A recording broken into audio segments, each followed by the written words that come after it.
The Red Laugh. Part. Chapter 1. Fragment. Chapter 1. Horror and Madness. I felt it for the first time as we were marching along the road, marching incessantly for 10 hours without stopping, never diminishing our step, never waiting to pick up those that had fallen, but leaving them to the enemy, that was moving behind us in a compact mass, only 3 or 4 hours later effacing the marks of our feet by their own. It was very sultry. I do not know how many degrees there were, 120 degrees, 140 degrees, or more. I only know that the heat was incessant, hopelessly even and profound. The sun was so enormous, so fiery and terrible, that it seemed as if the earth had drawn nearer to it and would soon be burnt up altogether in its merciless rays. Our eyes had ceased to look. The small shrunk pupil, as small as a poppy seed, sought in vain for darkness under the closed eyelid. The sun pierced the thin covering and penetrated into the tortured brain in a blood-red glow. But, nevertheless, it was better so, with closed eyelids, and for a long time, perhaps for several hours, I walked along with my eyes shut, hearing the multitude moving around me, the heavy, uneven tread of many feet, men's and horses, the grinding of iron wheels, crushing the small stones, somebody's deep strained breathing and the dry smacking of parched lips. But I heard no word. All were silent, as if an army of dumb people was moving, and when anyone fell down, he fell in silence. Others stumbled against his body, fell down and rose mutely, and, without turning their heads, marched on, as though these dumb men were also blind and deaf. I stumbled and fell several times and then involuntarily opened my eyes, and all that I saw seemed a wild fiction, the terrible raving of a mad world. The air vibrated at a white-hot temperature, the stones seemed to be trembling silently, ready to flow, and in the distance, at a curve of the road, the files of men. Guns and horses seemed detached from the earth, and trembled like a mass of jelly in their onward progress, and it seemed to me that they were not living people that I saw before me, but an army of incorporate shadows. The enormous, near, terrible sun lit up thousands of tiny blinding suns on every gun barrel and metal plate, and these suns, as fiery white and sharp as the white-hot points of the bayonets, crept into your eyes from every side. And the consuming, burning heat penetrated into your body, into your very bones and brain, and at times it seemed to me that it was not a head that swayed upon my shoulders, but a strange and extraordinary globe, heavy and light, belonging to somebody else, and horrible. And then I suddenly remembered my home, a corner of my room, a scrap of light blue wallpaper, and a dusty untouched water bottle on my table, which has one leg shorter than the others, and had a small piece of paper folded under it. While in the next room, and I cannot see them, are my wife and little son. If I had had the power to cry out, I would have done so, so wonderful was this simple and peaceful picture, the scrap of light blue wallpaper and dusty untouched water bottle. I know that I stood still and lifted up my arms, but somebody gave me a push from behind, and I quickly moved on, thrusting the crowd aside, and hastening whither I knew not, but feeling now neither heat nor fatigue. And I marched on thus for a long time through the endless mute files, past red sunburnt necks, almost touching the helplessly lowered hot bayonets, when suddenly the thought of what I was doing, whither I was hastening, stopped me. I turned aside in the same hasty way, forced my way to the open, clambered across a gully and sat down on a stone in a preoccupied manner, as if that rough hot stone was the aim of all my strivings. And then I felt it for the first time. I clearly perceived that all these people, marching silently on in the glaring sun, torpid from fatigue and heat, swaying and falling, that they were all mad. They did not know whither they were going, they did not know what that sun was for, they did not know anything. It was not heads that they had on their shoulders, but strange and terrible globes. There, I saw a man in the same plight as I, pushing his way hurriedly through the rows and falling down, there, another, and a third. Suddenly a horse's head appeared above the throng with bloodshot and senseless eyes and a wide-open grinning mouth, that only hinted at a terrible unearthly cry. This head appeared, fell down, and for an instant the crowd stopped, growing denser in that spot. I could hear hoarse, hollow voices, then a shot, and again the silent endless march continued. An hour passed as I sat on that stone, but the multitude still moved on past me, and the air and earth and the distant phantom-like ranks trembled as before. And again the burning heat pierced my body and I forgot what for an instant I had pictured to myself, and the multitudes moved on past me, but I did not know who they were. An hour ago I was alone on the stone, but now I was surrounded by a group of grey people, some lying motionless, perhaps dead, others were sitting up and staring vacantly at those passing by. Some had guns and resembled soldiers, others were stripped almost naked, and the skin on their bodies was so livid that one did not care to look at it. Not far from me someone was lying with his bared back upturned. One could see by the unconcerned manner in which he had buried his face in the sharp burning sand, by the whiteness of the palm of his upturned hand, that he was dead. But his back was as red as if he were alive, and only a slight yellowish tinge, like one sees on smoked meat, spoke of death. I wanted to move away from him, but I had not the strength, and, tottering from weakness, I continued looking at the endless phantom-like swaying files of men. By the condition of my head I knew that I should soon have a sunstroke too, but I awaited it calmly, as in a dream, where death seems only a stage on the path of wonderful and confused visions. And I saw a soldier part from the crowd and direct his steps in a decided manner towards us. For an instant I lost sight of him in a ditch, but when he reappeared and moved on towards us, his gait was unsteady, and in his endeavors to control his restlessly tossing body, one felt he was using his last strength. He was coming so straight upon me that I grew frightened and, breaking through the heavy torpor that enveloped my brain, I asked, "What do you want?" He stopped short, as if it was only a word that he was waiting for, and stood before me, enormous, bearded, in a torn shirt. He had no gun, his trousers hung only by one button, and through a slit in them one could see his white body. He flung his arms and legs about and he was visibly trying to control them, but could not. The instant he brought his arms together, they fell apart again. "What is the matter?" "You had better sit down," I said. But he continued standing, vainly trying to gather himself together, and stared at me in silence. Involuntarily I got up from the stone and, tottering, looked into his eyes, and saw an abyss of horror and insanity in them. Everybody's pupils were shrunk, but his had dilated and covered his whole eye. What a sea of fire he must have seen through those enormous black windows. Maybe I had only imagined it, maybe in his look there was only death, but no, I was not mistaken. In those black, bottomless pupils, surrounded by a narrow orange-colored rim, like a bird's eye, there was more than death, more than the horror of death. "Go away!" I cried, falling back. "Go away!" And as if he was only waiting for a word, enormous, disorderly and mute as before, he suddenly fell down upon me, knocking me over.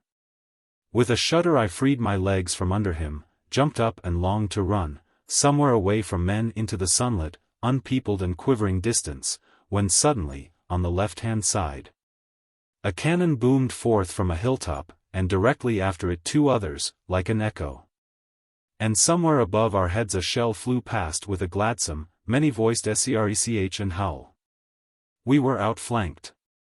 The murderous heat, fear and fatigue disappeared instantly. My thoughts cleared, my mind grew clear and sharp, and, when I ran up, out of breath, to the files of men drawing up, I saw serene, almost joyous faces, heard hoarse, but loud voices, orders, jokes. The sun seemed to have drawn itself up higher so as not to be in the way, and had grown dim and still, and again a shell, like a witch, cut the air with a gladsome srech. I came up. Fragment. Chapter 2. Nearly all the horses and men. The same in the 8th battery. In our 12th battery, towards the end of the 3rd day, there remained only 3 guns, all the others being disabled, 6 men and 1 officer, myself. We had neither slept nor eaten for 20 hours. For 3 days and nights a satanic roar and howl enveloped us in a cloud of insanity. isolated us from the earth, the sky, and ourselves, and we, the living, wandered about like lunatics. The dead, they lay still, while we moved about doing our duty, talking and laughing, and we were, like lunatics. All our movements were quick and certain, our orders clear, the execution of them precise, but if you had suddenly asked any one of us who we were, undoubtedly we should not have been able to find an answer in our troubled brain. As in a dream, all faces seemed familiar, and all that was going on seemed quite familiar and natural, as if it had happened before. But when I looked closely at any face or gun, or began listening to the din, I was struck by the novelty and endless mystery of everything. Night approached imperceptibly, and before we had time to notice it and wonder where it had come from, the sun was again burning above our heads. And only from those who came to our battery we learnt that it was the third day of the battle that was dawning. And instantly forgot it again. To us it appeared as one endless day without any beginning, sometimes dark, sometimes bright, but always incomprehensible and blind. And nobody was afraid of death, for nobody understood what death was. On the third or fourth night, I do not remember which, I lay down for a minute behind the breastwork, and, as soon as I shut my eyes, the same familiar and extraordinary picture stood before them, the scrap of light blue wallpaper and the dusty untouched water bottle on my table. While in the next room, and I could not see them, were my wife and little son. But this time a lamp with a green shade was burning on the table, so it must have been evening or night. The picture stood motionless, and I contemplated it very calmly and attentively for a long time, letting my eyes rest on the light reflected in the crystal of the water bottle, and on the wallpaper. And wondered why my son was not asleep, for it was night and time for him to go to bed. Then I again began examining the wallpaper, every spiral, silvery flower, square and line, and never imagined that I knew my room so well. Now and then I opened my eyes and saw the black sky with beautiful fiery stripes upon it, then shut them again and saw once more the wallpaper, the bright water bottle. And wondered why my son was not asleep, for it was night and time for him to go to bed. Once a shell burst not far from me, making my legs give a jerk, and somebody cried out loudly, louder than the bursting of the shell, and I said to myself, somebody is killed. But I did not get up and did not tear my eyes away from the light blue wallpaper and the water bottle. Afterwards I got up, moved about, gave orders, looked at the men's faces, trained the guns, and kept on wondering why my son was not asleep. Once I asked the sergeant, and he explained it to me at length with great detail, and we kept nodding our heads. And he laughed, and his left eyebrow kept twitching, while his eye winked cunningly at somebody behind us. Behind us were somebody's feet, and nothing more. By this time it was quite light, when suddenly there fell a drop of rain. Rain, just the same as at home, the most ordinary little drops of rain. But it was so sudden and out of place, and we were so afraid of getting wet, that we left our guns, stopped firing, and tried to find shelter anywhere we could. The sergeant with whom I had only just been speaking got under the gun carriage and dozed off, although he might have been crushed any minute. The stout artilleryman, for some reason or other, began undressing a corpse, while I began running about the battery in search of something, a cloak or an umbrella. And the same instant over the whole enormous area, where the rain cloud had burst, a wonderful stillness fell. A belated shrapnel shot shrieked and burst, and everything grew still, so still that one could hear the stout artilleryman panting and the drops of rain splashing upon the stones and guns. And this soft and continuous sound, that reminded one of autumn, the smell of the moist earth and the stillness, seemed to tear the bloody, savage nightmare asunder for an instant. And when I glanced at the wet, glistening gun it unexpectedly reminded me of something dear and peaceful, my childhood, or perhaps my first love. But in the distance a gun boomed forth particularly loud, and the spell of the momentary lull disappeared. The men began coming out of their hiding places as suddenly as they had hid themselves. A gun roared, then another, and once again the weary brain was enveloped by bloody, indissoluble gloom. And nobody noticed when the rain stopped. I only remember seeing the water rolling off the fat, sunken yellow face of the killed artilleryman, so I supposed it rained for rather a long time. Before me stood a young volunteer, holding his hand to his cap and reporting to me that the general wanted us to retain our position for only 2 hours more, when we should be relieved. I was wondering why my son was not in bed, and answered that I could hold on as much as he wished. But suddenly I became interested in the young man's face, probably because of its unusual and striking pallor. I never saw anything whiter than that face, even the dead have more color than that young, beardless face had. I suppose he became terrified on his way to us, and could not recover himself. And in holding his hand to his cap he was only making an effort to drive away his mad fear by a simple and habitual gesture. "Are you afraid?"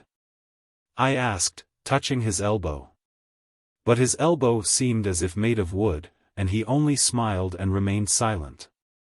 Better to say, his lips alone were twitching into a smile, while his eyes were full of youth and terror only, nothing more. "Are you afraid?" I repeated kindly. His lips twitched, trying to frame a word, and the same instant there happened something incomprehensible, monstrous and supernatural. I felt a draught of warm air upon my right cheek that made me sway, that is all, while before my eyes, in place of the white face, there was something short, blunt and red. And out of it the blood was gushing as out of an uncorked bottle, such as is drawn on badly executed signboards. And that short, red and flowing, something, still seemed to be smiling a sort of smile, a toothless laugh, a red laugh. I recognized it, that red laugh. I had been searching for it, and I had found it, that red laugh. Now I understood what there was in all those mutilated, torn, strange bodies. It was a red laugh. It was in the sky, it was in the sun, and soon it was going to overspread the whole earth, that red laugh. While they, with precision and calmness, like lunatics. Fragment. Chapter 3. They say there are a great number of madmen in our army as well as in the enemy's. For lunatic wards have been opened. When I was on the staff our adjutant showed me. Fragment. Chapter 4. Coiled round like snakes. He saw the wire, chopped through at one end, cut the air and coil itself round 3 soldiers. The barbs tore their uniforms and stuck into their bodies, and, shrieking, the soldiers spun round in frenzy, 2 of them dragging the third, who was already dead, after them. Then only one remained alive, and he tried to push the 2 that were dead away from him, but they trailed after him, whirling and rolling over each other and over him. And suddenly all 3 became motionless. He told me that no less than 2,000 men were lost at that one wire entanglement. While they were hacking at the wire and getting entangled in its serpentine coils, they were pelted by an incessant rain of balls and grapeshot. He assured me it was very terrifying, and if only they had known in which direction to run, that attack would have ended in a panic flight. But 10 or 12 continuous lines of wire, and the struggle with it, a whole labyrinth of pitfalls with stakes driven in at the bottom, had muddled them so that they were quite incapable of defining the direction of escape. Some, like men blind, fell into the funnel-shaped pits, and hung upon the sharp stakes, pierced through the stomach, twitching convulsively and dancing like toy clowns. They were crushed down by fresh bodies, and soon the whole pit filled to the edges, and presented a writhing mass of bleeding bodies, dead and living. Hands thrust themselves out of it in all directions, the fingers working convulsively, catching at everything. And those who once got caught in that trap could not get back again. Hundreds of fingers, strong and blind, like the claws of a lobster, gripped them firmly by the legs, caught at their clothes, threw them down upon themselves, gouged out their eyes and throttled them. Many seemed as if they were intoxicated, and ran straight at the wire, got caught in it, and remained shrieking, until a bullet finished them. Generally speaking, they all seemed like people intoxicated. Some swore dreadfully, others laughed when the wire caught them by the arm or leg and died there and then. He himself, although he had had nothing to eat or drink since the morning, felt very queer. His head swam, and there were moments when the feeling of terror in him changed to wild rapture, and from rapture again to terror. When somebody struck up a song at his side, he caught up the tune, and soon a whole unanimous chorus broke forth. He did not remember what they sang, only that it was lively in a dancing strain. Yes, they sang, while all around them was red with blood. The very sky seemed to be red. And one could have thought that a catastrophe had overwhelmed the universe, a strange disappearance of colors, the light blue and green and other habitual peaceful colors had disappeared, while the sun blazed forth in a red flare light. "The red laugh," said I. But he did not understand. "Yes, and they laughed, as I told you before, like people intoxicated. Perhaps they even danced. There was something of the sort. At least the movements of those three resembled dancing." He remembers distinctly, when he was shot through the chest and fell, his legs twitched for some time until he lost consciousness, as if he were dancing to music. And at the present moment, when he thinks of that attack, a strange feeling comes over him, partly fear and partly the desire to experience it all over again. "And get another ball in your chest?" asked I. "There now, why should I get a ball each time? But it would not be half bad, old boy, to get a medal for bravery." He was lying on his back with a waxen face, sharp nose, prominent cheekbones and sunken eyes. He was lying looking like a corpse and dreaming of a medal. Mortification had already set in. He had a high temperature, and in 3 days' time he was to be thrown into the grave to join the dead. Nevertheless he lay smiling dreamily and talking about a medal. "Have you telegraphed to your mother?" I asked. He glanced at me with terror, animosity and anger, and did not answer. I was silent, and then the groans and ravings of the wounded became audible. But when I rose to go, he caught my hand in his hot, but still strong one, and fixed his sunken burning eyes upon me in a lost and distressed way. "What does it all mean, What does it all mean?" asked he in a frightened and persistent manner, pulling at my hand. "What?" "Everything, in general. Now, she is waiting for me. But I cannot. My country, is it possible to make her understand what my country means?" "The red laugh," answered I. "Ah. You are always joking, but I am serious. It is indispensable to explain it. But is it possible to make her understand? If you only knew what she says in her letters, what she writes. And you know her words, are gray-haired. And you," he looked curiously at my head, pointed his finger and suddenly breaking into a laugh said, "Why, you have grown bald. Have you noticed it? There are no looking-glasses here. Many have grown bald and gray. Look here, give me a looking-glass. Give me one. I feel white hair growing out of my head. Give me a looking-glass." He became delirious, crying and shouting out, and I left the hospital. That same evening we got up an entertainment, a sad and strange entertainment, at which, amongst the guests, the shadows of the dead assisted. We decided to gather in the evening and have tea, as if we were at home, at a picnic. We got a samovar, we even got a lemon and glasses, and established ourselves under a tree, as if we were at home, at a picnic. Our companions arrived noisily in twos and threes, talking, joking and full of gleeful expectation, but soon grew silent, avoiding to look at each other. For there was something fearful in this meeting of spared men.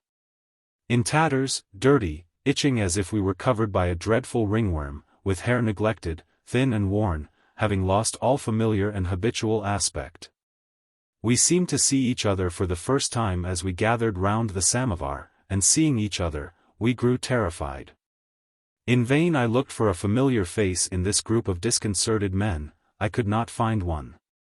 These men, restless, hasty and jerky in their movements, starting at every sound, constantly looking for something behind their backs. Trying to fill up that mysterious void into which they were too terrified to look, by superfluous gesticulations, were new, strange men, whom I did not know. And their voices sounded different, articulating the words with difficulty in jerks, easily passing into angry shouts or senseless, irrepressible laughter at the slightest provocation. And everything around us was strange to us. The tree was strange, and the sunset strange, and the water strange, with a peculiar taste and smell. As if we had left the earth and entered into a new world together with the dead, a world of mysterious phenomena and ominous somber shadows. The sunset was yellow and cold. Black, unillumined, motionless clouds hung heavily over it, while the earth under it was black, and our faces in that illumined light seemed yellow, like the faces of the dead. We all sat watching the samovar, but it went out, its sides reflecting the yellowishness and menace of the sunset, and it seemed also an unfamiliar, dead and incomprehensible object. "Where are we?" asked somebody, and uneasiness and fear sounded in his voice.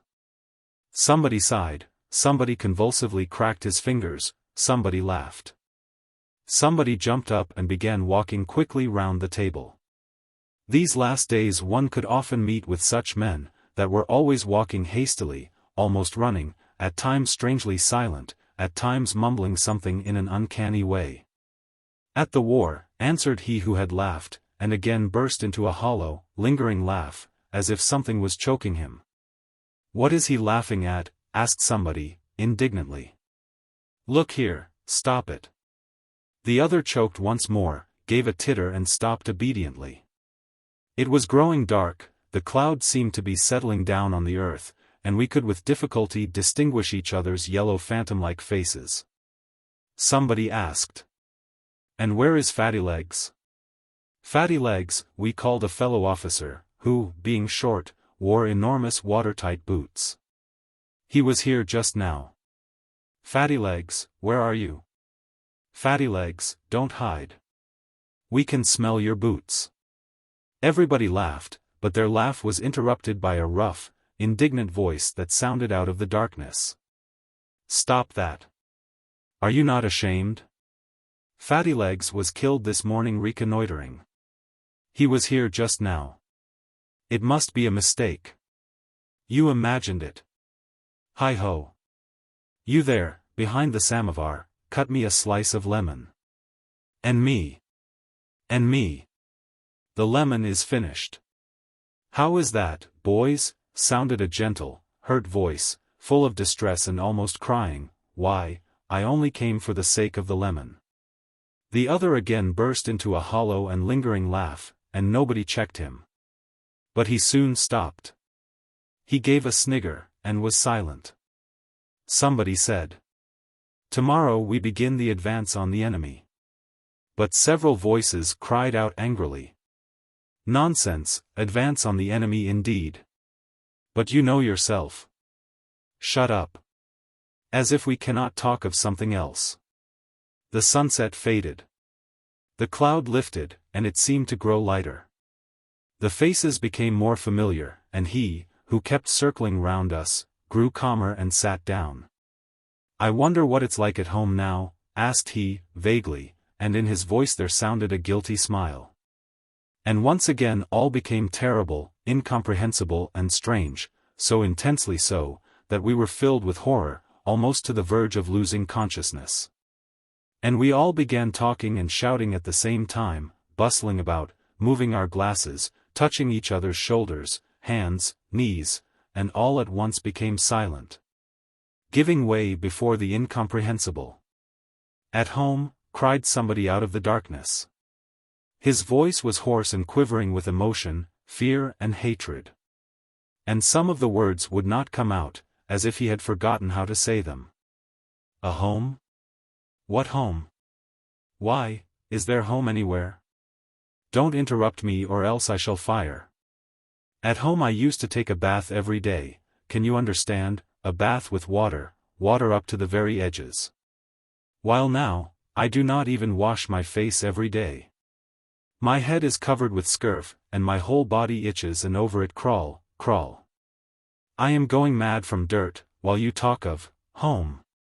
I am like an animal, I despise myself, I cannot recognize myself, and death is not at all terrifying.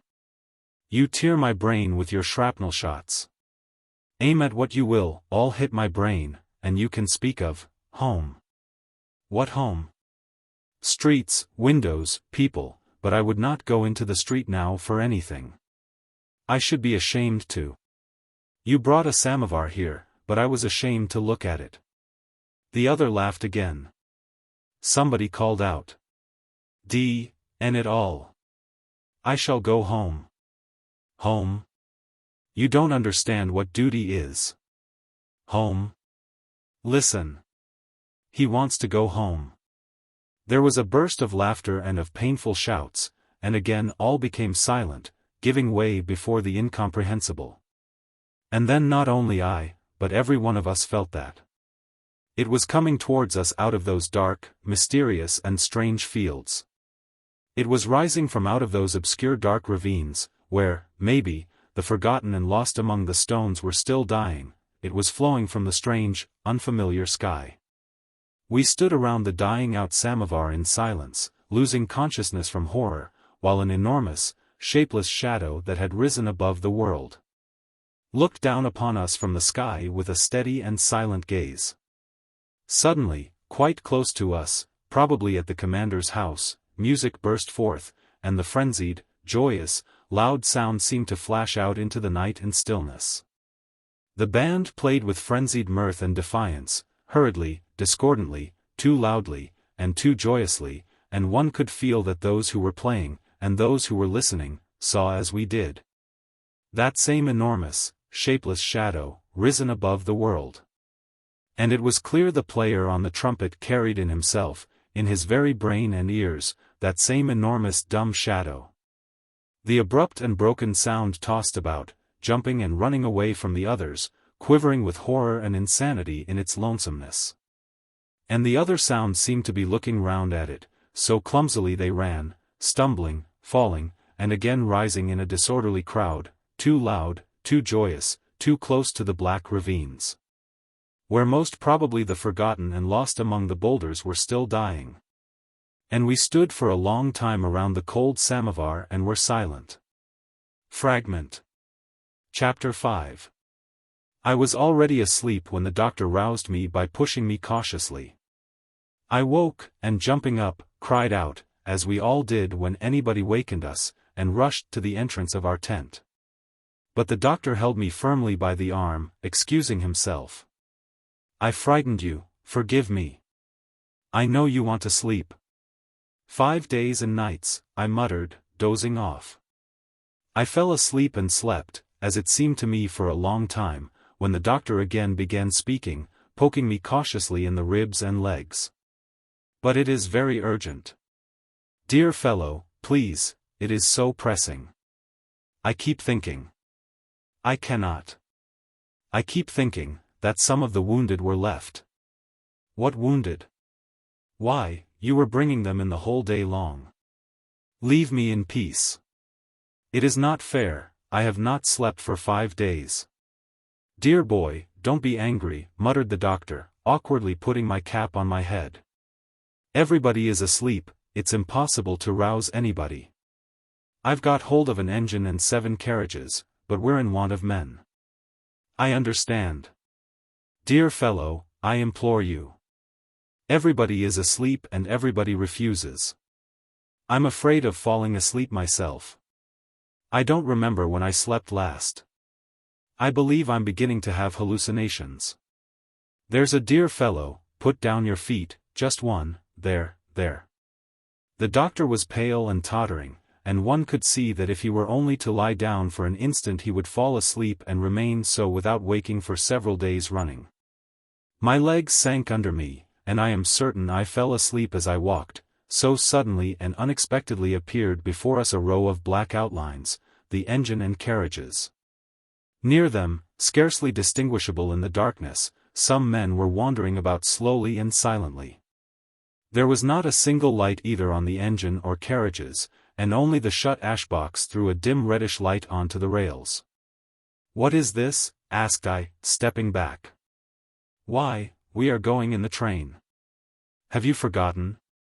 We are going in the train, muttered the doctor. The night was chilly and he was trembling from cold, and as I looked at him I felt the same rapid tickling shiver all over my body. D-N-U. I cried loudly. Just as if you couldn't have taken somebody else. Hush. Please, hush, and the doctor caught me by the arm. Somebody out of the darkness said. If you were to fire a volley from all the guns, nobody would stir. They are all asleep. One could go up and bind them all. Just now I passed quite close to the sentry. He looked at me and did not say a word, never stirred. I suppose he was asleep too. It's a wonder he does not fall down. He who spoke yawned and his clothes rustled, evidently he was stretching himself. I leant against the side of the carriage, intending to climb up, and was instantly overcome by sleep. Somebody lifted me up from behind and laid me down, while I began pushing him away with my feet, without knowing why, and again I fell asleep. Hearing as in a dream fragments of a conversation. At the 7th verse. Have you forgotten the lanterns? No, he won't go. Give them here. Back a little. That's it. The carriages were jerking backwards and forwards, something was rattling. And gradually, because of all these sounds and because I was lying comfortably and quietly, sleep deserted me. But the doctor was sound asleep, and when I took him by the hand, it was like the hand of a corpse, heavy and limp. The train was now moving slowly and cautiously, shaking slightly, as if groping its way. The student acting as hospital orderly lighted the candle in the lantern, lighting up the walls and the black aperture of the entrance, and said angrily. N it. Much they need us by this time. But you had better wake him, before he falls into a sound sleep, for then you won't be able to do anything with him. I know by myself. We roused the doctor and he sat up, rolling his eyes vacantly. He tried to lie down again, but we did not let him. It would be good to have a drop of vodka now, said the student. We drank a mouthful of brandy, and all sleepiness disappeared entirely. The big black square of the door began to grow pink, then red. Somewhere from behind the hills appeared an enormous mute flare of a conflagration, as if the sun was rising in the middle of the night. It's far away. About 20 versts. I feel cold, said the doctor, snapping his teeth. The student looked out of the door and beckoned me to come up to him. I looked out. At different points of the horizon motionless flares of similar conflagration stood out in a mute row, as if dozens of suns were rising simultaneously. And now the darkness was not so great.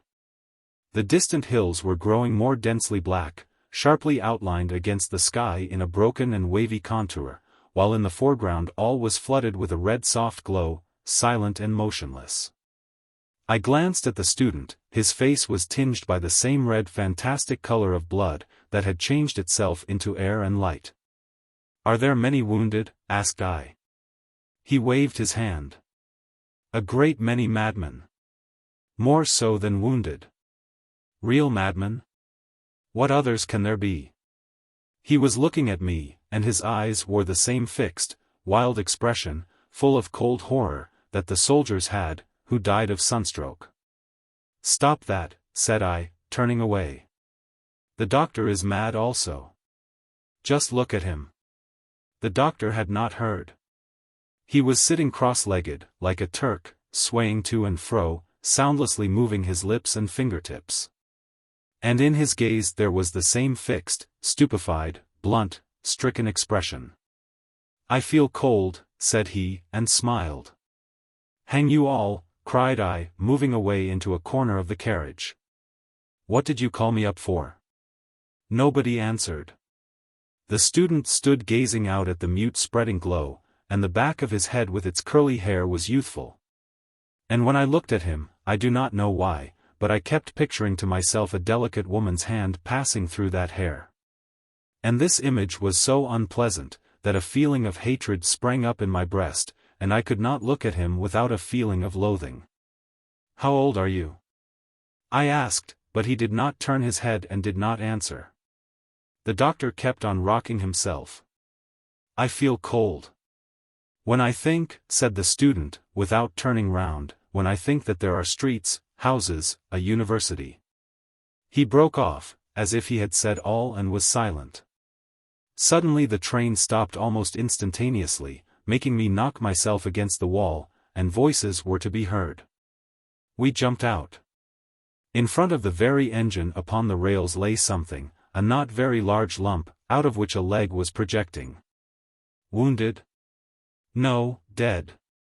The head is torn off. Say what you will, but I will light the headlight. Otherwise we shall be crushing somebody. The lump with the protruding leg was thrown aside. For an instant the leg lifted itself up, as if it wanted to run through the air, and all disappeared in a black ditch. The headlight was lit and the engine instantly grew black. Listen! Whispered somebody, full of silent terror. How was it that we had not heard it before? From everywhere, the exact place could not be defined, a groan, unbroken and scraping, wonderfully calm in its breadth, and even indifferent, as it seemed, was borne upon us. We had heard many cries and groans, but this resembled none of those heard before. On the dim reddish surface our eyes could perceive nothing, and therefore the very earth and sky, lit up by a never-rising sun, seemed to be groaning. The fifth verse, said the engine driver. That is where it comes from, and the doctor pointed forwards. The student shuddered, and slowly turned towards us. What is it? It's terrible to listen to. Let's move on. We walked along in front of the engine, throwing a dense shadow upon the rails, but it was not black but of a dim red color, lit up by the soft motionless flares that stood out mutely at the different points of the black sky. And with each step we made, that wild unearthly groan, that had no visible source, grew ominously, as if it was the red air, the very earth and sky, that were groaning. In its ceaselessness and strange indifference it recalled at times the noise of grasshoppers in a meadow, the ceaseless noise of grasshoppers in a meadow on a warm summer day. And we came upon dead bodies oftener and oftener. We examined them rapidly and threw them off the rails, those indifferent, calm, limp bodies, that left dark oily stains where the blood had soaked into the earth where they had lain. At first we counted them, but soon got muddled, and ceased. They were many, too many for that ominous night, that breathed cold and groans from each fiber of its being. What does it mean? Cried the doctor, and threatened somebody with his fist. Just listen.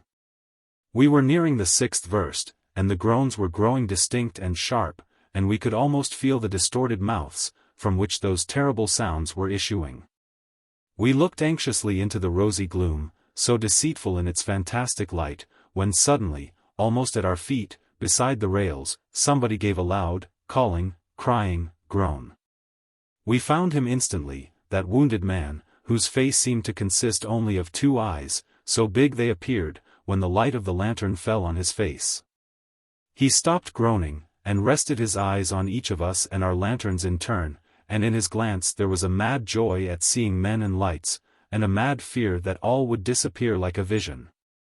Perhaps he had seen men with lanterns bending over him many times, but they had always disappeared in a bloody confused nightmare. We moved on, and almost instantly stumbled against two more wounded, one lying on the rails, the other groaning in a ditch. As we were picking them up, the doctor, trembling with anger, said to me, "Well," and turned away. Several steps farther on we met a man wounded slightly, who was walking alone, supporting one arm with the other. He was walking with his head thrown back, straight towards us, but seemed not to notice us, when we drew aside to let him pass. I believe he did not see us. He stopped for an instant near the engine, turned aside, and went past the train. "You had better get in," cried the doctor, but he did not answer. These were the first that we found, and they horrified us. But later on we came upon them oftener and oftener along the rails or near them, and the whole field, lit up by the motionless red flare of the conflagrations, began stirring as if it were alive, breaking out into loud cries, wails, curses and groans. All those dark mounds stirred and crawled about like half-dead lobsters let out of a basket, with outspread legs, scarcely resembling men in their broken, unconscious movements and ponderous immobility. Some were mute and obedient, others groaned, wailed, swore and showed such a passionate hate towards us that we're saving them, as if we had brought about that bloodly, indifferent night. And been the cause of all those terrible wounds and their loneliness amidst the night and dead bodies. The train was full, and our clothes were saturated with blood, as if we had stood for a long time under a rain of blood, while the wounded were still being brought in, and the field, come to life, was stirring wildly as before. Some of the wounded crawled up themselves, some walked up tottering and falling. One soldier almost ran up to us. His face was smashed, and only one eye remained, burning wildly and terribly, and he was almost naked, as if he had come from the bathroom. Pushing me aside, he caught sight of the doctor, and rapidly seized him by the chest with his left hand. "I'll smash your snout," he cried, shaking the doctor, and added slowly and mordantly a coarse oath. "I'll smash your snouts. You rabble." The doctor broke away from the soldier, and advancing towards him, cried chokingly, "I will have you court-martialed, you scoundrel. To prison with you. You're hindering my work. Scoundrel. Brute."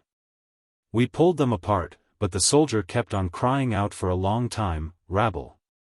I'll smash your snout." I was beginning to get exhausted, and went a little way off to have a smoke and rest a bit. The blood, dried to my hands, covered them like a pair of black gloves, making it difficult for me to bend my fingers, so that I kept dropping my cigarettes and matches.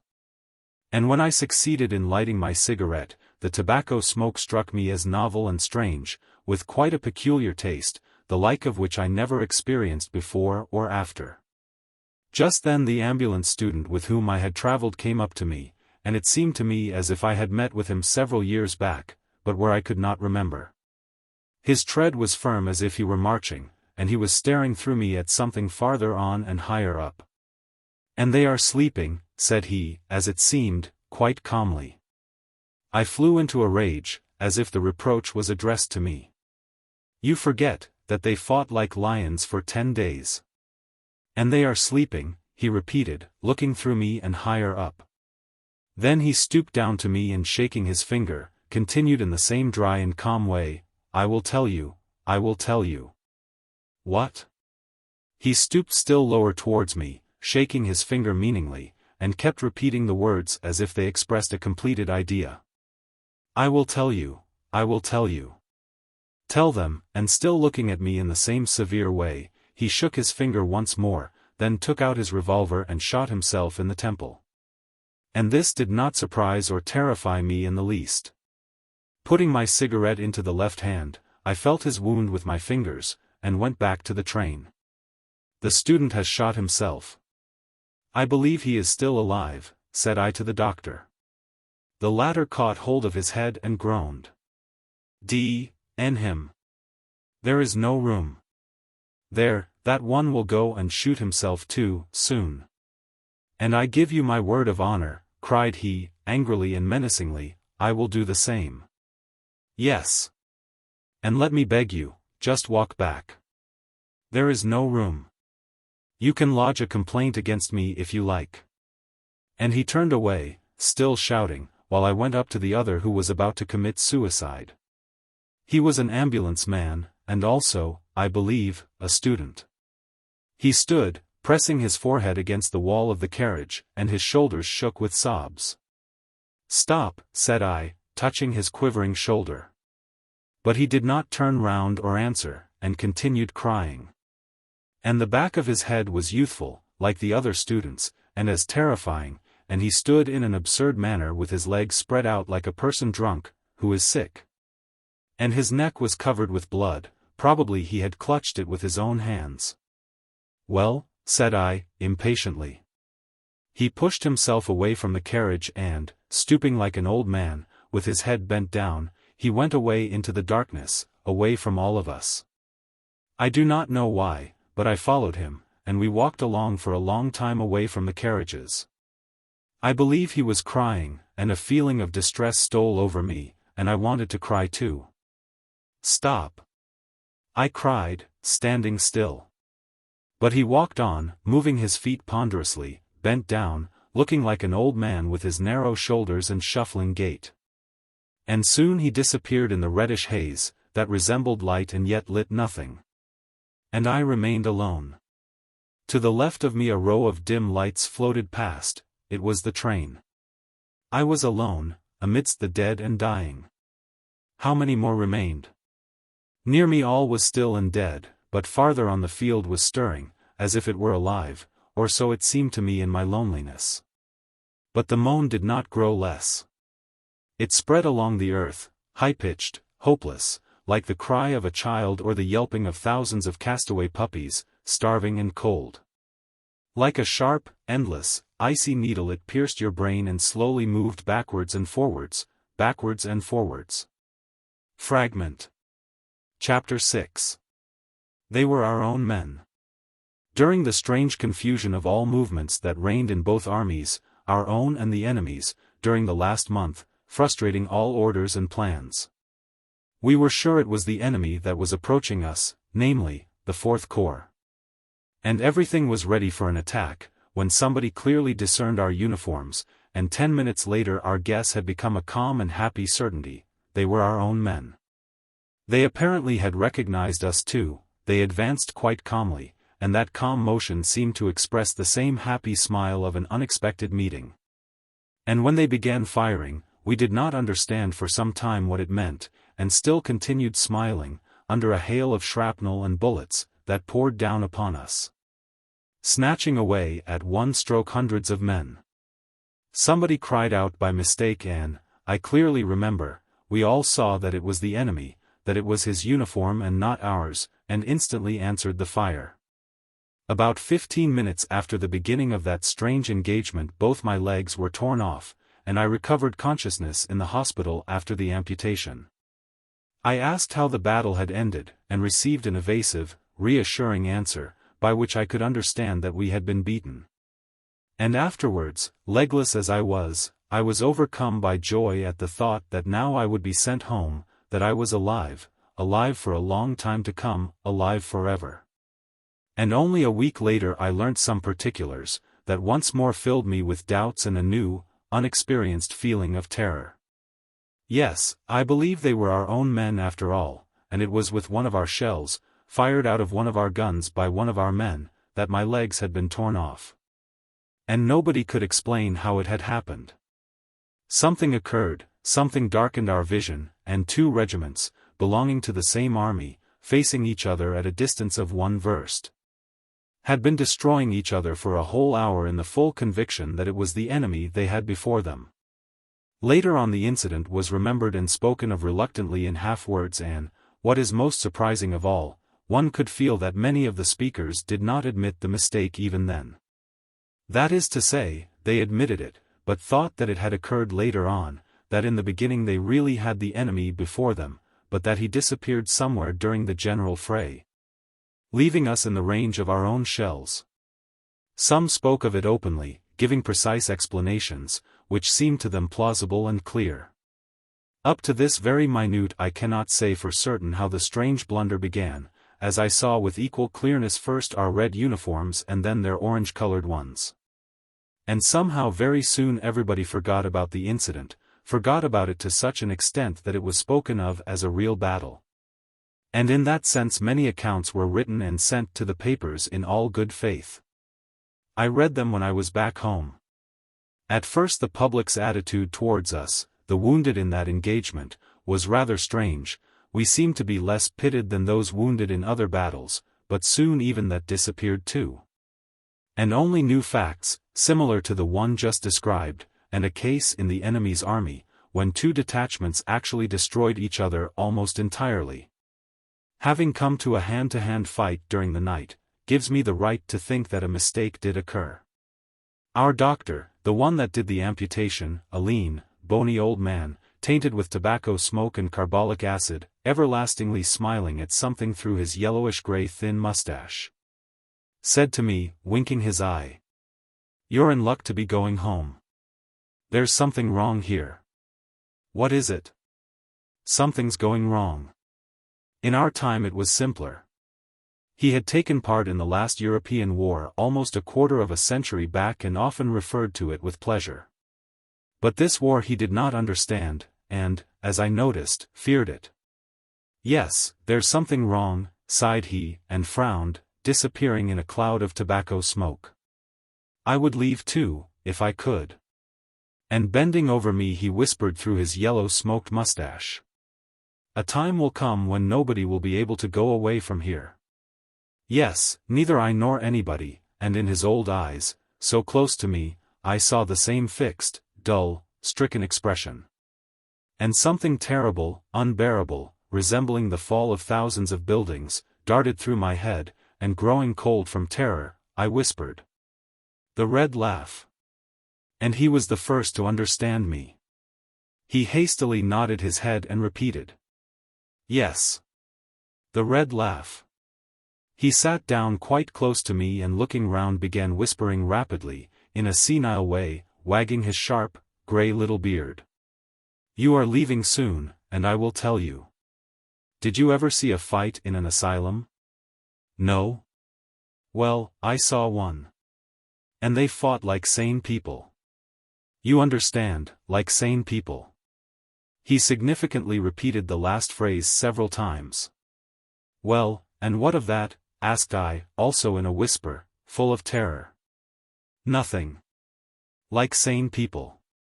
"The red laugh," said I. "They were separated by water being poured over them." I remembered the rain that had frightened us so, and got angry. "You are mad, doctor." "Not more than you. Not more than you in any case." He hugged his sharp old knees and chuckled. And, looking at me over his shoulder and still with the echo of that unexpected painful laugh on his parched lips, he winked at me slyly several times, as if we two knew something very funny. That nobody else knew. Then with the solemnity of a professor of black magic, giving a conjuring performance, he lifted his arm and, lowering it slowly, carefully touched with 2 fingers that part of the blanket under which my legs would have been, if they had not been cut off. "And do you understand this?" he asked mysteriously. Then, in the same solemn and significant manner, he waved his hand towards the row of beds on which the wounded were lying, and repeated, "And can you explain this?" "The wounded," said I. "The wounded?" "The wounded," repeated he, like an echo. "The wounded. Legless and armless, with pierced sides, smashed in chests, and torn out eyes. You understand it? I am very glad. So I suppose you will understand this also?" With an agility, quite unexpected for his age, he flung himself down and stood on his hands, balancing his legs in the air.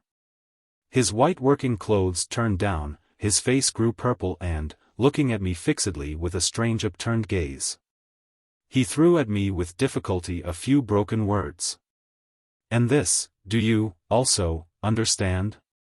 "Stop," whispered I in terror, "or else I will cry out." He turned over into a natural position, sat down again near my bed, and taking breath, remarked instinctively, "And nobody can understand it. Yesterday they were firing again."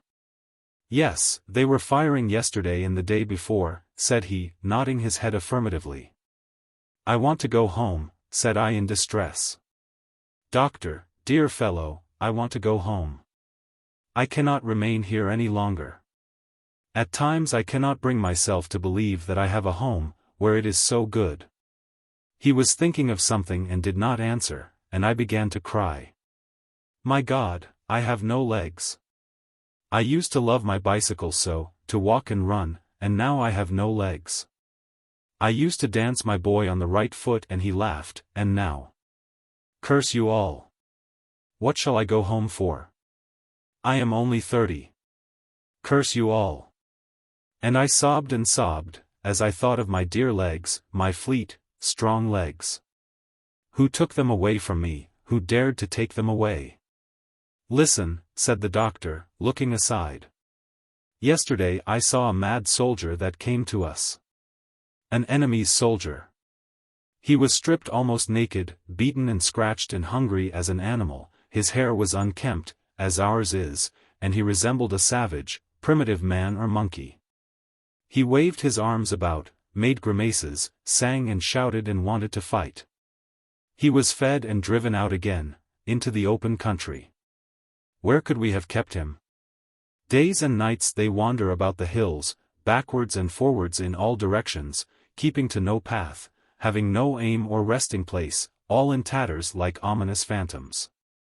They wave their arms, laugh, shout and sing, and when they come across anybody they begin to fight, or, maybe, without noticing each other, pass by. What do they eat? Probably nothing, or, maybe, they feed on the dead bodies together with the beasts, together with those fat wild dogs, that fight in the hills and yelp the whole night long. At night they gather about the fires like monstrous moths or birds awakened by a storm, and you need only light a fire to have in less than half an hour a dozen noisy, tattered wild shapes, resembling chilled monkeys, gathering around it. Sometimes they are fired at by mistake, sometimes on purpose, for they make you lose all patience with their unintelligible, terrifying cries. "I want to go home," cried I, shutting my ears. But new terrible words, sounding hollow and phantom-like, as if they were passing through a layer of wadding, kept hammering at my brain. They are many.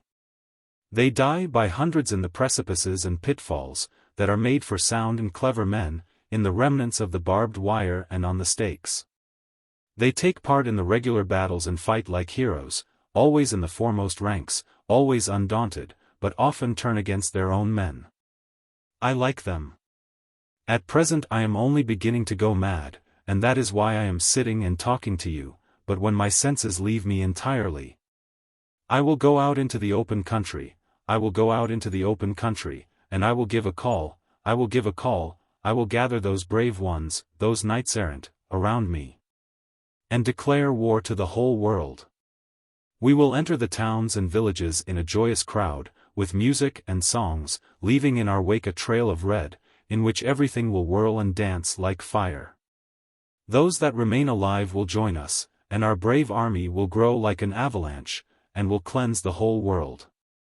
Who said that one must not kill, burn or rob? He was shouting now, that mad doctor, and seemed to have awakened by his cries the slumbering pain of all those around him with their ripped open chests and sides, torn out eyes and cut off legs. The ward filled with a broad, rasping, crying groan, and from all sides pale, yellow, exhausted faces, some eyeless, some so monstrously mutilated that it seemed as if they had returned from hell, turned towards us. And they groaned and listened, and a black shapeless shadow, risen up from the earth, peeped in cautiously through the open door, while the mad doctor went on shouting, stretching out his arms. Who said one must not kill, burn, or rob? We will kill and burn and rob.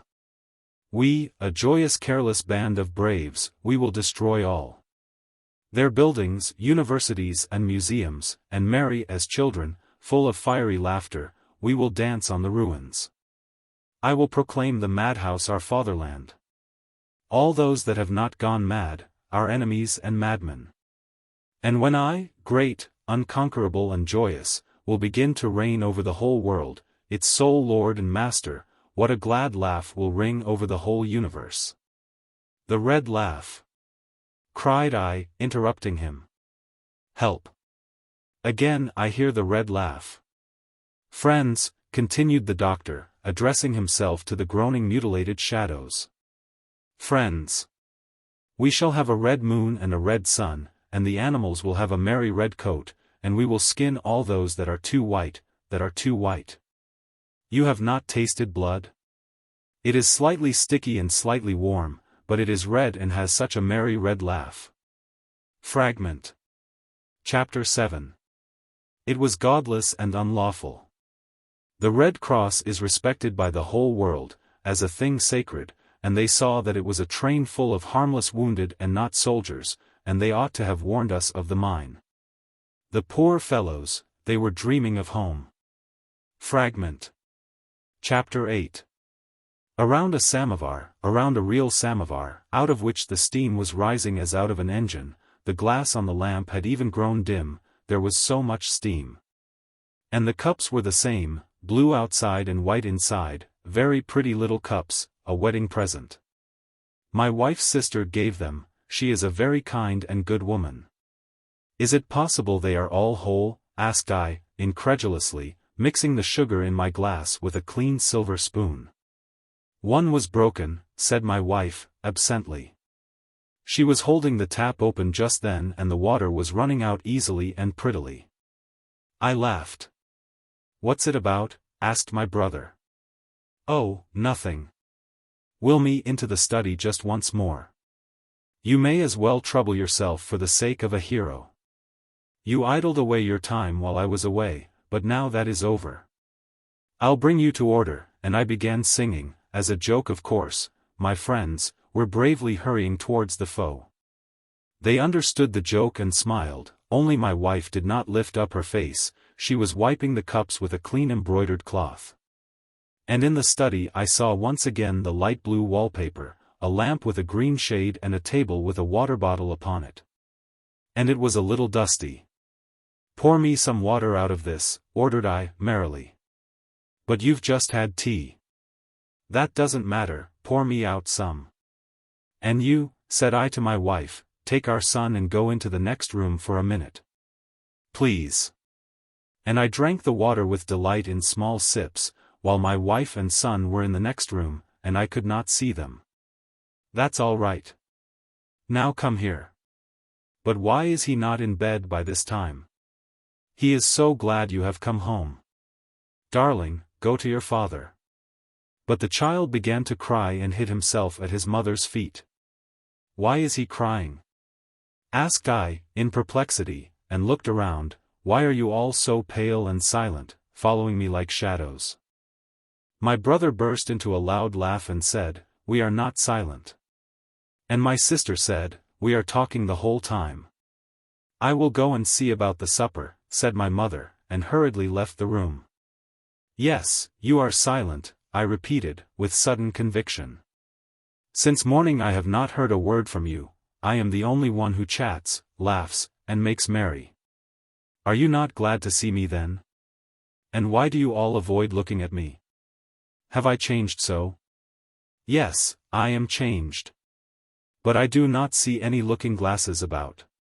Have you put them all away? Give me a looking-glass.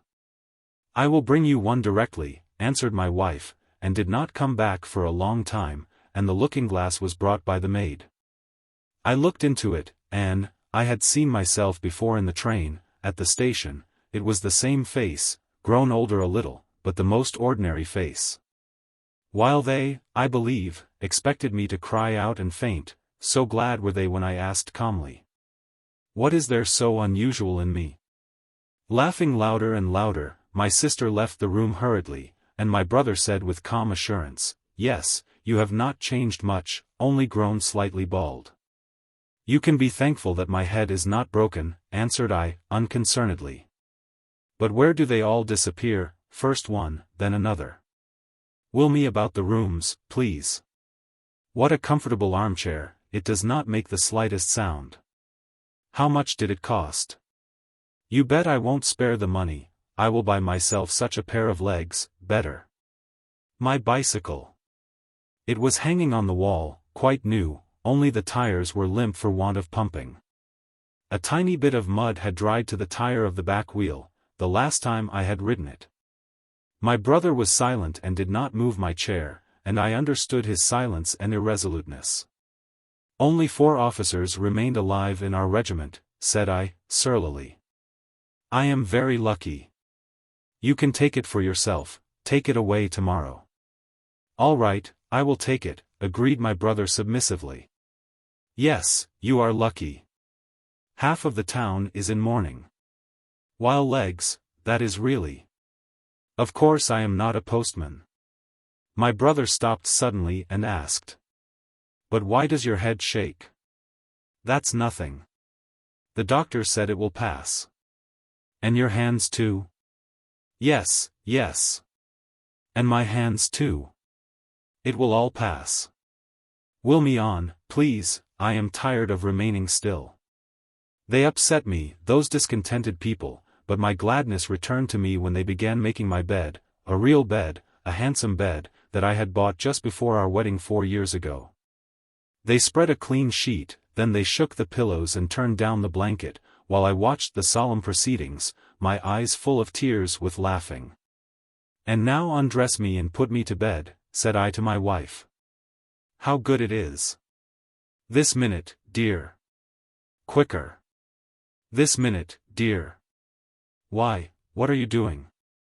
This minute, dear." She was standing behind my back, near the toilette table, and I vainly tried to turn my head so as to see her.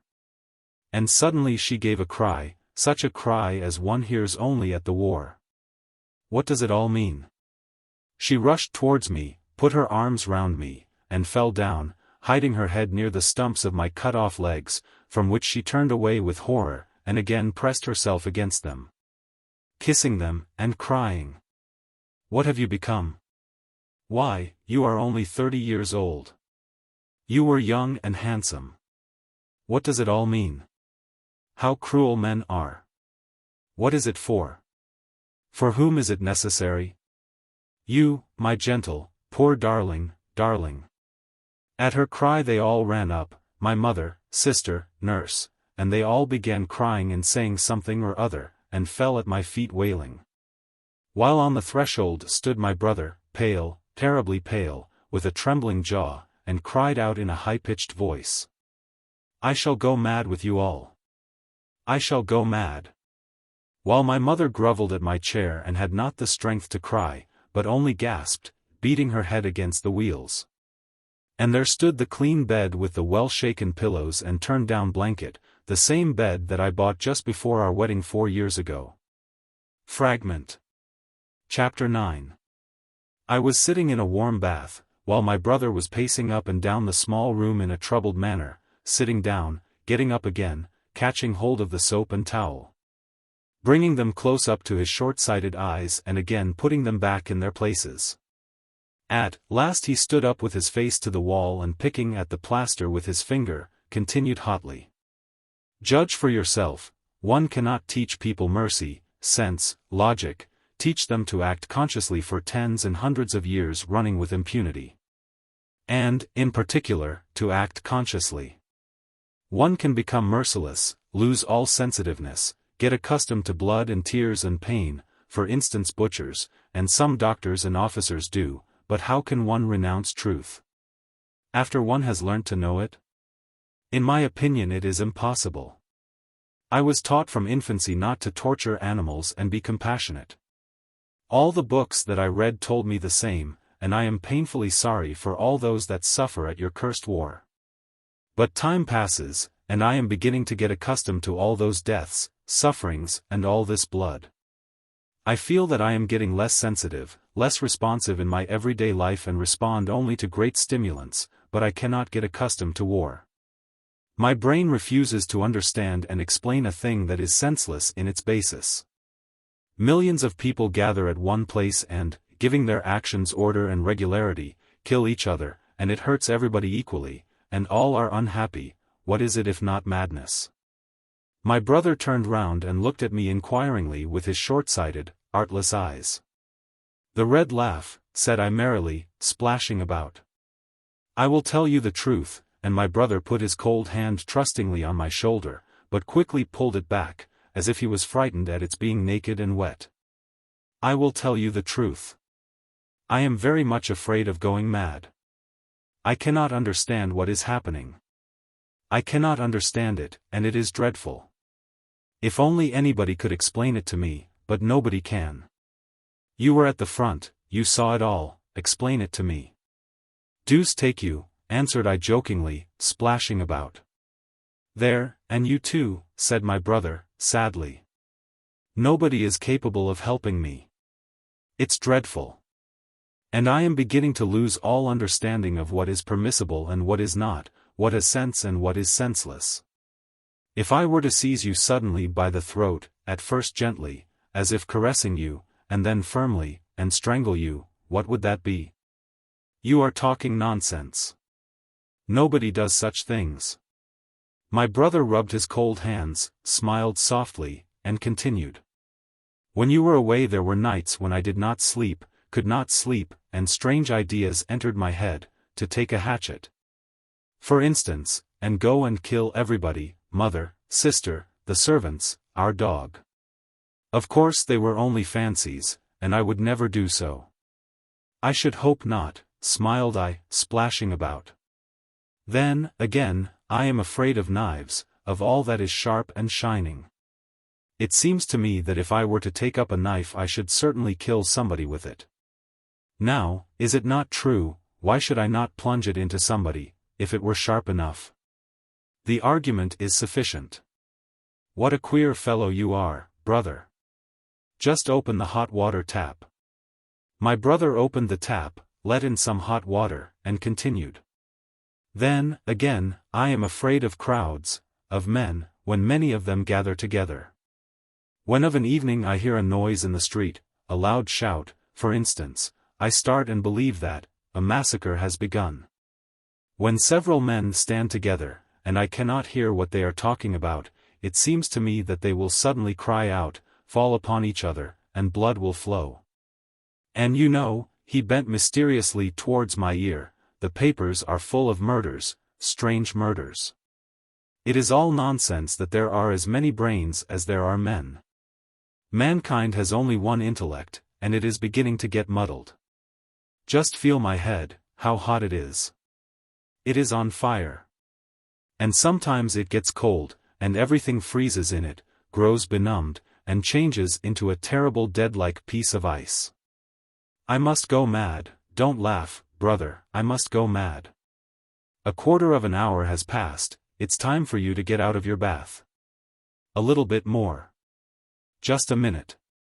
It was so good to be sitting again in that bath and listening to the well-known voice, without reflecting upon the words, and to see all the familiar, simple and ordinary things around me, the brass, slightly green tap, the walls, with the familiar pattern, and all the photographic outfit laid out in order upon the shelves. I would take up photography again, take simple, peaceful landscapes and portraits of my son walking, laughing and playing. One could do that without legs. And I would take up my writing again, about clever books, the progress of human thought, beauty, and peace. Ho, ho, ho, roared I, splashing about. What is the matter with you? Asked my brother, growing pale and full of fear. Nothing. I am glad to be home. He smiled at me as one smiles at a child or on one younger than oneself, although I was 3 years older than he, and grew thoughtful, like a grown-up person or an old man who has great, burdensome old thoughts. Where can one fly to? He asked, shrugging his shoulders. Every day, at about the same hour, the papers close the circuit, and all mankind gets a shock. This simultaneousness of feelings, tears, thoughts, sufferings and horror deprives me of all stay, and I am like a chip of wood tossing about on the waves, or a bit of dust in a whirlwind. I am forcibly torn away from all that is habitual, and there is one terrible moment every morning, when I seem to hang in the air over the black abyss of insanity. And I shall fall into it, I must fall into it. You don't know all, brother. You don't read the papers, and much is held back from you, you don't know all, brother. I took all his words for rather a gloomy joke, the usual attitude towards all those who, being touched by insanity, have an inkling of the insanity of war, and gave us a warning. I considered it as a joke, as if I had forgotten for the moment, while I was splashing about in the hot water, all that I had seen over there. Well, let them hold things back from me, but I must get out of the bath, anyway, said I lightly, and my brother smiled and called my man, and together they lifted me out of my bath and dressed me. Afterwards I had some fragrant tea, which I drank out of my cut-glass tumbler, and said to myself that life was worth living even without a pair of legs. And then they wheeled me into the study up to my table and I prepared for work. Before the war I was on the staff of a journal, reviewing foreign literature, and now, disposed within my reach, lay a heap of those dear, sweet books in yellow, blue and brown covers. My joy was so great, my delight so profound, that I could not make up my mind to begin reading them, and I merely fingered the books, passing my hand caressingly over them. I felt a smile spread over my face, most probably a very silly smile, but I could not keep it back, as I contemplated admiringly the type, the vignettes. The severe beautiful simplicity of the drawings. How much thought and sense of beauty there was in them all. How many people had to work and search, how much talent and taste were needed to bring forth that letter, for instance, so simple and elegant, so clever, harmonious and eloquent in its interlaced lines. And now I must set to work, said I, seriously, full of respect for work. And I took up my pen to write the heading and, like a frog tied to a string, my hand began plunging about the paper. The pen stuck into the paper, scratched it, jerked about, slipped irresistibly aside, and brought forth hideous lines, broken, crooked, devoid of all sense. And I did not cry out or move, I grew cold and still as the approaching terrible truth dawned upon me. While my hand danced over the brightly illuminated paper, and each finger shook in such hopeless, living, insane horror, as if they, those fingers, were still at the front and saw the conflagrations and blood, and heard the groans and cries of undescribable pain. They had detached themselves from me, those madly quivering fingers, they were alive, they had become ears and eyes. And, growing cold from horror, without the strength to move or cry out, I watched their wild dance over the clean, bright white page. And all was quiet. They thought I was working, and had shut all the doors, so as not to interrupt me by any sound, and I was alone in the room, deprived of the power of moving, obediently watching my shaking hands. "It is nothing," said I aloud, and in the stillness and loneliness of the study my voice sounded hollow and nasty like the voice of a madman. "It is nothing. I will dictate. Why, Milton was blind when he wrote his Paradise Regained. I can think, and that is the chief thing, in fact it is all." And I began inventing a long clever phrase about the blind Milton, but the words got confused, fell away as out of a rotten printing frame. And when I came to the end of the phrase I had forgotten the beginning. Then I tried to remember what made me begin, and why I was inventing that strange senseless phrase about Milton, and could not. Paradise regained, I repeated, and could not understand what it meant. And then I saw that I often forgot very many things, that I had become strangely absent-minded, and confused familiar faces. That I forgot words even in a simple conversation, and sometimes, remembering a word, I could not understand its meaning. And I clearly pictured to myself my daily existence. A strange short day, cut off like my legs, with empty mysterious spaces, long hours of unconsciousness or apathy, about which I could remember nothing. I wanted to call my wife, but could not remember her name, and this did not surprise or frighten me. Softly I whispered, "Wife." The incoherent, unusual word sounded softly and died away without bringing any response. And all was quiet. They were afraid of disturbing me at my work by any careless sound, and all was quiet, a perfect study for a savant, cozy, quiet, disposing one to meditation and creative energy. Dear ones, how solicitous they are of me. I thought tenderly. And inspiration, sacred inspiration, came to me.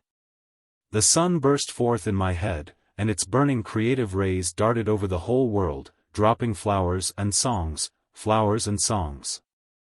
And I wrote on through the whole night, feeling no exhaustion, but soaring freely on the wings of mighty, sacred inspiration. I was writing something great, something immortal, flowers and songs. Chapter 2. Fragment. Chapter 10. Happily he died last week on Friday. I say, happily, and repeat that my brother's death was a great blessing to him. A cripple with no legs, palsied, with a smitten soul, he was terrible and piteous in his senseless creative ecstasy. Ever since that night he wrote for 2 months, without leaving his chair, refusing all food, weeping and scolding whenever we wheeled him away from his table even for a short time. He moved his dry pen over the paper with wonderful rapidity, throwing aside page after page, and kept on writing and writing. Sleep deserted him, and only twice did we succeed in putting him to bed for a few hours, thanks to a strong narcotic, but, later, even a narcotic was powerless to conquer his senseless creative ecstasy. At his order the curtains were kept drawn over all the windows the whole day long and the lamp was allowed to burn, giving the illusion of night, while he wrote on, smoking one cigarette after another. Apparently he was happy, and I never happened to meet any healthy person with such an inspired face, the face of a prophet or of a great poet. He became extremely emaciated, with the waxen transparency of a corpse or of an ascetic, and his hair grew quite grey. He began his senseless work a comparatively young man, but finished it an old one. Sometimes he hurried on his work, writing more than usual, and his pen would stick into the pages and break, but he never noticed it. At such times one durst not touch him, for at the slightest contact he was overtaken by fits of tears and laughter. But sometimes, very rarely, he rested blissfully from his work and talked to me affably, each time asking the same questions: who was I, what was my name, and since when had I taken up literature? And then he would condescendingly tell, always using the same words, what an absurd fright he had had at the thought that he had lost his memory and was incapable of work. And how splendidly he had refuted the insane supposition there and then by beginning his great immortal work about the flowers and songs. Of course I do not count upon being recognized by my contemporaries, he would say proudly and unassumingly at the same time, putting his trembling hand on the heap of empty sheets. But the future, will understand my idea. He never once remembered the war or his wife and son. The mirage of his endless work engrossed his attention so undividedly that it is doubtful whether he was conscious of anything else. One could walk and talk in his presence, he noticed nothing, and not for an instant did his face lose its expression of terrible tension and inspiration.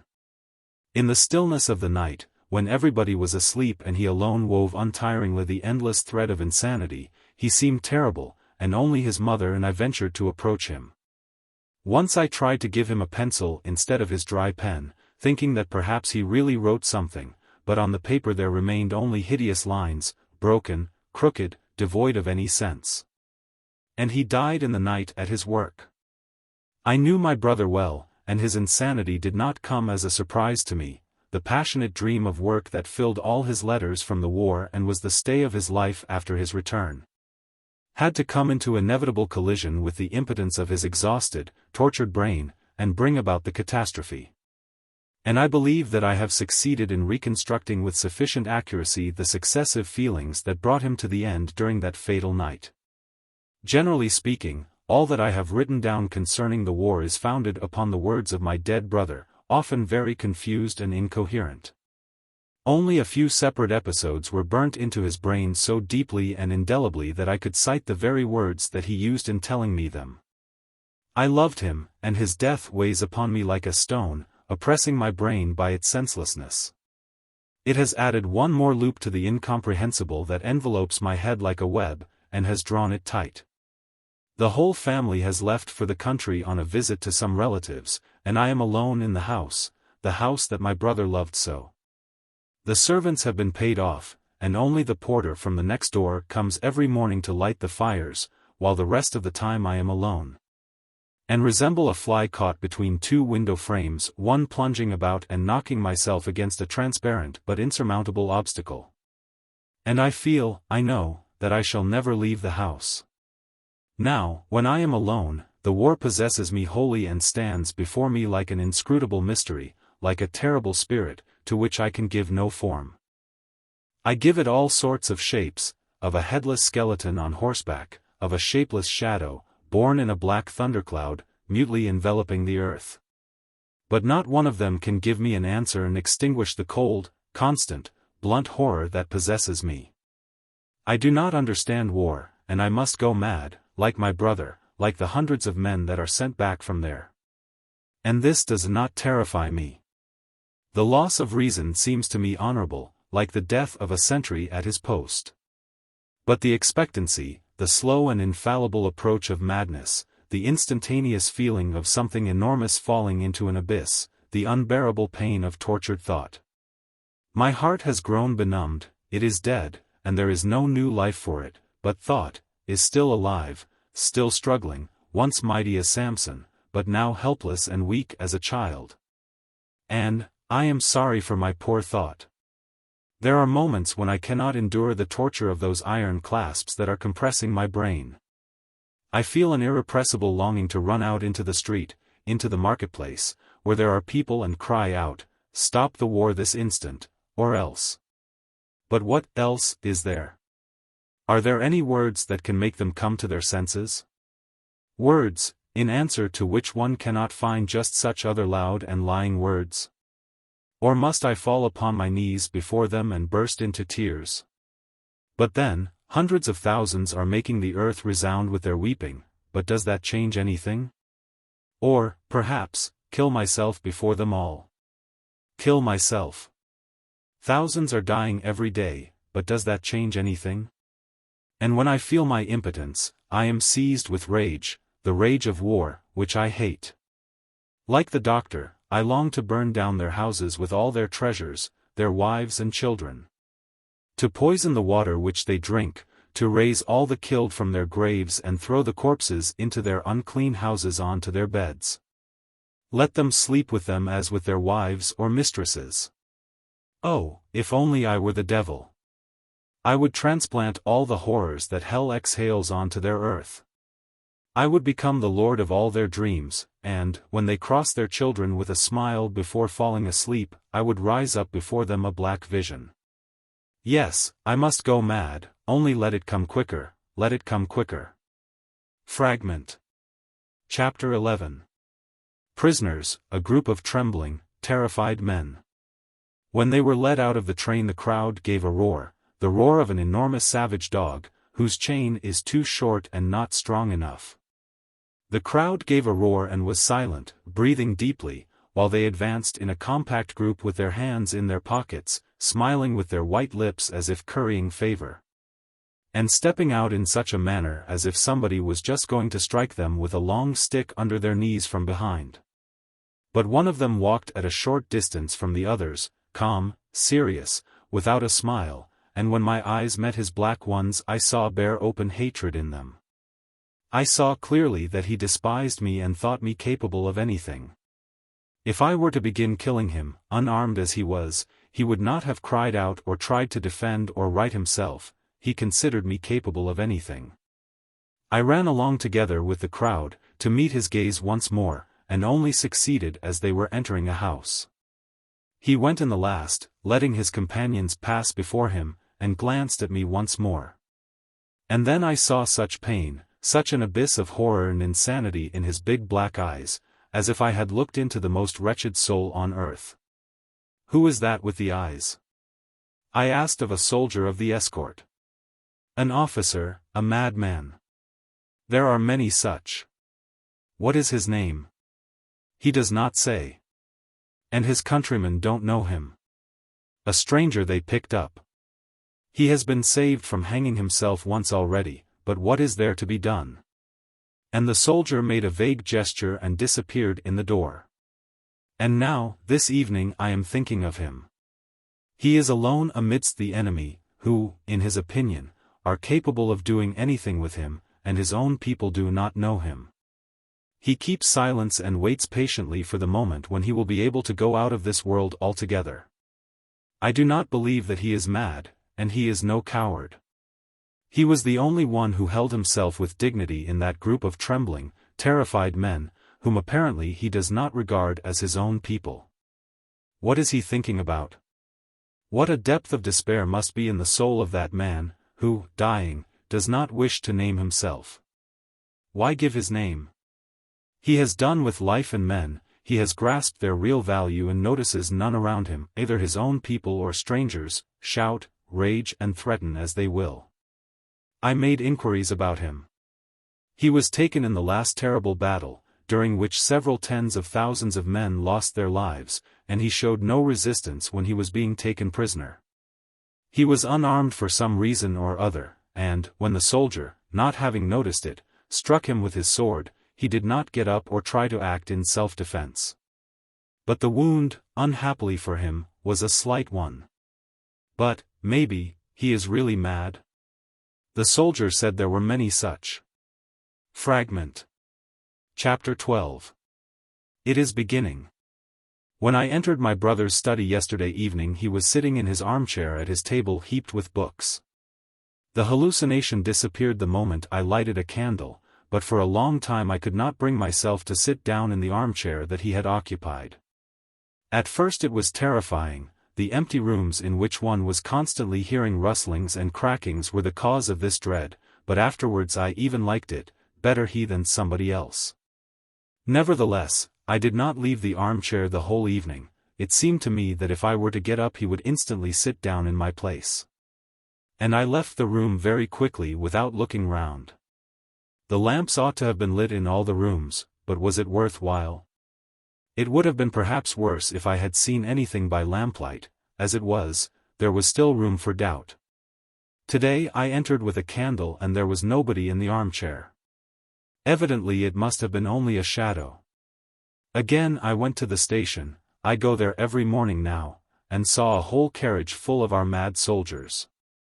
It was not opened, but shunted on to another line, and I had time to see several faces through the windows. They were terrible, especially one.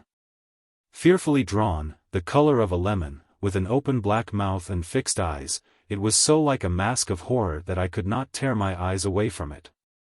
And it stared at me, the whole of it, and was motionless, and glided past together with the moving carriage, just as motionless, without the slightest change. Never transferring its gaze for an instant.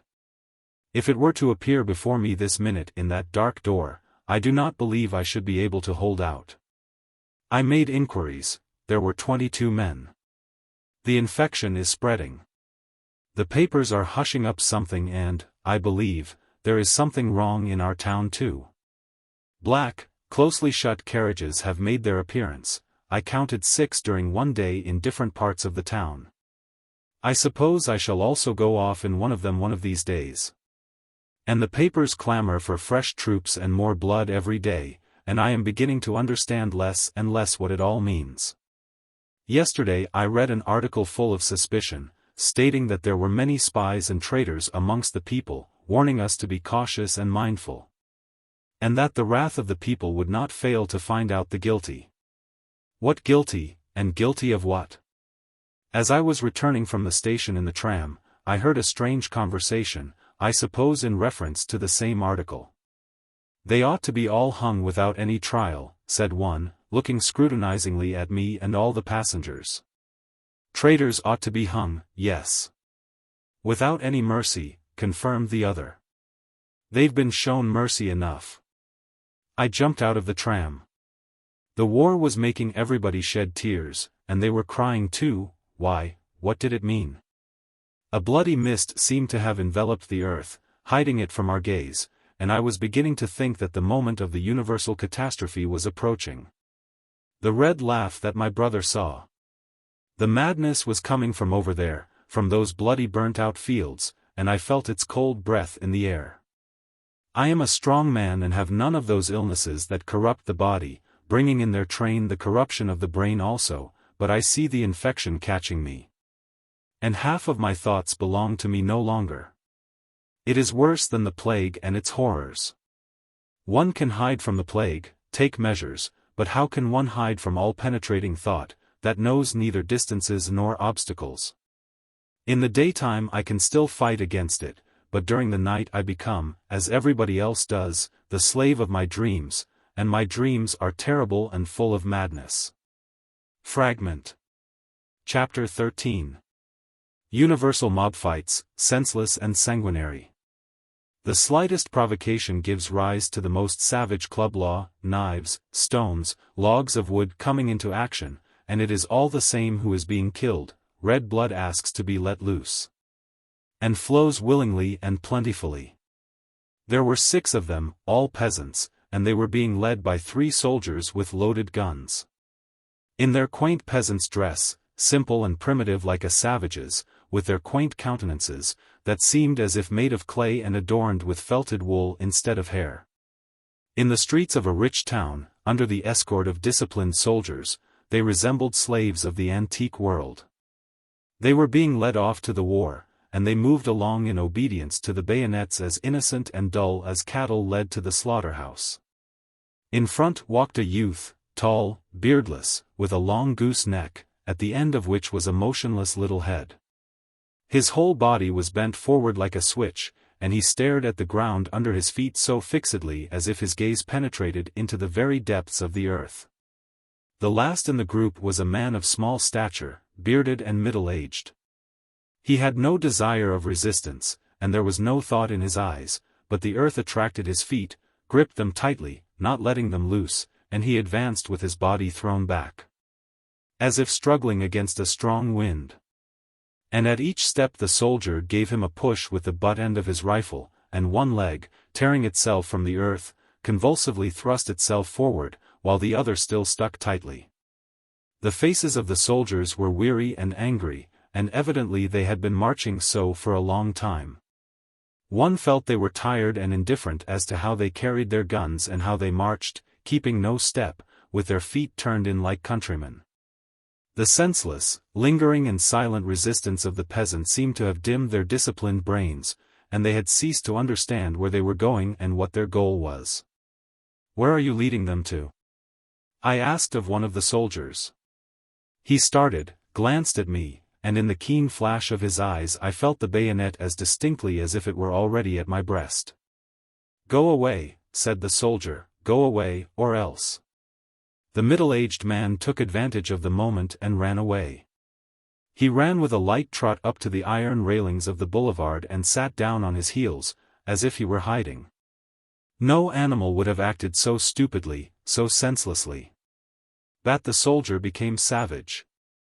I saw him go close up to him, stoop down and, thrusting his gun into the left hand, strike something soft and flat with the right one. And then again. A crowd was gathering. Laughter and shouts were heard. Fragment. Chapter 14. In the 11th row of stalls. Somebody's arms were pressing closely against me on my right and left-hand side, while far around me in the semi-darkness stuck out motionless heads, tinged with red from the lights upon the stage. And gradually the mass of people, confined in that narrow space, filled me with horror. Everybody was silent, listening to what was being said on the stage or, perhaps, thinking out his own thoughts, but as they were many, they were more audible, for all their silence, than the loud voices of the actors. They were coughing, blowing their noses, making a noise with their feet and clothes, and I could distinctly hear their deep, uneven breathing, that was heating the air. They were terrible, for each of them could become a corpse, and they all had senseless brains. In the calmness of those well-brushed heads, resting upon white, stiff collars, I felt a hurricane of madness ready to burst every second. My hands grew cold as I thought how many and how terrible they were, and how far away I was from the entrance. They were calm, but what if I were to cry out, "Fire"? And full of terror, I experienced a painfully passionate desire, of which I cannot think without my hands growing cold and moist. Who could hinder me from crying out, yes, standing up, turning round and crying out, "Fire! Save yourselves, fire!" A convulsive wave of madness would overwhelm their still limbs. They would jump up, yelling and howling like animals. They would forget that they had wives, sisters, mothers, and would begin casting themselves about like men stricken with sudden blindness. In their madness throttling each other with their white fingers fragrant with scent. The lights would be turned on, and somebody with an ashen face would appear upon the stage, shouting that all was in order and that there was no fire, and the music, trembling and halting, would begin playing something wildly merry, but they would be deaf to everything. They would be throttling, trampling, and beating the heads of the women, demolishing their ingenious, cunning headdresses. They would tear at each other's ears, bite off each other's noses, and tear the very clothes off each other's bodies, feeling no shame, for they would be mad. Their sensitive, delicate, beautiful, adorable women would scream and writhe helplessly at their feet, clasping their knees, still believing in their generosity, while they would beat them viciously upon their beautiful upturned faces, trying to force their way towards the entrance. For men are always murderers, and their calmness and generosity is the calmness of a well-fed animal, that knows itself out of danger. And when, having made corpses of half their number, they would gather at the entrance in a trembling, tattered group of shamefaced animals, with a false smile upon their lips, I would go on to the stage and say with a laugh, "It has all happened because you killed my brother." Yes, I would say with a laugh, "It has all happened because you killed my brother." I must have whispered something aloud, for my neighbor on the right-hand side moved angrily in his chair and said, "Hush! You are interrupting." I felt merry and wanted to play a joke. Assuming a warning severe expression, I stooped towards him. "What is it?" he asked suspiciously. "Why do you look at me so?" "Hush, I implore you," whispered I with my lips. "Do you not perceive a smell of burning? There is a fire in the theater." He had enough power of will and good sense not to cry out. His face grew pale, his eyes starting out of their sockets and almost protruding over his cheeks, enormous as bladders, but he did not cry out. He rose quietly and, without even thanking me, walked totteringly towards the entrance, convulsively keeping back his steps. He was afraid of the others guessing about the fire and preventing him getting away, him, the only one worthy of being saved. I felt disgusted and left the theater also. Besides, I did not want to make known my incognito too soon. In the street I looked towards that part of the sky where the war was raging. Everything was calm, and the night clouds, yellow from the lights of the town, were slowly and calmly drifting past. Perhaps it is only a dream, and there is no war? Thought I, deceived by the stillness of the sky and town. But a boy sprang out from behind a corner, crying joyously. A terrible battle. Enormous losses. By a list of telegrams, night telegrams. I read it by the light of the street lamp. 4,000 dead. In the theater, I should say, there were not more than 1,000. And the whole way home I kept repeating, 4,000 dead. Now I am afraid of returning to my empty house. When I put my key into the lock and look at the dumb, flat door, I can feel all its dark empty rooms behind it, which, however, the next minute, a man in a hat would pass through, looking furtively around him. I know the way well, but on the stairs I begin lighting match after match, until I find a candle. I never enter my brother's study, and it is locked with all that it contains.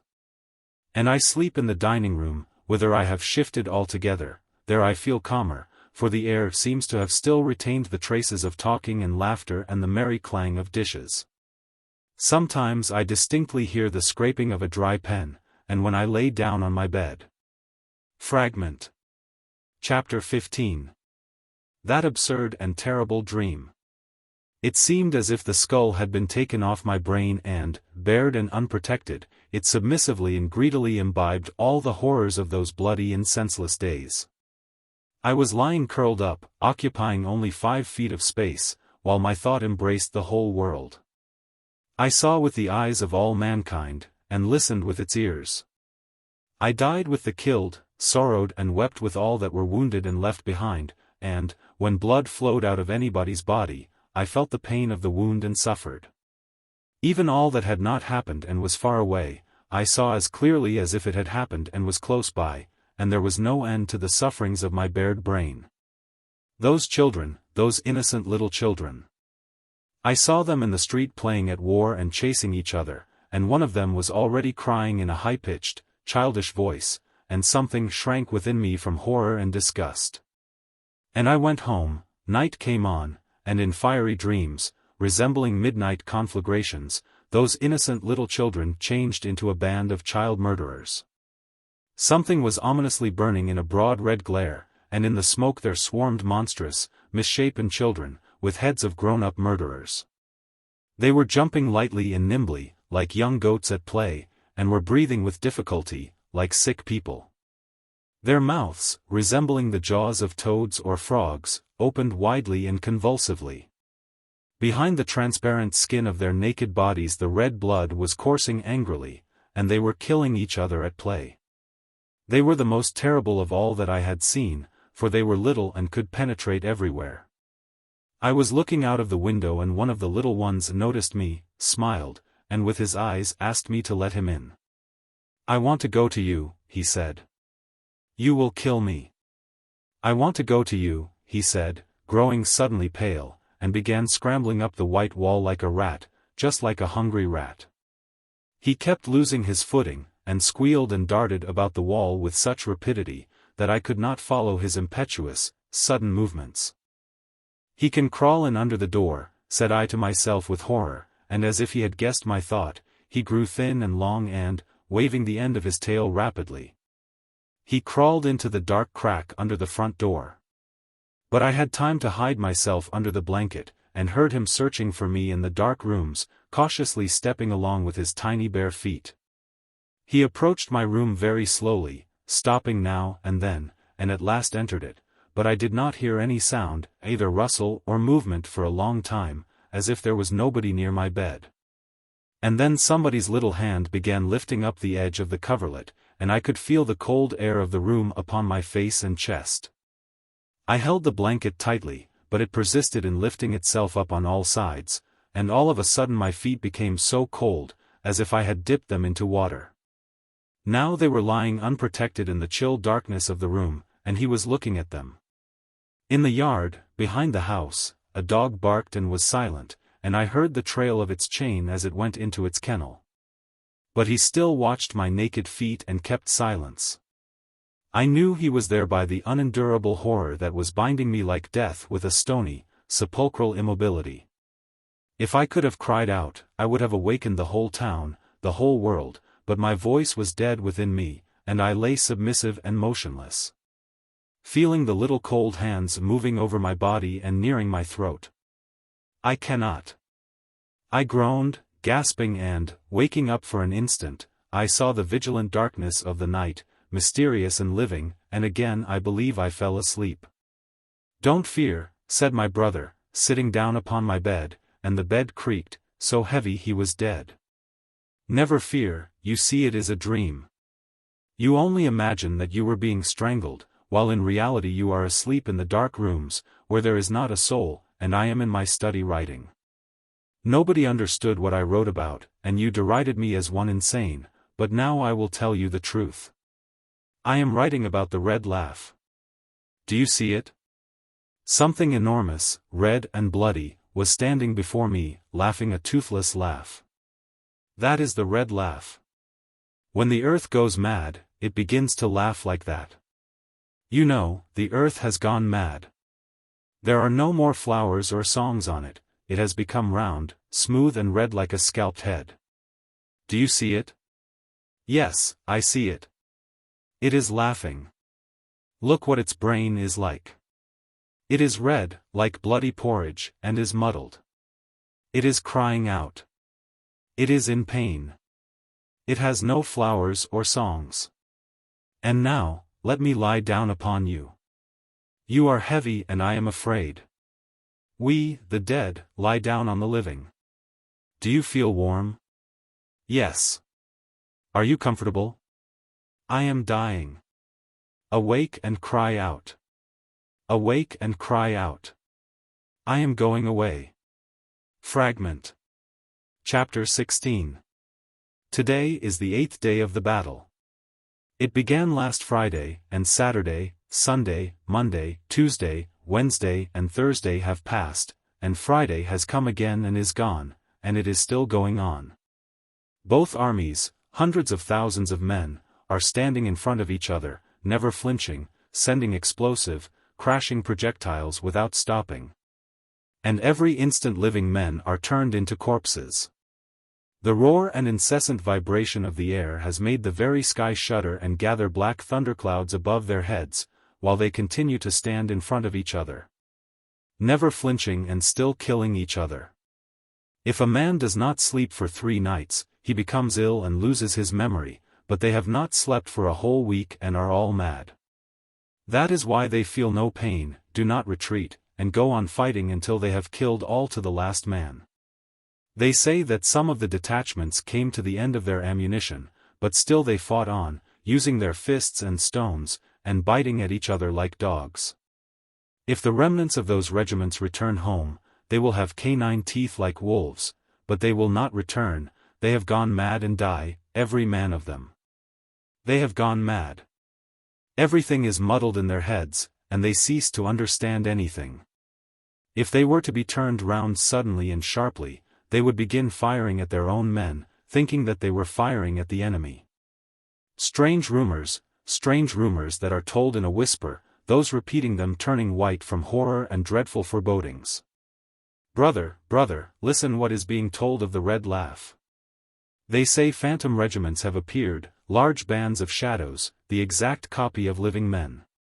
At night, when the men forget themselves for an instant in sleep, or in the thick of the day's fight, when the bright day itself seems a phantom, they suddenly appear, firing out of phantom guns, filling the air with phantom noises. And men, living but insane men, astounded by the suddenness of the attack, fight to the death against the phantom enemy, go mad from horror, become gray in an instant and die. The phantoms disappear as suddenly as they appear, and all become still, while the earth is strewn with fresh mutilated bodies. Who killed them? You know, brother, who killed them. When there is a lull between two battles and the enemy is far off, suddenly in the darkness of the night there resounds a solitary, frightened shot. And all jump up and begin firing into the darkness, into the silent dumb darkness, for a long time, for whole hours. Whom do they see there? Whose terrible, silent shape, full of horror and madness appears before them? You know, brother, and I know, but men do not know yet, but they have a foreboding, and ask, turning pale, why are there so many madmen? Before there never used to be so many. Before there never used to be so many madmen, they say, turning pale, trying to believe that now it is as before. And that the universal violence done to the brains of humanity would have no effect upon their weak little intellects. Why, men fought before and always have fought, and nothing of the sort happened. Strife is a law of nature, they say with conviction and calmness, growing pale, nevertheless, seeking for the doctor with their eyes, and calling out hurriedly, water, quick, a glass of water. They would willingly become idiots, those people, only not to feel their intellect reeling and their reason succumbing in the hopeless combat with insanity. In those days, when men over there were constantly being turned into corpses, I could find no peace, and sought the society of my fellow men. And I heard many conversations and saw many false smiling faces, that asserted that the war was far off and in no way concerned them. But much oftener I met naked, frank horror, hopeless, bitter tears and frenzied cries of despair, when the great mind itself cried out of man its last prayer, its last curse. With all the intensity of its power. Whenever will the senseless carnage end? At some friends, whom I had not seen for a long time, perhaps several years, I unexpectedly met a mad officer, invalid from the war. He was a schoolfellow of mine, but I did not recognize him. If he had lain for a year in his grave, he would have returned more like himself than he was then.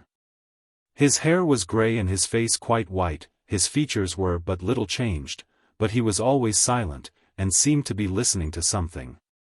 And this stamped upon his face a look of such formidable remoteness, such indifference to all around him, that it was fearful to talk to him. His relatives were told he went mad in the following circumstances: they were in the reserve, while the neighboring regiment was ordered to make a bayonet charge. The men rushed shouting, "Hurrah!" so loudly as almost to drown the noise of the cannon, and suddenly the gun ceased firing, the "hurrah" ceased also. And a sepulchral stillness ensued. They had run up to the enemy and were charging him with their bayonets. And his reason succumbed to that stillness.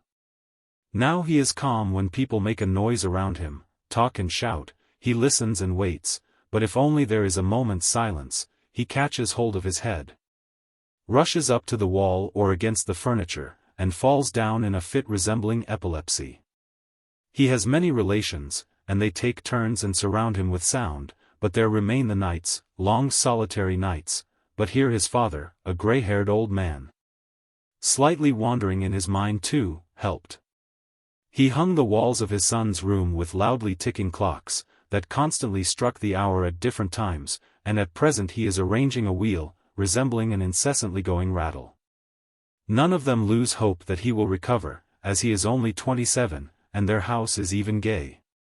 He is dressed very cleanly, not in his uniform, great care is taken of his appearance, and he is even handsome with his white hair, young, thoughtful face and well-bred, slow, tired movements. When I was told all, I went up and kissed his hand, his white languid hand, which will never more be lifted for a blow, and this did not seem to surprise anybody very much. Only his young sister smiled at me with her eyes, and afterwards showed me such attention that it seemed as if I were her betrothed and she loved me more than anybody in the world. She showed me such attention that I very nearly told her about my dark empty rooms, in which I am worse than alone, miserable heart, that never loses hope. And she managed that we remained alone. "How pale you are and what dark rings you have under your eyes," she said kindly. "Are you ill? Are you grieving for your brother?" "I am grieving for everybody. And I do not feel well. I know why you kissed my brother's hand." They did not understand. "Because he is mad, yes. Yes, because he is mad." She grew thoughtful and looked very much like her brother, only younger. "And will you," she stopped and blushed, but did not lower her eyes, "will you let me kiss your hand?" I kneeled before her and said, "Bless me."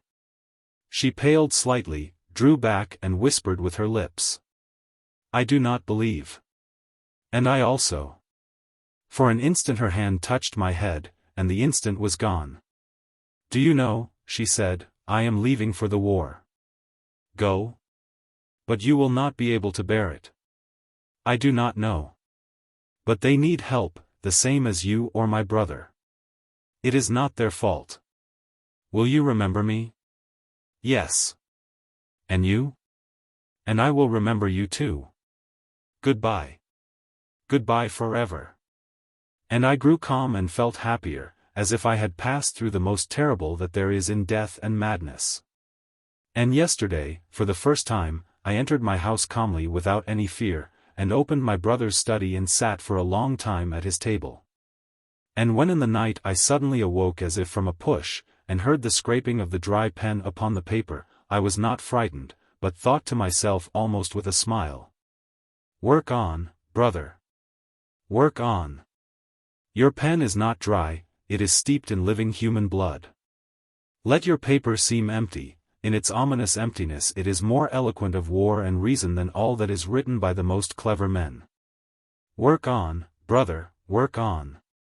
And this morning I read that the battle is still raging, and again I was possessed with a dread fear and a feeling of something falling upon my brain. It is coming, it is near, it is already standing upon the threshold of these empty, light rooms. Remember, remember me, dear girl, I am going mad. 30,000 dead, 30,000 dead. Fragment. Chapter 17. A fight is going on in the town. There are dark and fearful rumors. Fragment. Chapter 18. This morning, looking through the endless list of killed in the newspaper, I saw a familiar name. My sister's affianced husband, an officer called for military service at the same time as my dead brother, was killed. And, an hour later, the postman handed me a letter addressed to my brother, and I recognized the handwriting of the deceased on the envelope. The dead was writing to the dead. But still it was better so than the dead writing to the living. A mother was pointed out to me who kept receiving letters from her son for a whole month after she had read of his terrible death in the papers. He had been torn to pieces by a shell. He was a fond son, and each letter was full of endearing and encouraging words and youthful, naive hopes of happiness. He was dead, but wrote of life with a fearful accuracy every day, and the mother ceased to believe in his death. And when a day passed without any letter, then a second and a third, and the endless silence of death ensued, she took a large old-fashioned revolver belonging to her son in both hands, and shot herself in the breast. I believe she survived, but I am not sure, I never heard.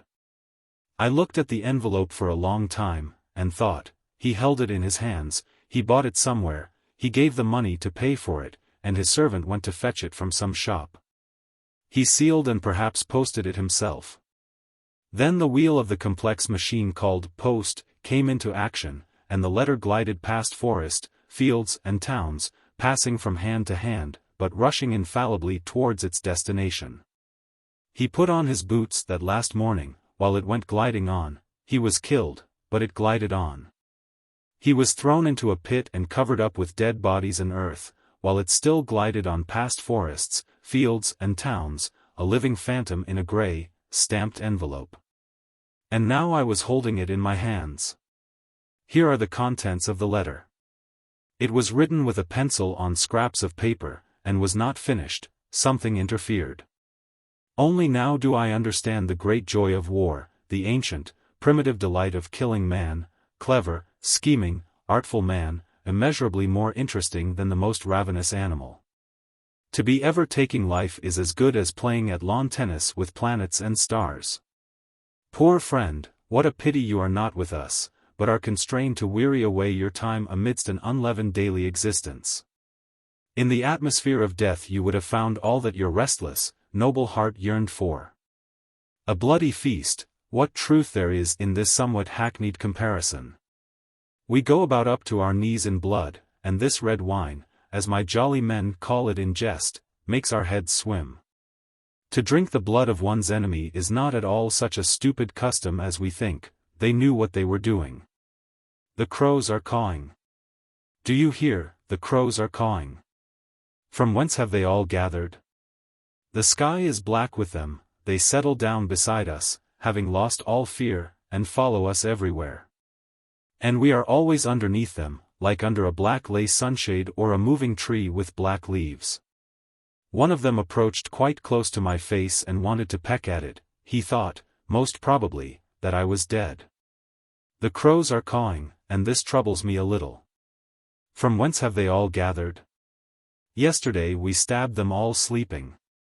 We approached stealthily, scarcely touching the ground with our feet, as if we were stalking wild ducks. We stole up to them so skillfully and cautiously that we did not touch a corpse and did not scare one single crow. We stole up like shadows, and the night hid us. I killed the sentry myself, knocked him down and strangled him with my hands, so as not to let him cry out. You understand, the slightest sound, and all would have been lost. But he did not cry out. He had no time, I believe, even to guess that he was being killed. They were all sleeping around the smoldering fires, sleeping peacefully, as if they were at home in their beds. We hacked about us for more than an hour, and only a few had time to awake before they received their death blow. They howled, and of course begged for mercy. They used their teeth. One bit off a finger on my left hand, with which I was incautiously holding his head. He bit off my finger, but I twisted his head clean off. How do you think? Are we quits? How they did not all wake up I cannot imagine. One could hear their bones crackling and their bodies being hacked. Afterwards we stripped all naked and divided their clothes amongst ourselves. My friend, don't get angry over a joke. With your susceptibility you will say this savors of marauding, but then we are almost naked ourselves, our clothes are quite worn out. I have been wearing a woman's jacket for a long time, and resemble more than an officer of a victorious army. By the by, you are, I believe, married, and it is not quite right for you to read such things. But, you understand? Women. N it, I am young, and thirst for love. Stop a minute, I believe it was you who was engaged to be married? It was you, was it not, who showed me the portrait of a young girl and told me she was your promised bride? And there was something sad, something very sad and mournful underneath it. And you cried. That was a long time ago, and I remember it but confusedly. There is no time for softness at war. And you cried. What did you cry about? What was there written that was as sad and mournful as a drooping flower? And you kept crying and crying. Were you not ashamed, an officer, to cry? The crows are cawing. Do you hear, "Friend, the crows are cawing. What do they want?" Further on the pencil-written lines were effaced and it was impossible to decipher the signature. And strange to say, the dead man called forth no compassion in me. I distinctly pictured to myself his face, in which all was soft and delicate as a woman's, the color of his cheeks, the clearness and morning freshness of the eyes, the beard so bushy and soft that a woman could almost have adorned herself with it. He liked books, flowers and music, feared all that was coarse, and wrote poetry. My brother, as a critic, declared that he wrote very good poetry. And I could not connect all that I knew and remembered of him with the cawing crows, bloody carnage and death. The crows are cawing. And suddenly, for one mad, unutterably happy instant, I clearly saw that all was a lie and that there was no war. There were no killed, no corpses, there was no anguish of reeling, helpless thought. I was sleeping on my back and seeing a dream, as I used to in my childhood, the silent dread rooms, devastated by death and terror, and myself with a wild letter in my hand. My brother was living, and they were all sitting at the tea table, and I could hear the noise of the crockery. The crows are cawing. No, it is but true. Unhappy earth, it is true. The crows are cawing. It is not the invention of an idle scribbler, aiming at cheap effects, or of a madman, who has lost his senses. The crows are cawing. Where is my brother? He was noble-hearted and gentle and wished no one evil. Where is he? I am asking you, you cursed murderers. I am asking you, you cursed murderers, crows sitting on carrion, wretched, imbecile animals, before the whole world. For you are animals. What did you kill my brother for? If you had a face, would give you a blow upon it, but you have no face, you have only the snout of a wild beast. You pretend that you are men, but I see claws under your gloves and the flat skull of an animal under your hat. Hidden beneath your clever conversation I hear insanity rattling its rusty chains. And with all the power of my grief, my anguish and dishonored thought, I curse you, you wretched, imbecile animals. Fragment the last.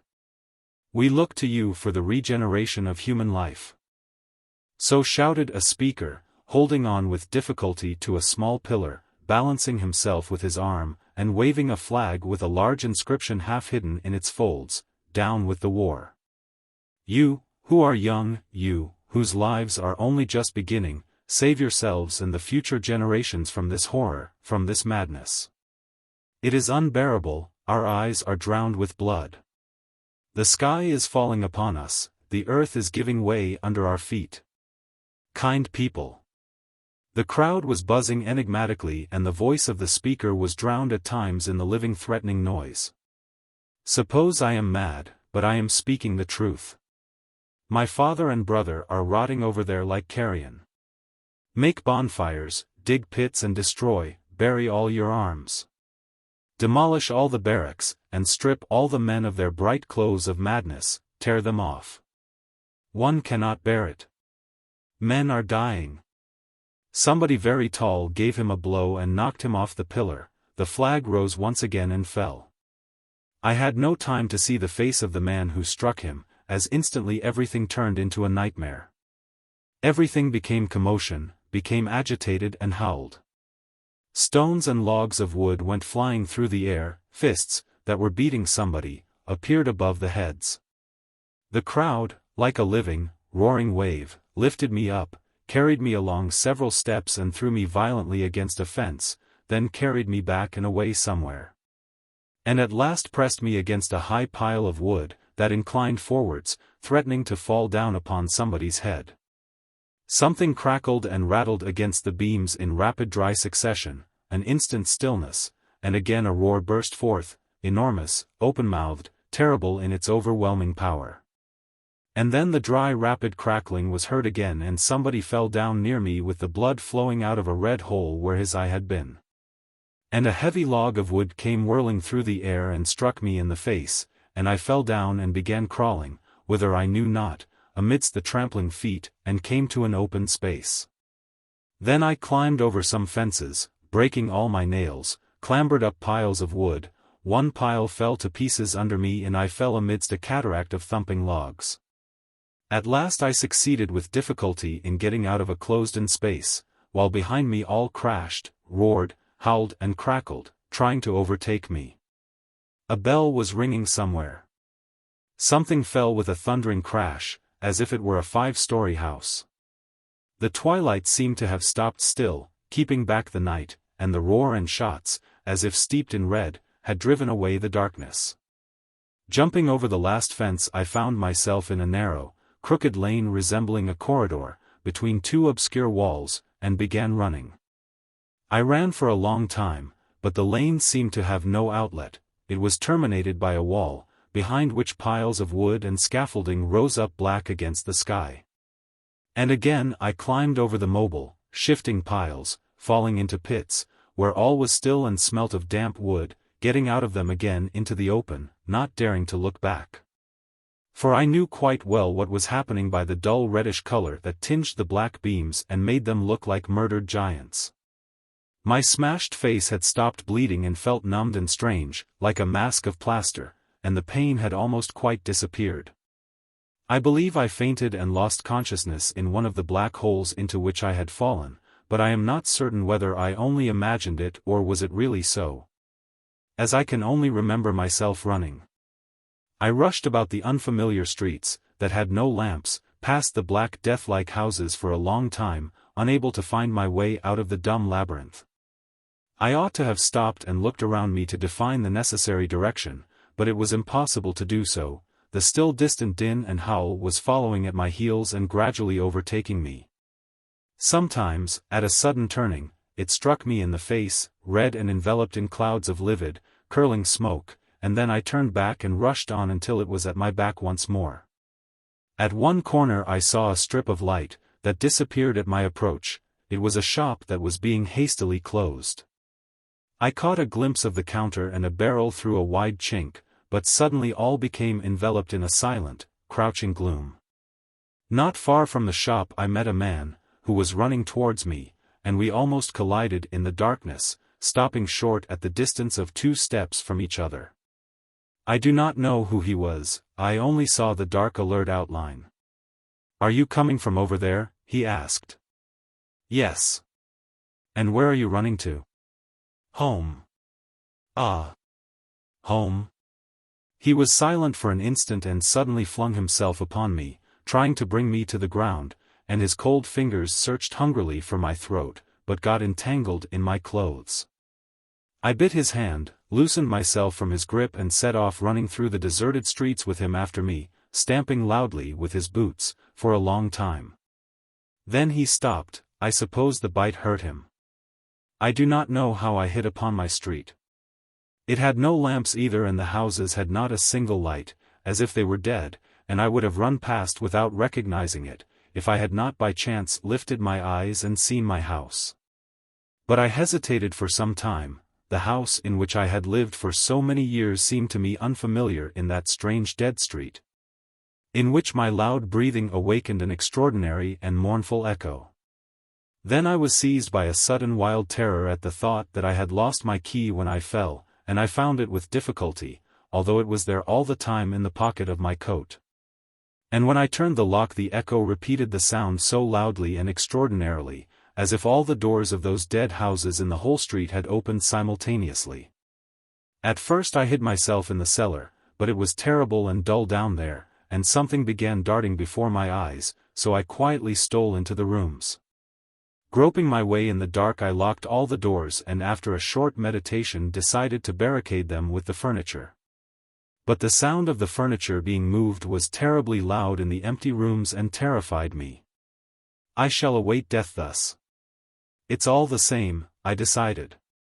There was some water, very warm water in the water jug, and I washed my face in the dark and wiped it with a sheet. The parts that were smashed galled and smarted much, and I felt a desire to look at myself in the looking-glass. I lit a match, and in its uneven, faint light there glanced at me from out of the darkness something so hideous and terrible, that I hastily threw the match upon the floor. I believe my nose was broken. "It makes no difference now," said I to myself. "Nobody will mind." And I felt gay. With strange grimaces and contortions of the body, as if I were personating a thief on the stage, I went into the larder and began searching for food. I clearly saw the unsuitableness of all my grimaces, but it pleased me so. And I ate with the same contortions, pretending that I was very hungry. But the darkness and quiet frightened me. I opened the window into the yard and began listening. At first, probably as the traffic had ceased, all seemed to me to be quite still. And I heard no shots. But soon I clearly distinguished a distant din of voices, shouts, the crash of something falling, a laugh. The sounds grew louder perceptibly. I looked at the sky. It was livid and sweeping past rapidly.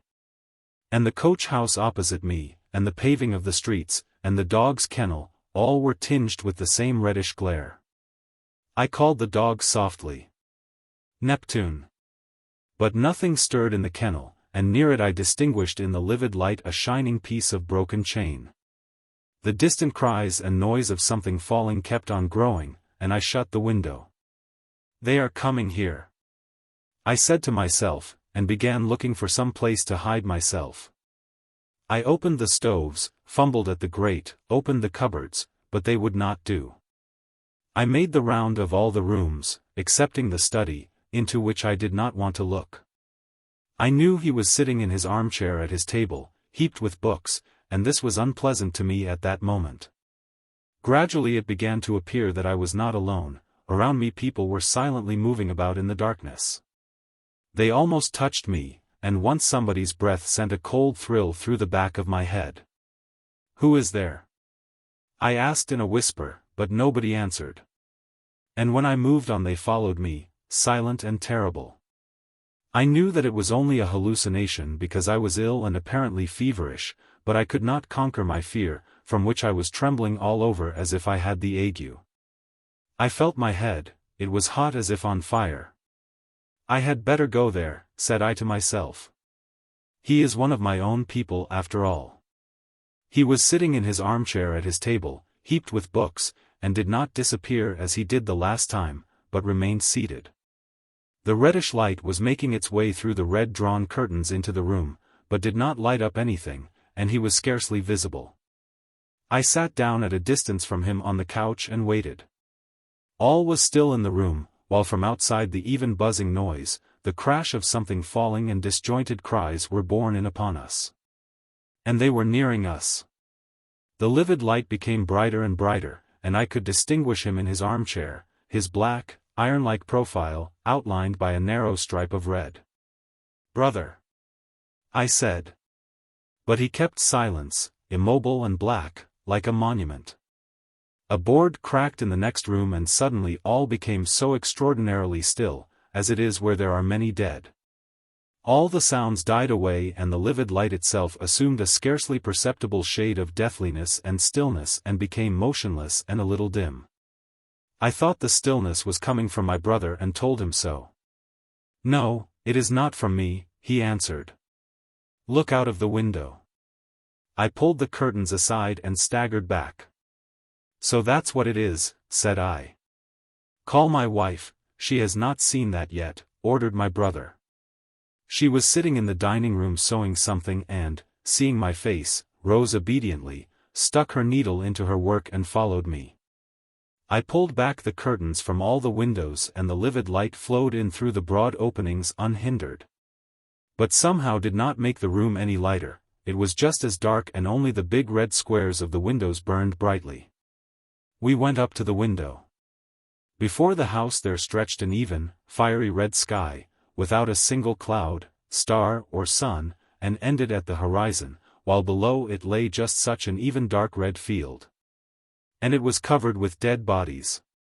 All the corpses were naked and lay with their legs towards us, so that we could only see their feet and triangular heads. And all was still. Apparently they were all dead, and there were no wounded left behind in that endless field. "Their number is growing," said my brother.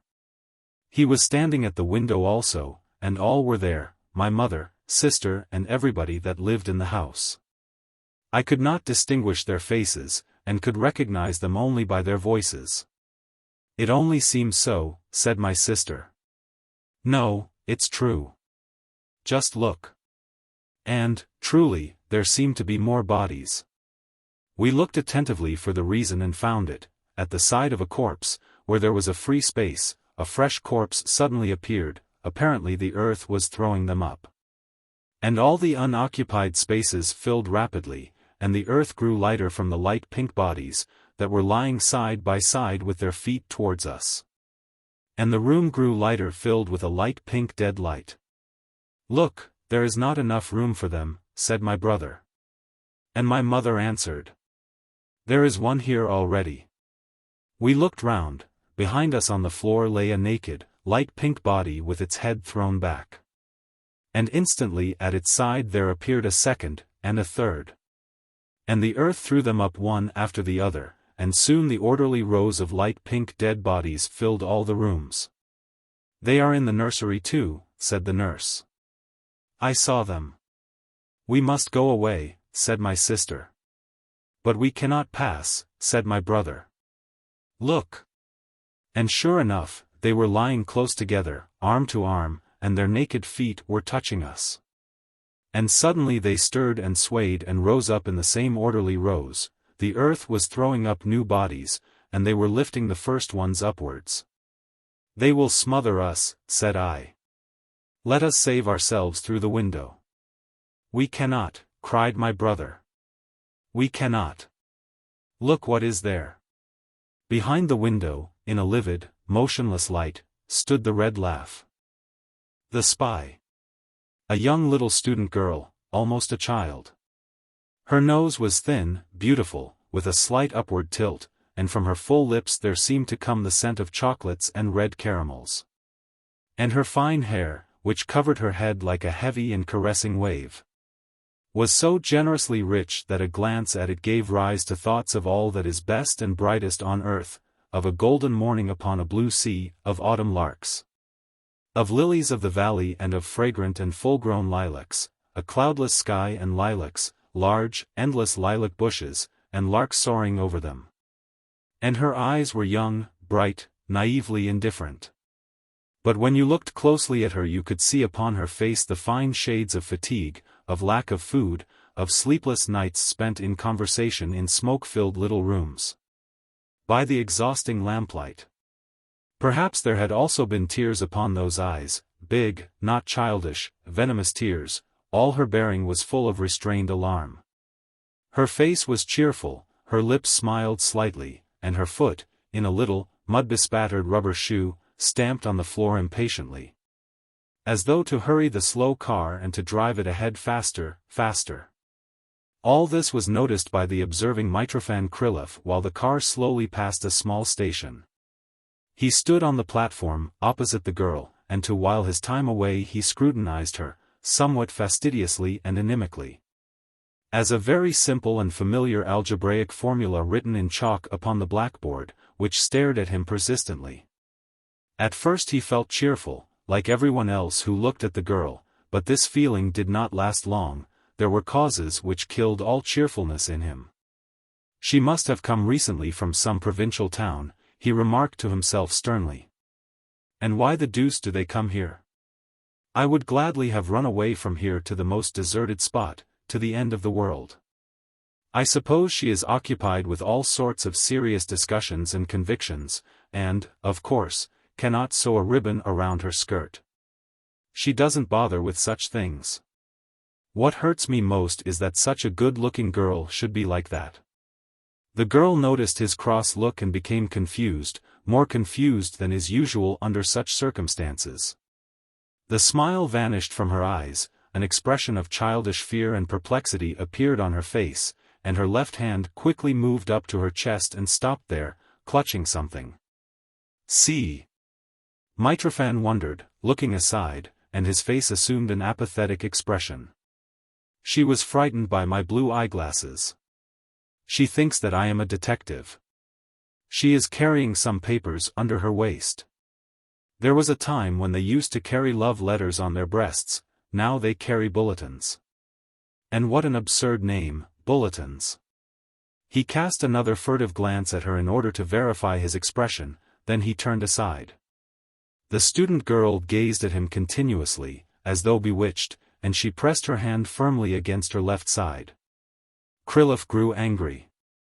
What a fool! Since I wear blue eyeglasses I must be, according to her ideas, a spy. But she does not understand that a man's eyes may be sore from hard work. How naive she is. Just think of it. And these people undertake to do work to save the fatherland. What she needs is a milk bottle and not a fatherland. No, we are not ripe yet. LaSalle, for instance, his was a great mind. But here every beetle is trying to do things. She can't solve a simple mathematical problem, and yet she is bothering about finance, politics, documents. You deserve to be scared properly, then you will know what you are about. Mitrofan Krylov drew his head into his shoulders with a sharp gesture, his face assumed a cunning and mean expression which, in his opinion, was peculiar to real spies. And he cast a sinister look at the girl which almost turned his eyes out. And he was satisfied with his work. The girl shuddered and quivered with fear, and her eyes began to wander alarmedly. There is no escape. Mitrofan Krylov interpreted her restlessness. You may jump, my dove, and I'll make it still stronger. And growing ever more and more inspired, forgetting his hunger, and the nasty weather, elated with his creative power, he began to simulate a spy as cleverly as if he were a real actor or as if he actually served in the secret police department.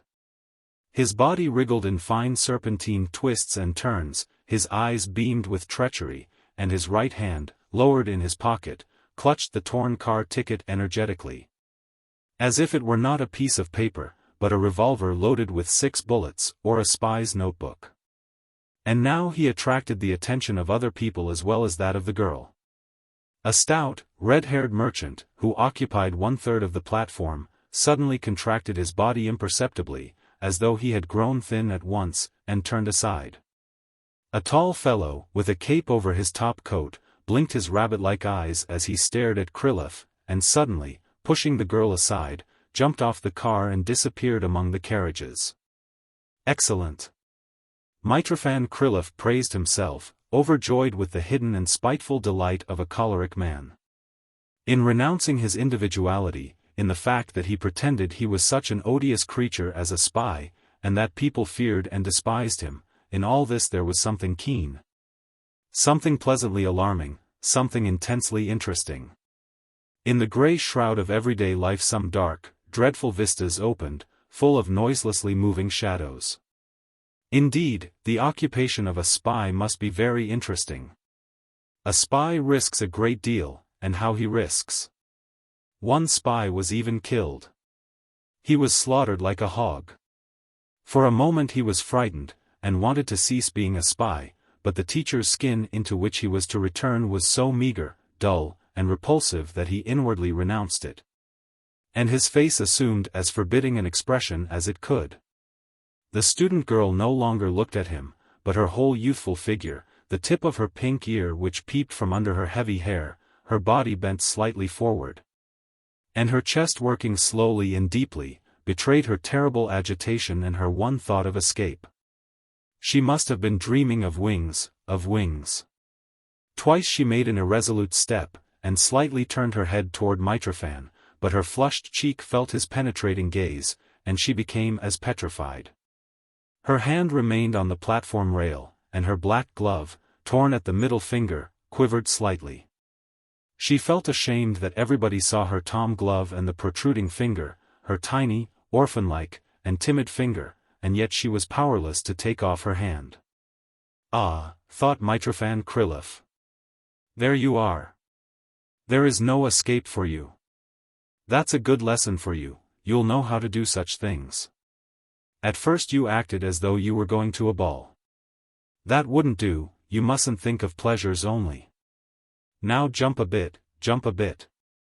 He pictured to himself the life of the girl he pursued, and it appeared to him to be just as interesting, just as full and as varied as the life of a spy.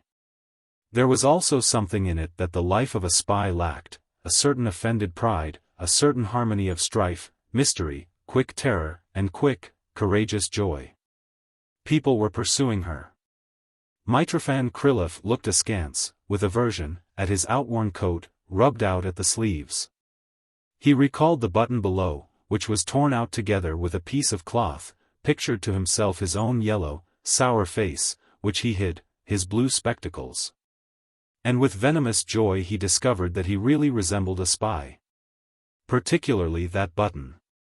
Spies have nobody that would sew on their buttons for them.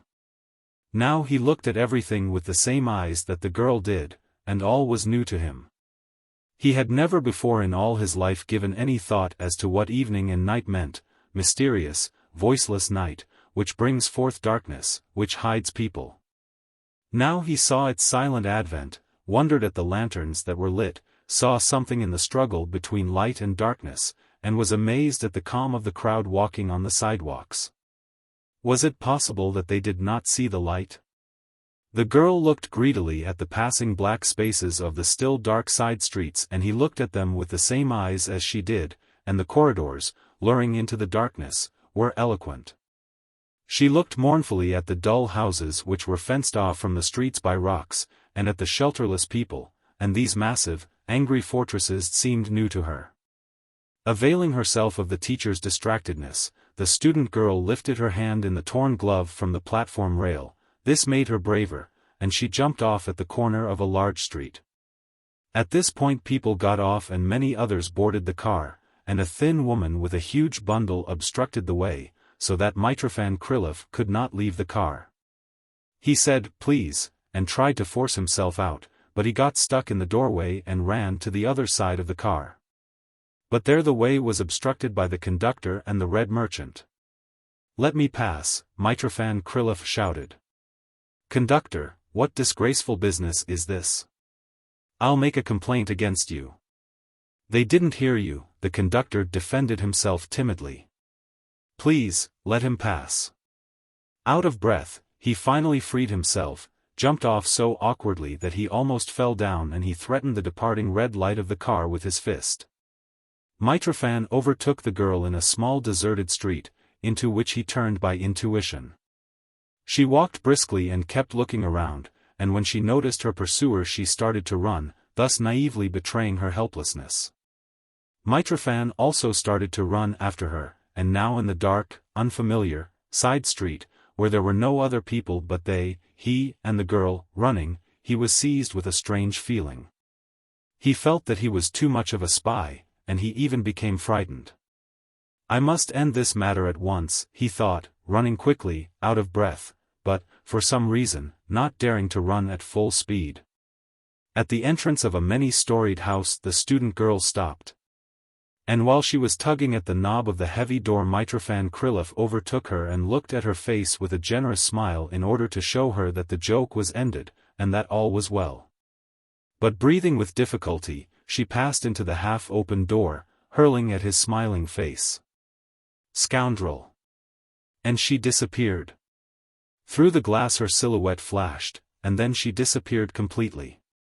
Still smiling generously, Mitrofan touched the cold knob of the door, made an attempt to open it, but in the hallway, under the staircase, he saw the porter's galoons, and he walked away slowly. He stopped a few steps away and for about 2 minutes stood shrugging his shoulders. He adjusted his spectacles with dignity, threw his head back and thought. "How stupid. She did not allow me to say a word, but scolded me at once. The nasty girl could not understand that it was all a joke. I was doing it all for her own sake, while she, as if I needed her with her papers. Break your neck as much as you please. I suppose she is sitting now and telling all sorts of students, all sorts of long-haired students, how a spy was pursuing her. And they are sighing. The idiots. I am a university graduate myself, and am no worse than you are." He felt warm after his brisk walk, and he unbuttoned his coat, but he recalled that he might catch a cold, so he buttoned his coat again, tugging with aversion at the loose, dangling button. He stood in the same spot for a time, cast a helpless glance at the rows of lighted and dark windows and went on thinking. And the shaggy students are no doubt happy, and they believe her. Fools. I myself was a shaggy student, my hair was so long. I would not have cut my hair even now if it weren't falling out. It is falling out rapidly. I'll soon be bald. And I can't wear a wig like a spy. He lit a cigarette and felt that it was too much for him, the smoke was so bitter and unpleasant. Shall I go up and say to them, ladies and gentlemen, it was all a joke, just a joke? But they will not believe me. They may even give me a thrashing. Mitrofan walked away about 20 steps and paused. It was growing cold. He felt his light coat and the newspaper in his side pocket, and he was seized with a sense of bitterness. He felt so offended that he was on the point of crying. He could have gone home, had his dinner, drunk his tea and read his newspaper, and his soul would have been calm, cloudless. The copy books had already been corrected, and tomorrow, Saturday, there would be a whist party at the inspector's house. And there, in her little room, his deaf grandmother was sitting and knitting socks. The dear, kind, devoted grandmother had already finished 2 pairs of socks for him. And the little oil lamp must be burning in her room, and he recalled that he had been scolding her for using too much oil. Where was he now? In some kind of a side street. In front of some house, in which there were shaggy students. 2 students came out of the lighted entrance of the house, slamming the door loudly, and turned in the direction of Mitrofan. He came to himself somewhere on the boulevard and for a long time was unable to recognize the neighborhood. It was quiet and deserted. A rain was falling. The students were not there. He smoked 2 cigarettes, one after another, and his hands were trembling when he lit the cigarettes. I must compose myself and look at the affair soberly, he thought. It isn't so bad, after all. The deuce take that girl. She thinks that I am a spy, well, let her think what she pleases. But she does not know me. And the students didn't see me either. I am no fool, I raised the collar of my coat. He laughed for joy, and even opened his mouth, but suddenly he stood still as though petrified by a terrible thought. My God! But she saw me. I demonstrated my face to her for a whole hour. She may meet me somewhere. And a long series of possibilities occurred to Mitrofan Krylov. He was an intelligent man, fond of science and art. He frequented theaters, attended various meetings and lectures, and he might meet that girl at any of those places. She never goes alone to such places, he thought. Such girls never go alone. But with a whole crowd of student girls and audacious students, and he was terrified at the thought of what might happen when she pointed her finger at him and said, "Here's a spy." I must take off my spectacles, shave off my beard, thought Mitrofan. Never mind the eyes, it may be that the doctor was lying about them. But will my face be changed any if I remove my beard? Is this a beard? He touched his thin little beard with his fingers and felt his face. Even my beard does not grow properly. He thought with sorrow and aversion. But it is all nonsense. Even if she recognized me it wouldn't matter. Such a thing must be proven. It must be proven calmly and logically, even as a theorem must be proven. He pictured to himself a meeting of the shaggy students, before whom he was defending himself firmly and calmly. Mitrofan Krylov adjusted his spectacles sternly, with dignity, and smiled contemptuously. Then he began to prove to them, but he convinced himself, to his horror, that all logic and theorem are one thing, while his life was quite another thing, and there were no logic. No proofs in his life to show that Mitrofan Krylov was not a spy. If someone, even that girl, accused him of being a spy, would he find anything definite, clear, convincing in his life by which he could offset this base accusation? Now it seemed to him she looked at him naively, with fearless eyes and called him spy, and from that straightforward look, and from that cruel word, all the false phantoms of convictions and decency melted away as from fire. Emptiness everywhere. Mitrofan was silent, but his soul was filled with a cry of despair and horror. What did all this mean? Where had it all disappeared? What would he lean upon in order to save himself from falling into that dark and terrible abyss? My convictions, he muttered. My convictions. Everybody knows them, my convictions. For instance. He searched his mind. He was grasping in his memory at fragments of conversations, he was looking for something clear, strong, convincing, he found nothing. He recalled absurd phrases such as this: Ivanov, I am convinced that you have copied the problem from Sirotkin. But is this a conviction?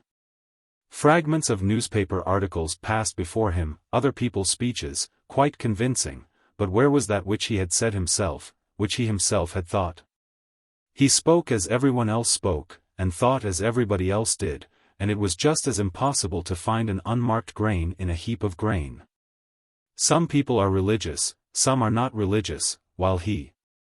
Wait, he said to himself. Is there a God, or is there not? I don't know. I don't know anything.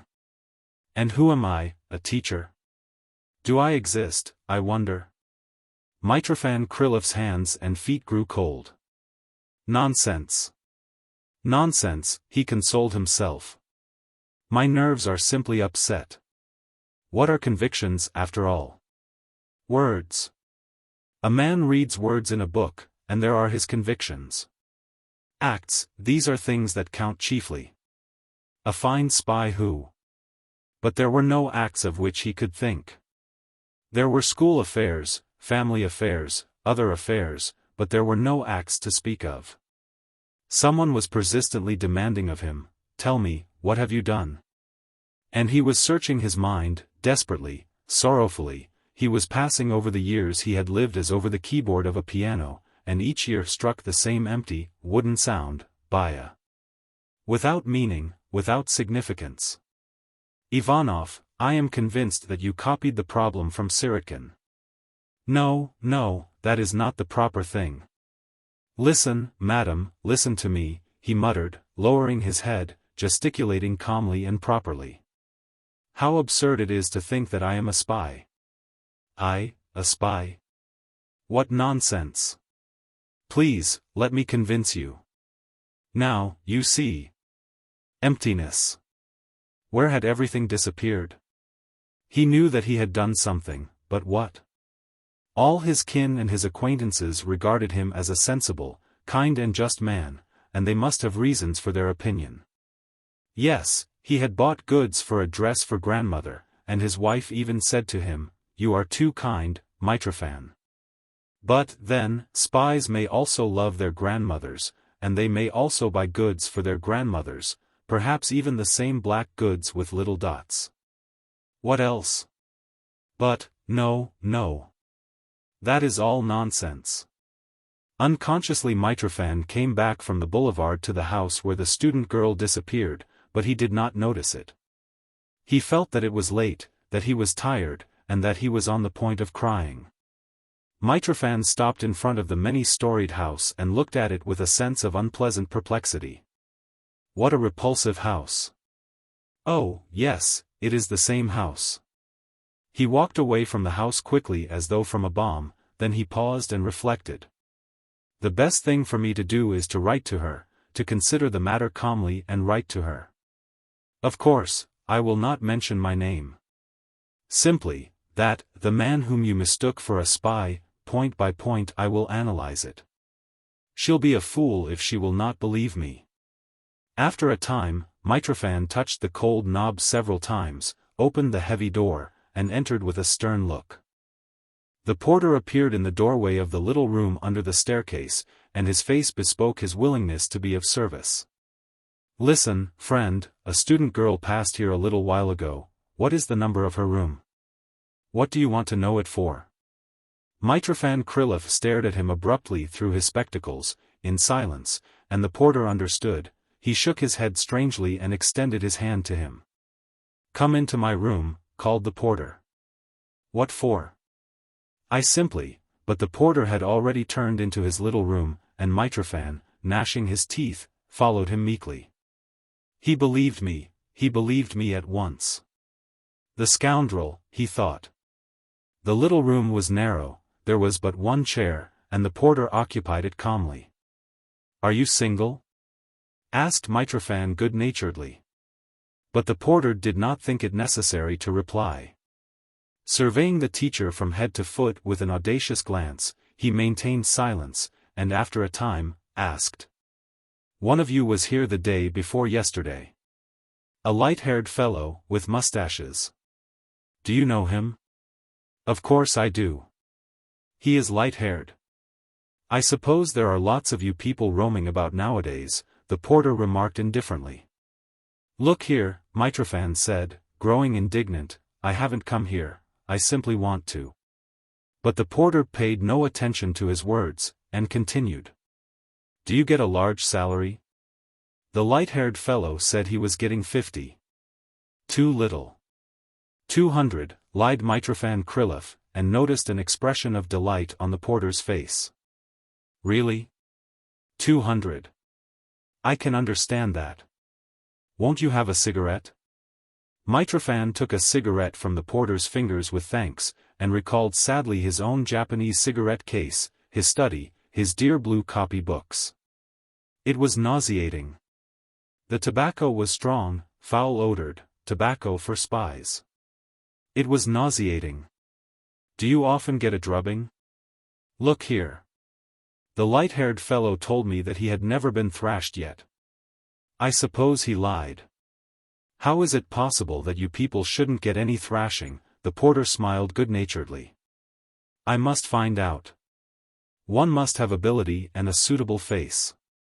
I have seen a spy whose face was crooked and one eye was missing. What is a man like that good for? His face was crooked, and in place of an eye there was a hole. You, for instance." "Look here," Mitrofan exclaimed softly. "I have no time. I have other things to attend to." Unwillingly dropping this interesting theme, the porter questioned Mitrofan about the girl, what she looked like, and said. "I know her. She comes here often. Number 7, Ivanova. Why do you throw the cigarette on the floor? There is a stove. All I have to do is to sweep here after you. Blockhead." Mitrofan replied quietly, and walked out into the side street, looking for an izvoshchik. "Home, I must go home at once. My God! Why didn't I think of it before? I was so absent-minded." He recalled that he had a diary, in which he had written long ago, when he was still a student, during his first term, something liberal, very strong, free and even beautiful. He recalled clearly that evening, and his room, and the tobacco that lay scattered on the table, and the feeling of pride, enthusiasm, and delight with which he wrote down those energetic, firm lines. He would tear out those pages and send them to her, and that would settle it. She would see, she would understand, she was a sensible and noble girl. How fine! And how hungry he was! In the hallway Mitrofan was met by his alarmed wife. "Where were you? What happened to you? Why do you look so upset?" And throwing off his coat quickly, he shouted. "With you I might be still more upset. The house is full of people and yet there is nobody to sew a button on my coat. The devil knows what you are doing here. I have told you 100 times. Sew on this button. It's disgraceful, disgraceful." And he walked away to his study. "And how about dinner? Later. Don't bother me. Don't follow me." There were many books there, many copy books, but the diary was not there. Sitting on the floor, he threw out of the lower drawer of the closet various papers, books, copybooks, sighing and despairing, angry at his cold, stiff fingers, until at last. There was the blue, slightly grease-stained cover, his careful handwriting, dried flowers, the stale, sourish odor of perfume. How young he had been at that time. Mitrofan seated himself at the table and for a long time turned the leaves of the diary, but the desired place was not to be found. And he recalled that 5 years ago, when the police had searched Anton's house, he became so frightened that he tore out of his diary all the pages that might compromise him, and he burned them. It was useless to look for them, they were no more, they had been burned. With lowered head, his face covered with his hands, he sat for a long time, motionless, before the desolate diary. But one candle was burning, it was unusually dark in the room, and from the black, formless chairs came the breath of cold, desolate loneliness. Far away in those rooms children were playing, shouting, laughing, in the dining room tea was being served, people were walking, talking, while here all was silent as in a graveyard. If an artist had peeped into the room, felt this cold, gloomy darkness and noticed the heap of scattered papers and books, the dark figure of the man with his covered face, bent over the table in helpless grief, he would have painted a picture and would have called it, the suicide. But I can recall that passage, thought Mitrofan. I can recall it. Even if the paper was burned, the sentiments remained somewhere, they existed. I must recall them. But he recalled only that which was unimportant, the size of the paper, the handwriting, even the commas and the periods, but the essential part, the dear, beloved, bright part that could clear him, that was dead forever. It had lived and died, even as human beings die, as everything dies. If he knelt, cried, prayed that it come to life again, if he threatened, gnashed his teeth, the enormous emptiness would have remained silent. For it will never give up that which has fallen into its hands. Did ever tears or sobs bring a dead man back to life? There is no forgiveness, no mercy, no return, such is the law of cruel death. It was dead. It had been killed. Base murderer. He himself had burned with his own hands the best flowers that had perhaps once in his life blossomed in his fruitless, beggarly soul. Poor perished flowers.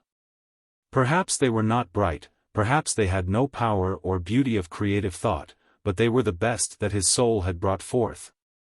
And now they were no more and they will never blossom again. There is no forgiveness, no mercy, no return, such is the law of cruel death. What's this? Wait, he muttered to himself. I have convinced myself that you, Ivanov, copied the problem, nonsense. I must speak to my wife. Masha. Masha. Maria entered. Her face was round, kind-natured, her hair was thin and colorless. In her hands she held some work, a child's dress. Well, Mitrosha, will you have dinner now? No. Wait. I want to speak to you. Maria put her work aside with alarm and gazed into her husband's face. Mitrofan turned away and said, Sit down. Maria sat down, adjusted her dress, folded her arms, and prepared to listen to him. I am listening, she said, adjusting her dress once more. Do you know, Masha, I am a spy. He said in a whisper, his voice quivering. What? A spy, do you understand? Maria wrung her hands quietly and exclaimed. I knew it, unfortunate woman that I am, my God. My God. Jumping over to his wife, Mitrofan waved his fist at her very face, restrained himself with difficulty from striking her, and shouted so loudly that all became quiet in the house. Fool! Blockhead! You knew it. My God! How could you know it? My wife, my friend, all my thoughts, my money, everything. He stationed himself at the stove and began to cry. Mitrofan turned furiously to her and asked. Am I a spy? Well. Speak. Am I a spy, or am I not? How do I know? Perhaps you are a spy. Avoiding certain details, Mitrofan confusedly told his wife the story of the student girl and of that meeting. Nonsense, exclaimed Maria carelessly. I thought there was really something seriously wrong. Is it worth bothering about this? Just shave yourself, take off your spectacles, and there's the end of it. And at school, during the lesson, you may even wear your spectacles. Do you think so? Is this what you call a beard? Never mind it. Say what you like, you leave the beard alone. I have always said that your beard was all right, and I will say so now, too. Mitrofan recalled that the students called him Goat, and he was very glad now. If his beard were not a good one they would never have nicknamed him Goat. And in this joy he kissed his wife and, jestingly, even tickled her ear with his beard. At about 12 o'clock at night, when all grew quiet in the house, and his wife had gone to sleep, Mitrofan brought a mirror, warm water, and soap into his study and sat down to shave himself. In addition to the lamp, he had to light 2 candles, and he felt somewhat ashamed and restless because of the bright light, and he looked only at the side of the face he was shaving. He shaved his cheek, then he thought a while, lathered his mustaches, and shaved them off. He looked at his face again. Tomorrow people would laugh at that face. Pressing his razor resolutely, Mitrofan threw his head back and carefully passed the dull side of the knife across his neck. It would be good to kill myself, he thought, but how could I? Coward. Scoundrel, he said aloud, indifferently. Tomorrow people would laugh at him, his comrades, his pupils. And his wife would also laugh at him. He longed to be sunk in despair, to cry, to strike the mirror, to do something, but his soul was empty and dead, and he was sleepy. Perhaps that is due to the fact that I was out long in the fresh air, he thought, yawning. He removed his shaving cup, put out the light of the lamp and candles, and scraping with his slippers he went to his bedroom. He soon fell asleep, having pushed into the pillow his shaven face, at which everybody would laugh tomorrow, his friends, his wife, and he himself. When the king loses his head. Chapter 1. There stood once in a public place a black tower with massive fortress-like walls and a few grim bastioned windows. It had been built by robber barons, but time swept them into the beyond, and the tower became partly a prison for dangerous criminals and grave offenders, and partly a residence. In the course of centuries new structures were added to it, and were buttressed against the massive walls of the tower and against one another. Little by little it assumed the dimensions of a fair-sized town set on a rock, with a broken skyline of chimneys, turrets and pointed roofs. When the sky gleamed green in the west there appeared, here and there, lights in the various parts of the tower. The gloomy pile assumed quaint and fanciful contours, and it somehow seemed that at its foot there stretched not an ordinary pavement, but the waves of the sea, the salty and shoreless ocean. And the picture brought to one's mind the shapes of the past, long since dead and forgotten. An immense ancient clock, which could be seen from afar, was set in the tower. Its complicated mechanism occupied an entire story of the structure, and it was under the care of a one-eyed man who could use a magnifying glass with expert skill. This was the reason why he had become a clockmaker and had tinkered for years with small timepieces before he was given charge of the large clock. Here he felt at home and happy. Often, at odd hours, without apparent need he would enter the room where the wheels, the gears and the levers moved deliberately. And where the immense pendulum cleft the air with wide and even sweep. Having reached the limit of its travel the pendulum said, "'Twas ever thus." Then it sank and rose again to a new elevation and added, "'Twill ever be, 'twas ever thus, 'twill ever be, 'twas ever thus, 'twill ever be."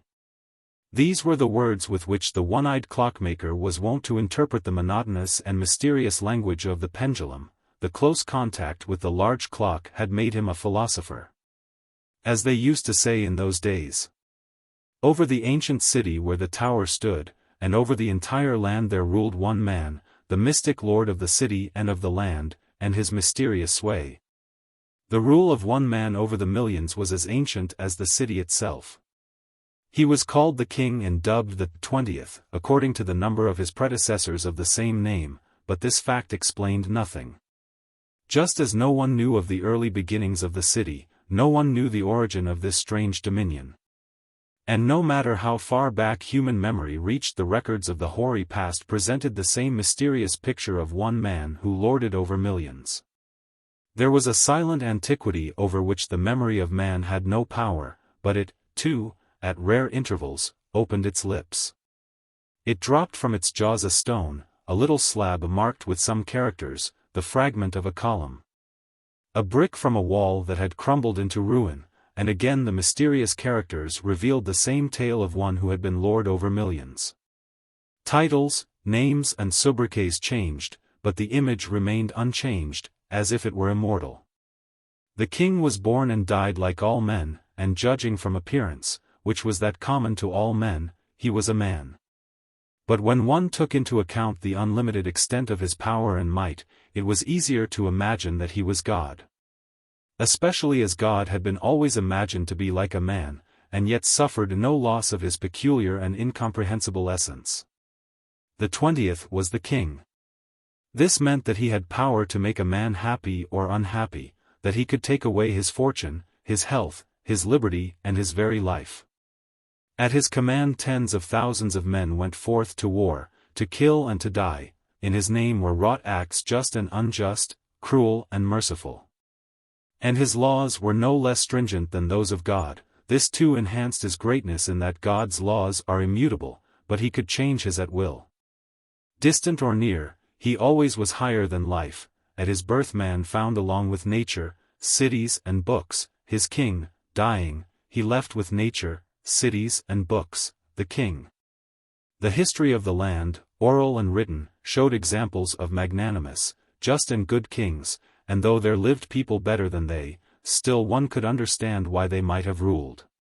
But more frequently it happened that the king was the worst man on earth, bare of all virtues, cruel, unjust, even a madman, yet even then he remained the mysterious one who ruled over millions. And his power increased with his misdeeds. All the world hated and cursed him, but he, the one, ruled over those who hated and cursed, and this savage dominion became an enigma. And the dread of man before man was increased by the mystic terror of the unfathomable. And because of this wisdom, virtue and kindness served to weaken kingcraft and made it a subject of strife, while tyranny, madness and malice strengthened it. And because of this the practice of beneficence and goodness was beyond the ability of even the most powerful of these mysterious lords, though even the weakest of them in destructiveness and evil deeds could surpass the devil and the fiends of hell. He could not give life, but he imposed death, that mysterious anointed one of madness, death and evil, and his throne rose to greater heights, the more bones had been laid down for its foundations. In other neighboring lands there sat also lords upon their thrones, and the origin of their dominion was lost in hoary antiquity. There were years and centuries when the mysterious lord disappeared from one of the kingdoms, though there never was a time when the whole earth was wholly without them. Centuries passed and again, no one knows whence, there appeared in that land a throne, and again there sat thereon some mysterious one, incomprehensibly combining in himself frailty and undying power. And this mystery fascinated the people. At all times there had been among them such as loved him more than themselves, more than their wives and children, and humbly, as if from the hand of God, without murmur or pity, they received from him and in his name, death in most cruel and shameful form. The 20th and his predecessors rarely showed themselves to the people, and only a few ever saw them. But they loved to scatter abroad their image, leaving it on coins, hewing it out of stone, impressing it on myriads of canvases, and adorning and perfecting it through the skill of artists.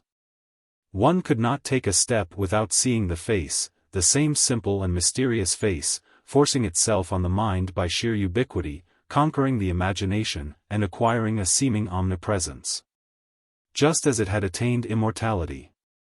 And therefore people who but faintly remembered the face of their grandfathers and could not have recognized the features of their great-grandfathers, knew well the faces of their lords of 100, 200 or 1,000 years back. And therefore, too, no matter how plain the face of the one man who was master of millions may have been, it bore always the imprint of enigmatic and awe-inspiring mystery. So the face of the dead always seems mysterious and significant, for through the familiar and well-known features one gazes upon death, the mysterious and powerful. Thus high above life stood the king. People died, and whole generations passed from the face of the earth, but he only changed his sobriquet like a serpent shedding his skin. The 11th was followed by the 12th, the 15th. Then again came the 1st, the 5th, the 2nd, and in these cold figures sounded an inevitableness like that of a swinging pendulum which marks the passing of time. "'Twas ever thus. 'Twill ever be." Chapter 2. And it happened that in that great country, the lord of which was the 20th, there occurred a revolution, a rising of the millions, as mysterious as had been the rule of the one. Something strange happened to the strong ties which had bound together the king and the people, and they began to decay noiselessly, unnoticeably, mysteriously. Like a body out of which the life had departed, and in which new forces that had been in hiding somewhere commenced their work. There was the same throne, the same palace, and the same 20th, but his power had unaccountably passed away. And no one had noticed the hour of its passage, and all thought that it merely was ailing. The people simply lost the habit of obeying, and that was all, and all at once, from out the multitude of separate trifling, unnoticed resistances, there grew up a stupendous, unconquerable movement. And as soon as the people ceased to obey, all their ancient sores were opened, and wrathfully they became conscious of hunger, injustice and oppression. And they made an uproar. And they demanded justice. And they reared a gigantic beast bristling with wrath, taking vengeance on its tamer for years of humiliation and tortures. Just as they had not held councils to agree to obedience, they did not confer about rebelling, and straightway, from all sides there gathered a rising and made its way to the palace. Wondering at themselves and their deeds, oblivious of the path behind them, they advanced closer and closer to the throne, fingering already its gilt carving. Peeping into the royal bedchamber and attempting to sit upon royal chairs. The king bowed and the queen smiled, and many of the people wept with joy as they beheld the 20th at close range. The women stroked with cautious finger the velvet of the royal coat and the silk of the royal gown, while the men with good-natured severity amused the royal infant. The king bowed and the pale queen smiled, and from under the door of a neighboring apartment there crept in the black current of the blood of a nobleman, who had stabbed himself to death. He could not survive the spectacle of somebody's dirty fingers touching the royal coat, and committed suicide. And as they dispersed they shouted, "Long live the 20th!" Here and there were some who frowned. But it was all so humorous that they too forgot their annoyance, and gaily laughing as if at a carnival when some motley clown is crowned, they also shouted, "Long live the 20th!" And they laughed. But towards evening there was gloom in their faces and suspicion in their glances. How could they have faith in him who for 1,000 years with diabolical cunning had been deceiving his good and confiding people? The palace is dark. Its immense windows gleam insincerely and peer sulkily into the darkness. Some scheme is being concocted there. They are conjuring the powers of darkness and calling on them for vengeance upon the people. There they loathingly cleanse the lips from traitorous kisses and bathe the royal infant who has been defiled by the touch of the people. Perhaps there is no one there. Perhaps in the immense darkened salons there is only the suicide nobleman and space. They may have disappeared. One must shout, one must call for him, if a living being still be there. Long live the 20th! A pale grey, perplexing sky looks down upon pallid, upturned faces. The frightened clouds are scurrying over the heavens, and the immense windows gleam with a mysterious lifeless light. Long live the 20th! The overwhelmed sentinel seems to sway in the surging crowd. He has lost his gun and is smiling. The lock upon the iron portals clatters spasmodically and feverishly. Clinging to the lofty iron rods of the gate, like black and misshapen fruit, are crouching bodies and outstretched hands, that look pale on top and dark below. A shaggy mass of clouds sweeps the sky and gazes down upon the scenes. Shouts. Someone has lighted a torch, and the palace windows blushed as if crimson with blood and drew nearer to the crowd. Something seemed to be creeping upon the walls and disappeared upon the roof. The lock rattled no longer. The glare of the torch revealed the railing crowded with people, and now it became again invisible. The people were moving onward. Long live the 20th! A number of dim lights now seem to be flittering past the windows. Somebody's ugly features press closely to the pane and disappear. It is growing lighter. The torches increase in number, multiply and move up and down, like some curious dance or procession. Now the torches crowd together and incline as if saluting. The king and queen appear on the balcony. There is a blaze of light behind them, but their faces are dark, and the crowd is not sure it is really they, in person. Give us light. 20th. Give us light. We cannot see thee. Suddenly several torches flashed to the right and to the left of them, and from a smoky cavern 2 flushed and trembling countenances come into view. The people in the back are yelling, "It is not they.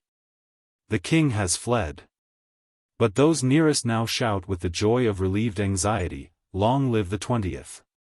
The crimson faces are now seen moving slowly up and down, now bright in the lurid glare, now vanishing in the shadow. They are bowing to the people.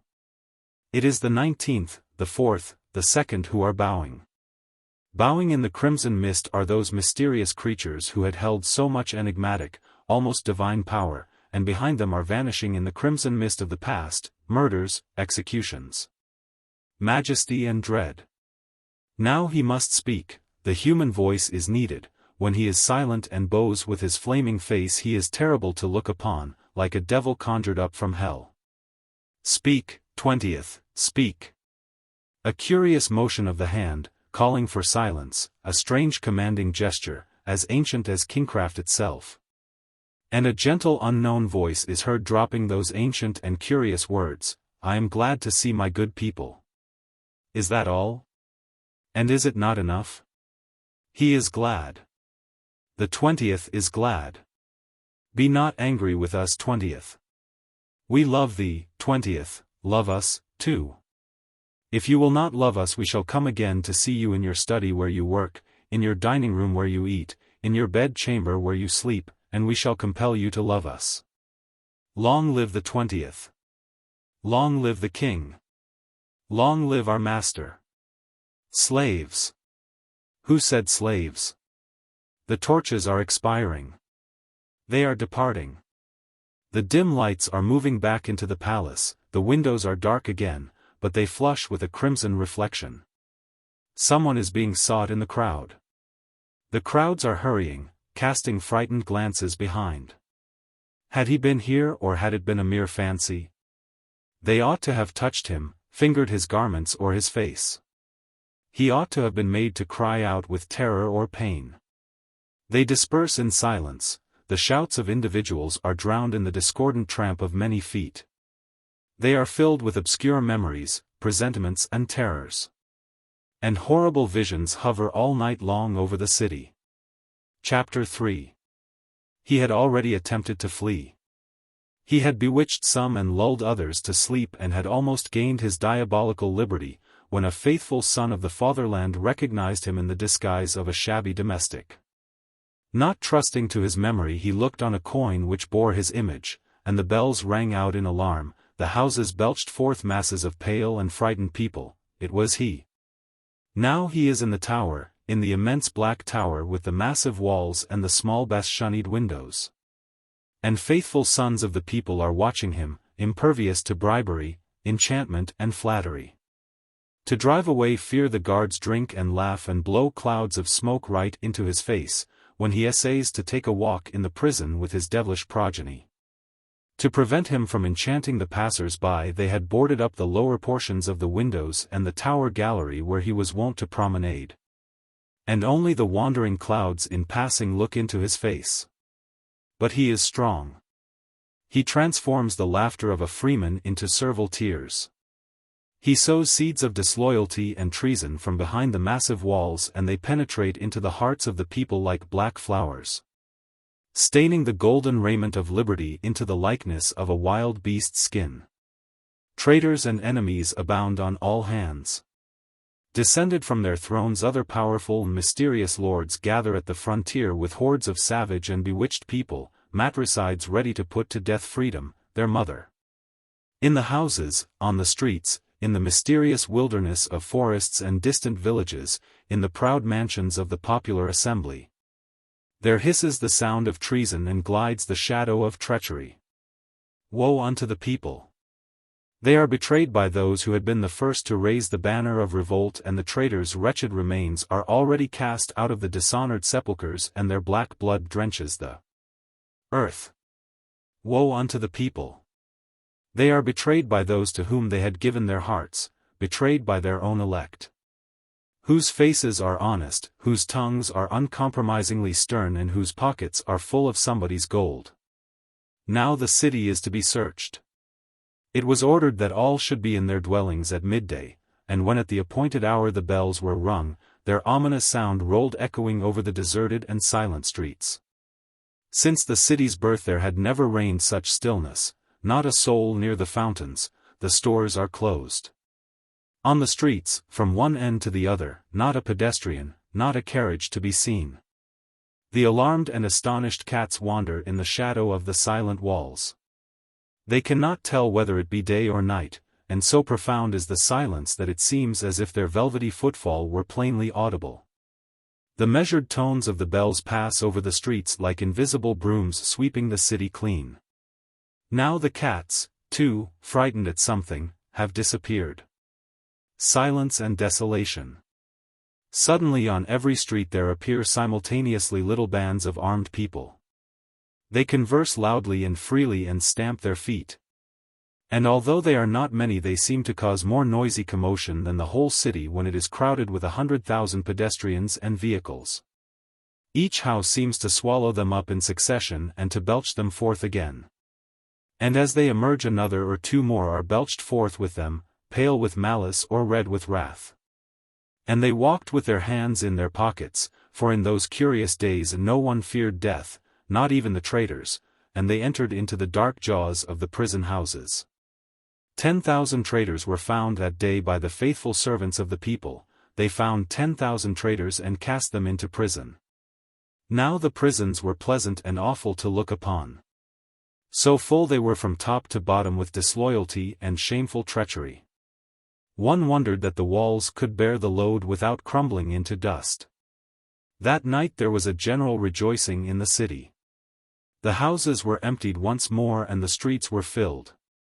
Endless black throngs engaged in a stupefying dance, a combination of quick and unexpected gyrations. Dancing was in progress from one end of the city to the other. Around the lampposts, like the foaming surf that beats against the rocks, knots of merrymakers had gathered, clasping hands, their faces aglow with laughter, and wide-eyed, whirling around. Now vanishing from view and ever changing in expression. From the lamppost dangled the corpse of some executed traitor who had not succeeded in reaching the shelter of his prison. His extended legs, seeking the ground, almost touched the heads of the dancers, and the corpse itself seemed to dance, yes.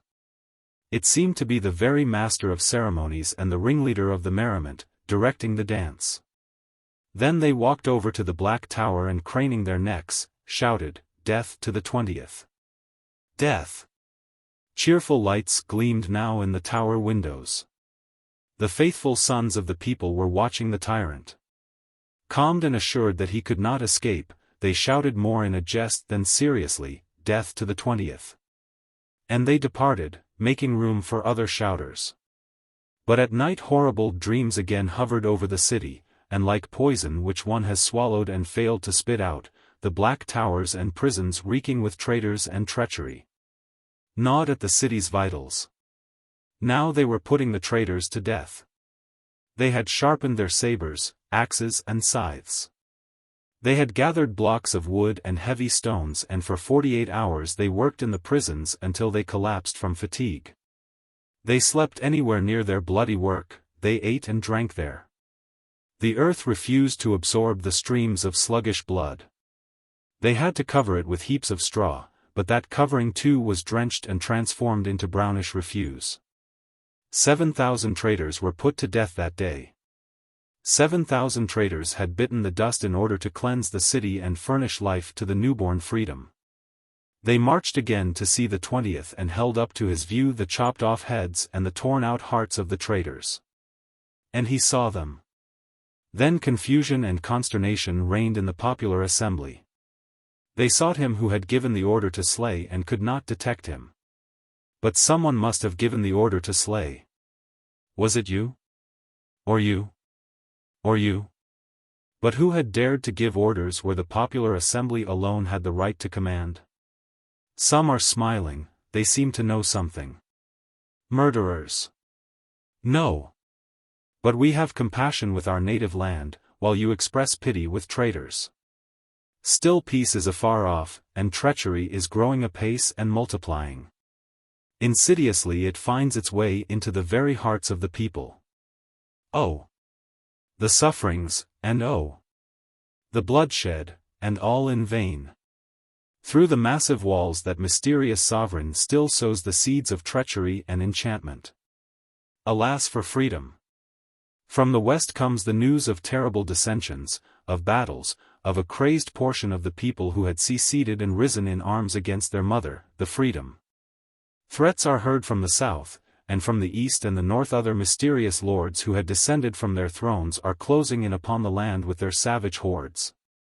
No matter whence they come, the clouds are imbued with the breath of foes and of traitors. No matter whence they blow, from the north and the south, from the west and the east, the winds waft mutterings of threats and of wrath. And strike joyfully on the ear of him who is imprisoned in the tower, while they sound a funeral knell in the ears of citizens. Alas for the people! Alas for liberty!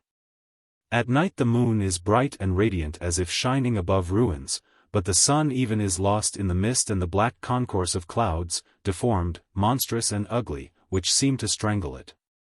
They attack it and strangle it, and a mingled shagginess of crimson, they crash into the abyss of the west. Once for an instant the sun broke through the clouds, and how sad, awesome and frightened was that ray of light. Hurriedly tender it seemed to caress the tops of the trees, the roofs of the houses, the spires of the churches. But in the tower the one-eyed clockmaker, who could so conveniently use the magnifying glass, walking amid his wheels and gears, his levers and ropes, and bending his head to one side, watches the swinging of the mighty pendulum. 'Twas ever thus, 'twill ever be. 'Twas ever thus, 'twill ever be. Once when he was very young the clock got out of order and stopped for the space of 2 days. And it was such a terrifying experience, as if all time had slipped into an abyss. But after the clock had been repaired, all was well again, and now time seems to flow between one's fingers, to ooze drop by drop, to split into little pieces, falling an inch at a time. The immense brazen disc of the pendulum lights up faintly as it moves and seems to swing like a ball of gold if one looks at it with half-closed eyes. A pigeon is heard cooing softly among the rafters. 'Twas ever thus, 'twill ever be. 'Twas ever thus, 'twill ever be. Chapter 4. The 1,000-year-old monarchy was at last overthrown. There was no need of the plebiscite, every man in the popular assembly had risen to his feet, and from top to bottom it became filled with standing men. Even that sick deputy who had been brought in an armchair rose to his feet. Supported by his friends he straightened his limbs, crushed with paralysis, and stood erect like a tall withered stump supported by 2 young and slender trees. The Republic is accepted unanimously, someone announced with a sonorous voice, vainly attempting to conceal its triumphant tone. But they all remained standing. A minute passed, then another. Already upon the public square, which was thronged with expectant people, there had burst forth a thunderous manifestation of joy, but in the hall there reigned a solemn stillness as in a cathedral. And stern, majestically serious people, grown rigid in the attitude of proud homage. Before whom are they standing? They no longer own a king, even God, that tyrant and king of heaven, had long since been overthrown from his celestial seat. They are paying homage to liberty. The aged deputy whose head had been shaking for years with senile palsy now holds it up erect and proud. There, with an easy gesture of his hand, he has pushed aside his friends. He is standing alone. Liberty has accomplished a miracle. These men who had long since forgotten the art of weeping, living amid tempests, riots and bloodshed, are weeping now. The cruel eyes of eagles which gazed calm and unmoved on the blood-reeking sun of the revolution cannot withstand the gentle radiance of liberty, and they shed tears. Silence reigns in the hall. But a tumultuous uproar is heard outside, growing in volume and intensity it loses its sharpness, it is uniform and mighty and brings to mind the roar of the limitless ocean. They are all freemen now. Free are the dying, free are those coming into the world, free are the living. The mysterious dominion of one which had held the millions in its clutches is overthrown, the black vaults of prisons have crumbled into dust, and overhead shines the cloudless and radiant sky. Liberty, someone whispers softly and tenderly like the name of a sweetheart. Liberty! Exclaims another, breathless with unutterable joy, his face aglow with intense eagerness and lofty inspiration. Liberty, is heard in the clanging of the iron. Liberty! Sing the stringed instruments. Liberty, roars the many-voiced ocean. He is dead, the old deputy. His heart could not contain the infinite joy and it stopped, its last beat being, liberty. The most blessed of mortals, into the mysterious shadow of the grave he will carry away an endless vision of newborn freedom. They had been awaiting frenzied excesses in the city, but none took place. The breath of liberty ennobled the people, and they grew gentle and tender and chaste in their demonstrations of joy. They only gazed at one another, they caressed one another with a cautious touch of the hand, it is so sweet to caress a free creature and to look into his eyes. And no one was hanged. There was found a madman who shouted in the crowd, "Long live the 20th!" Twirled his mustache and prepared himself for the brief struggle and the lengthy agony in the clutches of a maddened throng. And some frowned, while others, the large majority, merely wonderingly and curiously regarding the hair-brained fellow, as a crowd of sightseers might gape at some curious simian from Brazil. And they let him go. It was late at night when they remembered the 20th. A crowd of citizens who refused to part with the great day decided to roam around until daybreak. By chance they bethought themselves of the 20th and wended their way to the tower. That black structure merged into the darkness of the sky and at the moment when the citizens approached seemed to be in the act of swallowing a little star. Some stray bright little star came close to it, flashed for a moment and disappeared in the darkness. Very close to the ground, in a lower tier of the tower, 2 lighted windows shone out into the darkness. There the faithful custodians kept their unceasing vigil. The clock struck the hour of 2. "Does he or does he not know?" inquired one of the visitors vainly attempting to make out with his glance the contours of the pile, as if endeavoring to solve its secrets.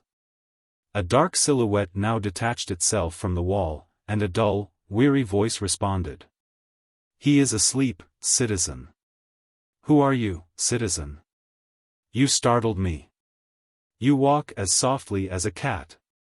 Other dark silhouettes now approached from various quarters and mutely confronted the newcomers. "Why don't you answer? If you are a spectre, please vanish without delay. The assembly has abolished specters." But the stranger wearily replied, "We watched the tyrant."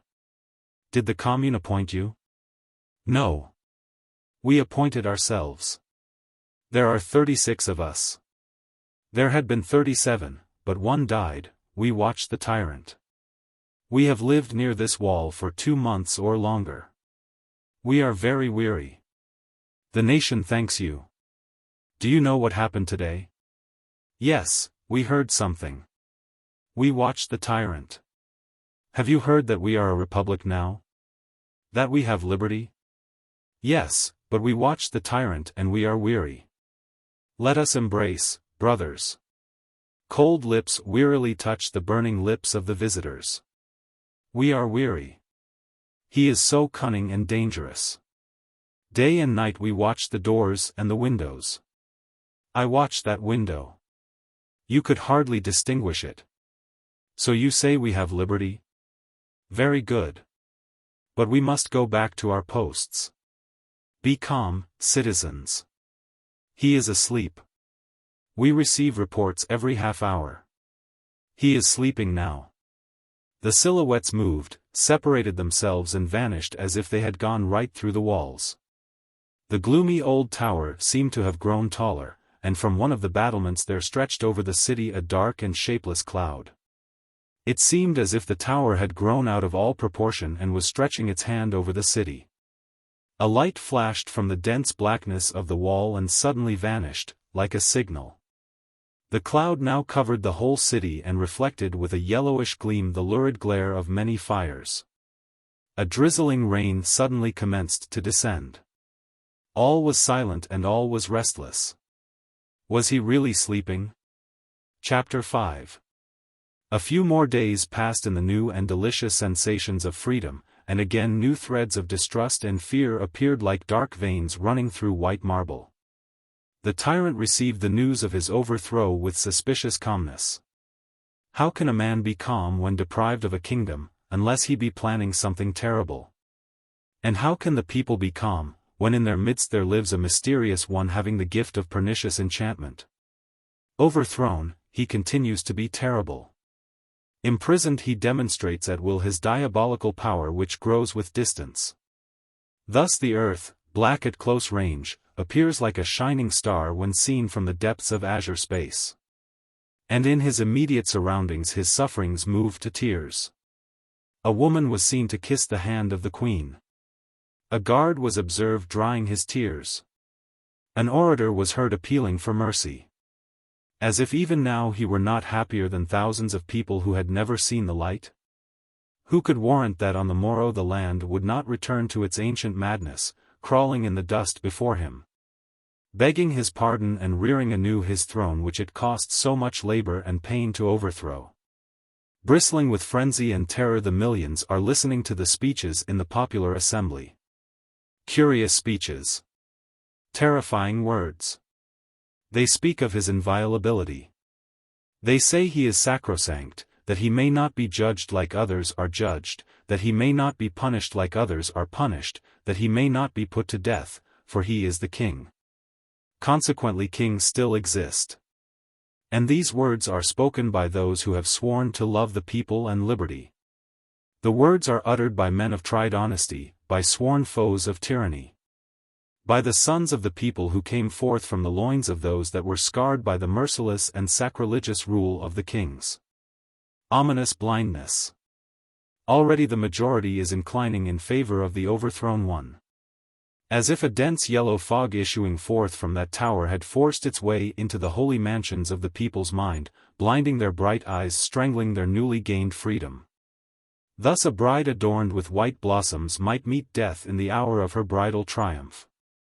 Dull despair creeps into the heart, and many hands convulsively stroke the trusted blade. It is better to die with Brutus than to live with Octavianus. Final remonstrances full of deadly indignation. Do you wish to have one man in the land and 35 million animals? Yes, they wish it. They stand silent with downcast eyes. They are weary of fighting, weary of exercising their will, and in their lassitude, in their yawning and stretching, in their colorless cold words which, however, have a magic effect. One almost fancies the contour of a throne. Scattered exclamations, dull speeches, and the blind silence of unanimous treachery. Liberty is perishing, the luckless bride adorned with white blossoms, who has met her doom in the hour of her bridal triumph. But hark! The sound of marching. They are coming. Like the sound of dozens of gigantic drums beating a wild tattoo. Tramp. Tramp. Tramp. They come from the suburbs. Tramp. Tramp. Tramp. They march in defense of liberty. Tramp. Tramp. Tramp. Woe unto traitors. Tramp. Tramp. Tramp. Traitors, beware. The people ask permission to march past the assembly. But who could stop an avalanche? Who would dare tell an earthquake, so far and no further shalt thou go? The doors are thrown open. There they come from the suburbs. Their faces are the color of the earth. Their breasts are bared. An endless kaleidoscope of motley rags that serve for raiment. A triumph of impulsive, uncontrolled movements. An ominous harmony of disorder. A marching chaos. Tramp. Tramp. Tramp. Eyes flashing fire. prongs, scythes, tridents, fence posts. Men, women and children. Tramp. Tramp. Tramp. Long live the representatives of the people. Long live liberty. Death to traitors. The deputies smile, frown, bow amiably. They grow dizzy watching the motley procession that seems to have no end. It looks like a torrential stream rushing through a cavern. All faces begin to look alike. All shouts merge into one uniform and solid roar. The tramp of the feet resembles the patter of raindrops upon the roof, a sporific, will-subduing sound which dominates consciousness. A gigantic roof, gigantic raindrops. Tramp. Tramp. Tramp. 1 hour passes, then 2, then 3, and still they are filing past. The torches burn with a crimson glare and emit smoke. Both openings, the one through which the people enter and the one through which they file out, are like yawning jaws. And it is as if some black ribbon, gleaming with copper and iron, stretched from one door and through the other. Fanciful pictures now present themselves to the weary eye. Now it is an endless belt, now a titanic, swollen and hairy worm. Those sitting above the doors imagine themselves standing on a bridge and feel like floating away. Now and then the clear and unusually vivid realization comes to one's mind: it is the people. And pride, and consciousness of the power and the thirst for great freedom such as has never been known before. A free people, what happiness! Tramp. Tramp. Tramp. They have been marching for 8 hours and still the end is not yet. From both sides, where the people enter and where they file out, rode the thunderous notes of the song of the revolution. The words can be hardly heard. Only the time, the cadences, and the notes are plainly distinguished. Momentary stillness and threatening shouts. To arms, citizens! Gather into battalions. Let us go. Let us go. They go. No need of a vote. Liberty is safe once more. Chapter 6. Then came the fateful day of the royal judgment. The mysterious power, ancient as the world, was called upon to answer for its misdeeds to the very people it had so long held in bondage. It was called upon to answer to the world which it dishonored by the triumph of its absurdity. Stripped of its cap and bells, deprived of its gaudy throne, of its high-sounding titles and of all those queer symbols of dominion. Naked it will stand before the people and will tell by whose right and authority it had exercised its rule over millions, vesting in the person of one being the power to do wrong with impunity. To rob men of their freedom, to inflict punishment and death. But the 20th has been judged already by the conscience of the people. No mercy will be shown him. Yet, ere he goes to his doom, let him unbosom himself, let him acquaint the people, not with his deeds, they are sufficiently well known to them, but with the thoughts, the motives and the feelings of a king. That mythical dragon who devours children and virgins, who has held the world in thrall, is now securely fettered and bound with heavy chains. He will be taken to the public square and soon the people will see his scaly trunk, his venomous fangs and the cruel jaws that exhale fierce flames. Some plot was feared. All night long troops had marched through the tranquil streets, filling the squares and passages, fencing in the route of the royal procession with rows of gleaming bayonets. Surrounding it with a wall of somber and sternly solemn faces. Above the black silhouettes of buildings and churches, that loomed sharp, square-shaped and strangely indistinct in the twilight of the early dawn. There appeared the first faint gleam of the yellow and cloudy sky, the cold sky of the city, looking as aged as the houses and, like them, covered with soot and rust. It resembled some painting hanging in a dark hall of an ancient baronial castle. The city slept in anxious anticipation of the great and portentous day, while on the streets the citizen soldiers moved quietly in well-formed ranks, striving to muffle the sounds of their heavy footsteps. The low-browed cannon, almost grazing the ground with their chins, rattled insolently over the roadways with the ruddy glare of a fuse on each piece of ordnance. Orders were given in a subdued tone, almost in a whisper, as if the commanders feared to waken some light and suspicious sleeper. Whether they feared for the king and his safety, or whether they feared the king himself, no one knew. But everybody knew that there was need of preparation, need of summoning the entire strength of the people. The morning would dawn, but slowly. Massive yellow clouds, bushy and grimy as if they had been rubbed with a filthy cloth, hung over the church spires. And only as the king emerged from the tower the sun burst into radiance through a rift in the clouds. Happy augury for the people, ominous warning for the tyrant. And thus was he taken from prison. Through a narrow lane formed by 2 solid lines of troops there moved companies of armed soldiers, 1, 2, 10, you could not have counted their number. Then came the guns, rattling, rattling, rattling. Then gripped in the vice-like embrace of rifles, sabers and bayonets came the carriage, scarcely able to proceed. And again fresh guns and companies of soldiers. And all through that journey of many miles silence preceded the carriage, and was behind it and all around it. At one point in the public square there were heard a few tentative shouts, "Death to the 20th." But finding no support in the crowd, the shouts subsided. Thus in the chase of a wild boar only the inexperienced dogs are heard barking, but those who will maim and be maimed are silent, gathering wrath and strength. In the assembly there reigns an excitedly subdued hubbub of conversation.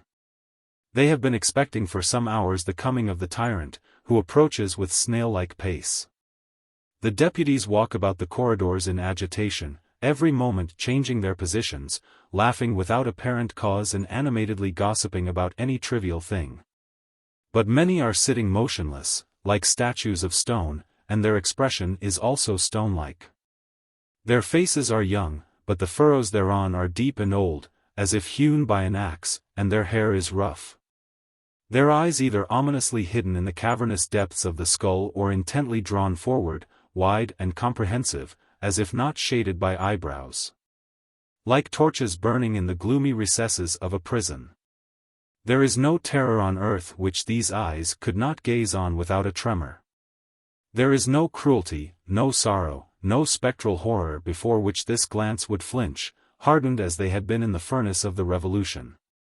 Those who were the first to launch the great movement have long since died and their ashes have been scattered abroad, they are forgotten, forgotten are their ideas, aspirations, and yearnings. The one-time thunder of their speeches is like the rattle in the hands of a babe. The great freedom of which they dreamt now seems like the crib of a child with a canopy to protect it from flies and the glare of daylight. But these have grown up amid the storms and live in the tempest. They are the darling children of tumultuous days, of blood-reeking heads borne aloft on lances like pumpkins, of massive and mighty hearts made to give forth blood. Of titanic orations, where a word is sharper than the dagger and an idea more pitiless than gunpowder. Obedient only to the will of the people they have summoned the spectre of imperious power, and now, cold and passionless, like surgeons dissecting a corpse, like judges, like executioners. They will analyze its ghostly bluish effulgence which so awes the ignorant and the superstitious, they will dissect its spectral members, they will discover the black venom of tyranny. And they will let it pass to its doom. Now the hubbub outside grows faint, and stillness profound and black as the heavens at night ensues, now the rattle of approaching cannon. This, too, subsides. A slight commotion near the entrance. Everybody is seated, they must be sitting when the tyrant enters. They strive to look unconcerned. Heavy tramping of troops placed in various stations about the building and a subdued clanging of arms. The last of the cannon outside conclude their noisy peregrination. Like a ring of steel they surround the buildings, their jaws pointing outward, facing the whole world, the west and the east, the north and the south. Something looking quite insignificant entered the hall. Seen from the more distant benches higher up it appeared to be a fat, undersized mannequin with swift uncertain movements. Observed at close range it was seen to be a stout man of medium height, with a prominent nose that was crimson with the cold, baggy cheeks and dull little eyes, an expressive mixture of good nature, insignificance and stupidity.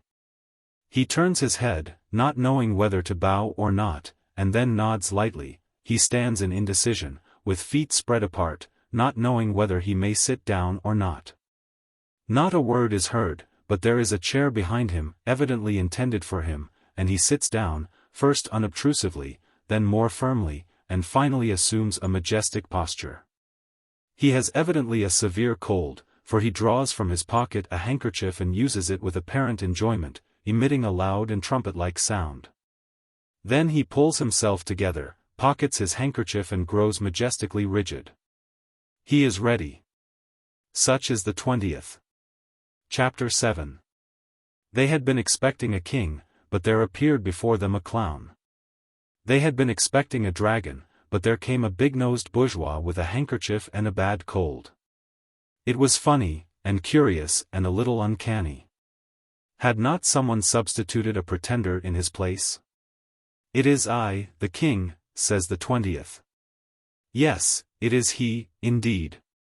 How funny he is. Think of him for a king. The people smiled, shrugged their shoulders and could hardly refrain from laughter. They exchanged mocking smiles and salutes and seemed to inquire in the language of signs, "Well, what do you think of him?" The deputies were very serious and pale. Undoubtedly the feeling of responsibility oppressed them. But the people were merry in a quiet way. How had they managed to make their way into the assembly hall? How does water trickle through a hole? They had penetrated through some broken windows, they had almost slipped through the keyholes. Hundreds of ragged and fantastically attired but extremely courteous and affable strangers. Crowding a deputy they solicitously inquired, "Hope I am not in your way, citizen?" They were very polite. Like quaint birds, they clung in dark rows to the window sills, obstructing the light and seemed to be signaling something to the people in the square outside. It was apparently something funny. But the deputies are serious, very serious and even pale. They fix their eager eyes like magnifying lenses upon the 20th, gazing upon him long and intently, and turn away frowning. Some have closed their eyes altogether. They loathe the sight of the tyrant. "Citizen deputy," exclaims with delighted awe one of the courteous strangers, "see how the tyrant's eyes are glowing." Without raising his drooping eyelids the deputy replies, "Yes." "How well nourished he looks." "Yes. But you are not very talkative, citizen." Silence again. There below the 20th is already mumbling his speech. He cannot understand of what he could be accused. He had always loved the people and the people loved him. And he still loved the people in spite of all insults. If the people think a republic would suit them better, let them have a republic. He has nothing against it. But why then did you summon other tyrants? I did not summon them, they came of their own accord. This answer is false. Documents had been found in a secret drawer establishing the fact of the negotiations. But he insists, clumsily and stupidly, like any ordinary rascal caught cheating. He even looks offended. As a matter of fact he has always had the best interests of the people at heart. No, he has not been cruel, he always pardoned whomever he could pardon.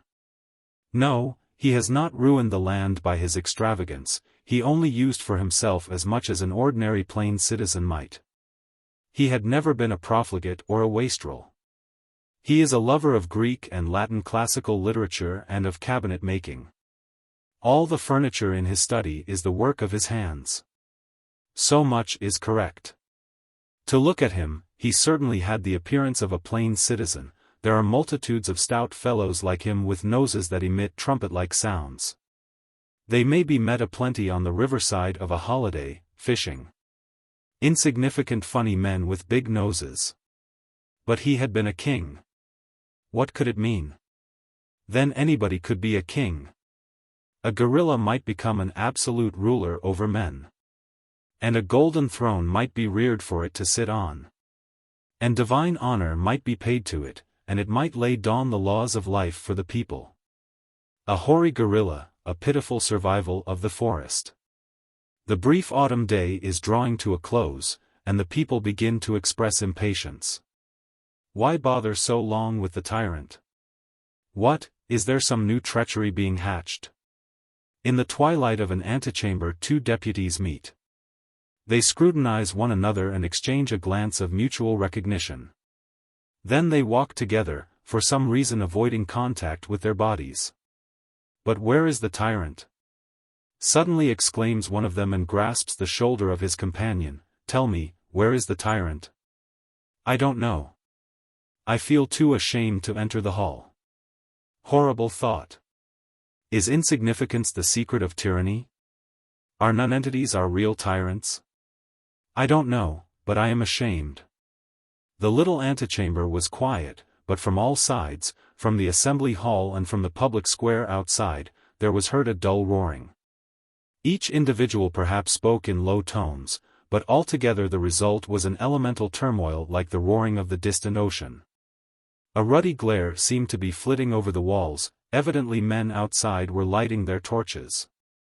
Then not afar off was heard the measured tramping of feet and the subdued rattle of arms. They were relieving the watches. Whom are they watching? What is the use? Drive him out of the country. No. The people will not permit it. He must be killed. But that would be another wrong. The ruddy spots seem now climbing up and down along the walls, and spectral shadows make their appearance, now creeping, now leaping. As if the bloody days of the past and of the present were passing in review in an endless procession through the visions of a dreamer. The turmoil outside grows more boisterous. One can almost discern individual shouts. For the first time in my life, today a feeling of dread has seized my heart. Likewise of despair, and of shame. Yes, and of despair. Let me have your hand, brother. How cold it is. Here in the face of unknown perils and in the hour of a great humiliation, let us swear that we will not betray freedom. We shall perish. I felt it today. But perishing let us shout, liberty, liberty, brothers. Let us shout it so loud that a world of slaves shall quake with fear. Clasp my hand tighter, brother. It was still now. Here and there crimson spots flared up along the walls, while the misty shadows moved with swiftness, but the abyss below roared and thundered with increasing fury. As if a dreadful and mighty hurricane had come sweeping onward from the north and the south, from the west and the east, and had stirred the multitude with its terror. Fragments of songs and howls and one word as if sketched in stupendous jagged black outlines in the chaos of sounds. Death! Death to the tyrant! The two deputies were standing lost in a reverie. Time passed on, but still they stood there, unmoved in the maddened chase of shadow shapes and smoke, and it seemed as if they had been standing there for ages. Thousands of spectral years surrounded them with the mighty and majestic silence of eternity, while the shadows whirled on frenziedly. And the shouts rose and fell beating against the window like windswept breakers. At times the weird and mysterious rhythm of the surf could be discerned in the turmoil and the thunderous roar of the breaking waves. Death! Death to the tyrant! At last they stirred from the spot. Well, let us go in there. Let us go in. Fool that I was. I had thought that this day would end the fight with tyranny. The fight is just commencing. Let us go in. They passed through dark corridors and dawn marble stairways, through chilly and silent halls that are as damp as cellars. Suddenly a gleam of light, a wave of heated air like the breath of a furnace, a hubbub of voices like 100 caged parrots talking against time. Then another doorway, and at their feet there opens an immense chasm, littered with heads, semi-dark and filled with smoke. Reddish tongues of candles stifling for want of fresh air. Someone is speaking somewhere. Thunderous applause. The speech is apparently ended. At the very bottom of the abyss, between two flickering lights, is the small figure of the 20th. He is wiping the perspiration from his forehead with a handkerchief, bends low over the table and reads something with an indistinct mumbling voice. He is reading his speech of defense. How hot he feels. Ho, 20th. Remember that you are king. Raise your voice and noble the axe and the executioner. No. He mumbles on, tragically serious in his stupidity. Chapter 8.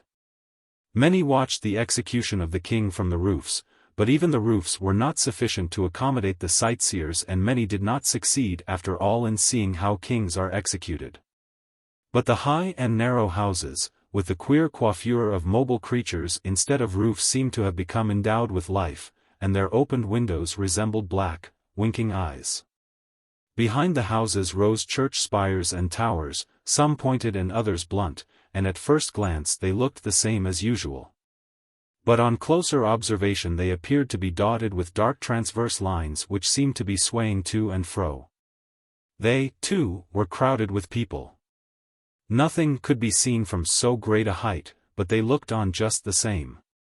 Seen from the roofs of houses, the scaffold seemed as small as a child's plaything, something like a toy barrow with broken handles.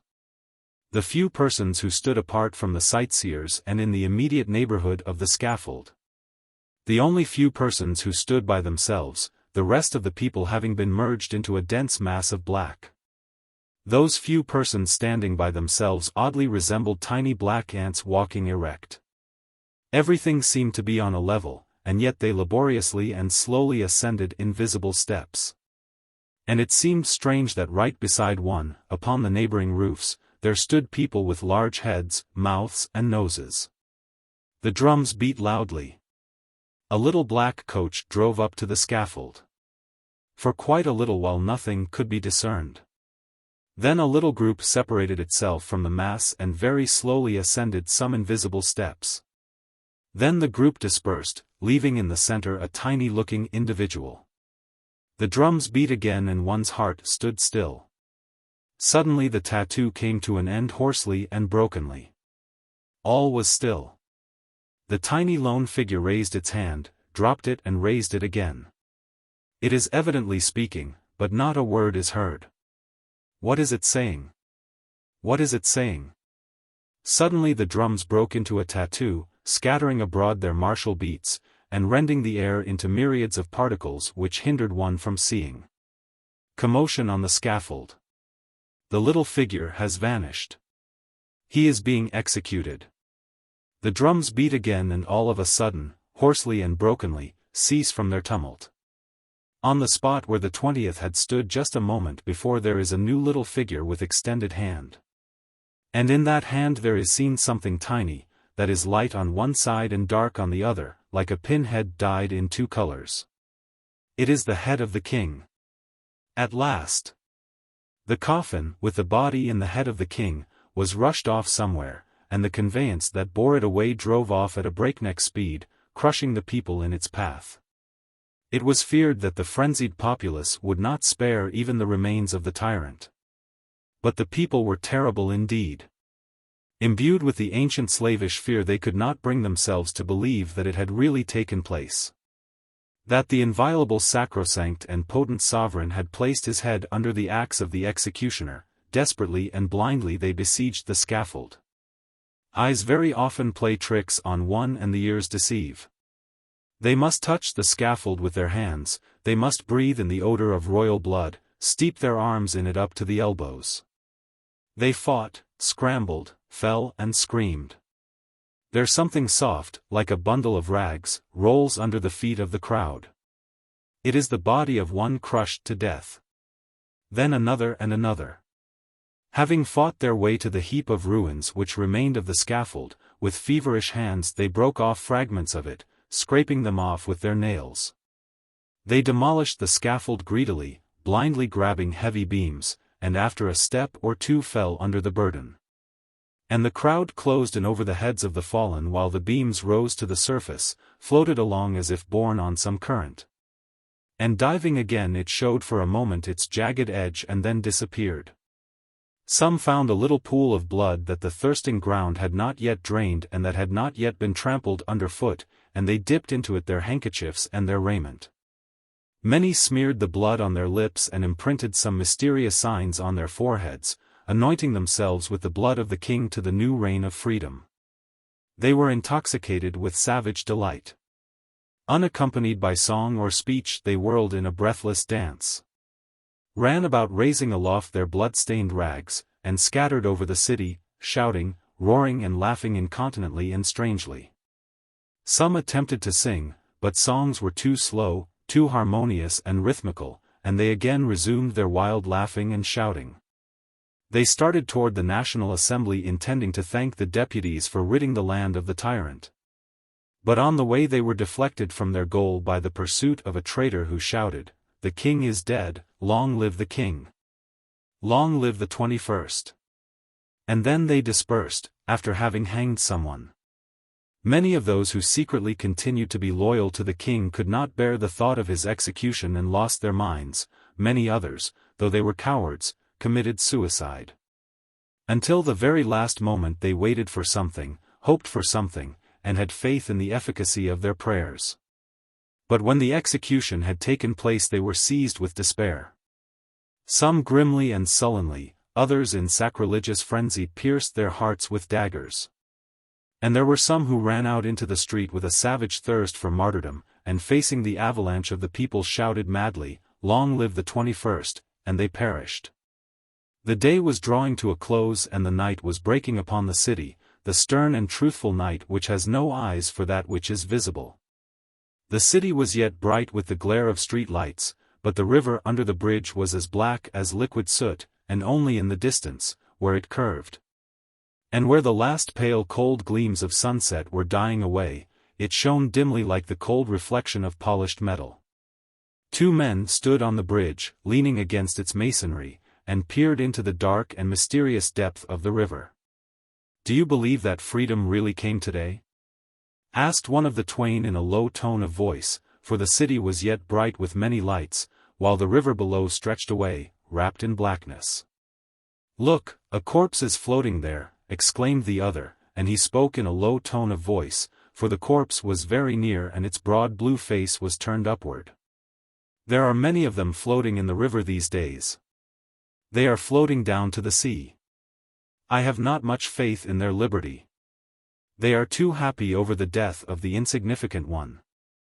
From the city where the lights were yet burning the breeze wafted sounds of voices, of laughter and of songs. Merrymaking was still in progress. "Dominion must be destroyed yet," said the first. "The slaves must be destroyed. There is no such thing as dominion, slavery alone exists." There goes another corpse. And still another. How many there are of them?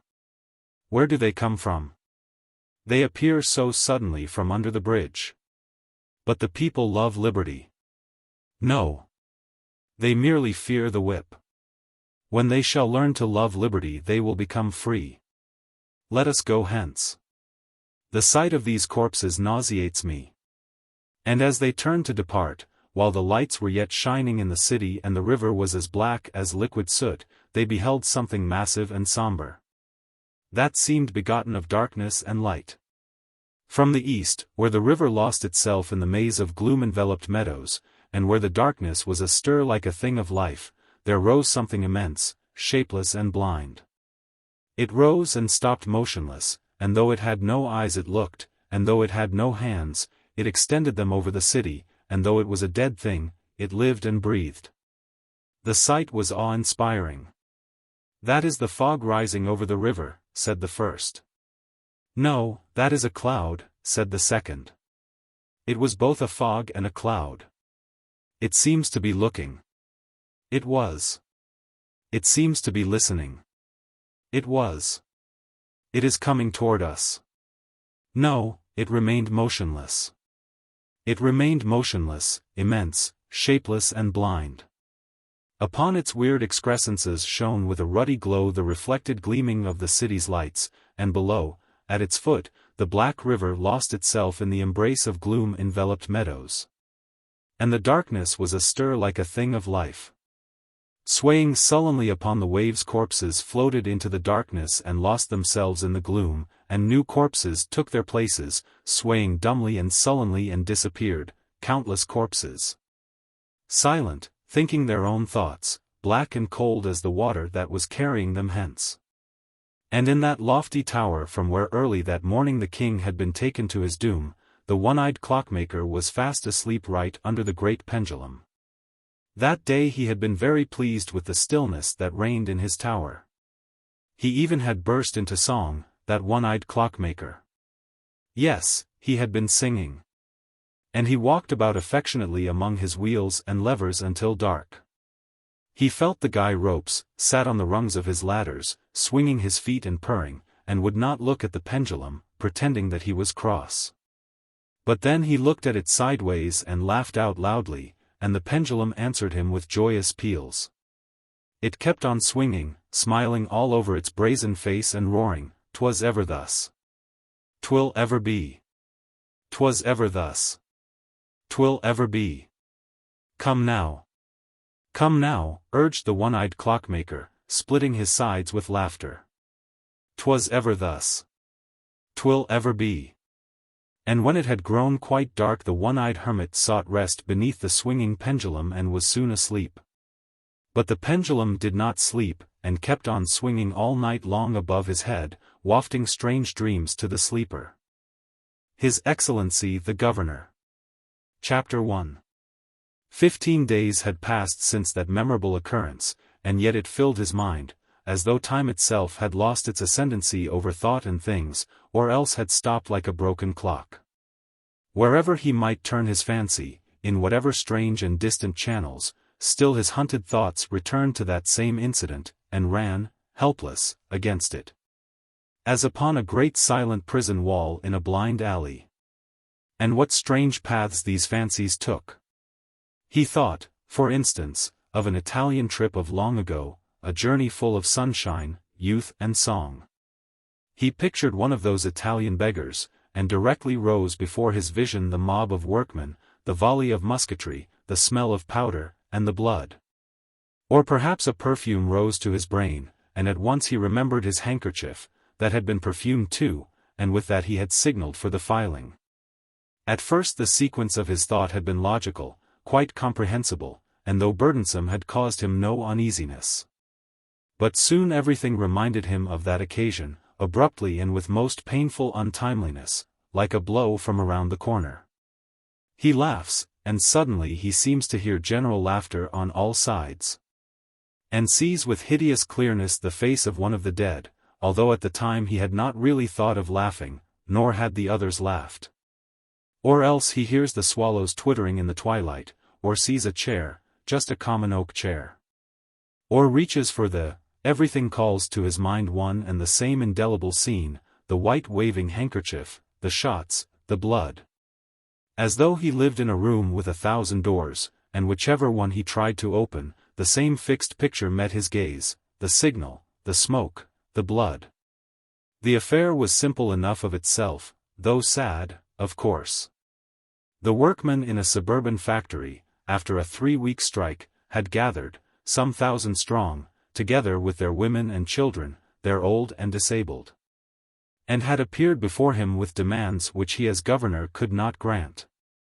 And they had carried themselves impudently and defiantly, had screamed, insulted the officials, and one woman, who seemed quite beside herself, had plucked at his sleeve till the seam gave way.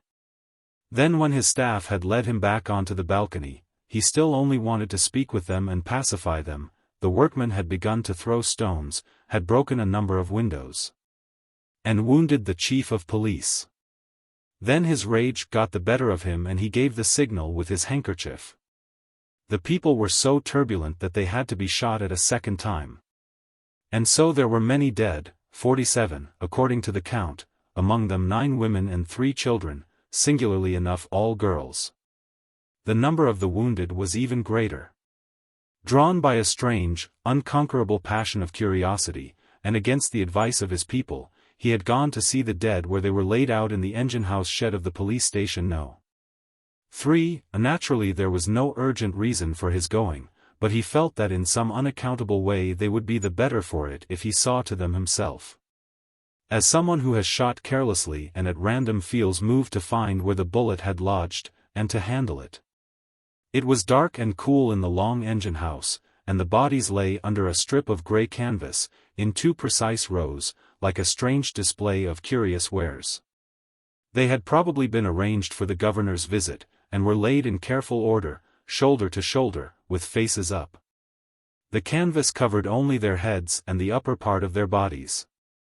The legs were exposed as though to facilitate their counting, these stiff, immovable legs, some in old worn boots, some with tattered little shoes, and others bare and dirty. The sunburned skin showing strangely enough through the grime. The women and children were laid by themselves, and here, too, one felt there had been an attempt to simplify the count. And it was still, far too still for such a throng of people. And the living who entered were unable to dispel the silence. From behind a wooden partition came the sound of a groom at work. He evidently thought himself alone, but for the dead, and talked to his horses with careless joviality. "Whoa there, you devil! Stand still while I curry you." The governor glanced at the rows of legs that lost themselves in the gloom, and said, in his smothered bass, almost a whisper, "How many are there?" The assistant police commissioner, a young, beardless fellow with a pimply face, stepped up from behind and, saluting, announced, in a loud voice, 35 men, 9 women and 3 children. "Your Excellency." The governor frowned involuntarily, and the assistant police commissioner bowed himself into the background. He would gladly have called the governor's attention to the neat lane between the corpses that had been carefully strewn with sand, but the governor had no eyes for this. Though he was staring fixedly at the floor. 3 children? 3, Your Excellency. Would Your Excellency wish the canvas removed? The governor was silent. There are all sorts of persons here, Your Excellency, continued the commissioner, deferentially but briskly, while he took the governor's silence for consent, and commanded. In hasty whispers, Ivanov. "Quick, Isitorshuk, take the other end, here, pull away now."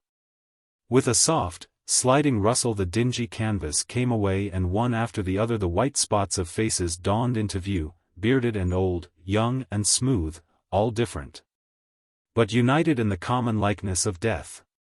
One hardly saw the wounds and the blood, they were mostly hidden under their clothes. Only in one face the eye appeared unnaturally dark and sunken, shedding strange black tears that looked in the dusk like tar. The majority had the same pale, blank stare. Some had kept their identical twinkle, and one covered his face with his hand as though to shield it from the glare. But the assistant commissioner gazed with a pained expression at these corpses that so disturbed his sense of order. The governor felt that these pale faces had been among the mob that morning, in the foremost ranks, he knew, and many of them he had seen personally as he parleyed with them. But now they were all beyond his recognition. This new community with death had lent them a most singular expression. They lay there lifeless and motionless on the floor, like plaster casts made flat on the back that they might rest more firmly. Yet this immovability seemed counterfeited, one could hardly believe it real. They were dumb, and the silence seemed as artificial as their rigid pose, but something about them of anxious expectancy made it painfully impossible for the observers to speak. If a busy city had suddenly been turned to stone, and all its inhabitants petrified at one blow. If the sun had stood still, and the leaves had hushed their rustling, and all that walked or moved had stiffened, they might have shown this same strange look of interrupted effort, of breathless expectancy and mysterious alertness for what was yet to come. "May I ask if Your Excellency wishes to order coffins or whether they shall be buried in a common trench?" asked the assistant commissioner, with loud naivete. The exigencies of the emergency impressed him with a certain deferential self-confidence, and furthermore he was very young. "What sort of a trench?" asked the governor perfunctorily. "You just dig a large ditch, Your Excellency." The governor turned abruptly and left the place. As he entered the carriage he heard behind him the heavy grating of the rusty hinges, they were shutting in the dead. Next morning he visited the wounded in the city hospital, still driven by that same tormenting curiosity, the longing to undo the inevitable, and to blot out the past. The dead at least stared at him, but these would not deign him a glance. And in the stubbornness with which they averted their eyes, he read the immutability of his accomplished act. It was finished. Something monstrous had been done, and it was idle and useless to strive to alter the fact. And from that very moment, time for him had stood still, and this certain something inexplicable and unspeakable had come over him. It was not remorse, for he felt himself in the right. Nor was it pity, that gentle feeling that softly veils the heart and calls forth tears. He could think of these dead quite calmly, even of the little children. Their pain and their sorrows hardly moved him. But he could not rid his thoughts of them, they were constantly before his mind in sharpest outline, these puppets, these broken dolls. And therein lay the horrid mystery, a something, like the tales of magic of one's nursery days. According to others, 4, 5, 7 days had elapsed since the catastrophe, but for him in the meantime not one single hour had gone by. His thoughts played yet about that time, those shots, that signaling handkerchief, the realization that something irrevocable was about to happen, had happened. He was convinced that he could far more easily be calm, and forget the things which no vain regrets could alter, if the people about him would be less pointed in their attentions. By their actions, looks and gestures. Their respectful, sympathetic manner, and their voices as though soothing a fretful invalid, they firmly fastened in his brain the thought of that ineradicable occurrence.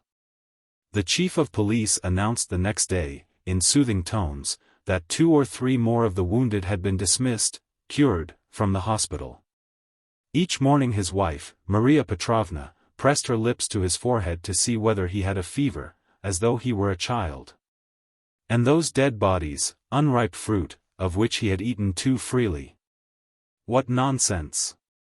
And 8 days after the event the Right Reverend Bishop Michael himself called upon him, and at his first words clearly showed that he had the same notion as all the others, and had come to lighten the governor's conscience.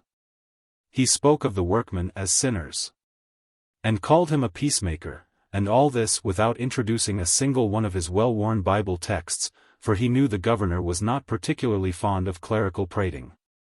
The old man appeared to distressing disadvantage as he lied so aimlessly in the face of his God. During the interview the bishop turned his deaf ear toward his companion, and, purple with rage, he could feel himself how the blood mounted to his brow. The governor pouted his lips and trumpeted into that great bloodless ear that was turned toward him from that soft, grey bush of hair, "Sinners they may be, your eminence. Nevertheless if I were in your place I should certainly say a mass for their departed souls." The bishop turned away his ear, smoothed down his waistcoat with a bony hand, and nodded his head as he answered, in his softest voice, "Each station has its own cross. Had I been in your Excellency's place I should never have ordered them shot, nor burdened the Holy Office with masses for their souls. But that is neither here nor there, they were undoubtedly sinners."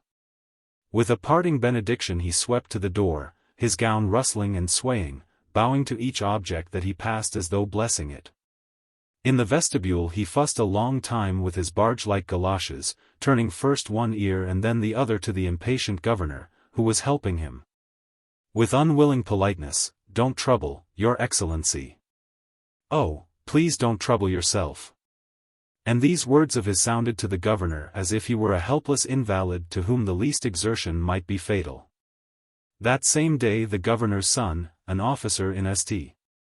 Petersburg regiment, came home for his Sunday furlough, and though he was in gay good humor, and gave no special reason for his unusual visit, it was evident that the same incomprehensible anxiety for the governor had induced him to come. He made light of the whole affair, and assured them that in St. Petersburg they were delighted with the pluck and energy of Peter Iljitsch. And yet he strongly urged that they should ask for another Cossack regiment and double then precautionary measures. "What sort of precautionary measures?" asked the governor, stern and amazed, but there was no answer. These apprehensions seemed all the more absurd as perfect calm had reigned in the city from that day on. The workmen had resumed their labors, even the interment had passed off undisturbed, though the chief of police had felt some anxiety, and ordered out all the reserves. Yet nothing indicated the possibility of a repetition of the incident of August 17. Finally he received from St. Petersburg a flattering acknowledgment of his detailed report of the occurrence. One would have thought that this would lighten the load and sink his burden in the sea of the past. But the fact will not sink. As though deriving its power from time and death, it stands rigid in his remembrance, the unburied corpse of a vanished event. Stubbornly, night after night, he seeks to bury it. The darkness passes, day breaks, and there again, the beginning and end of all things, between him and the world stands that indelible picture, the signal with the white handkerchief. The crack of rifles, the blood. Chapter 2. The governor's audience has long been ended, and he is about to drive out to his villa, waiting on for his aide-de-camp Koslov, who is shopping for Her Excellency. He sits in his study, his papers before him, and yet he cannot work, he broods. Then, rising, he thrusts his hands deeper into the pockets of his red-striped trousers, throws back his great grey head, and paces the room with heavy, soldierly tread. He pauses at the window, spreads the strong, thick fingers of his hand, and says, in strident tones, "But what is it all about?"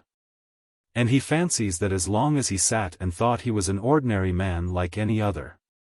Simply Peter Iljitch, but with the first sound of his own voice, that gesture, he has suddenly become the governor, the major general.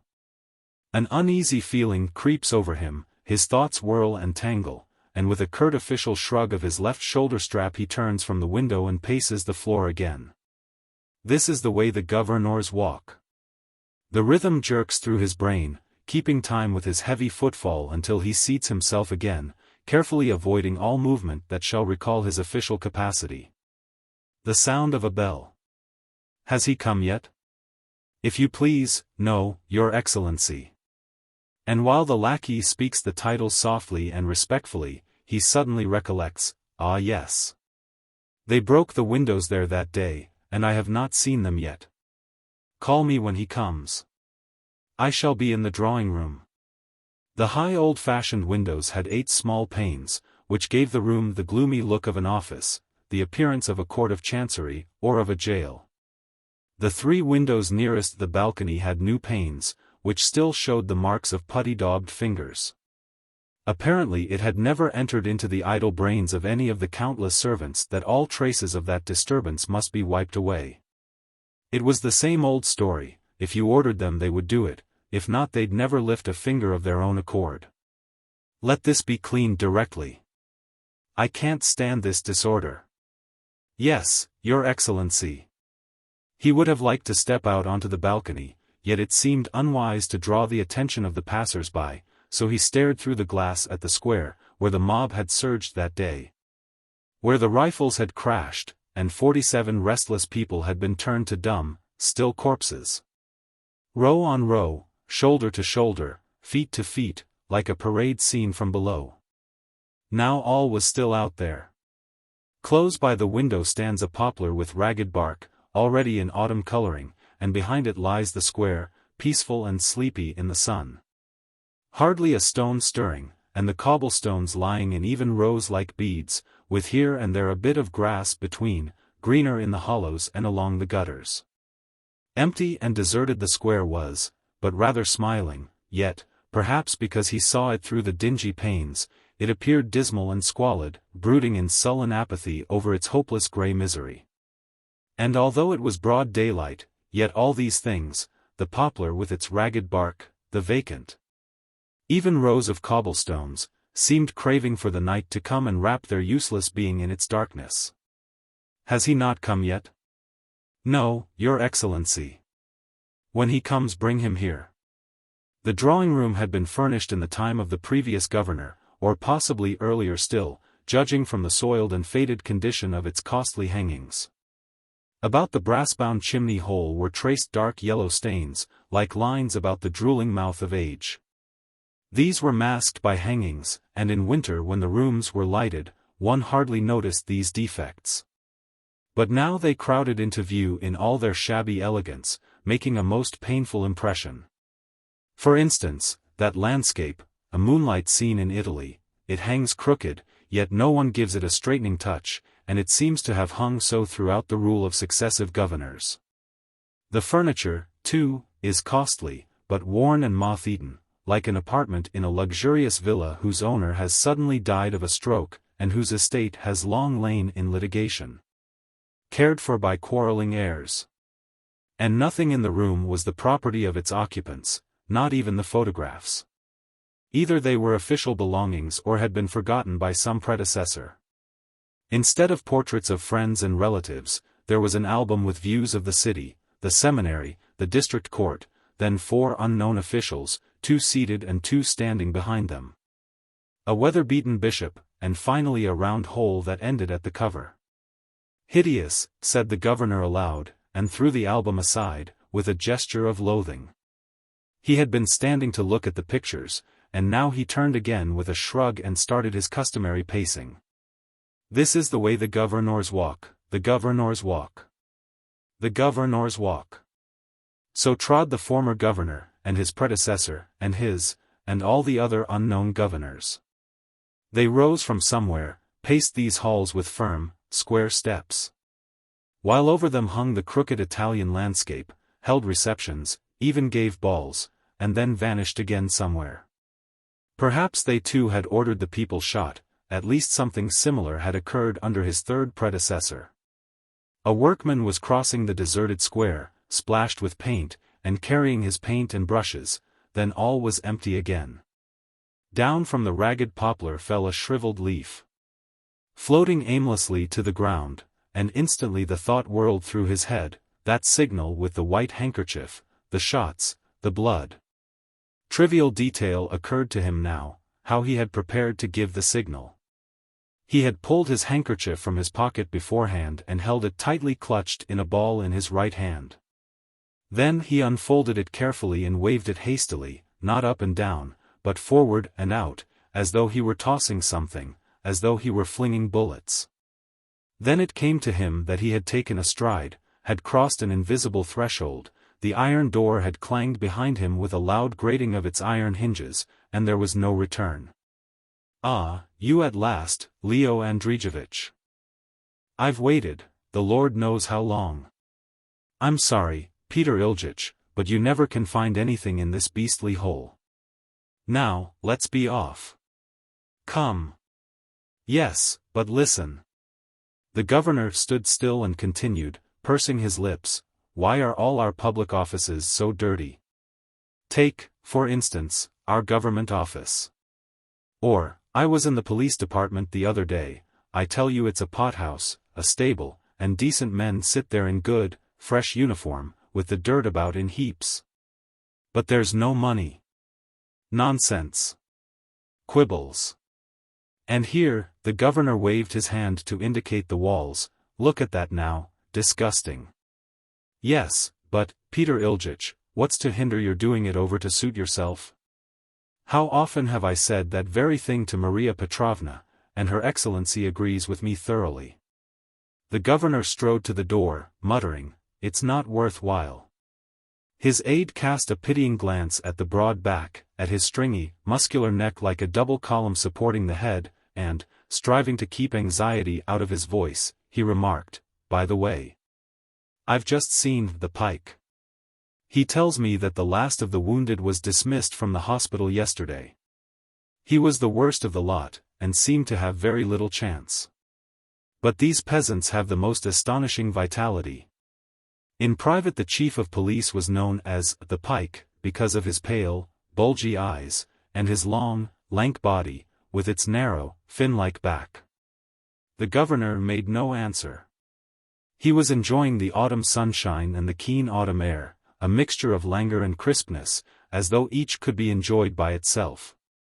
Here freshness, and there a wave of heat, and the heavens were so lovely, tender, distant, and such a wonderful, startling blue. How perfect it must be in the country now. He had already seated himself in the carriage, and moved over to make room for the aide, when a man passed by with a peculiar stoop. As he pulled off his cap he shielded his face with his elbow, so that the governor had only a glimpse of a shock of curly fair hair and a tanned young throat. He noticed that he trod carefully and noiselessly, as though he had been barefooted. And that he bent over as if looking backward. What a singularly unpleasant person, thought he. Evidently the two men following the governor thought so too. They were stepping into a carriage close at hand. With the rapid glance of professional keenness, they turned simultaneously to note the fellow, but finding nothing questionable about him, hurried on to precede the governor. They were in a smart rubber-tired trap, the wheels leaped, the body swayed, and they sat leaning forward on account of the rapid motion. And had soon left the governor far behind in order not to annoy him with their dust. "Who are those two?" he asked his aide, looking at him suspiciously from the corner of his eye, and the other answered carelessly, "Secret police." "What's that for?" asked the governor abruptly. "I don't know," said Leonid Andreyevich evasively, "that's the Pike's affair." At the corner stood the beardless young police commissioner, strutting and admiring his shiny lacquered boots, the same one who had accompanied the governor on his inspection of the bodies. And as they passed the police headquarters, two mounted guards rode out from under the arch, their horses' hoofs pounding behind in the dust. Their faces beamed with officious zeal, and they both gazed steadily at the governor's back. The aide pretended not to notice, but the governor threw a lowering glance at the men, and then, with his white-gloved hands tightly clenched on his knees, he lost himself in gloomy thought. The road to the villa circled the outskirts of the town, through a lane called Konotnaja Alley, where factory hands and their families lived. Crowded by all sorts of miserable beings from the city, some in wretched tumble-down huts, and some in two-story brick tenements of baroque-like uniformity. The governor would gladly have bowed if he had seen anyone, but the street was empty, as though it were late at night, not even the children about. Only one little lad appeared for a moment behind a fence, among the red leaves of a rowan tree, but even he slid hastily from the trunk and hid in the gateway. Through the summer the alley had been crowded with chickens and lean, dirty pigs, but there were none left now. Apparently they had all been eaten in the 3 weeks' famine. Nothing even indirectly recalled the catastrophe, but in the empty silence of the street, so indifferent to the governor's passing, lay something heavy, sullen, brooding, and a light cloud of incense seemed to hang in the transparent air. "Listen," cried the governor suddenly, grasping his companion's knee. "That man there." "What man?" The governor did not answer. Firmly clutching his knee, he gazed at the aide with a face like a barred and shuttered house whose doors and windows have suddenly been thrown open.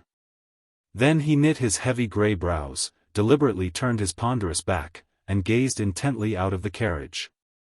The horses of the guard pounded down the road, and the dismal, lonely lane, dark on one side, bright sunlight on the other, was also sunk in dreary brooding. Like a stampeded herd the cottages huddled together, with their riddled roofs, their broken benches, and their overhanging windows, like greybeards' chins thrust out. Then came a vacant lot, with a broken fence and an old well, sunk about the rim and boarded over. Then a row of great lime trees behind a high broken wall, and a stately old house that had drifted somehow to these wastes, but was now long since abandoned.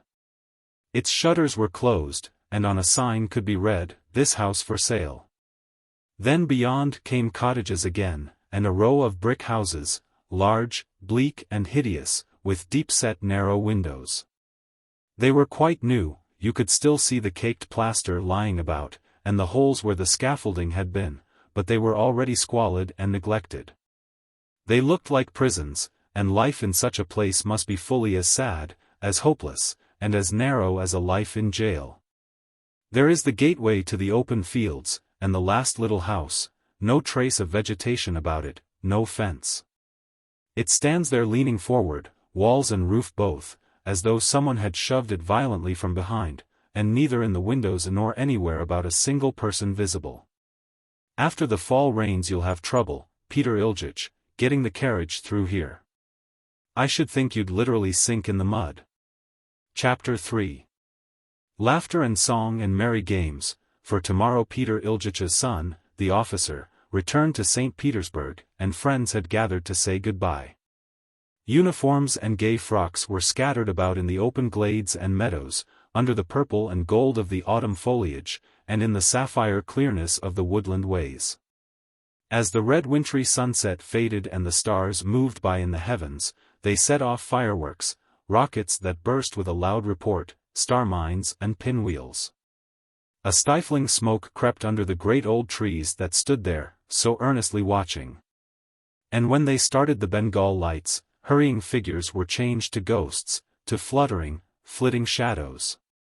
Commissioner Pike, who had pretty freely quenched his thirst at dinner, gazed indulgently at the gay throng, strutted comically about among the ladies, and enjoyed himself.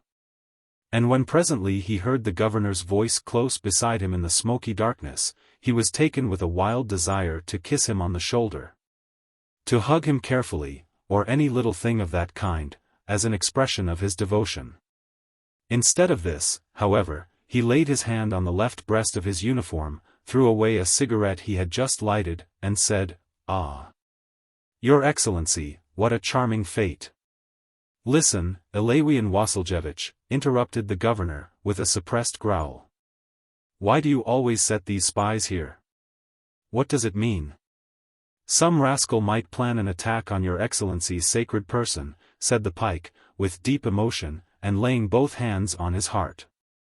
"And then, besides, it is my duty." Popping of firecrackers, shrieks of terror, and loud laughter drowned his words. Then a sudden rain fell, extinguishing the red and green fires which had illuminated the smoky darkness, and made the governor's buttons and epaulets shine out. "I know the reason, Ilawian Wasiljevich, that is, I think I can guess it. But I think it can hardly be serious." "It is most exceedingly serious, Your Excellency. The whole town is talking of it. Astonishing how busily they talk about it. I have already arrested 3 men, but they were the wrong ones." A fresh outburst of firing and gay shouts interrupted him, and when the noise had subsided the governor had gone. After supper they all drove off, marshaled by the young assistant commissioner. Everything, the fireworks which he had seen from behind the trees, the carriages and the people, seemed to him extraordinarily lovely. And his own fresh voice astonished him with its beauty and its power. The Pike was horribly drunk, cracked jokes, laughed, and even sang the first few bars of the Marseillaise. Allons, enfants de la patrie. Le jour de gloire est arrivé. At last they had all gone. "What are you worrying about so, father?" said the lieutenant, laying his hand on Peter Iljich's shoulder with patronizing kindliness. The governor was very much loved by his family, and the governor's lady even feared him a trifle. But they all felt that he had aged sadly in these last few weeks, and their fondness was not without a tinge of contempt. "Nonsense. Nothing but nonsense," answered Peter Iljich hesitatingly. For some reasons he would gladly have unburdened himself to his son, but then again their views differed so radically that he had feared this explanation. Yet now this very difference of opinion might be of use. "The thing is this, you see," he continued, with some embarrassment, "this trouble with the workmen makes me somewhat uneasy." Their eyes met square, but the son's face was blank with astonishment as he dropped his hand from his father's shoulder, saying, "But I thought you had your honorable mention from St. Petersburg." "Certainly, and it pleased me very much. And yet, Aljosha." He gazed into his son's fine eyes with the clumsy tenderness of a stern old man. "They aren't Turks after all, are they? They're as much Russians as we, their names are Ivan and Peter, like ours, and yet I treated them like Turks. How does the thing strike you now?" "It strikes me that you are a revolutionist. But they wear the cross upon their breasts, Aljosha. And he raised his finger, I ordered them to fire at those crosses. As far as I've seen you, father, you've never shown any particular religious scruples before. What have the crosses to do with it? That might be a telling point if you were addressing your regiment in the square, or for some such occasion, but—" "To be sure. Of course," agreed the governor hastily. "The crosses are aside from the argument. The point I want to make is this, that they are fellow beings. Do you understand, Aljosha, fellow countrymen? Yes, if I were some German now, called August Karlovich Schlipp-Detmold, but my name is Peter, and Iljich besides. The lieutenant's voice was rather dry. You have such distorted notions, father. What have the Germans to do with this affair? And then, for that matter, haven't Germans shot down Germans, and Frenchmen the French, and so on? Why shouldn't Russians fire on Russians? As a representative of the government, you certainly know that law and order must be supported at all costs. And whoever it may be who disturbs them, the same rule applies. If I were the guilty one, it would be your duty to have me shot down like a Turk. That's true, said the governor, nodding thoughtfully, and beginning to pace the floor. That's quite true. And then he stopped. But they were driven by hunger, Aljosha. If you could have seen them. There were the peasants in Sensivjejo, they rose because they were famished too, but that didn't keep you from giving them a good dose of the knout. Flogging is a very different thing from, that fool laid them all out in a row. Like game at the end of a hunt. And I looked at their poor thin legs, and thought, these legs will never walk again. You cannot understand, Alexei. Of course, as a matter of state, an executioner is a necessity, but to be the executioner. What are you talking about, father? I know, I feel it, they will kill me yet, it's not that I fear death, the governor raised his grey head and looked steadily at his son, but I know, they will surely kill me. I never understood before. I only thought, what is it all about? He stretched his powerful fingers and then doubled them into a fist. But now I understand, they mean to kill me. Don't laugh. You are young yet. But I have felt death today, here, in my head. Yes, in my head. Father, I beg of you, send for the Cossacks. Demand a bodyguard. They'll grant you anything. I beg of you, as your son, and I ask it in the name of Russia, to whom your life is precious. And who is to kill me but this same Russia?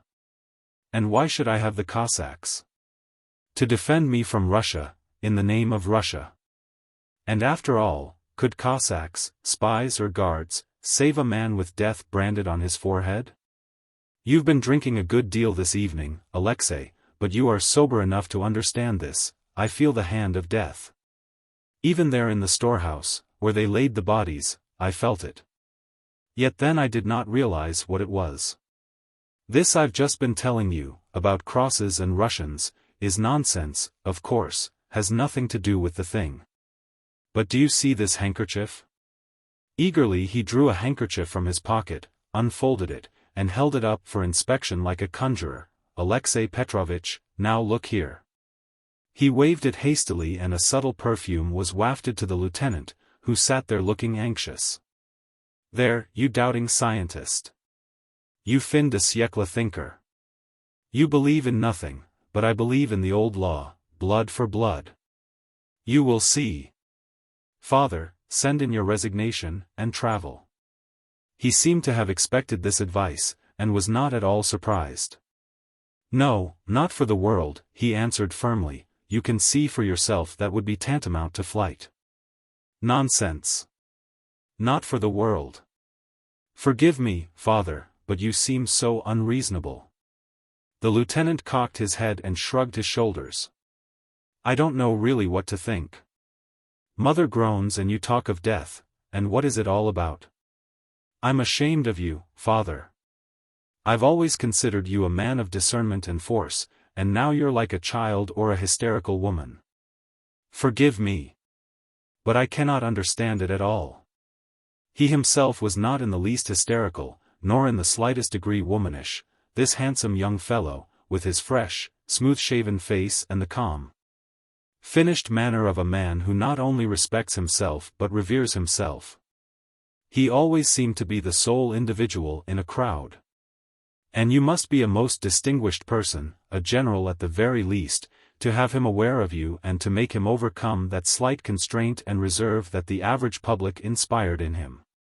He was a good swimmer and loved the sport, and when he went to the baths on the Neva in the summertime he noted his own perfect symmetry as coolly and complacently as though he were quite alone.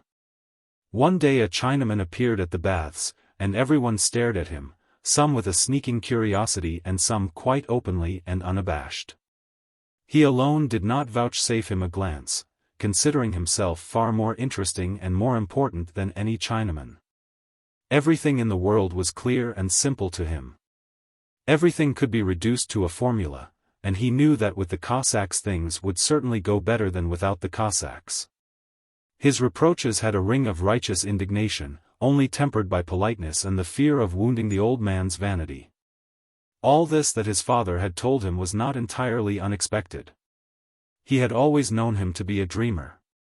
But it struck him as something coarse, barbarous, atavistic. Crosses. Blood for blood. Ivan and Peter.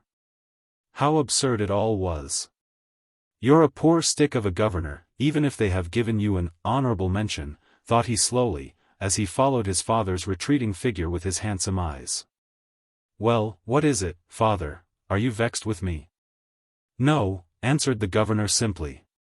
I am grateful for your sympathy, and you'll do well to quiet your mother. As to myself I am perfectly convinced. I've explained my impressions to you now. This is my view of it, and yours is different. We shall see which is correct, but now, be off to bed. It's time you went to sleep. I'm not tired yet. Shan't we take a turn in the garden? That suits me. They went out into the darkness and disappeared from each other's view, only their voices and an occasional hasty touch disturbing their sense of a strange, all-embracing loneliness. The stars, on the other hand, were numberless, and sparkled in bright companionship, and when they reached the open, out from under the close-set trees, Alexei Petrovitch could distinguish at his side the tall, heavy silhouette of his father. The night, the air and the stars had called up a tenderer feeling for this dark shadowy presence, and he repeated his reassuring explanations. Yes, yes, answered Peter Ilyich from time to time, though it was not quite clear whether he agreed or not. But how dark it is, said Alexei Petrovitch, and stood still. They had come to a shady walk where the darkness was complete. You should have lanterns put here, father. What for? Tell me. They both stood still, and now that the sound of their steps was hushed, the loneliness reigned unbroken, unbounded. Well, what is it? Asked Alexei Petrovitch impatiently. Does this darkness mean anything to you? Dreaming again, thought the lieutenant, and observed, with jaunty gaiety, it means that you are not to wander about here alone. Anywhere in these woods they might have laid an ambush. An ambush. Yes, that's what the darkness tells me too. Imagine. Behind each one of these trees sits a man, an invisible man, watching. So many men, 47, as many as we killed that day. And they sit there and hear what I say, and spy. The lieutenant had grown nervous. He searched the darkness round about and took a step forward. How unnecessary to excite yourself so, he exclaimed involuntarily. No, but wait a moment. The son started as he felt a light touch of the hand. Picture to yourself that everywhere, there in the town even, and wherever I go, they are lying in wait. If I walk, he walks too, and watches me. Or I get into the carriage, and a man passes and pulls off his cap, he is spying on me. The darkness grew sinister, and the invisible speaker's voice sounded strange and distant. That will do, father, let's go, said the lieutenant, striding hastily off without waiting for his father. You see now, my dear boy, came in Peter Ilyich's deep voice, with a startling ring of mockery. You wouldn't believe me when I told you. There he sits in your own head. The lights in the house seem so far and dim that the lieutenant feels a mad impulse to run. If he might only reach them. He almost doubts his own courage, and at the same time develops a feeling of respect for his father, who strides so calmly along through the darkness. But fear and respect both vanish as soon as he enters the well-lighted rooms. And nothing remains but the impression of rage against his father, who will not listen to the voice of reason, and refuses the Cossack guard with the stubbornness of senility. Chapter 4. Summer and winter, the governor rose at 7, had his cold tub, drank his milk, and took his 2-hour walk, no matter what the weather.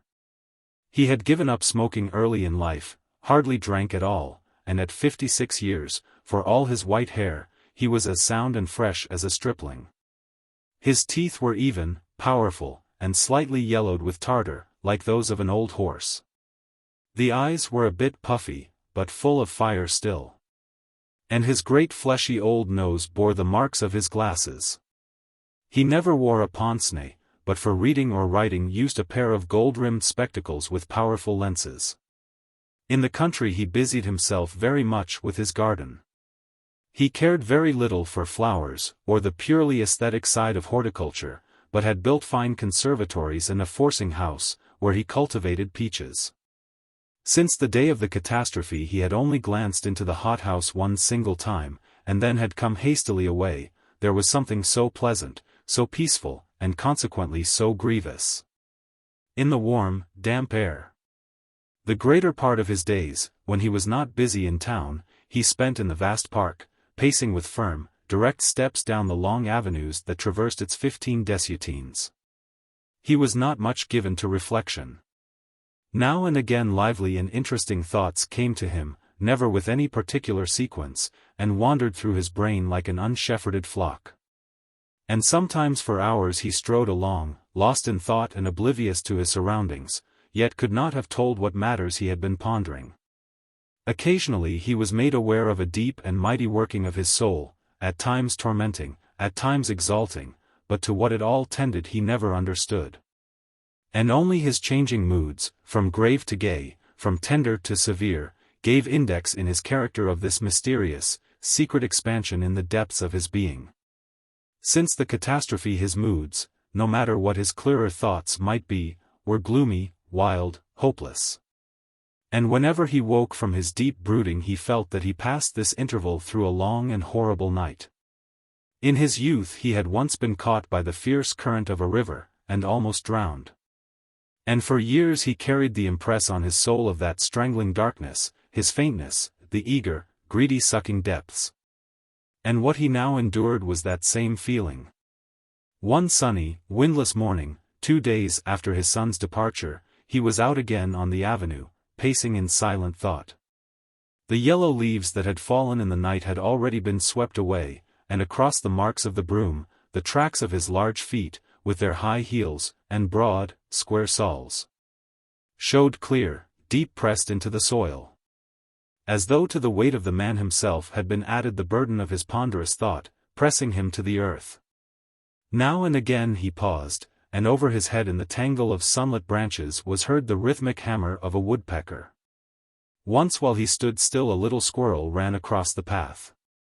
He darted from tree to tree like a fluffy ball of red fur. They will certainly kill me with a revolver, you can buy such good revolvers now, he thought.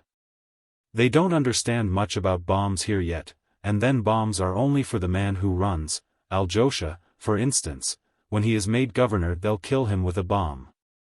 Thought Peter Iljitch, and his bearded lip curled with a slight ironical smile, though his eyes were fixed and gloomy.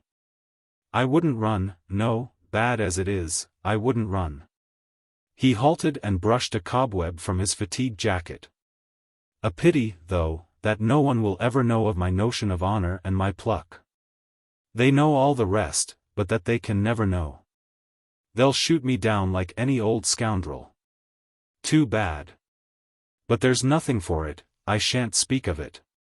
Why try to rouse the judge's pity? It's not honorable to work on his feelings, his position is hard enough at best, and now they come and whine for mercy. I am a man of honor, I tell you, honorable. It was the first time he had thought of a judge, and he wondered how he had happened to think of it. It came to him as if the question had long ago been settled. As though he had slept, and in his dreams someone had explained most convincingly all the necessary details about the judge, and when he awoke he had forgotten the particulars. But only remembered that there was a judge, a law-abiding justice, panoplied with authority, and encompassed with threatening might. And now, after the first moment of astonishment, he met the thought of this unknown judge as though he were an old and valued friend. Aljosha could never understand that. According to him everything must be for reasons of state.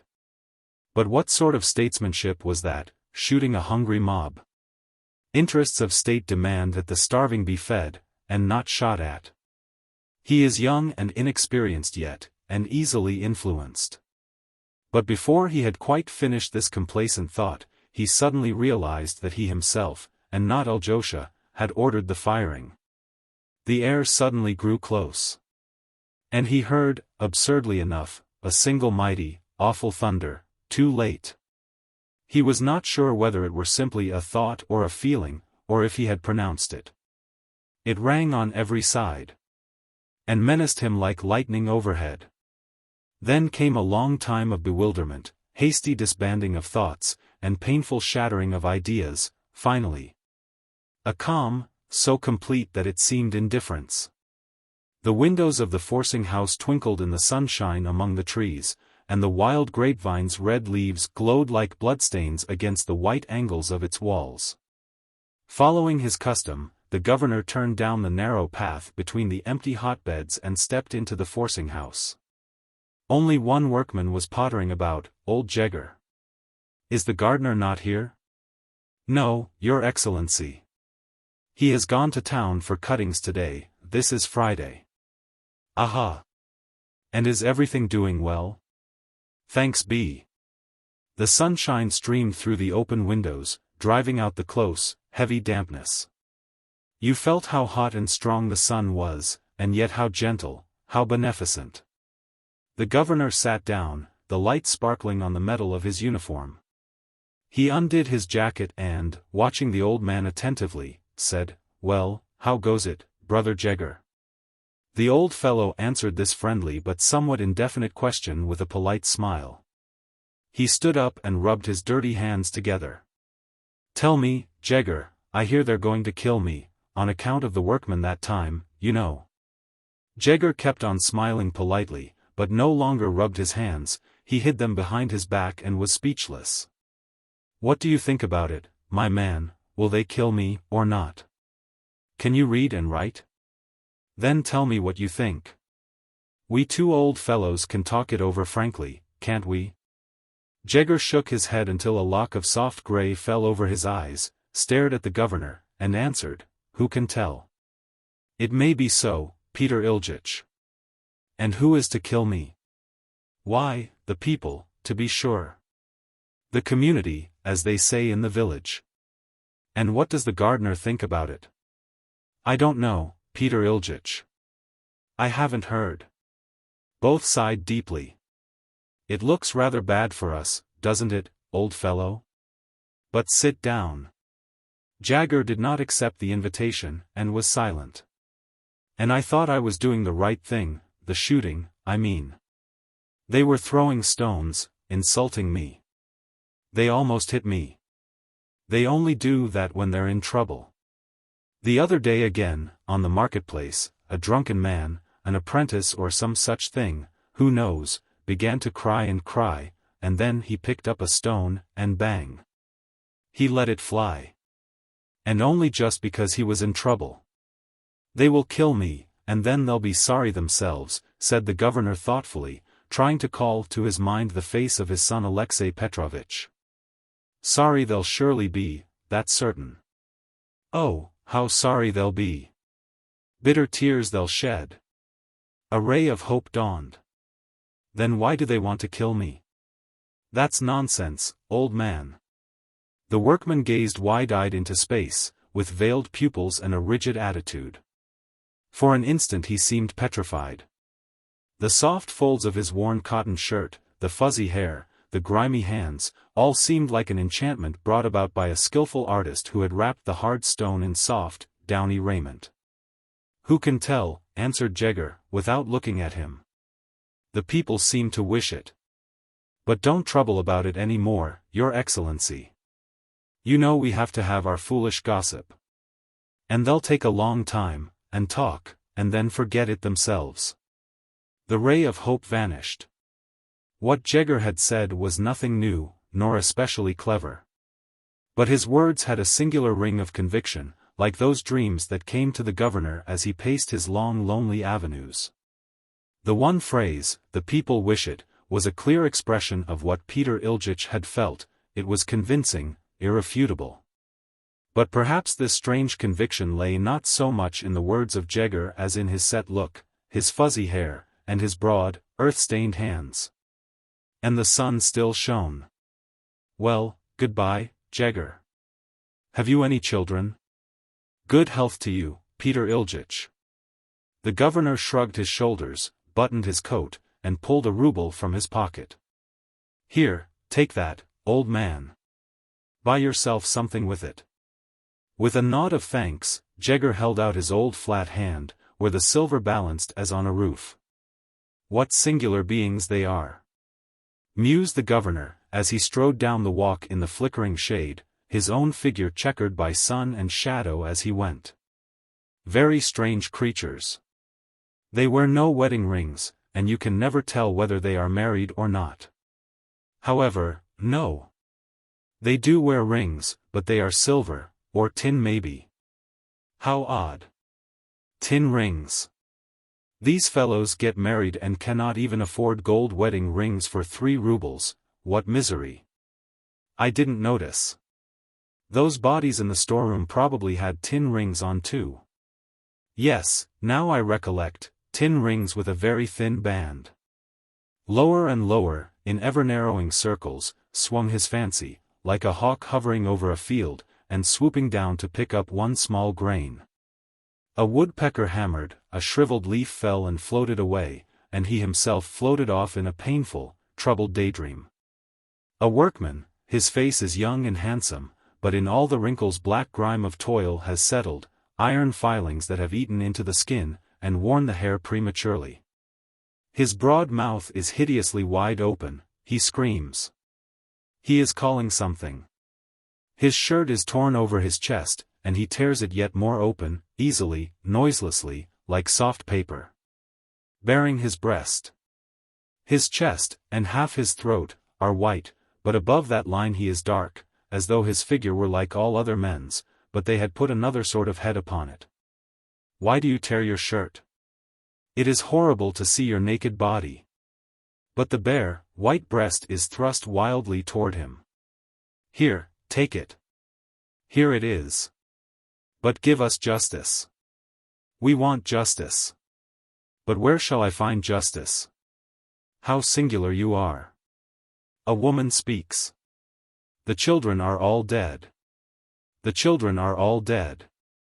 The children, the children, the children have all died. That is why it is so lonely down your lane. The children. The children. The children are all dead. The children. But it is impossible that a child should die of hunger. A child, a little creature who cannot even reach the cupboard door itself. You do not love your children. If my child were hungry I should give it food. But you even wear tin rings. Ah! We wear iron rings. Our bodies are bound. Our souls are bound. We wear iron rings." On the back steps in the shed a maid was brushing Maria Petrovna's skirt. The kitchen windows stood open, one could see the cook in his spotless jacket. It smelled of refuse, it was dirty. "What have I come to?" said the governor, in amazement. "Why, it's the kitchen. What was I thinking of? Ah yes. I wanted to see the time. How soon will luncheon be ready? It's early yet, 10 o'clock. But it seems to disturb them to have me here. I must go." And he turned into his accustomed path, and wandered up and down, thinking steadily. And the manner of his thought was of one who fords a great and unknown river. Now the water reaches to his knees, he presses on.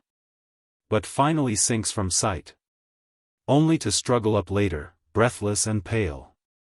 He thought of his son Alexei Petrovitch, tried to think of his office and his affairs. But wherever he led his fancies they always harked back unexpectedly to the catastrophe, and burrowed there as in an inexhaustible mine.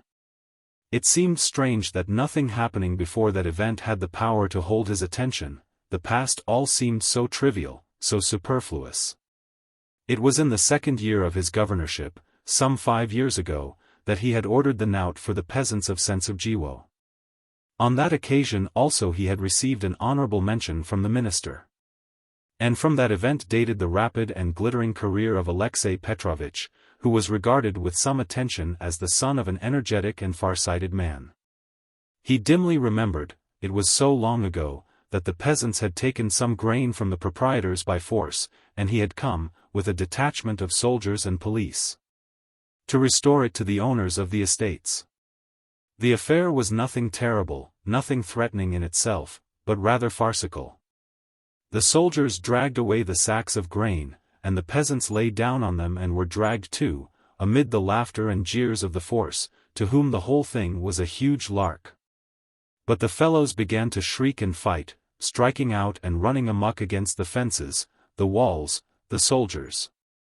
One of them, torn from his sack of grain, fumbled silently in the grass with his trembling hands, looking for a stone to throw.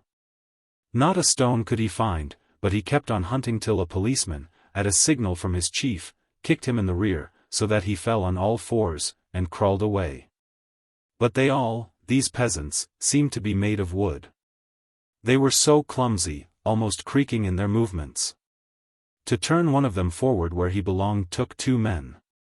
Then, faced about, he still was uncertain where to look, and when he was finally settled, he could not tear himself away again, so that it took 2 men to force him back. "Here, uncle, off with your clothes. You're going swimming." "What?" asked the peasant, dumbfounded. "How?" Although the thing was so perfectly clear and simple. A rough hand loosened the single button, the clothes fell, and the lean, bare peasant back stood out, unabashed. They laid the lash on lightly, more as a threat than as a punishment, and the mood of the whole affair was simply comical. On the homeward march the soldiers raised a jolly chorus, and those about the carts where the peasants were bound winked at them genially. It was autumn. Wind-swept clouds hung over the bare stubble fields, and they all marched off to the city, to the light. But the village behind them still lay as before. Under its depressing sky, in the midst of its dark, sodden, loamy fields, with their short, spare stubble. The children are all dead. The children are all dead. The children. The children. The gong sounded for luncheon. Its clear, penetrating tones rang cheerily through the park. Abruptly the governor faced about and glanced sharply at his watch. 10 minutes to 12. He put the watch back and stood still. "Disgraceful," he cried, in a rage, his mouth trembling with emotion. "Disgraceful.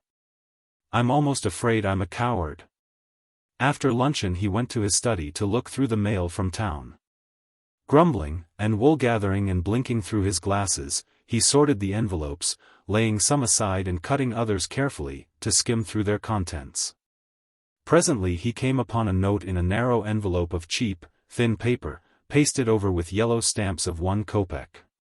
He opened it as carefully as he had the others. When he laid the envelope to one side he unfolded the thin, ink-splotched sheet, and read. "Butcher of our children." Whiter and whiter grew his face, till it was almost as white as his hair. And his dilated pupils stared through the thick convex glasses at the words. "Butcher of our children." The letters were large, crooked and pointed, and terribly black. They staggered uncertainly across the rough, coarse paper and cried. "Butcher of our children." Chapter 5. Already the city knew that the governor was to be killed. They had heard it at dawn of the day after the shooting. None spoke of it openly, but all felt it.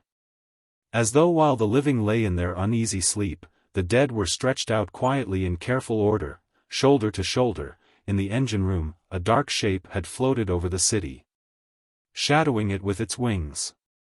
And the people spoke of the assassination of the governor as a foregone conclusion, an irrevocable fact.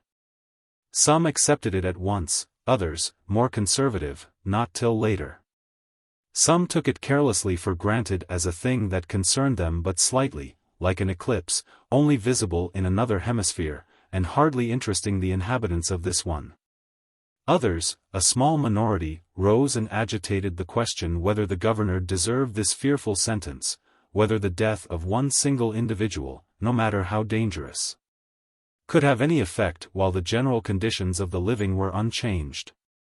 Opinions differed, but even the most heated arguments were impersonal, as though the question were not a possibility of the future, but already an accomplished fact which no discussion might alter. Among the better educated the arguments took a broader theoretical stand, and the governor's personality was forgotten, as though he were already dead. The debate proved that the governor had more friends than enemies, and many even of those who believed ethically in political assassination found excuses for him. Had a vote been taken in the city, probably an overwhelming majority, on various practical or theoretical grounds, would have cast then ballot against the death, or as some called it, the execution. But the women, generally so merciful and timid at the sight of blood, showed in this case a surprising grimness, a pitiless spite. Nearly all demanded his death, the most hideous death. Reasoning had no power over them, they held their opinions stubbornly, with a certain brute force. A woman might be convinced by evening that the assassination was unnecessary, but next morning she would awake firm in her original conviction, as though she had slept off the effects of the argument overnight. Bewilderment and confusion reigned supreme.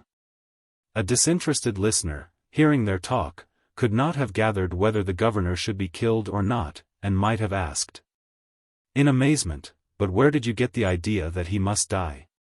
And who is to kill him?" But there would be no answer. Soon, however, he would see, as all the others did, that the governor must be killed, that his death was imperative. Yet he would have known as little as all the rest from what source this knowledge came. Everyone, friend or foe of the governor, partisan or prosecutor, all gave themselves up to the one unswerving thought of his death. Ideas differed, and words differed, but the feeling was the same, a mighty, all-pervading conviction, strong and immutable as death itself. Born in the dark, itself a part of the unfathomable darkness, it reigned triumphant and menacing, and all in vain men sought to illuminate it with the feeble light of then intelligence. As though the hoary withered law, a death for a death, had waked from its torpid sleep, opened its glazed eyes, gazed on the slaughtered children, the men and the women, and had stretched its remorseless arm over the head of their slayer. And the people, thinking and unthinking, inclined themselves to this law, and avoided the sinner. He was at the mercy of any death that might come. And from all sides, from dark corners, from fields, woods and hollows, they pressed about him, reeling, limping, dull and abject, not even interested. So it might have been in those far distant times while still there were prophets among men, when thoughts and words were scarcer, and this same hoary law, that punished death with death, was young. When the beasts made friends with man, and the lightning was his brother. In those strange days of old, the guilty must pay for death in kind. The beast stung him, the ox gored him, the overhanging stone awaited his coming to fall and crush his defenseless head, disease gnawed him, as the jackal gnaws the carrion. Arrows turned in their flight, only to strike his black heart or his downcast eyes. And rivers changed their course only to wash the sands from beneath his feet, even the majestic ocean dashed its tattered waves on high and threatened him with its roar, till he fled to the desert. 1,000 deaths, 1,000 graves. The desert buried him under her soft sands, she wept and smiled, and over him her winds blew, whistling. And the sun itself, that life-giver, seared his dead brain with careless laugh, and softly beamed on the creatures that swarmed in the hollows of his miserable eyes.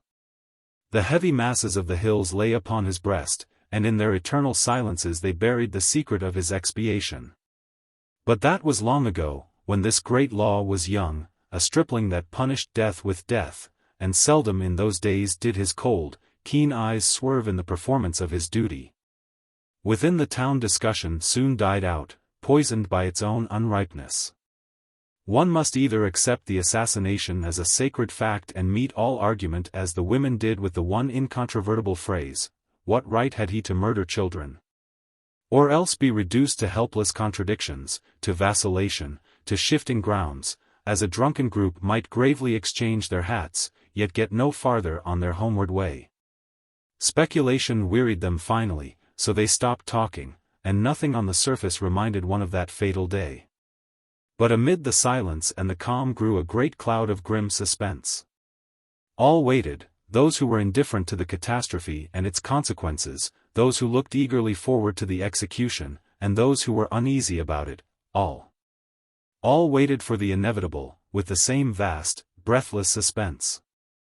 Had the governor died of a fever in these days, or from an accident, none would have taken it for mere chance, but behind the given reason would have found a primary cause, invisible, unacknowledged. Among the masses, as the foreboding grew, their thoughts turned often to the Kawatnaja lane. The lane itself was still and calm, as was the city. And the swarming spies peered vainly for any signs of new uprising or criminal attempts. Here, as elsewhere, they heard rumors of the assassination of the governor, but could never discover their source.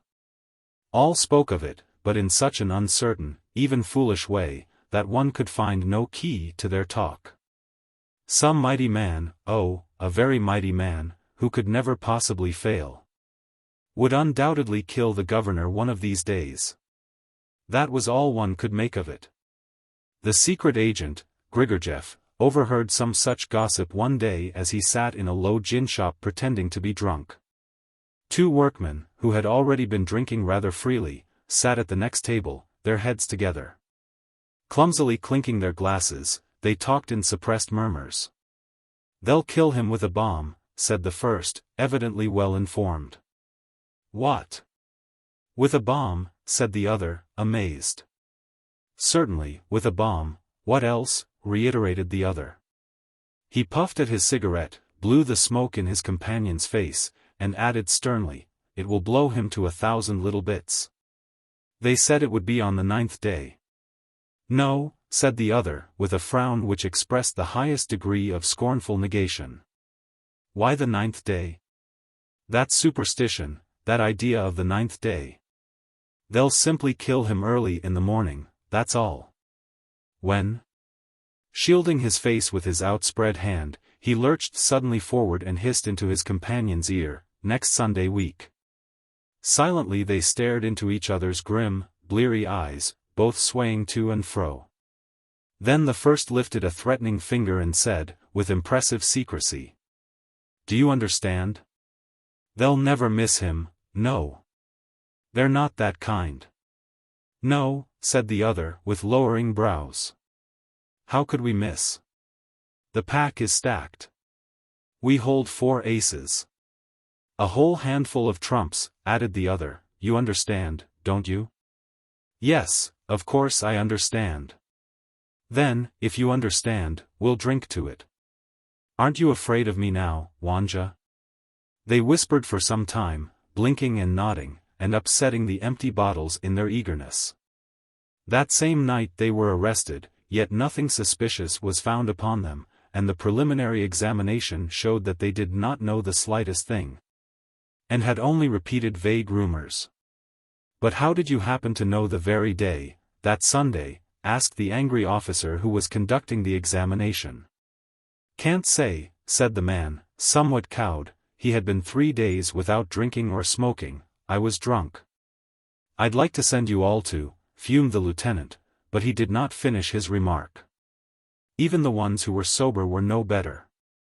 They spoke freely of the governor in the workshops and on the streets, raged at him, and exulted at his approaching death, yet never anything definite, and soon they stopped talking and waited patiently. Now and again passing laborers exchanged comments. "He drove by again yesterday without any guard. He's walking into the trap himself." And they went about their work. That next day a whisper ran through the shops. "Yesterday he drove down the lane. Let him drive." They counted each day of his life, their number seemed too great. Twice the rumor of his death was started. It spread suddenly in the Kawatnaja lane, and immediately grew to certainty in the factories. It was impossible to say how it arose, but, scattered in little groups, they told each other the details of the murder, the street, the hour, the number of the murderers, the weapon. Some could have sworn they heard the explosion. And all stood there, pale, determined, outwardly neither glad nor sorry, till at last word came that it was a false alarm. Then they separated, just as calmly. And without disappointment, as though it were not worth while to be excited over an affair that was postponed but for a few days at most, or perhaps a few hours, or even minutes. Both in the city and in the Kawatnaja lane the women were the harshest, most unrelenting judges. They produced no evidence, they gave no verdict, they simply bided their time. And on then waiting, they laid the coals of their unshakable belief, the whole burden of their unhappy lives, and the hideousness of their depraved, hungry, smothered thoughts. They had in their daily lives one special adversary that the men did not know, the oven, the ever-hungry, open-mouthed oven, more awful than the glowing fires of hell. From morning till night, throughout their days, and every day, it held them in its sway, eating their soul, casting out from their brains all thought, save that which concerned itself. The men knew nothing of this. When a woman waked at dawn and saw the stove, the oven door half open, it worked on her fancy like a ghost. Gave her a sickening sense of disgust and fear, and dull, brutish terror. Robbed of her thoughts, she hardly knew what had robbed her. And in her confusion humbly offered up her soul again each day before this altar, black, deadly misery wrapping her as in a veil. And thus the women in the Kawatnaja lane became so fierce and hard. They beat their children, beat them nearly to death, quarreled amongst themselves, and with their husbands, and their mouths streamed with abuse, complaints and wantonness.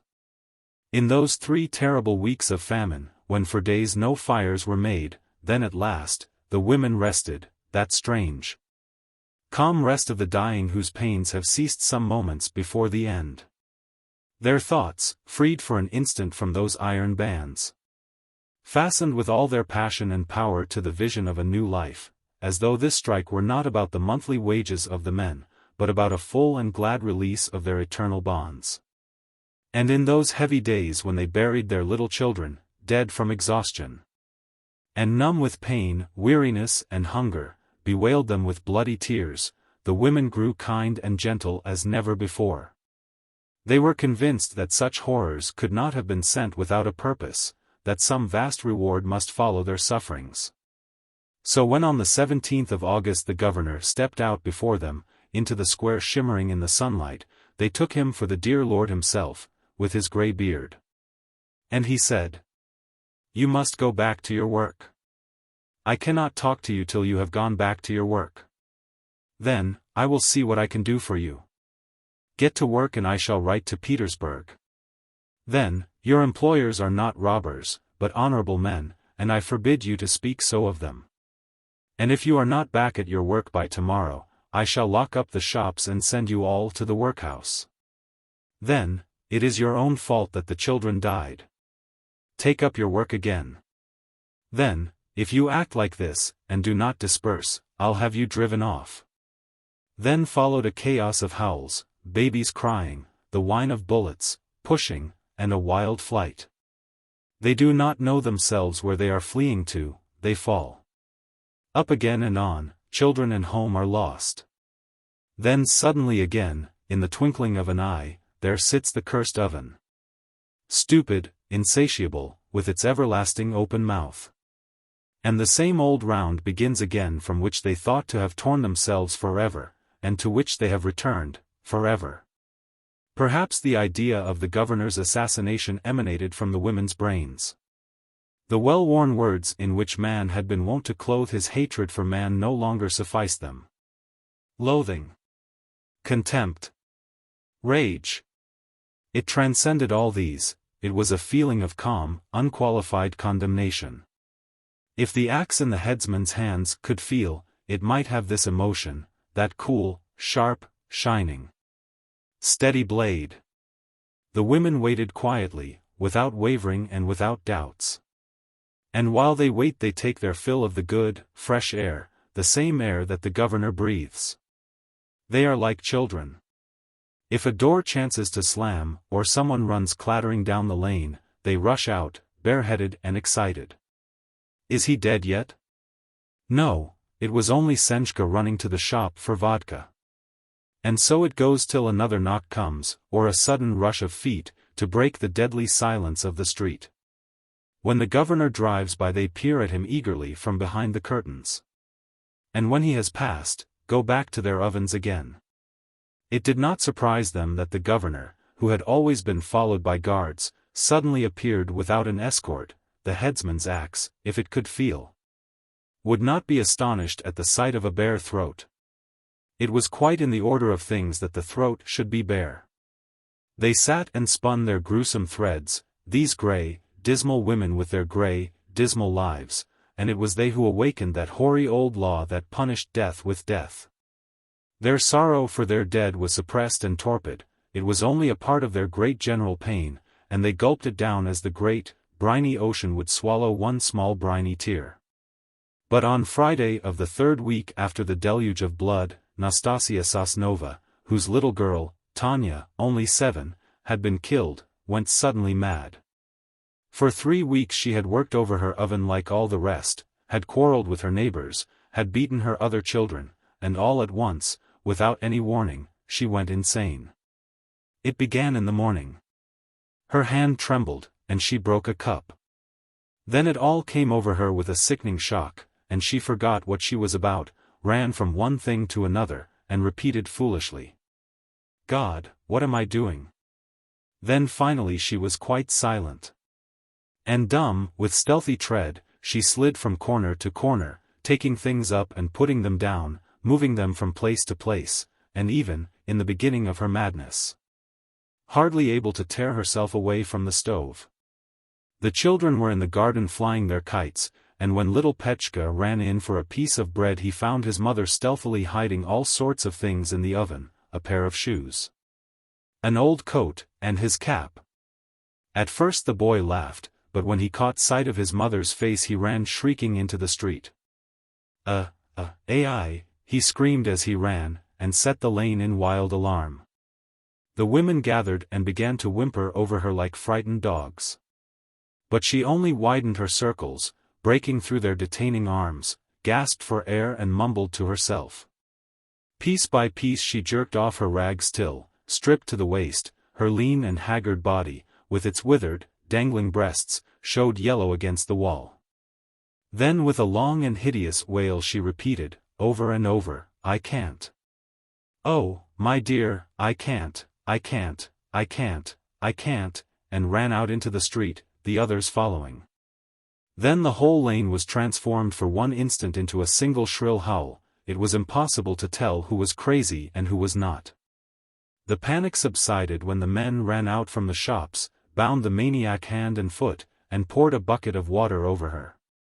She lay there in a puddle by the roadside, her naked bosom pressed to the earth, her fists and the blue, mottled arms stretched stiffly forward. She had turned her face to the side, and her eyes were wild and glaring, her wet grey hair was pressed close to her head, making it seem pitifully small. Her whole body was shaken with convulsive jerks. Out from the factory ran her husband, in a fright. He had not washed his sooty face, his shirt was shiny with oil and grime, and a burned finger on his left hand was tied up with a greasy rag. "Nastya," he called, bending over her, stern and harsh. "What do you mean? What is the matter with you?" She turned her dumb glassy stare at him and shuddered. He saw the purple bloodshot arms they had so pitilessly bound, loosened the ropes and smoothed her naked yellow shoulder. Then came the police. When the crowd dispersed, 2 men among them neither went back to the factory nor stayed in the lane, but they went their way slowly to the city. They walked along keeping step, silent and pondering. At the outlet of the Kawatnaja lane they parted. "What a scene," said one. "Are you going my way?" "No," said the other curtly, and strode along. He had a young tan throat, and under his cap a shock of curly yellow hair. Chapter 6. Sooner or later the news of the governor's assassination had crept into the palace, but here they took it with an extraordinary indifference. As the close presence of the strong man in his full powers hindered their knowledge of the fact that this death meant his death, they regarded it only as a temporary hallucination. Toward the middle of September, the household returned to town, at the urgent request of the pike who had convinced Maria Petrovna that the country was not safe. And their life took on its accustomed aspect, the routine of many years. Kozlov, the aide, who loathed the dirt and the banal decorations of the governor's mansion, had personally supervised its refurnishing. He bought fresh hangings for the walls and reception rooms, had the ceilings retinted, and ordered new furniture, green oak in the style of the decadence. He quite took upon himself the supervision of the house, to the delight of all. From the servants who were infused with his energy, to Maria Petrovna, who hated all domestic cares, in spite of its roominess the palace was most inconveniently arranged. The bathrooms were next to the reception rooms, and the lackeys had to carry their dishes down a long cold corridor past the windows of the dining hall, where one could see them quarreling and nudging each other as they went. All this Kozlov wished to change, but he had to postpone his plans till summer. He will be pleased, he said to himself, meaning the governor, but strangely enough this image did not call forth in his mind Peter Iljitsch, but some other. Yet in his eager bustle of reform he was not at all conscious of this thought. As usual Peter Iljitsch was the center of his family, and the expressions, His Excellency ordered it. His Excellency wishes, His Excellency would be angry, were now as ever the household words. And yet, had they set up a puppet in his place, dressed in the governor's uniform, and let it speak a few words, it would have made no difference, so much of the office was but empty form. If he fell into a rage and shouted at a man, and that man trembled, it looked as though the rage and the trembling both were simulated, and that nothing of the sort had really taken place. Even had he committed a murder in these days, that very death would have seemed counterfeited. As far as concerned himself, he still lived. But to the others he had already died, and they handled the dead carelessly, and felt the cold and the gloom that emanated from him without quite understanding what it meant. Thought can kill in time. Drawing its strength from the eternal sources, it is mightier than engines, weapons, or powder. It robs men of their will, and makes even the instinct of self-preservation blind. It clears a free space for its deadly stroke. As the forest underbrush is cleared about the tree that must be felled. So this thought was killing the governor. As the child, when the time of its fruition is complete, struggles from its mother's womb. This imperious death-dealing thought, till now giving evidence of its being only by the muffled beating of its heart, strove irresistibly toward the light, and began to lead an individual life. Imperiously it called up those from the dark who should do the deed, and hailed them as savior. Unconsciously the people held themselves aloof from the one dedicated to death, and robbed him of that invisible but mighty shield that the life of the mass forms for the life of the individual. After the first anonymous letter calling the governor butcher, a few days passed without any such missives. Then, as if with silent accord, they began literally to shower upon him, as though they had poured from a slit in the postbag, and each morning the stack of envelopes on his desk grew higher. In different quarters of the town, out of different postboxes, these letters were segregated from the other mail by different people. Gathered into a heap, and brought to their common destination, this one man. Formerly the governor had received anonymous letters, sometimes with abuse and veiled threats, mostly denunciations and complaints, but he had never read them. Now, however, he felt himself impelled to read them, as he was forced, too, to think constantly of his own death. And reading and reflection both required solitude.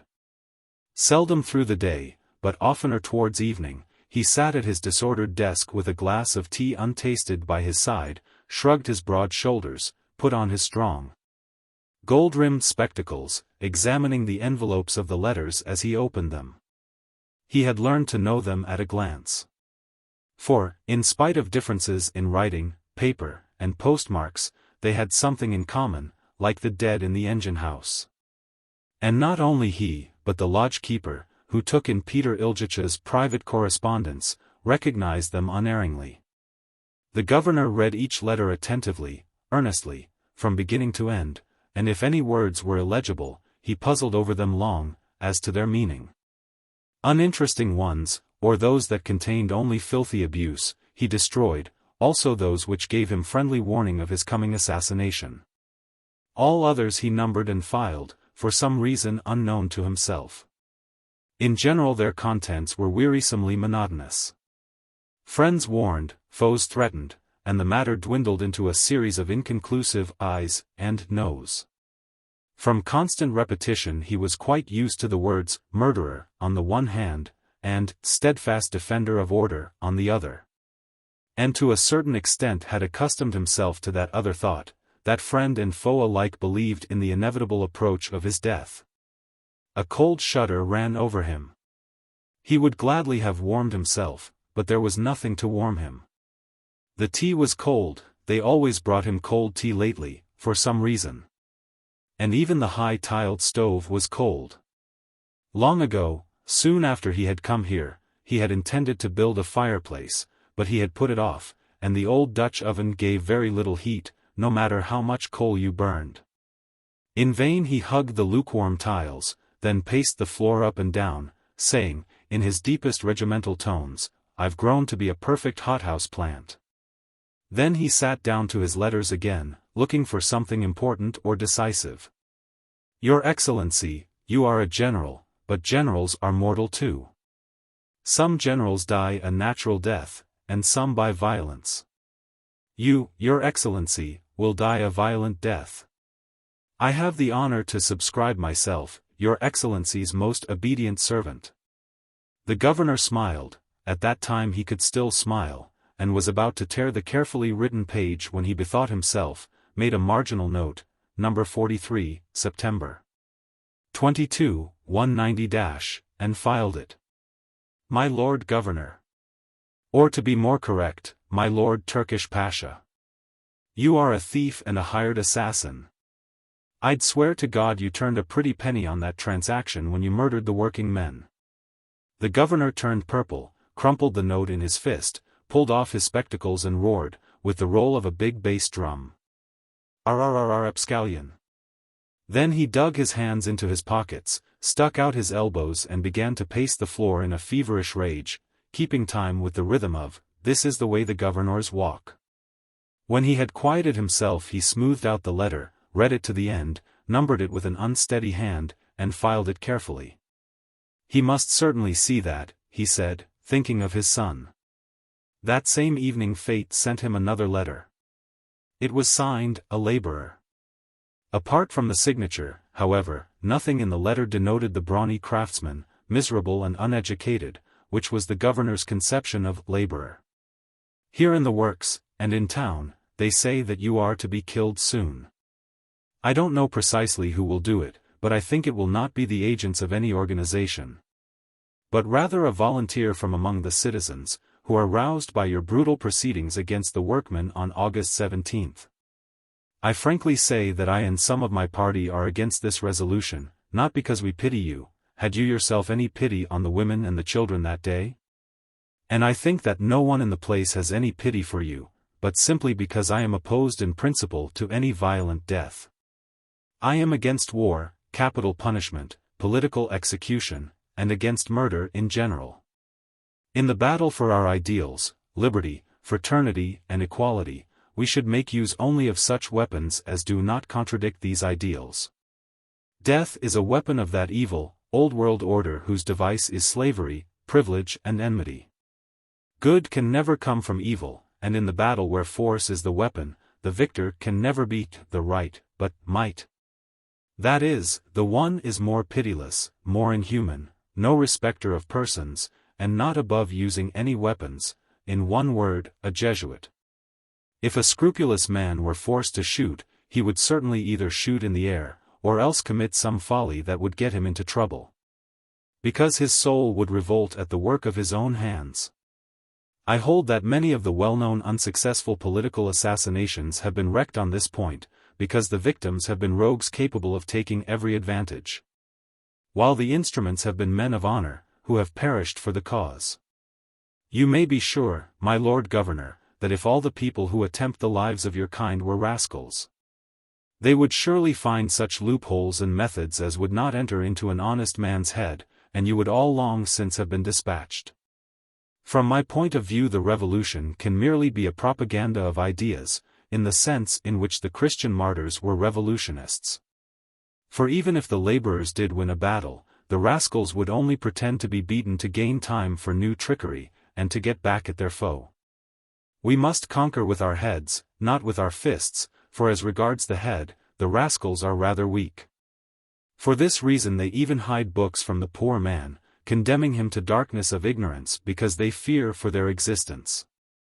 Do you know why they won't allow the workman the 8-hour laboring day? Do you think the gentlemen did not know themselves that in 8 hours of intelligent work the production would be no less than in 11 now?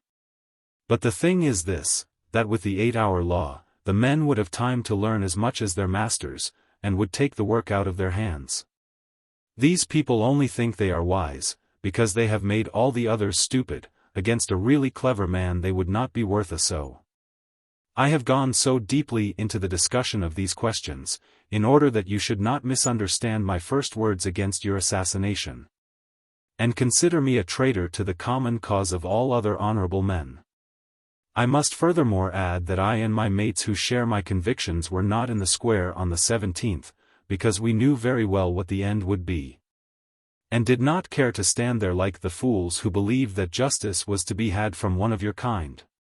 Now, naturally the others agree with us and say, if we go there again we won't ask, we'll strike. According to my mind that's equally foolish, because, as I say, why go there at all? You yourself will come to us soon enough with friendly words and bows, and then we'll show you. Honored sir, forgive my boldness. That I should have come to you with my workingmen's talk, for I have learned by myself all I know out of books, but it seems strange to me that an educated man who is not such a rascal as all the rest could act so to the miserable working men who trusted him, that he could order them shot. Maybe you will have a guard of Cossacks, a detachment of the secret service, or take a trip somewhere, and so save your life.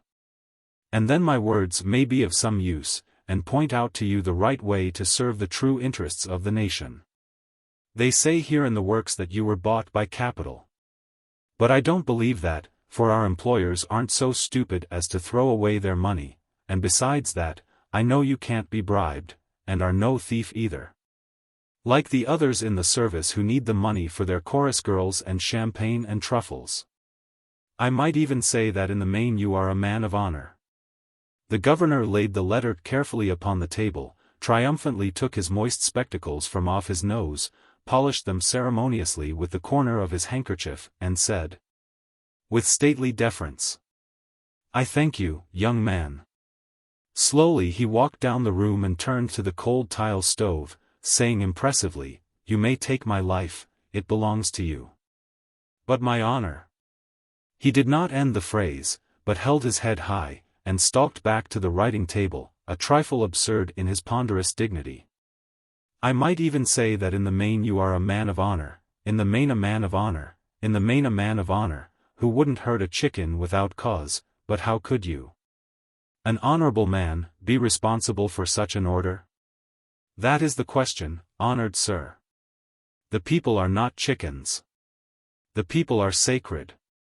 And if you could understand the masses and their sufferings, you would go out into that same square, bow yourself humbly to the earth and beg for forgiveness. Think, from generation to generation, from kindred to kindred, since that time of the first slaves, who, at the bidding of their tyrannical princes built the pyramids, we have led this existence. As there are among you hereditary nobles, that is, oppressors, so among us there are hereditary laborers, hereditary slaves. And consider further, that in all these ages we have been only beaten and oppressed, and as far back into the past as I can trace my ancestry I see nothing but tears, despair, ill-treatment. And all this is stamped upon the soul, and all this has been kept as the sole heritage, from father to son, from mother to daughter. Attempt to look into the soul of a simple peasant or laborer, a shuddering horror While we are yet unborn we have suffered 1,000 wrongs. When we finally crawl forth into life we stumble into a sort of cavern, where we are nourished on wrongs and clothe ourselves in our wrongs. They tell me that somewhere, 5 years ago, you ordered the knout for the peasants. Do you realize what you did then? You thought you had only flayed their backs. No, you stripped their souls, enslaved for ages. You flogged the dead, and the yet unborn. And though you may be a general and an excellency, yet I make bold to say you are not fit to lay your lips in adoration on one of those sacred peasant backs, much less to lay the lash.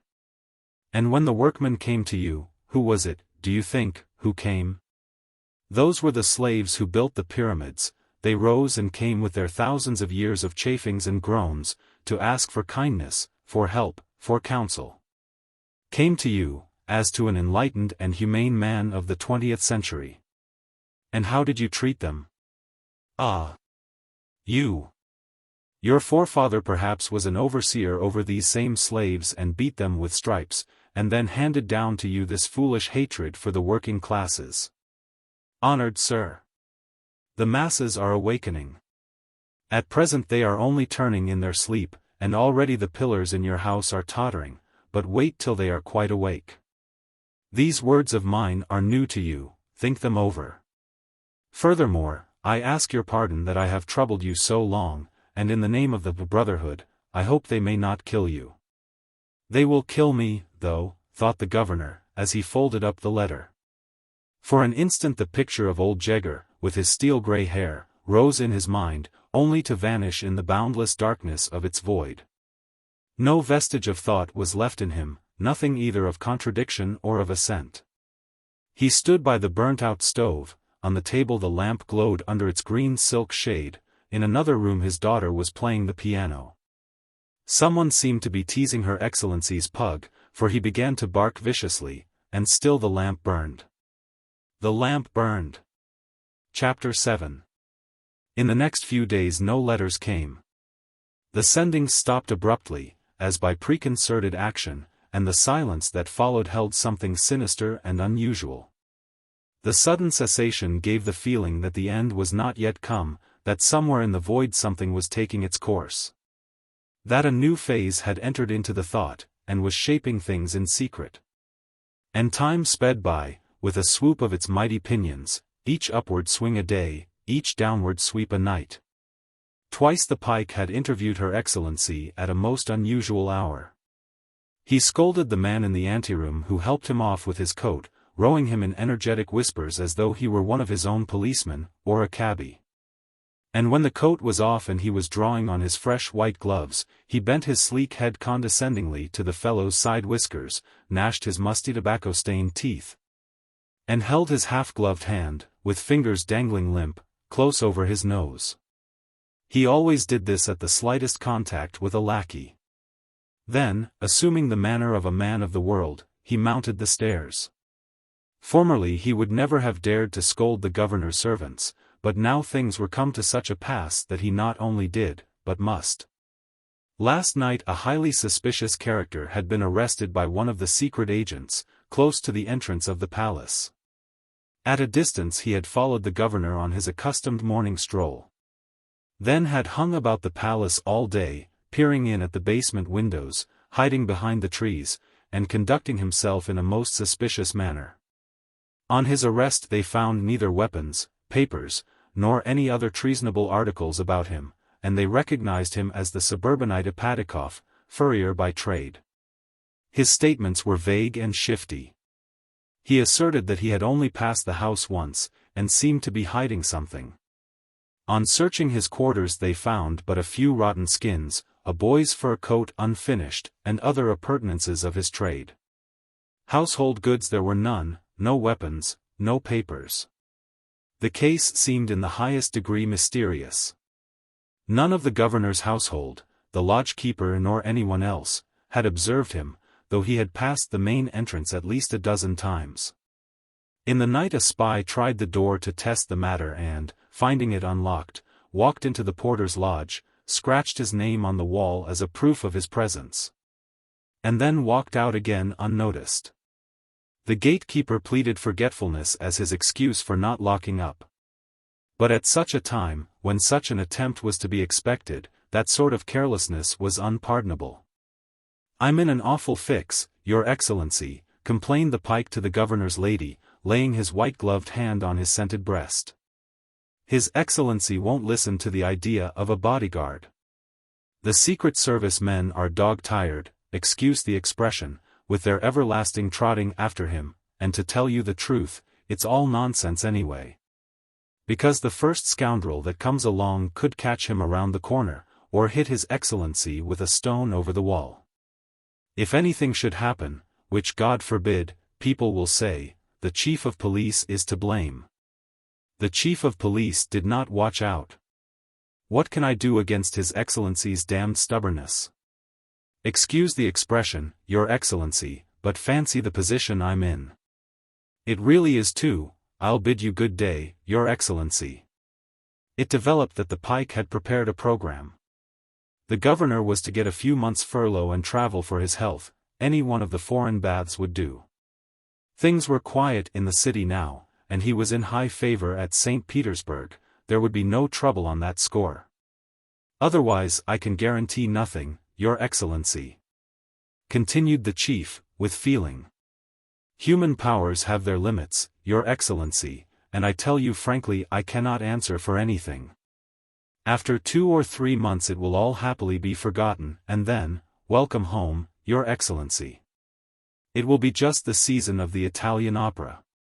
We'll give a gala performance, and then His Excellency can take his walks abroad to his heart's content." "What nonsense about the opera," said the governor's lady, yet she approved of the proposition, as she herself was most uneasy. On his way out the chief of police stopped at the lodge to bully the porter again. "I'll teach you. I'll make your chin whiskers stand up, you fat-faced fool. He grows chin whiskers like a Lord Chancellor, the son of a gun, and thinks he doesn't have to lock the door. I'll make you dance. You." That evening Maria Petrovna begged her husband to take her abroad with the children. "Oh, please, Pievna, won't you?" she said in her tired voice, her eyes drooping under their long dark lashes.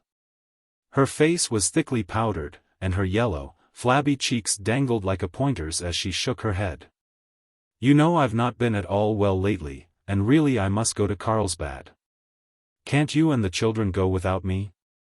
"Ah, but no, Pievna. What makes you talk like that? I'd be so worried if you were not there. Please." She did not say what would worry her, her object was clear without that. To her great surprise, Peter Iljitch readily agreed to the plan, though under ordinary circumstances her mere mention of a wish called forth his opposition. At least that used to be their way. "They certainly can't lay that to cowardice," thought the governor. "It isn't any plan of mine, and maybe she really does need a cure. She looks as yellow as a lemon. Besides, there's always plenty of time for them to kill me, and if they don't attempt anything it will prove that I am right, and they are wrong. Then I'll resign, and then I shall build the finest kind of a conservatory." Even while these thoughts were passing he was convinced that he would neither have the trip nor the conservatory. That was why he had given such prompt assent. And after he had consented, he forgot the circumstances immediately as though they did not concern him in the least. He hesitated for a long time about the arrangements for his furlough, set the date, changed it, and then forgot the thing completely till 2 days after the time he had appointed. Then again he named a day, but again he forgot it deliberately. Moreover, his wife, whose mind was completely set at rest at the mere idea of their departure, did not urge him to hurry. She had her fall wardrobe to finish. And tailors and dressmakers took all her time. Besides, Sissy was not nearly ready. In the lonely silence surrounding the governor since the sudden stopping of the letters, he felt something incomplete, like the echo of a soft voice in the distance, as if he sat in an empty room, with someone speaking behind the wall, the vibrations of whose voice could be felt but not heard. And when another letter came, a final belated letter, he went forward to take it as though he had long been expecting it, and was much surprised to see that it was in a slender, delicately tinted envelope with a forget-me-not stamped on the back. But it did not come in the morning like all the other letters which had been posted the night before, but with the evening mail, showing that it had been written the same day. The notepaper was of the same pale shade, and was also stamped with the blue forget-me-not. The writing was painstaking and distinct. The lines slanted heavily, as though the writer were not quite sure of her syllables and, rather than divide the words, ran them down the page in a small, cramped hand. At times she began to write downhill long before the end of the line, in tiny little letters, in the evident fear that she would not have room for the rest of the sentence. And the words all seemed to be coasting down the snowy page, the smallest one in front, on their little sleds. The letter was signed, "A Schoolgirl." Last night I dreamed about your funeral, and I am going to write you about it, even if it isn't right, and if it does harm the poor workmen, and the little girls that you killed. But you're a poor old man yourself, and so I'm writing you this letter. I dreamed that you were not buried in a black coffin, as all older people are, but in a white one. Like the ones for little girls, and it was policemen that went down Moscow Street carrying your coffin, and they didn't carry it with their hands, but on their heads. And a great crowd of policemen walked behind. But none of your friends were there, and none of the people in the city. And all the doors and windows were barred when you were carried by, as they are at night. I was so frightened that I waked up, and began to think about it, and that is what I am going to write you about. I thought maybe there is no one at all who will cry for you when you are dead. The people in your house are all hard and selfish, and only care about themselves, and perhaps when you die they'll be glad, because they think then they can be governor. I do not know your wife, but I don't believe there can be very many gentle and kind ladies in those circles of pleasure and pride. No respectable people would ever go to your funeral, of course, for they are all angry at the way you treated the workmen, and one man even said they wanted to put you out of the club. But they were afraid of the government. Masses won't do any good, because you know yourself our bishop would just as soon say a mass for a dead dog if he got money enough for it. And when I think that you probably know all this without my telling you, then I feel very sorry for you, as if you were really a friend of mine. I've only seen you twice, once on Moscow Street, but that was long ago, and the second time at our school exhibition, when you drove up with the bishop, but, of course, you wouldn't remember me then, and I promise you faithfully that I'll pray for you, and that I'll cry over you as though I really had been your daughter, because I am very, very sorry for you. P.S. Please burn this letter. But I am so awfully sorry for you. He loved that little schoolgirl. Late that night, just before going to bed, he stepped out onto the balcony, that same balcony from which he had given the signal with his white handkerchief. The cold fall rains had already set in, and the night was black and dismal. In this heavy autumnal darkness one felt how far away the sun was, how long it had been gone, and how late the dawn would be. Far to the left in the driveway burned two bright lanterns with reflectors, and their white light penetrated the darkness, yet did not banish it. There it still lay, quiet, close, ponderous. The city doubtless slept already, for not a lighted window was to be seen, and no wheels sounded in the dim-lit streets. Under one of the lanterns something gleams vaguely, probably a puddle. School had closed for the day, and she no doubt has long since done her lessons, and now sleeps quietly somewhere in this black, silent space, from whence they send their letters with their threats, from whence his death is about to come. But there, too, lives this little child, who sleeps just now, but who will weep for him when his time comes. How quiet it is, how dark, how silent. Chapter 8. 2 weeks before the governor's death, a linen-covered package was handed into the government house, its value declared at 3 rubles. It proved to be an infernal machine, a bomb intended to explode on being opened. But it was badly made by the unskilled hands of one who had only read of such things, so it missed fire. Yet in the very homemade simplicity of the outfit there was something sinister and terrifying, as if blind death had stretched forth his hand and was fumbling clumsily about in the dark. The police sounded the alarm, and Maria Petrovna insisted upon her husband's wiring to St. Petersburg that very day, to ask for sick leave. She herself drove first to the tailor's, and then wrote her son a long letter full of horrors, all in French. A strange and radical change had come over the governor. In place of the man they used to know appeared an entirely new figure. No one knew precisely when the change came about, and in the main he seemed the same. But upon his face had dawned such an expression of righteousness it seemed a new countenance. He smiled where formerly he would have been grave, and frowned where he had been wont to smile. He was bored and indifferent where he used to be attentive and animated. He was horribly candid in the expression of his feelings. When he chose, he was silent.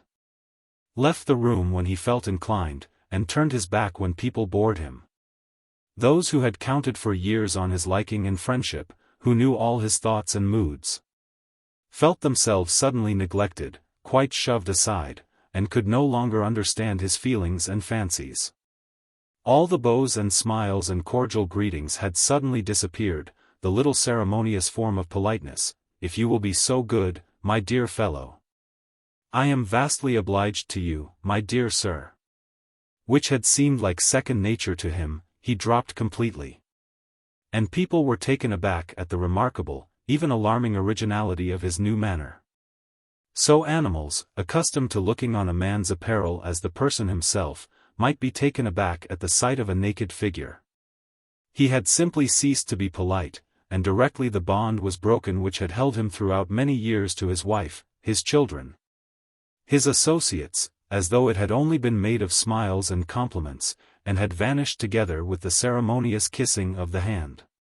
He did not judge them, he did not hate them, found nothing new or repulsive in them, they simply fell out of his soul. As decayed teeth crumble in the mouth, as the hair falls out, as a dead skin is sloughed off, painlessly, quietly, without an effort.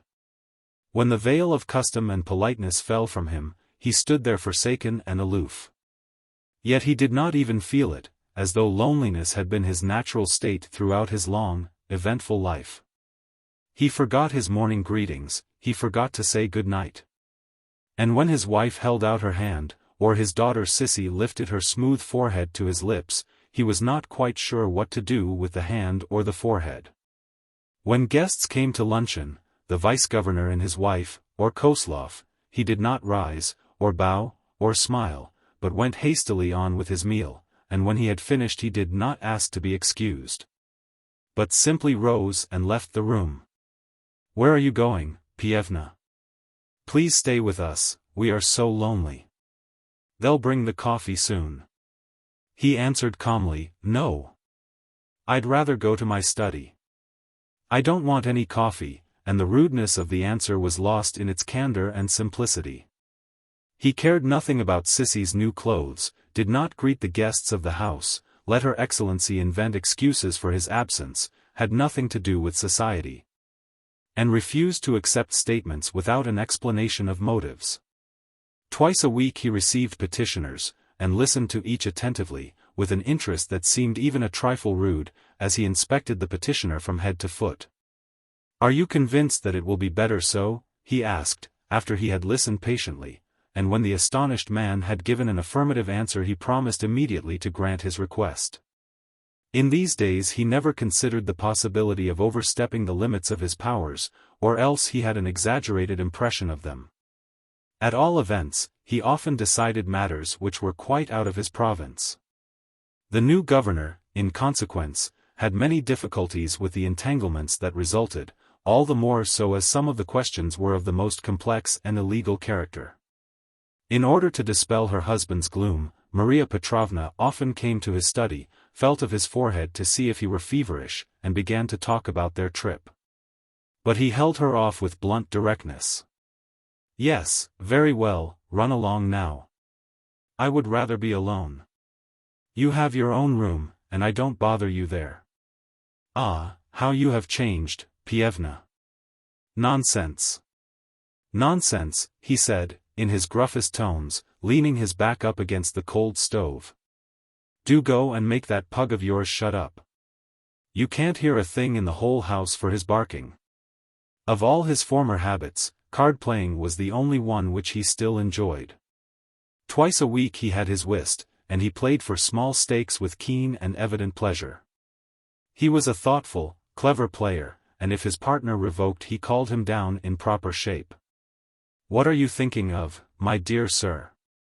I led diamonds," flashed out his cool, clear voice, hard and cutting as the diamond itself, and Maria Petrovna, in the next room, hearing her husband's voice, would smile her tired smile and shake her head sadly.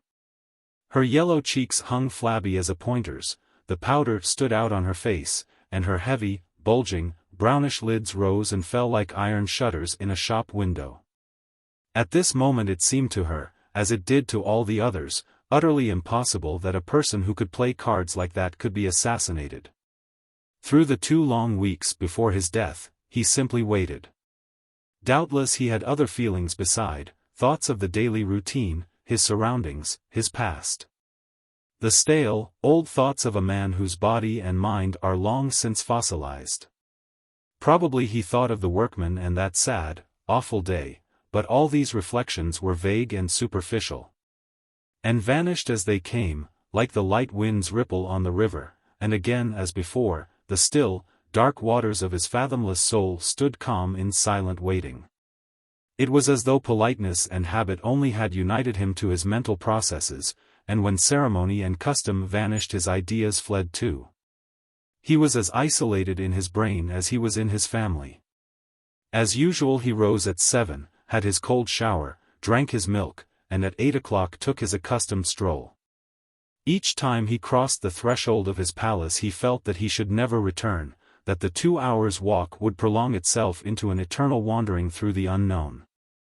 With his red-lined general's cloak, tall, broad-shouldered, his grey head high with soldierly bearing, he marched through the city for 2 long hours like a stately ghost, past wooden houses dark with mold, past countless gates and empty squares, past shops whose clerks, shivering in the brisk morning air, bowed slavishly. Whether the pale October sun shone out, or the fine cold rain trickled down, unfailingly he rose and followed his orbit, a sad, majestic wanderer of the town, seeking death at the head of his column. Forward he marched through mire and puddle, the scarlet lining of his overcoat reflected in the mud. Forward through the streets, not noticing policemen's salutes nor horses, and a bird's-eye view of his daily road of suspense would have shown an extraordinary tracery of short, straight lines, crossing and recrossing in a hopeless tangle. He seldom glanced to right or left, and never looked behind, yet scarcely even saw what was before him, so sunk was he in the depths of his dark forebodings. He rarely acknowledged greetings, and many a startled eye encountered his passing glance, direct, unseeing, and yet so penetrating. Long after he was dead and buried, and the new governor, a smiling young man surrounded by Cossack guards, drove rapidly through the city in his equipage of state. Many recalled these last 2 long weeks of his pilgrimage, the gray-haired ghost in the general's uniform marching through the mire with upright carriage, the scarlet lining of his cloak glancing in the puddles, and followed by the hoary old law, a life for a life. The crush and the jostling curiosity of the main streets wearied him, and he preferred to lose himself in the silent, squalid alleys, with their tiny 3-room cottages, their broken fences, and slippery wooden sidewalks. Throughout these days he had but one desire, to go the length and breadth of Kawatnaja Lane. But he could not bring himself to gratify this wish, it seemed too horrible, too painful, more painful than death itself. And a thrill of wonder came over him as he thought of that earlier September he had driven down the lane quite fearlessly, and had even wished that he might meet some one of the people, to speak to them in passing. But one spot he never neglected. This was the street that led to the seminary, where each morning, just at 9, it swarmed with little schoolgirls. Forgetting his usual haste, he strode along here like some good-natured, whimsical old general, out for his morning walk. He nodded to them as they came, the big girls first, stately, tall and dignified, then the little ones, with their short brown skirts and their huge knapsacks, and they shyly answered his greeting. His nearsighted eyes could not distinguish their faces. Large and small, in groups they came, and they seemed to him like a cluster of rosy petals. As the last one passed he smiled his quiet, ironical smile, a sly twinkle in his eye meanwhile, and then at the next corner he was transformed again into the silent, stately ghost, seeking death at the head of his column. At first 2 spies, at their chief's secret command, trailed him at a distance, but he did not observe them, as he never looked back. For some days they conscientiously followed his devious paths, but soon tired of it. It seemed so foolish to run after a man who was hanging about the most dangerous spots in such an idiotic way. So they stopped now and again at some friendly shop to gossip with a policeman, dropped in at an alehouse, and often lost sight of their charge for hours at a time. "It's all the same, there's nothing to do anyway," said one of them apologetically. He had the smug, shaven face of a priest, and seemed a prosy old fool. He was gulping down a hot pâté, and although he had not quite swallowed the first he was already reaching for the second. "When a man's in his dotage and runs into the trap himself, what are you going to do with him, will you kindly tell me?" "Oh, it's only for form's sake," said the barkeeper. "And how about the pike?" asked the second spy, a gloomy man who had seen better days, but was given to drink, and had been caught cheating at cards. Growling like a dog over his bone, he devoured everything in sight, drinking vodka steadily meanwhile, and though he was never drunk, yet he never stopped drinking. "What about the pike?" "He knows well enough that we aren't angels from heaven. He acts like a horse in a fire, take him out of his stall and he rears and plunges. He'd sooner burn up than leave the stable," said the barkeeper. "No, he knows we aren't angels," repeated the first, with a sigh. And in fact they had very little in common with angels, these 2 poor devils, and it was quite beyond their feeble power to arrest the course of events. Home again over the familiar threshold, even then the governor felt no thrill of relief, nor any surety of one more day of life. He took things as they came, and forgot the sense of his past wanderings in the awakening dread of what the day would yet bring forth. And the empty, idle days passed by with frightful haste, yet time stood still. As if the mechanism that turned up each new day had been jarred and, instead of the following one, the same old day came round again. Even the calendar on his desk that he used to turn, usually at night, as though he were calling up the advancing day, even this stood pointing to that long-past date. And when occasionally he looked at that back number, his breast heaved, he knew not why, and a feeling of sickness came to him as he turned his eyes away. "Nonsense," he exclaimed angrily. Nowadays when he was alone he often broke into short ejaculations, indefinite and disconnected. He was especially apt to say "nonsense" or "disgusting." He did not fear death in the least, and viewed it quite impersonally. They would shoot at him, he would fall. And then would come the funeral with the bands, and his orders carried behind the coffin, etc. He'd go bravely forward to meet it. He did not even think of a life beyond the grave. For him it all ended here. And he ate with his usual appetite and slept soundlessly and dreamlessly. Yet once in the night, and it was 3 days before his end, he must have had a heavy dream. For he awoke with the sound of his own hoarse, muffled groans. And as he recognized this strange, dull voice of his, and his eyes encountered the darkness, he felt the shudder and weakness of death.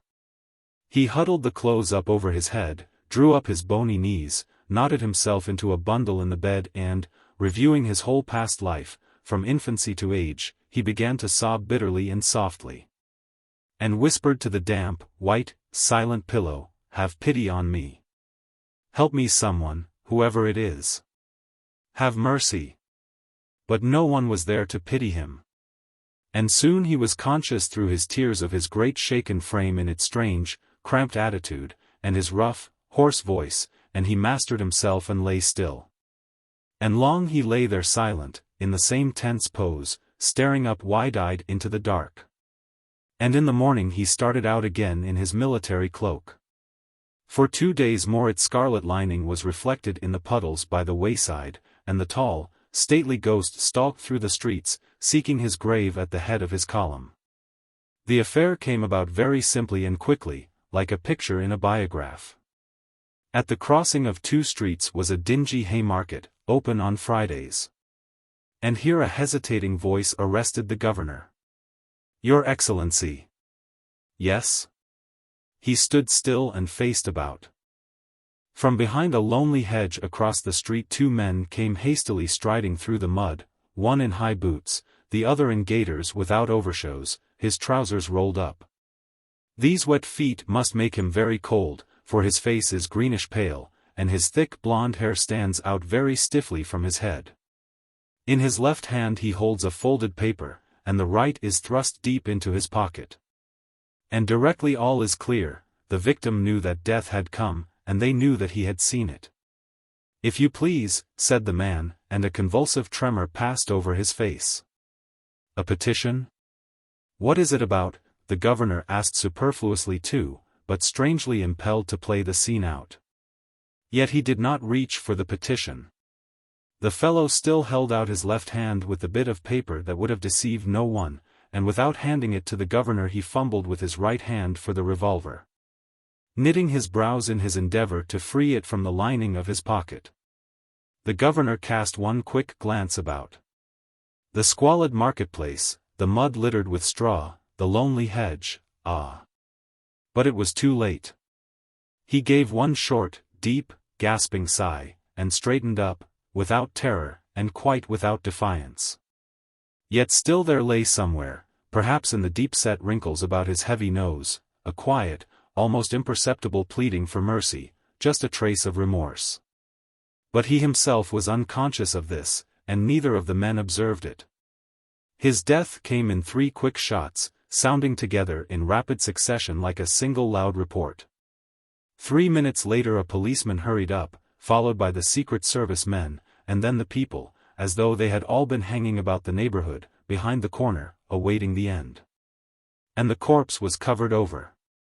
Some 10 minutes later the ambulance drove slowly through the streets with its red cross, and throughout the city questions and answers flew like stones. "Is he dead?" "On the spot." "Who was it? Did they arrest him?" "No, they got away." "No one knows who it was." "There were 3 men." And all day long they spoke only of the assassination, some with censure, some with joyful approbation. But through all their talk, whatever its character, one felt the shiver of a mighty terror. Something powerful and annihilating swept like a cyclone over their daily lives. And from behind their dreary counters, their samovars, their beds and wheaten cakes, peered forth through the dimness of the commonplace the threatening figures of that hoary old law of revenge. And the little schoolgirl wept. Lazarus. Chapter 1. When Lazarus emerged from the grave wherein for the space of 3 days and 3 nights he had dwelt under the mysterious dominion of death, and returned living to his abode, the ominous peculiarities which later made his very name a thing of dread remained for a long time unnoticed. Rejoicing in his return to life, his friends and neighbors overwhelmed him with caresses and they satisfied their eager interest by ministering to him and caring for his food, his drink and his raiment. They clothed him in rich attire, bright with the hues of hope and merriment, and when he sat among them once more, arrayed like the bridegroom in his wedding garments, and ate and drank once more, they wept for joy and summoned the neighbors to view him, who had so miraculously risen from the dead. The neighbors came and rejoiced. Strangers too came from distant cities and villages and in accents of tumultuous praise voiced their homage to the miracle. The house of Mary and Martha hummed like a beehive. All that seemed novel in the features of Lazarus and in his demeanor they explained as natural traces of his serious illness and the shock through which he had passed. It was manifest that the destructive effect of death upon the corpse had been merely arrested by the miraculous power, but not altogether undone. And what the hand of death had already accomplished upon the face and the body of Lazarus was like an artist's unfinished sketch covered by a thin film. A deep earthy bluish pallor rested on the temples of Lazarus, below his eyes and on his hollow cheeks.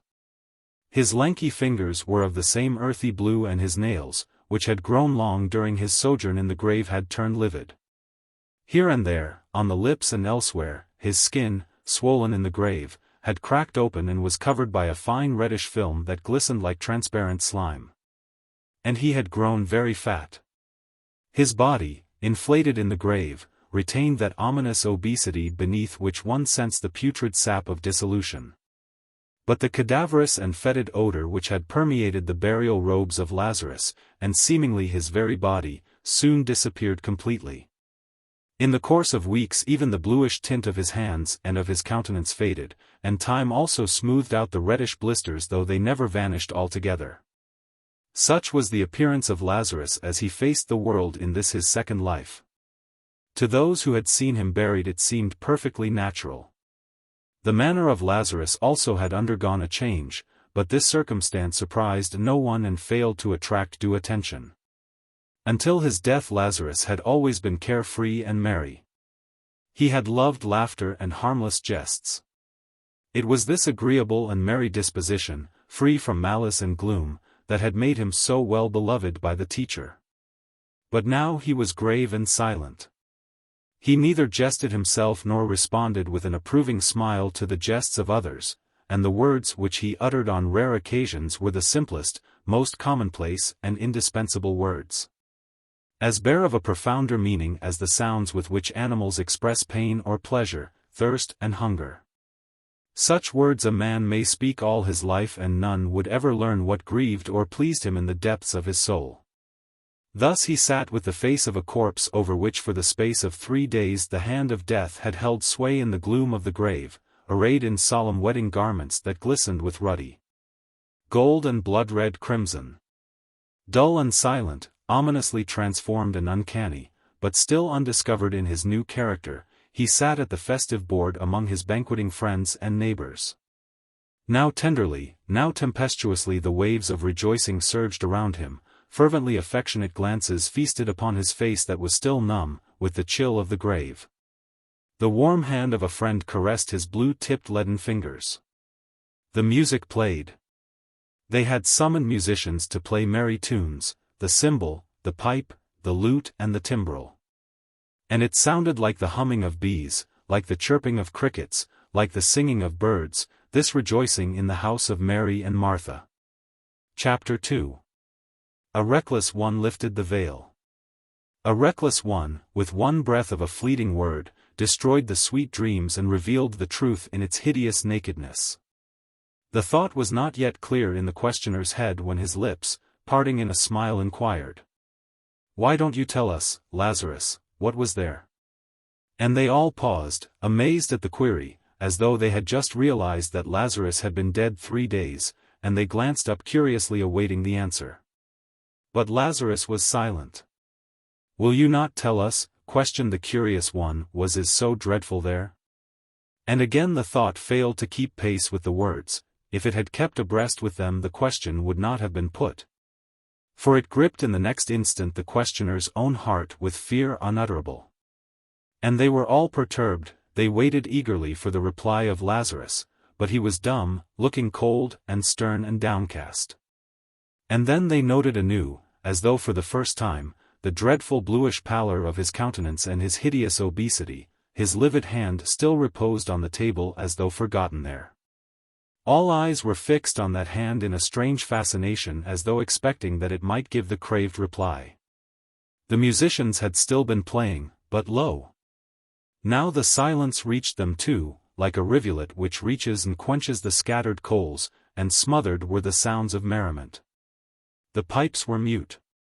The high-sounding cymbal and the melodious timbrel were silent, with the sound of a breaking chord, as though song itself were dying. Tremulously, brokenly groaned the lute, and all was still. "Thou wilt not," repeated the questioner, unable to repress his prating tongue. Silence reigned and the bluish hand reposed on the table and did not stir. Then it moved a little, and all heaved a sigh of relief and lifted their eyes. Lazarus, the risen, was gazing straight into their faces with a glance that took in all, stolid and gruesome. This was on the 3rd day after he had emerged from his grave. Since then many had tested the pernicious power of his gaze, but neither those whom it wrecked forever, Nor those who in the primal sources of life that are as mysterious as death itself found force to resist, could ever explain the nature of that dreadful, that invisible something which reposed in the depths of his black pupils.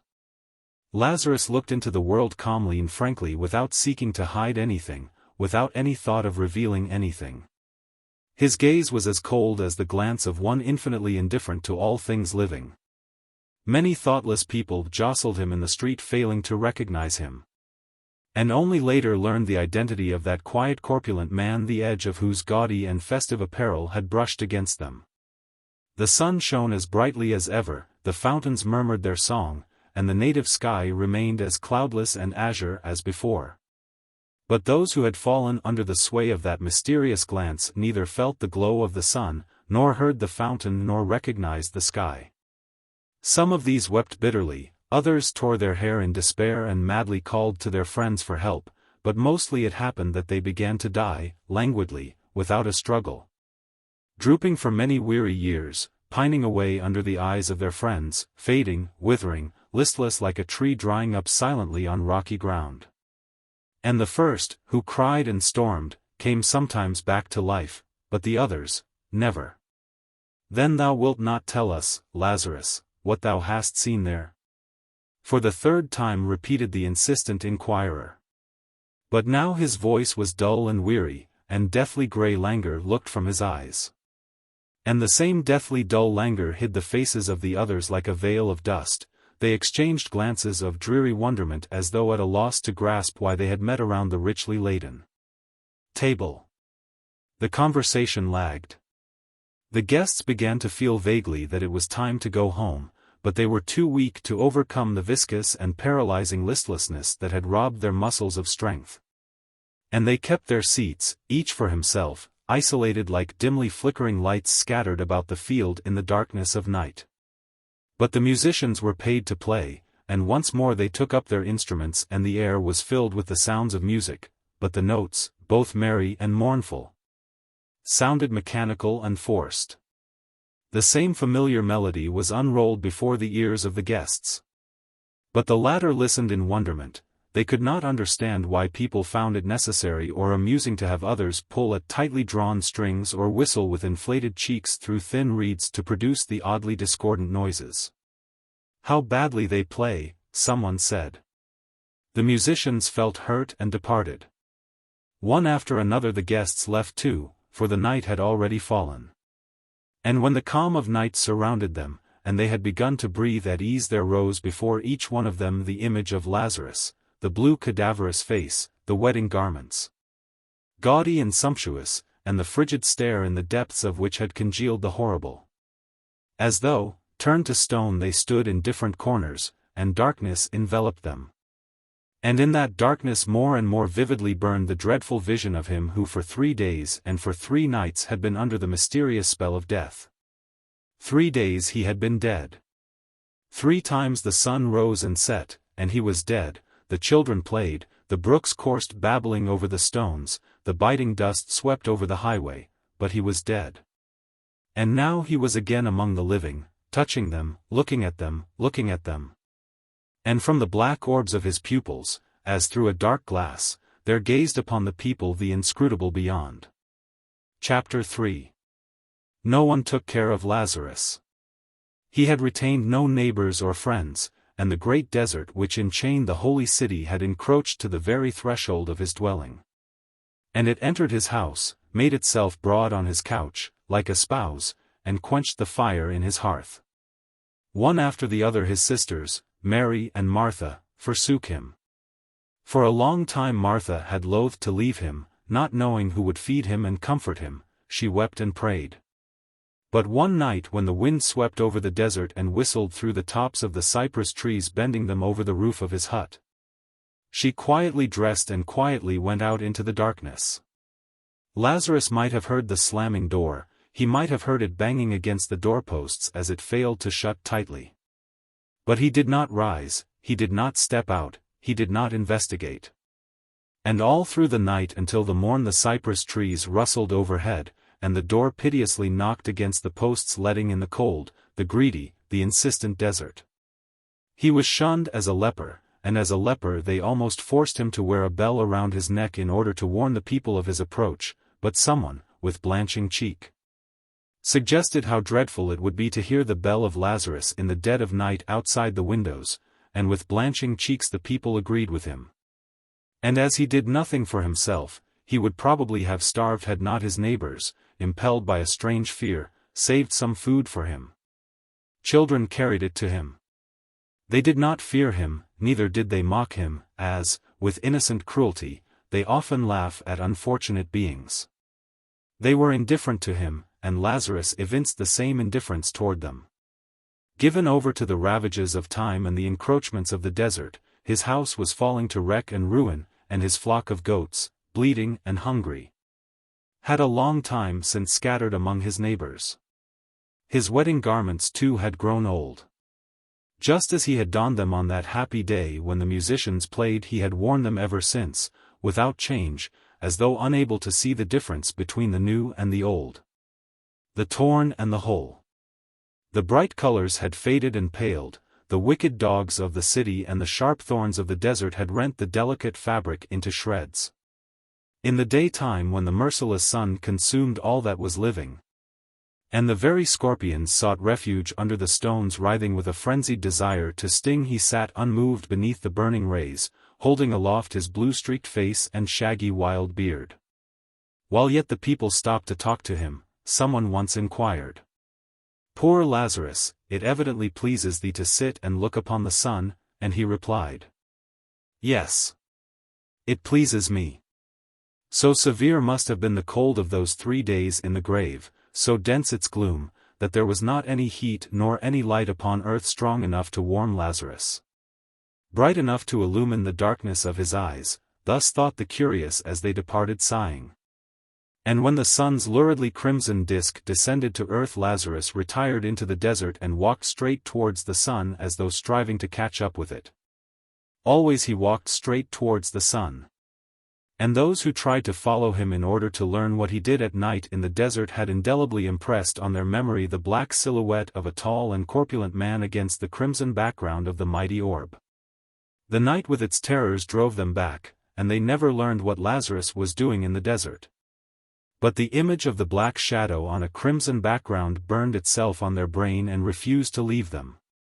Like an animal frenziedly rubbing its eyes to remove a cinder, they stupidly rubbed their eyes, but the impression left by Lazarus was not to be blotted out, and death alone granted oblivion.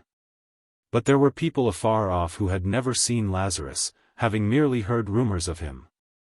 These, with a daring curiosity that is stronger than fear and feeds on fear, with a secret sneer in their hearts, ventured to approach him as he basked in the sun, and engaged in conversation with him. By this time the appearance of Lazarus had somewhat changed for the better, and he no longer looked so terrifying. And in the first moment they snapped their fingers and thought disapprovingly of the folly of the inhabitants of the holy city. And when their short conversation was over, they wended their way home. But their appearance was such that the inhabitants of the holy city at once recognized them, saying, "There goes another madman upon whom Lazarus has cast his glance." And they paused, raising their hands with compassion. Brave warriors came rattling their arms, men who knew no fear. With laughter and songs came happy-hearted youths. Careworn traders, jingling their coins, ran in for a moment. And the haughty temple attendants left their staffs at the door of Lazarus, but none returned the same as he had come. The same horrible pall sank upon their souls and imparted a novel appearance to the old familiar world. Those who still felt like talking thus described their impressions. All objects visible to the eye and sensible to the touch became empty, light and diaphanous like unto luminous shadows flitting through the gloom. A great darkness enveloped the universe, and was not dispelled by the sun, the moon or the stars, but enshrouded the earth with a boundless black pall, embracing it like a mother. It penetrated all objects, even iron and stone, and the particles thereof lost their union and became lonely. It penetrated even into the hearts of the particles unto the severing of the very atoms. For the great void that surrounds the universe was not filled by things visible, by sun, moon or stars, but shoreless it stretched, penetrating all things, severing all things, body from body, particle from particle. In emptiness the trees spread out their roots, and the very trees seemed empty. In emptiness, tottering to a phantom ruin, and empty themselves, rose ghostly temples, palaces and houses. And in that waste man moved restlessly, and he too was empty and light like unto a shadow. For there was no more time, and the beginning of all things and the end thereof met face to face. The sound of the builders' hammers was still heard as they reared the edifice, but its downfall could be seen already, and behold, emptiness soon yawned over the ruins. Hardly a man was born, before funeral tapers gleamed at his bier. These barely flickered an instant, and emptiness reigned in the place of the man, the funeral tapers and the bier. In the embrace of gloom and waste, man trembled hopelessly with the dread of the infinite. Thus spoke those who had still a desire to speak. But those who would not speak and died in silence could have probably told much more. Chapter 4. At that time there lived in Rome a celebrated sculptor. Out of clay, marble and bronze he fashioned the forms of gods and of men, and such was the beauty of his work that men proclaimed it immortal. But the sculptor himself was dissatisfied with it and claimed that there was something else to strive for, a beauty that was truly supreme, such as he had never yet been able to fix in marble or bronze. I have not yet garnered the splendor of the moon, he was wont to say. I have not yet caught the radiance of the sun. My marble lacks soul, my beautiful bronze lacks life.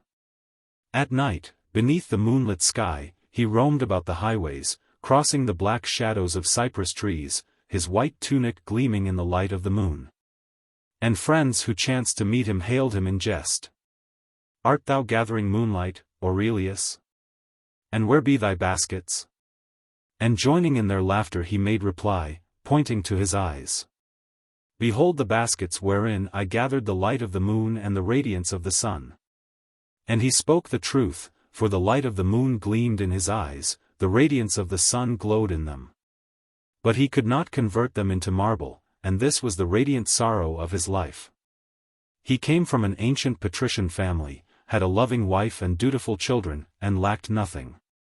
When a dim rumor concerning Lazarus reached his ear, he consulted his wife and friends and undertook the long journey to Judea in order to see him who had so miraculously risen from the dead. The monotony of life weighed heavily upon him in those days, and he hoped that the journey would awaken his interest in the world.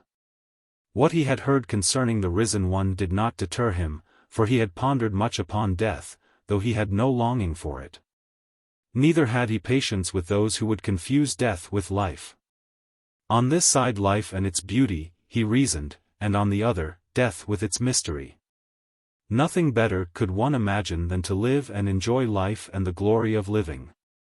And he even entertained a somewhat vain and glorious notion of convincing Lazarus that this was the true view and of bringing him back to life, even as his body had been brought back to life. This seemed an easy task for him, for the rumors concerning the risen one, fearsome and strange as they were, failed to convey the whole truth and only vaguely hinted at something dreadful. Lazarus was rising from his rock for his journey into the desert in the path of the setting sun, when the rich Roman, accompanied by an armed slave, approached him, and in a sonorous voice called to him, "Lazarus!" Lazarus beheld a haughty and handsome man, resplendent with fame, clad in white apparel bearing precious gems that sparkled in the sunshine. The radiance of the sun lent to the head and the features a semblance of dull bronze. After his scrutiny Lazarus obediently resumed his seat, and listlessly looked to the ground. "Truly thou art not fair to look upon, poor Lazarus," calmly observed the Roman, toying with his golden chain. "Thou art even terrifying in appearance, poor fellow. And death was no sluggard the day thou so carelessly didst fall into its clutches. But thou art as fat as a wine barrel, and the great Caesar says that fat people are harmless. I cannot see why people are so afraid of thee. Thou wilt permit me to stay overnight? It is already late and I have no abode." Nobody had ever sought permission to pass a night with Lazarus. "I have no couch to offer thee," said he. "I am somewhat of a soldier and can sleep sitting," replied the Roman. We shall light a fire. I have no fire. In the darkness then like two comrades shall we hold our converse. I suppose thou hast some wine here? I have no wine. The Roman laughed. Now I comprehend why thou art so morose and why thou takest no delight in thy second life. Thou hast no wine. Very well. We shall do without. Thou knowest there are words that turn one's head even as Falernian wine. With a motion of his hand he dismissed the slave and they were left alone. And again the sculptor spoke, but it seemed that with the sinking sun the glow of life had departed from his words, for they lost color and substance. They reeled and slipped and stumbled, as though unsteady of foot of drunken with the wine of anguish and dismay. Yawning chasms appeared between them like distant hints of a vast void and utter darkness. I am thy guest now and thou wilt not offend me, Lazarus, he said. Hospitality is a duty even for those who have been dead 3 days. For they say that thou didst pass 3 days in the grave. It must have been very chilly there, and it is thence comes thy bad habit of doing without wine and fire. But I love the fire. It grows dark here so early. The line of thy brow and forehead is quite noteworthy, even as the skyline of palaces ruined by an earthquake and buried beneath ashes. But why is thy apparel so odd and unattractive? I have seen the bridegrooms in thy country arrayed like this, such absurd attire, such repulsive garments. But art thou then a bridegroom? The sun had already vanished and gigantic black shadows came hurrying from the east, as though the bare feet of giants came rustling over the sands. And the chill breath of swiftly fleeing wind blew up behind them.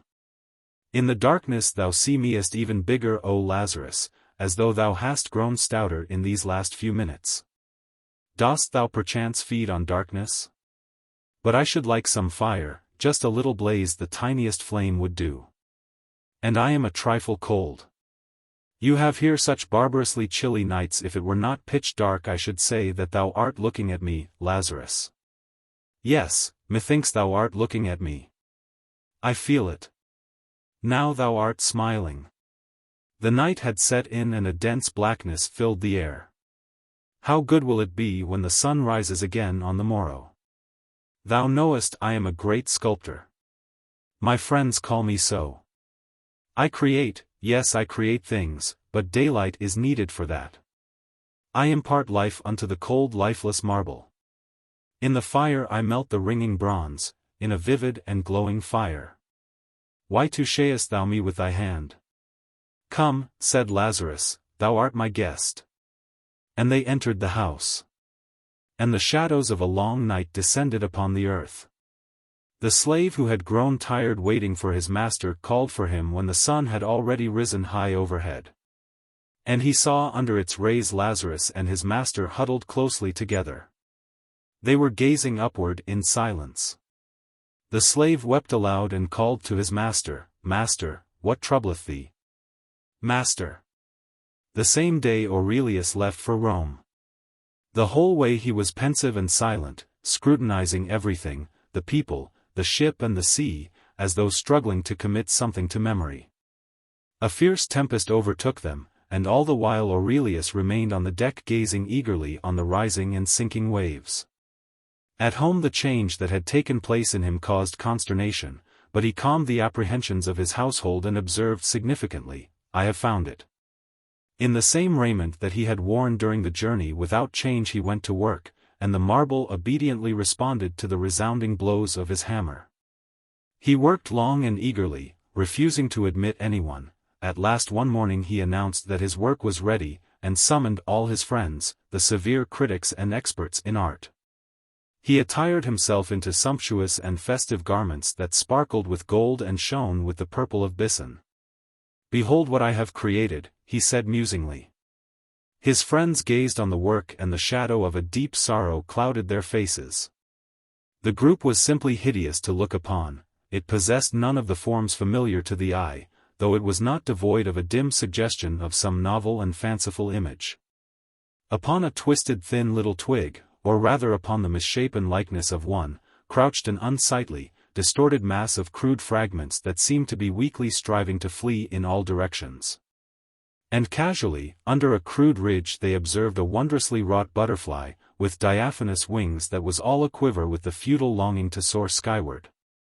"Why this wondrously wrought butterfly, Aurelius?" someone dubiously inquired. "I don't know," replied the sculptor.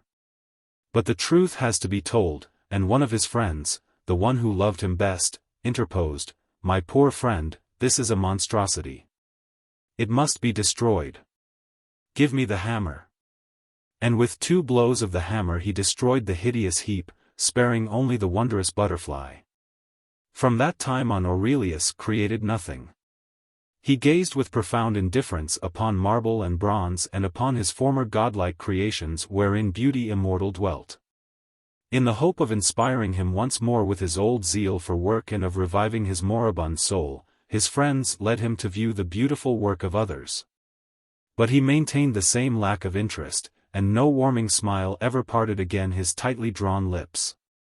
Only when they ventured to hold lengthy speeches on love and beauty he wearily and listlessly replied, "But all this is a lie." And in the daytime when the sun was shining he strolled into his luxurious garden.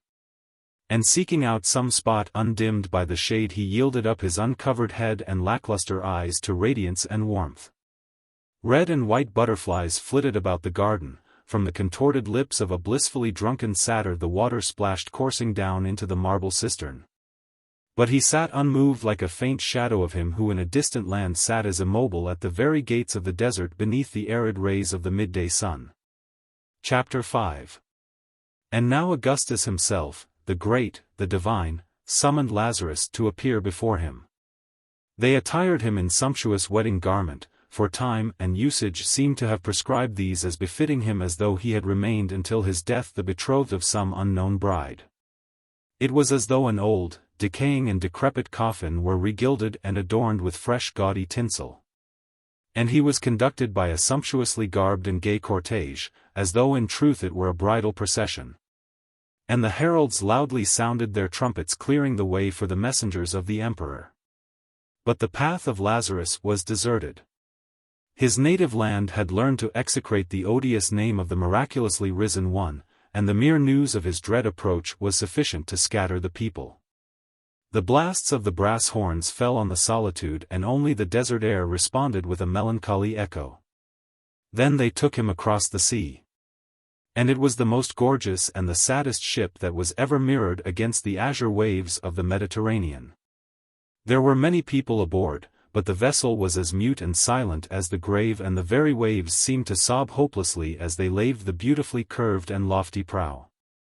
Lazarus sat alone, holding his bared head to the sun, listening in silence to the murmur of the waters. And afar off the sailors and the messengers lounged around feebly and listlessly huddled together like a cluster of despondent shadows. If a clap of thunder had rent the air, if a sudden gale had torn the gaudy sails, the ship would have doubtlessly perished, for there was none on board with strength or zeal enough to struggle for life. With a last weak effort some stepped to the rail and eagerly gazed into the blue and transparent abyss, waiting perhaps for a mermaid's pink shoulder to flash from the deep or for some drunken enjoy maddened centaur to gallop by splashing the foam of the sea with his hoofs. With stolid indifference Lazarus set foot on the streets of the eternal city, as though all its wealth, the majesty of its structures that seemed to have been reared by giants, the splendor, the beauty, the music of its elegance were simply the echo of the desert wind, the reflex of Palestine's arid sands. Chariots sped by, crowds of handsome, sturdy, haughty men passed on, the builders of the eternal city, the proud participants of her bustling life. The air filled with the notes of songs, the murmur of fountains, the pearly cadences of women's laughter. Drunkards held pompous speeches and the sober listened smilingly. And the horseshoes clattered and clattered upon the pavements. Caught all around by the whirlpool of noisy merriment there moved through the city like a blot of icy silence one fat and clumsy creature sowing in his path annoyance, wrath and a vaguely cankering grief. Who dare be sad in Rome? The citizens were indignant and frowned, and 2 days later the whole ready-tongued Rome knew of the miraculously resurrected one and timidly avoided him. But there were in Rome many brave people eager to test their prowess, and to their thoughtless challenge Lazarus readily responded. Busy with the affairs of state, the emperor delayed receiving him, and the miraculously risen one for 7 days in succession paid visits to those who would see him. A merry winebibber met Lazarus and hailed him with carefree laughter on his ruddy lips. "Drink, Lazarus, drink," he shouted. "How Augustus would laugh to see thee drunk." And drunken women laughed at the sally, while they showered rose leaves on the blue-streaked hands of Lazarus. But the winebibber looked into his eyes, and his joy was forever ended. He remained drunken for life, he drank no more, yet he remained drunken, but in the place of joyous reveries which the wine yields, horrible dreams haunted his ill-fated soul. Horrible dreams became the sole nourishment of his stricken spirit. Horrible dreams held him day and night in the spell of their hideous fancies, and death itself was less terrible than appeared his ferocious precursors. Lazarus called on a youth and a maiden, lovers and fair, to look on in their love. Proudly and firmly grasping the woman he loved, the youth remarked with gentle compassion, "Look on us, Lazarus, and rejoice with us. Is there aught stronger than love?" And Lazarus looked. And they ceased not from loving all their life long, but their love became gloomy and somber, like the cypress trees that grow above tombs, feeding their roots on the dissolution within the grave and seeking vainly in the evening hour to reach heaven with their dusky and pointed tops. Thrown by the unfathomable force of life into each other's arms, they mingled their kisses with tears, their joy with pain, and realized their twofold bondage, the humble slaves of inexorable life and the helpless bondsmen of ominous and mute nothingness. Ever united, ever parted, they flashed upwards like sparks, and like sparks faded in shoreless gloom. Then came Lazarus to a haughty sage, and the sage told him, "I know all the terrors that thou canst relate to me, Lazarus. Wherewith wilt thou terrify me?" But it was not long before the sage realized that the knowledge of the horrible is not the horrible, and that the vision of death is not death itself. And he realized that wisdom and folly are the equals in the sight of the infinite, for the infinite knows them not. And the boundaries between knowledge and ignorance, between truth and falsehood, between height and depth vanished, and his formless thoughts were suspended in emptiness. Then he seized his grey head in his hands and cried out in agony, "I cannot think. I cannot think." Thus succumbed to the stolid gaze of the miraculously risen one all things that serve to affirm life, its meaning and its joys. And it was said that it would be dangerous to allow him to face the emperor. That it would be safer to put him to death and burying him secretly to spread the rumor that he had disappeared without leaving a trace. Swords were already sharpened, and some youths devoted to the welfare of the nation volunteered to be his slayers. When suddenly Augustus demanded to have Lazarus brought before him on the morrow and upset their cruel plans. Though it was impossible to remove Lazarus, it was thought best to soften somewhat the dreary impression produced by his appearance. For this reason skilled artists were summoned, also hair arrangers and masters of makeup, and they labored all night over the head of Lazarus. They trimmed his beard, curled it, and made it appear neat and attractive.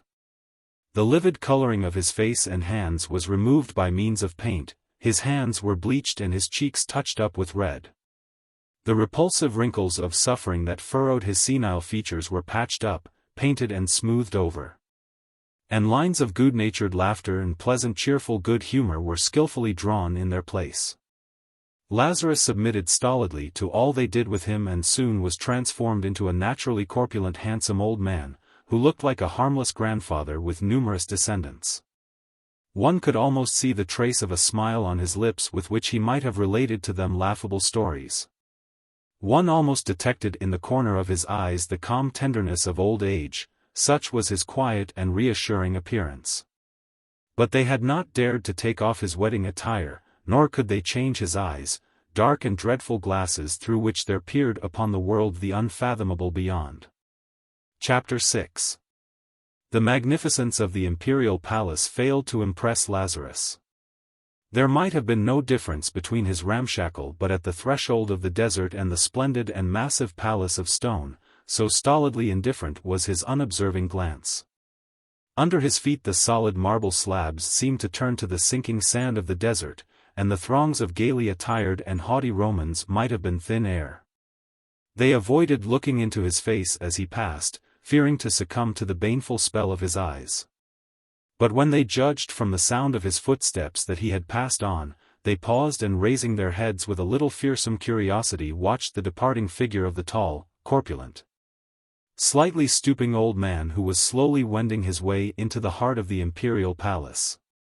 If death itself had passed by they would not have glanced after it with greater awe. For until then death had been known unto the dead only and life unto the living and there had been no bridge between the twain. But this strange being knew death, and awful, ominous, accursed was his knowledge. He will be the death of our great and divine Augustus, mused some of them anxiously and muttered curses in his wake as he slowly and stolidly made his way more and more deeply into the palace. Caesar had already learned the story of Lazarus and nerved himself to meet him. He was a man of daring and courage and thoroughly conscious of his own invincible power.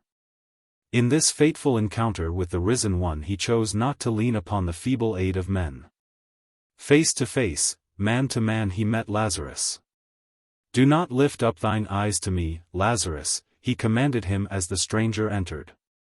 "I have heard that thy head is like Medusa's turning to stone him who ventures to look upon thee. But I desire to talk with thee and to examine thee before I am turned to stone," he added with an imperial attempt at a jest that was not unmixed with a little awe. Approaching him he examined attentively the face and the queer apparel of Lazarus, and though he prided himself on his sharp and observant eye he was deceived by the skill of the artists. "Well, thou art not so terrible, worthy patriarch. But it is all the worse for people if the terrible assumes such a dignified and agreeable guise. Now let us converse." Augustus sat down and with a glance that was as searching as his words he commenced to question him. "Why didst thou not salute me as thou earnest in?" Lazarus replied. "I did not know that it was necessary." "Art thou a Christian?" "No." Augustus nodded approvingly. "Good. I dislike these Christians. They shake the tree of life before it yields its full fruitage and scatter to the wind its blossoming fragrance. But what art thou?" With an effort Lazarus replied. "Once I was dead." "So I have heard. But what art thou now?" Lazarus hesitated and again replied listlessly, stolidly. "Once I was dead." "Listen to me, thou enigma," resumed the emperor, in measured and severe words voicing the thoughts which had been in his mind before. "My empire is the empire of the living, my people is a living people and not dead. Thou art out of place here. I do not know thee, I do not know what thou hast seen there. But whether thou liest, I abhor thy lying, and if thou be telling the truth I abhor thy truth. In my bosom I feel the throbbing of life. I feel vigor in my hands, and my proud thoughts soar like eagles through space. And there, behind me, under the protection of my dominion, in the shadow of laws created by me, people live and labor and rejoice. Hearest thou this wondrous harmony of life? Hearest thou this warlike challenge which men fling into the face of the future summoning it to a combat?" Augustus reverently raised his hands and solemnly exclaimed, "Blessed be thou great and divine life." But Lazarus was silent and with added severity the emperor continued. "Thou art out of place here. Thou art a pitiful remnant, a half-eaten scrap from the table of death, thou breathest into people melancholy and hatred of life. Thou art like the locust that eateth the full ear of grain knitting the slime of despair and despondency. Thy truth is like unto the rusty sword in the hands of a murderous night prowler, and I shall put thee to death like an assassin. But ere I do this I will gaze into thine eyes. Perhaps only the cowards fear them, perhaps they will wake the thirst of conflict and longing for victory in the brave. If that be so thou meritest a reward, not death. Look then upon me, Lazarus." And at first Augustus fancied as though a friend were looking upon him, so gentle, so caressing, so tenderly soothing was the gaze of Lazarus. It boded no terrors but calm and repose. It was the gaze of a tender lover, of a compassionate sister. Through his eyes infinity gazed even as a mother. But the embrace grew stronger and stronger until his breath was stopped by lips that seemed to crave for kisses. And in the next instant he felt the iron fingers plowing through the tender tissues of his flesh, and cruel claws sank slowly into his heart. "I am in pain," moaned Divus Augustus with blanching cheek. "Yet, look on me still, Lazarus, look on." As though through slowly opening gates that had been shut for eons, the horror of the infinite poured coldly and calmly out of the growing breach. Fathomless waste and fathomless darkness entered like twin shadows, quenching the light of the sun, removing the ground underfoot, obliterating all overhead. And pain left the benumbed heart of Augustus. "Look, look still, Lazarus," commanded he, reeling. Time ceased and the beginning of things faced the end thereof in an ominous meeting. The throne of Augustus, so recently reared, was overthrown. A barren waste reigned in the place of Augustus and of his throne. Rome herself had gone to a silent doom, and a new city rose in her place, only in her turn to be swallowed up by nothingness. Like phantom giants, cities and states and empires swiftly fell and vanished into emptiness, swallowed up in the insatiable maw of the infinite. "Stop," commanded Caesar, and already a note of indifference sounded in his voice. His arms hung limply from his shoulders, and his eagle eyes now flashed, now grew dim in a futile struggle against the darkness that threatened to overwhelm him. "Thou hast slain me, Lazarus," he stammered listlessly. And these words of hopelessness saved him. He remembered his people whose shield he was called to be, and his moribund heart was pierced with a sharp and redeeming pang. He thought of them bitterly as he pictured them doomed to ruin. He thought of his people with anguish in his soul as he saw them like luminous shadows flitting through the gloom of the infinite. Tenderly he thought of them as of brittle vessels throbbing with life-blood and endowed with hearts that know both sorrow and joy. Thus reasoning and feeling, with the balance now favoring life, now inclined towards death, he slowly fought his way back to life. To find in its sufferings and joys a shield against the emptiness and the terror of the infinite. "No, thou hast not slain me, Lazarus," he exclaimed, with firmness, "but I shall slay thee. Go." That night Divus Augustus partook of food and drink with a keen delight. But there were moments when the uplifted arm paused in midair and a shadow dimmed the luster of his shining aquiline eyes. It was like a wave of icy horror beating against his feet. Downed, but not utterly destroyed, coldly awaiting the appointed hour, the spirit of fear cast its shadow into the emperor's life. Standing guard at the head of his bed as he slumbered at night and meekly yielding the sunny days to the joys and the sorrows of life. Next day, by the emperor's command, they burned out the eyes of Lazarus with hot irons and sent him back to his native land. Divus Augustus dared not put him to death. Lazarus returned to the desert, and the desert received him with the breath of the hissing wind and the arid welcome of the consuming sun. Once again he sat on the rock, raising aloft his shaggy neglected beard. In the place of the two burned-out eyes twin black sockets peered dull and gruesome at the sky. In the distance surged the restless roar of the holy city, but near him all was deserted and dumb. No one came near the place where the miraculously risen one was passing the end of his days, and his neighbors had long since forsaken their abodes. His accursed knowledge, banished by the searing irons into the depths of his head, lay there concealed as though in ambush. As though from ambush it assailed the beholder with a myriad invisible eyes, and no one dared now look at Lazarus. And in the evening, when the sun, ruddy and swollen, was sinking in the west, sightless Lazarus slowly groped after it. He stumbled over stones and fell, fat and weak as he was, then he rose heavily and walked on. And against the crimson canvas of the sunset his dark form and outstretched arms gave him a monstrous resemblance to the cross. And it happened one day that he went and never returned. Thus apparently ended the second life of Lazarus, who had been 3 days under the dominion of death and miraculously rose from the dead. Judas Iscariot. Chapter 1. Jesus Christ had been frequently warned that Judas of Iscariot was a man of ill repute, a man against whom one should be on guard. Some of the disciples of Jesus who had been to Judea knew him well personally, others had heard a great deal of him, and there was none to say a good word concerning him. And if the good condemned him, saying that Judas was covetous, treacherous, given to hypocrisy and falsehood, evil men also, when questioned about him, denounced him in the most opprobrious terms. He always sows dissensions among us, they would say, spitting contemptuously at the mere mention of his name. He has thoughts of his own, and creeps into a house softly like a scorpion, but goes out with noise. Even thieves have friends, robbers have comrades, and liars have wives to whom they speak the truth, but Judas mocks alike the thieves and the honest, though he is a skillful thief himself.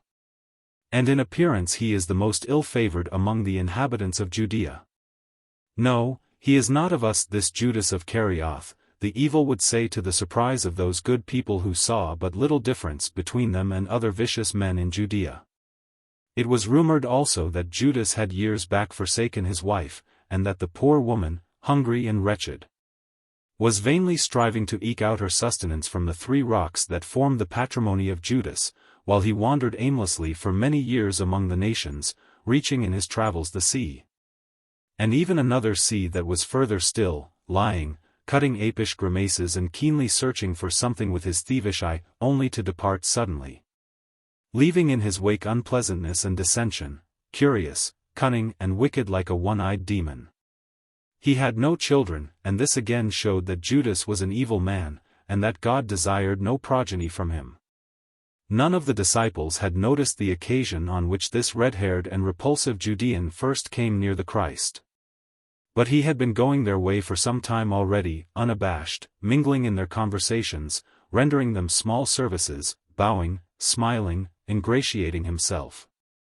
There were moments when he seemed to fit into the general scheme, deceiving the wearied scrutiny, but often he obtruded himself on the eye and the ear, offending both as something incredibly repulsive, false and loathsome.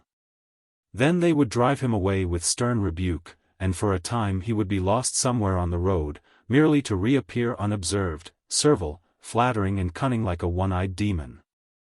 And there was no doubt to some of his disciples that in his desire to come near Jesus there was hidden some mysterious object, some evil and calculating design. But Jesus did not heed their counsel. Their voice of warning did not touch his ear.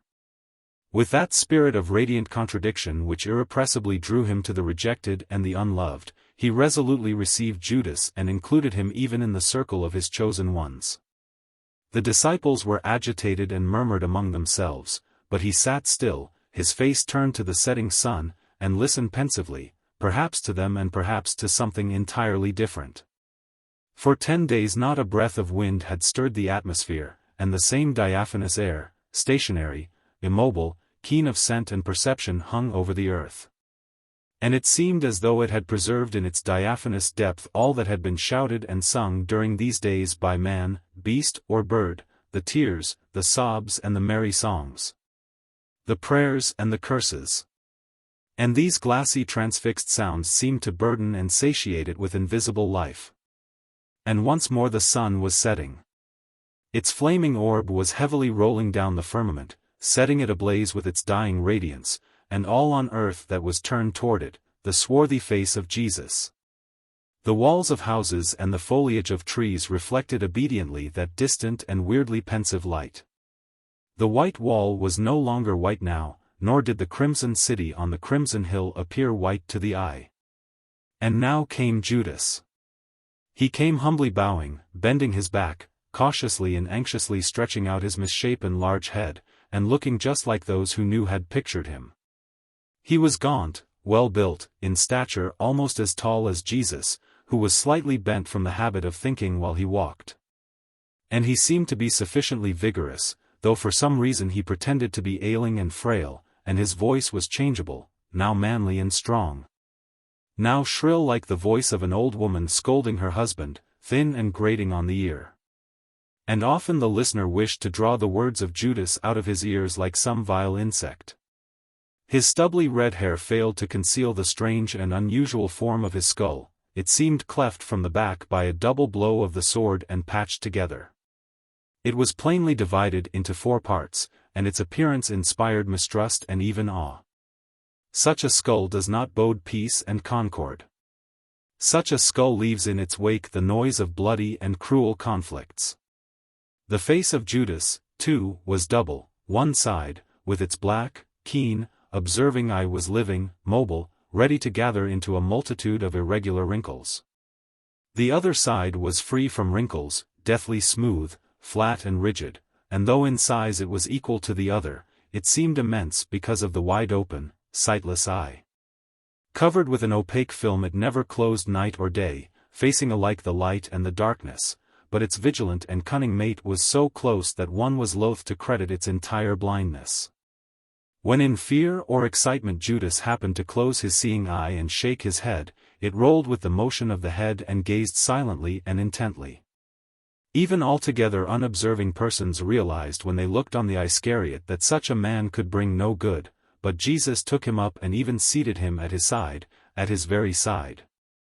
John, the beloved disciple, moved away loathingly, while the others, loving their teacher, looked on the ground with disapproval.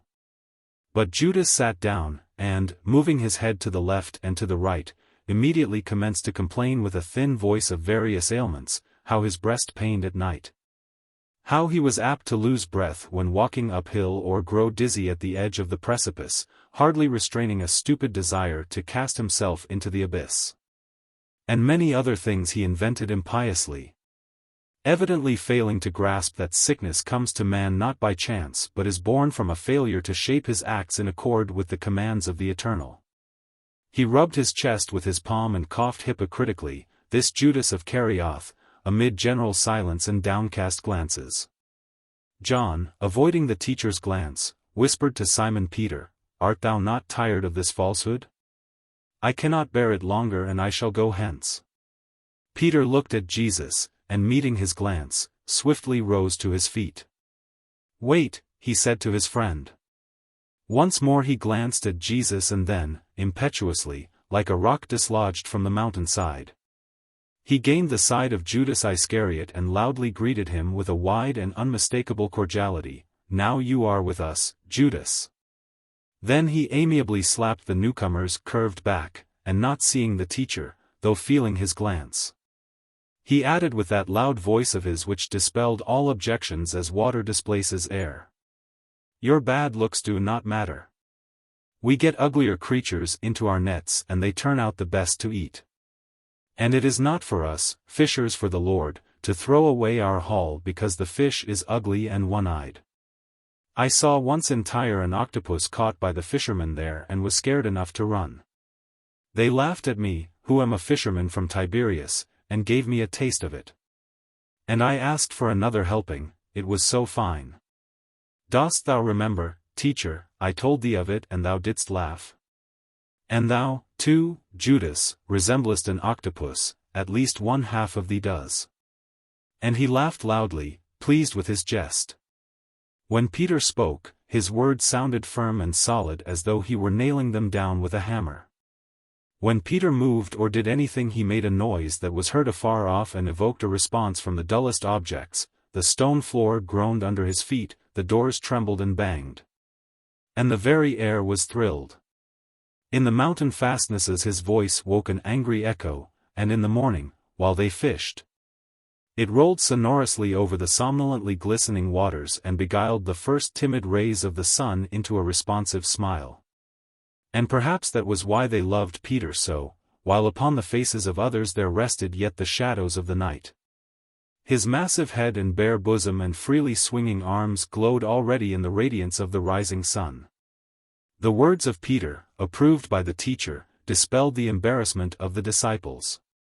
But some of them, who had been to the seashore and had seen the octopus, were disquieted by the simile which Peter had so frivolously applied to the new disciple. They remembered the monster's immense eyes, the multitude of its greedy tentacles, its pretended calm at the very moment it was ready to embrace and to crush the victim and to suck out its life, without a single wink of its great big eyes. What was that? Jesus was silent, Jesus smiled. He was watching them with a kindly smile while Peter spoke of the octopus, and one after the other the confused disciples approached Judas, addressing him cordially. But they walked away quickly and in embarrassment. And only John, the son of Zebedee, remained obstinately silent, and Thomas too was ruminating over the incident and apparently could not make up his mind to say anything. He intently watched Christ and Judas, who were seated together, and this strange proximity of divine beauty and monstrous hideousness. Of the man with the gentle glance and the octopus with the immense, immobile lackluster, greedy eyes, oppressed his mind like an unfathomable mystery. He strained and wrinkled his straight and smooth forehead, half closing his eyes in an effort to see better. But his exertion had only the effect of making it appear that Judas had really 8 restlessly shuffling tentacles. But that was an error. Thomas realized this and gazed again with obstinate effort. But Judas little by little grew bolder. He stretched out his arms, which he had held cramped at the elbows, relaxed the muscles that had kept his jaws in a state of rigidity, and cautiously proceeded to exhibit his red-haired skull. It was in the plain view of all, but it seemed to Judas that it had been deeply and impenetrably hidden from sight by some invisible, opaque and cunningly devised film. And as one emerging from the grave, he first felt the rays of light touching his strangely shaped skull, and then his sight met the eyes of the onlookers. He paused and suddenly revealed his entire face. But nothing happened. Peter had gone somewhere on an errand. Jesus sat musing and leaned his head upon his arm, softly swinging his sunburnt foot. The disciples were conversing quietly, and only Thomas was attentively and seriously scrutinizing him like a conscientious tailor taking his customer's measure. Judas smiled, but Thomas did not respond, though he apparently took the smile into account, like everything else, and continued his scrutiny. But a disquieting sensation annoyed the left side of Judas' face, and he turned around. From a dark corner John was looking upon him with his cold and beautiful eyes, handsome, pure, without a spot on his snow-white conscience. Walking apparently like other people, but with the inward feeling of slinking away like a chastised dog, Judas approached him and said, "Why art thou silent, John? Thy words are like golden fruit in transparent silver vessels. Give some of it unto Judas, who is so poor." John gazed at the immobile and wide-open eye and did not utter a word. And he saw Judas creep away, linger an instant irresolutely, and disappear in the darkness of the open doorway. It was the time of the full moon, and many took the opportunity for a walk. Jesus, too, went forth with the others, and Judas watched the departing figures from the low roof on which he had spread his bed. In the moonlight each figure had an airy and deliberate aspect and seemed to float, with its black shadow in the rear. Suddenly the man would vanish in the gloom, and then his voice would be heard. But when the people emerged again into the moonlight, they seemed silent like the white walls, like the black shadows, like that transparently hazy and moonlit night. Most people were sleeping already when Judas heard the gentle voice of the homecoming Christ. And all had grown still in the house and about him. The cock crew. Somewhere an ass, disturbed in his slumber, brayed in a loud and injured tone, and ungraciously stopped again after a few protests. But Judas slept not. He was listening intently from his hiding place. The moon illumined one half of his face, and its radiance cast a queer reflection in the large and open eye, as if mirroring itself on a lake of ice. Suddenly, as if remembering something, he coughed several times in quick succession, and rubbed with his palm his hairy and vigorous breast. Someone might be awake and listening to the thoughts of Judas. Chapter 2. Little by little the disciples became accustomed to Judas and ceased to notice his ugliness. Jesus turned over to him the treasure chest, and with it the household cares. His task was now to purchase the necessary food and raiment, to distribute alms, and to prepare a lodging place during their wanderings. All this he accomplished skillfully, and in a very short time he succeeded in gaining the goodwill of some of the disciples who observed the pains he was taking. Judas, indeed, lied incessantly, but they had become used to this also, for they failed to find any evil deed in the wake of his lying. And it added a peculiar piquancy to his tales, making life appear like some absurd, and at times terrible legend. From Judas' tales it seemed as though he knew all men, and each man whom he knew had at one time or another in his life committed an evil deed, perhaps a crime. Good people in his opinion were those who knew well how to hide their actions and thoughts. But if one were to embrace them, to set them at ease with caresses and, to closely question them, he felt sure evil and falsehood would ooze from them like poison from a suppurating wound. He readily agreed that he too was wont to lie now and then, but affirmed with an oath that others lied even more. And that if there was one person in the world foully imposed upon and ill-used, that person was Judas. Many people had deceived him, and more than once and in divers ways. Thus a certain steward who had charge of a nobleman's treasure had confessed to Judas that for 10 years he had coveted the possession of the treasure entrusted to him, but feared his master and his conscience. And Judas believed him, but lo! Suddenly he stole the treasure and deceived Judas. And again Judas believed him, but he as unexpectedly returned the stolen goods to his master, and again deceived Judas. And everybody was deceiving him, even the animals. If he petted a dog, it would snap at his fingers; if he beat it with a rod, it licked his hand and looked into his eyes with a filial expression.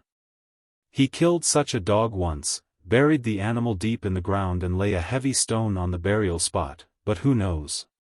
Perhaps because he had killed it, it became endowed with a more abundant life and was no longer resting in its grave but merrily running about with other dogs. Everyone laughed at Judas' tales, and he himself smiled pleasantly, winking his live and mocking eye, and smilingly confessed again that he had lied a little, that he had never killed such a dog, but promised to find it and surely kill it, for he hated to be deceived. And they laughed still more at such words. But sometimes in his tales he exceeded the limits of probability and verisimilitude and ascribed to people tendencies such as are foreign even to beasts and accused them of simply incredible crimes. And as he mentioned in such connection names of the most respected people, some were indignant at the slander, while others jestingly inquired, "But thy father and mother, Judas, were they not good people?" Judas winked his eye, smiled and shrugged his shoulders. And as he shook his head his congealed wide-open eye shook in its orbit and gazed dumbly. "And who was my father? Perhaps the man who chastised me when I was a child, perhaps the devil, or a goat or a rooster. Can Judas know with whom his mother shared her couch? Judas has many fathers. Of whom speak you?" But at this the ire of all was aroused, for they greatly honored their parents, and Matthew, thoroughly versed in the Scriptures, sternly repeated the words of Solomon. "He who speaks ill of his father and his mother, his lamp will be extinguished in utter darkness." And John of Zebedee inquired contemptuously, "And how about us? What evil wilt thou say about us, Judas of Kerioth?" But he, with pretended fear, threw up his hands, cringing and whining like a beggar vainly praying alms from a passer-by. "Ah! Wouldst thou tempt poor Judas? Mock poor Judas, deceive poor guileless Judas?" While one side of his face was distorted in apish grimaces, the other seemed serious and stern, and the never-closed eye peered mutely and vaguely into space. Above all others, and most loudly, Simon Peter was wont to laugh at his jests. But once it happened that with a sudden frown he paused and hastily took Judas aside, almost dragging him by his sleeve. "And Jesus? What thinkest thou of Jesus?" he inquired in a loud whisper, bending over him. "But no jesting now, I pray thee." Judas looked up with hatred. "And what thinkest thou?" "I think that he is the Son of the living God." "Then why askest thou? What could Judas say whose father is a goat? But dost thou love him? It seems that thou lovest no one." And with the same odd malice-wreaking manner the Iscariot snapped out, "I do." After this conversation Peter for a day or two loudly referred to Judas as his friend the octopus, while the other clumsily and wrathfully sought to escape from him into some obscure nook where he would sit and sulk, while his white never-closed eye gleamed ominously in the dark. Thomas alone regarded Judas' tales with seriousness. He was incapable of understanding jests, pretensions and lies, plays of words and of thoughts, and in everything sought the substantial and positive. All stories of Judas concerning evil people and their deeds he interrupted with brief businesslike questions. "Can you prove it? Who heard this? And who else was present? What was his name?" Judas shrilly protested that he himself had heard and seen it all. But the obstinate Thomas persisted in questioning him calmly and methodically until Judas confessed that he had lied or until he invented a more plausible falsehood over which Thomas would pore for some time. Then discovering the deception he immediately returned and quietly exposed the liar. Judas on the whole aroused in him an intense curiosity, which brought about a queer sort of a friendship between them, noisy, full of laughter and vituperation on the one hand, and characterized by calm and insistent inquisitiveness on the other. At times Judas felt an irresistible contempt for his unimaginative friend, and piercing him with a poignant glance he would inquire with irritation and almost pleadingly, "What else dost thou want? I have told thee all.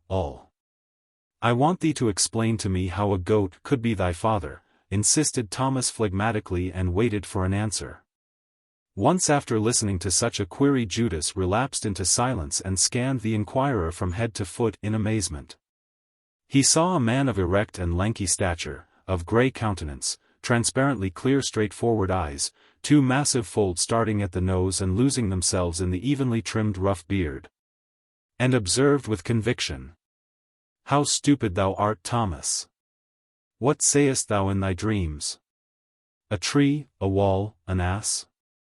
And Thomas blushed in confusion, finding no answer. But just as Judas' living and unsteady eye was about to close in sleep, he suddenly exclaimed, they both now slept on the roof, "Thou art wrong, Judas. I do see evil dreams sometimes." "How sayest thou, is a man responsible for his dreams? And who else sees them but the man himself?" Thomas softly sighed and lapsed into musing. Judas smiled contemptuously, tightly shutting his thievish eyes, and calmly yielded himself up to his rebellious dreams, monstrous visions, and mad imaginings which rent to pieces his ill-shaped skull. When in the wanderings of Jesus through Judea the pilgrims approached a village, the Iscariot was in the habit of relating evil things concerning the inhabitants thereof and predicting calamities. But it generally happened that the people whom he denounced met Christ and his friends joyously, surrounded them with attentions. And the treasure chest of Judas grew so heavy that he could hardly carry it. And when he was twit with his mistake he shrugged his shoulders in resignation and said, "Yes, yes. Judas thought they were wicked and they are good. They believed quickly and gave us money." And again they deceived Judas, poor trusting Judas of Iscariot. But once having departed from a village where they had been cordially received, Thomas and Judas had a violent dispute, and in order to settle it they chanced to turn back. A day later they caught up with Jesus and the disciples. Thomas looked confused and saddened, but Judas bore himself triumphantly, as if waiting for the others to come and congratulate him. Coming near the teacher, Thomas announced, "Judas was right, Lord. Those were stupid and wicked people. Thy seed fell upon rocky ground." And then he related what had happened. Soon after Jesus and his disciples had gone, an old woman discovered the loss of a kid and accused the strangers of the theft. The villagers argued with her, but she obstinately insisted that nobody else could have stolen it but Jesus. Many believed her and talked of pursuing the strangers. But soon the kid was found, it had become entangled in the bushes. The villagers, however, decided that Jesus was after all a deceiver and perhaps a thief. "Indeed?" said Peter, distending his nostrils. "Lord, say the word and I shall return to those fools." But Jesus, who had kept silence all this time, glanced at him sternly, and Peter stopped and hid himself behind the backs of others. And no one else spoke of the incident, as if nothing had happened, as if he, Judas, had proved to be in the wrong. Vainly he strove to show himself from every point of view, laboring to impart to his twofold predatory, bird-like beaked face and appearance of modesty. No one looked on him, except to cast a casual, very unfriendly and even contemptuous glance. And from that day the attitude of Jesus towards him strangely changed. Until then it had somehow seemed as though Judas never spoke directly to Jesus, and as though Jesus never addressed him directly. But still the teacher had frequently looked at him with a kindly glance, smiling at some of his conceits, and if he missed him for any length of time he was wont to inquire, "And where is Judas?" But now he looked on Judas without noticing him, though as heretofore his glance sought him out, and even more persistently than formerly. Whenever he began to speak to his disciples or to the people, but he either turned his back to Judas as he sat down or cast his words at him over his shoulder or else appeared not to notice him at all. And whatever he said, though it may have been one thing today or another the next, though it were the same thing that Judas himself had in his mind, it seemed as though he always spoke against Judas. And unto all he was a tender and beautiful flower, the fragrant rose of Lebanon, but for Judas he had only sharp thorns, as though Judas had no heart, as though he had no eyes or nostrils. As though he were not better able than all others to appreciate the beauty of tender and thornless rose leaves. "Thomas, lovest thou the yellow rose of Lebanon that has a swarthy face and eyes like a hind?" he once asked of his friend, and Thomas indifferently replied, "The rose? Yes, its odor is agreeable to me, but I have never heard that roses had swarthy faces or eyes like hinds." "How? Dost thou not even know that the many-armed cactus which yesterday rent thy garment has only one red flower and only one eye?" But Thomas was ignorant of this also, though the day before a cactus had actually gripped a portion of his garment and rent it into shreds. He knew nothing, this Thomas. Though he inquired about everything and gazed so straightforwardly with his clear and transparent eyes through which one could see as through a Phoenician glass the wall behind him and the plodding ass hitched to it. Before long another incident occurred when Judas again proved to have been correct. In a certain Judean village which he had severely criticized and sought to have left out of the itinerary, Christ was received with much hostility, and after he had preached and denounced the hypocrites, the populace was aroused to a wild remonstrance and thought of stoning him and his disciples. The opponents were numerous and they would have surely succeeded in carrying out their design if it had not been for Judas of Iscariot. Seized with a mad fear for Jesus, as though perceiving already the drops of crimson on his white robe, Judas blindly and frenziedly cast himself against the mob, menacing, screaming, pleading, and lying, and thus gave Jesus and his disciples an opportunity to escape.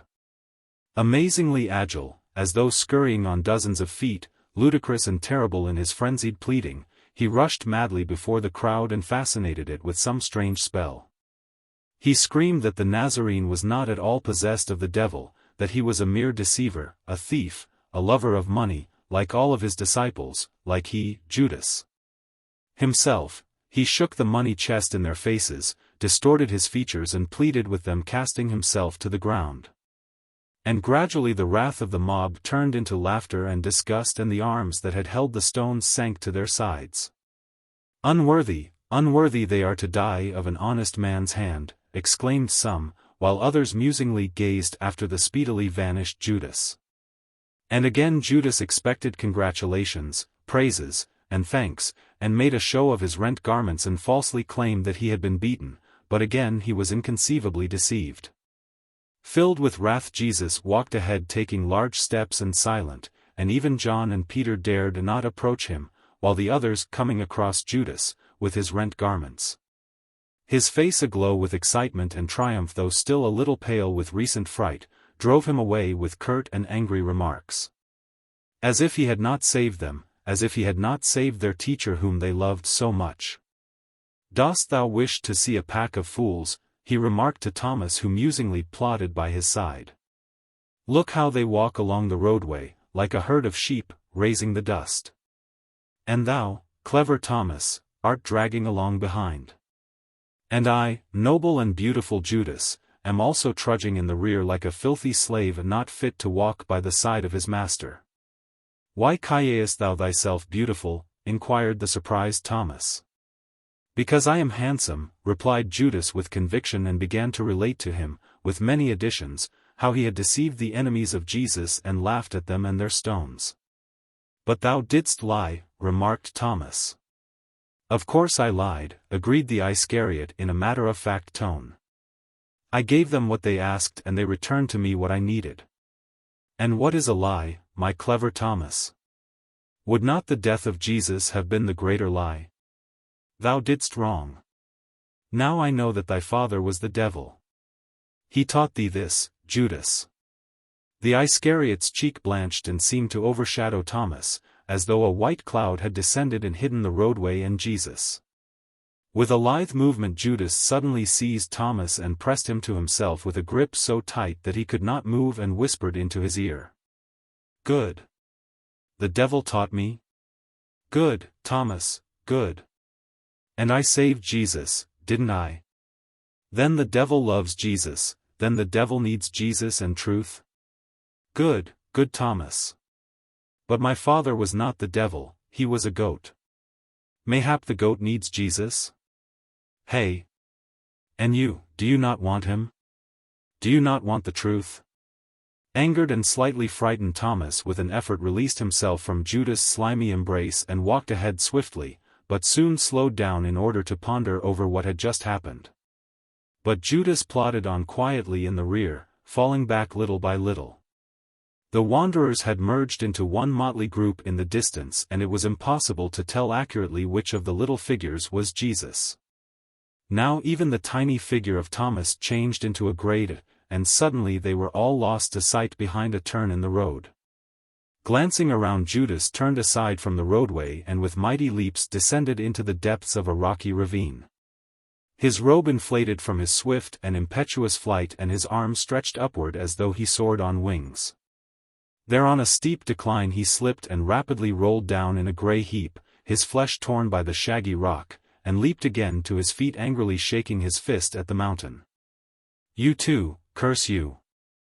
And suddenly forsaking his swiftness of movement for a sullen and concentrated deliberateness he chose a spot near a large rock and slowly seated himself. He turned around as if in search of a comfortable position, pressed the palms of his hands close together against the grey rock and heavily leaned his head upon them. Thus he sat for an hour or two without stirring, deceiving the birds, motionless and grey like the rock itself. Before him, behind him and around him rose the steep sides of the ravine cutting with their sharp outline into the azure sky. And everywhere rose immense stones, rooted into the ground, as if there had passed over the place a shower of rocks and its heavy drops had grown transfixed in never-ending thought. The wild and deserted ravine resembled an overturned decapitated skull and each rock therein seemed a congealed thought, and there were many of them, and they all were brooding heavy, limitless, stubborn thoughts. There a deceived scorpion hobbled amicably past Judas on his rickety legs. Judas glanced at him without lifting his head from the stone, and again his eyes stopped rigidly fixed on some object, both motionless, both covered with an odd and whitish film. Both seemingly blind and dreadfully seeing. Then from the ground, from the rocks, from the crevices began to rise the calm gloom of night. It enshrouded the motionless Judas and swiftly crept upwards to the luminously pallid sky. The night was advancing with its thoughts and dreams. That night Judas failed to return to the lodging, and the disciples torn from their thoughts by cares for food and drink murmured at his negligence. Chapter 3. Once about noontime, Jesus and his disciples were ascending a rocky and mountainous path barren of shade, and as they had been over 5 hours on the road Jesus commenced to complain of weariness. The disciples stopped and Peter with his friend John spread their mantles and those of other disciples on the ground and fastened them overhead on 2 protruding rocks and thus prepared a sort of a tent for Jesus. And he reclined in that tent, resting from the heat of the sun, while they sought to divert him with merry talk and jests. But seeing that speech wearied him they withdrew a short distance and engaged in various occupations, being themselves but little sensitive to heat and fatigue. Some searched the mountainside for edible roots among the rocks, and brought them to Jesus, others ascended higher and higher. John had found a pretty blue lizard among the stones and bore it tenderly to Jesus, with a gentle smile. The lizard gazed with its protruding mysterious eyes into his eyes and then swiftly glided with its cold little body over his warm hand and rapidly bore away somewhere its tender and trembling tail. Peter, caring little for such diversions, amused himself in company with Philip by detaching large stones from the mountainside and rolling them down in a contest of strength. Attracted by their loud laughter, little by little the others gathered around them and took part in the game. Straining every muscle, each tore from the glen a hoary moss-covered stone, lifted it high overhead with both arms and dropped it down the incline. It struck heavily with a short, blunt contact and seemed to stop for an instant, as if in thought, then irresolutely it took the first leap. And each time it touched the earth it gathered from its speed and strength, grew light, ferocious, all-crushing. Then it leaped no longer, but flew with flashing teeth, and the air with a whizzing noise made way for the compact rotund missile. Now it reached the edge of the ravine. With a smooth final movement the stone flew up a little distance into the air, and rolled below, clumsy, heavy and circular, towards the bottom of the invisible abyss. "Now then, one more!" cried Peter. His white teeth glistened through his black beard and mustache, his powerful breast and arms were bared and the old angry stones, dully wondering at the strength that cast them. One after the other submissively passed into the abyss. Even frail John threw little pebbles, and Jesus smiling gently watched their game. "Well, Judas, why dost thou not take part in the game, it is apparently so diverting?" asked Thomas, having found his queer friend motionless behind a large grey rock. "My breast pains and they have not called me." "Is there any need to call thee?" "Well, I call thee. Come. Look how large are the stones that Peter is casting down." Judas glanced sideways at him, and for the first time Thomas dimly realized that Judas of Iscariot had two faces. But hardly had he grasped the idea when Judas remarked in his wonted tone, ingratiating and at the same time sneering, "Is there anyone stronger than Peter? When he shouts all the asses in Jerusalem think their Messiah has come and respond. Hast thou ever heard their braying?" Smiling amicably and bashfully covering his breast that was covered with curly red hair, Judas entered the circle of the players. And as they all felt merry they received him with glad shouts and hilarious jests, and even John indulgently smiled when Judas, groaning and simulating great strain, detached an immense stone. But now he easily raised it and cast it down. His blind wide-open eye shifted and fixed itself rigidly on Peter, while the other, cunning and happy, twinkled with suppressed merriment. "Well, you throw another one," broke in Peter in an offended tone. And then one after another they raised and dropped gigantic stones, and in surprise the disciples watched them. Peter would throw a large stone, but Judas a still larger one. Peter, with a frown, wrathfully turned a fragment of the rock and reeling raised it and dropped it into the depths. Judas, still smiling, searched with a glance for a still larger fragment, caressingly dug into it with his lean long fingers, clung to it, swayed with it, and with blanching cheek sent it down into the abyss. Having dropped his stone, Peter fell back and thus watched its flight, while Judas bent forward, leaned over the abyss and spread out his long and creepy arms as though he meant to fly after the stone. Finally both of them, first Peter and then Judas, seized a grey stone and were unable to raise it, neither one nor the other. Flushed with his effort, Peter resolutely approached Jesus and loudly exclaimed, "Lord, I do not want Judas to be stronger than I, help me to raise that stone and cast it down." And Jesus softly made some reply. Peter, dissatisfied, shrugged his broad shoulders, but dared no rejoinder and returned with the following words. He said, "And who shall help thee, Iscariot?" But glancing at Judas, who with bated breath and tightly clenched teeth still clung to the stubborn stone, Peter burst out in a laugh. "Look at the sick man. Look at our poor ailing Judas." And Judas himself laughed, being so unexpectedly exposed in a lie, and the others laughed also. Even Thomas suffered a smile to slip past his straight, shaggy mustache. With merry and friendly speech they started again on their way, and Peter, having made full peace with the victor, now and again nudged his ribs with his fists and laughed loudly. The sick man. Everyone praised Judas, everyone acknowledged him victor, everyone conversed with him cordially, but Jesus even this time failed to praise Judas. Silently he walked on ahead, gnawing at a blade of grass, and little by little the disciples ceased their laughter and joined Jesus. Soon it happened that they walked all in one group ahead, but Judas, the victor Judas, the strong Judas, trudged along in the rear swallowing dust. They paused, and Jesus, laying one hand on Peter's shoulder, pointed with the other into the distance, where already in the mist had appeared Jerusalem. And the big broad back of Peter carefully couched his fine sunburnt hand. For the night's lodging they stopped in Bethany, in the house of Lazarus. And when they all gathered to converse, Judas thought it a good time to recall his victory over Peter.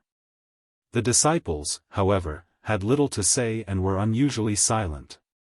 The images of the journey just completed, the sun, the rocks, the grass, Christ reposing in the tent, floated softly through their minds, exhaling a gentle pensiveness, generating dimly sweet dreams of some eternal motion under the sun.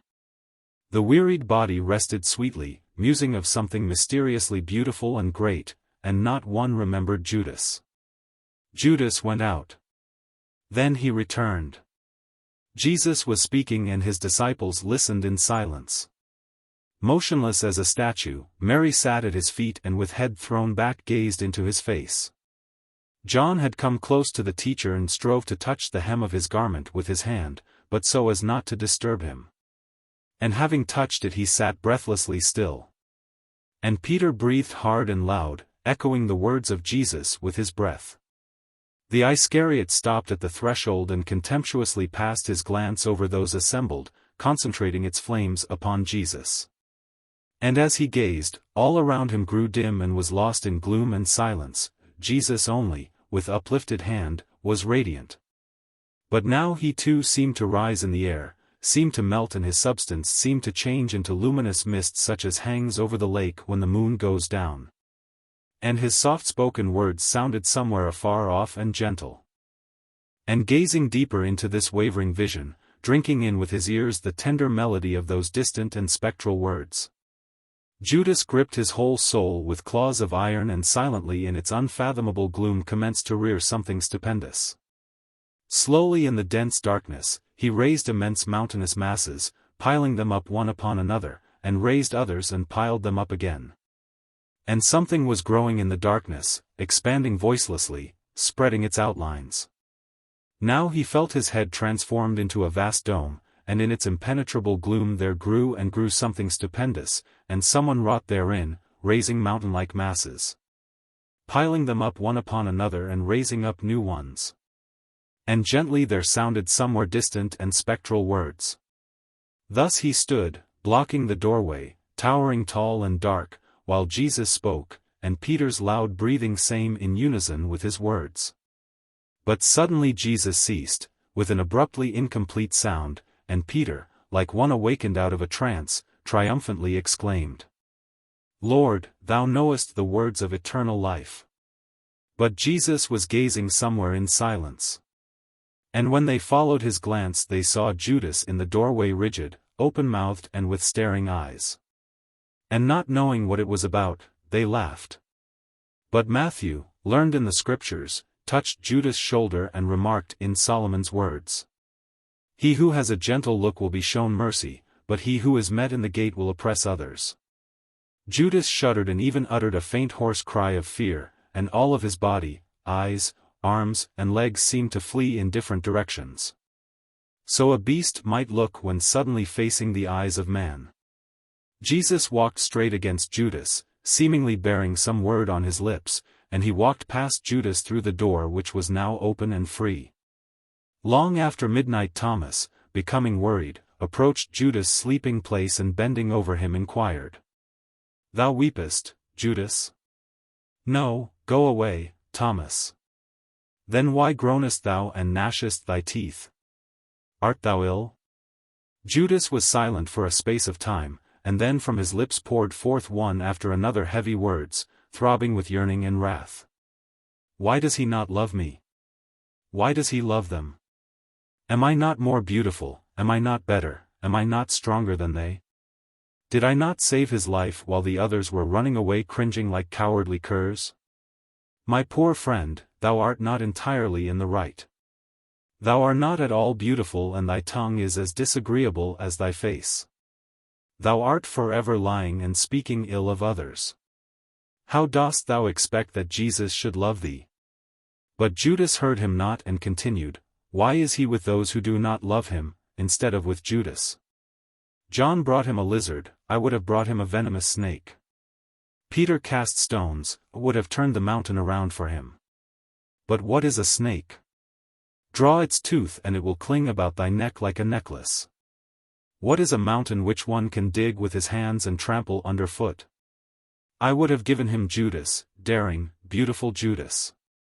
But now he will perish and Judas will perish with him. Thou sayest strange things, Judas. The withered fig tree which is to be hewn down. Why, that is I, he said it of me. Why does he not hew? He dare not, Thomas. I know him. He fears Judas. He hides before the daring, the beautiful Judas.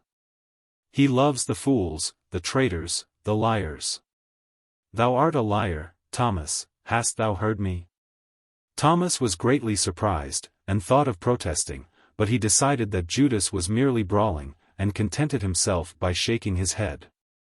But Judas' agony increased, he moaned, gnashed his teeth, and one could hear his huge body shifting restlessly under the blanket.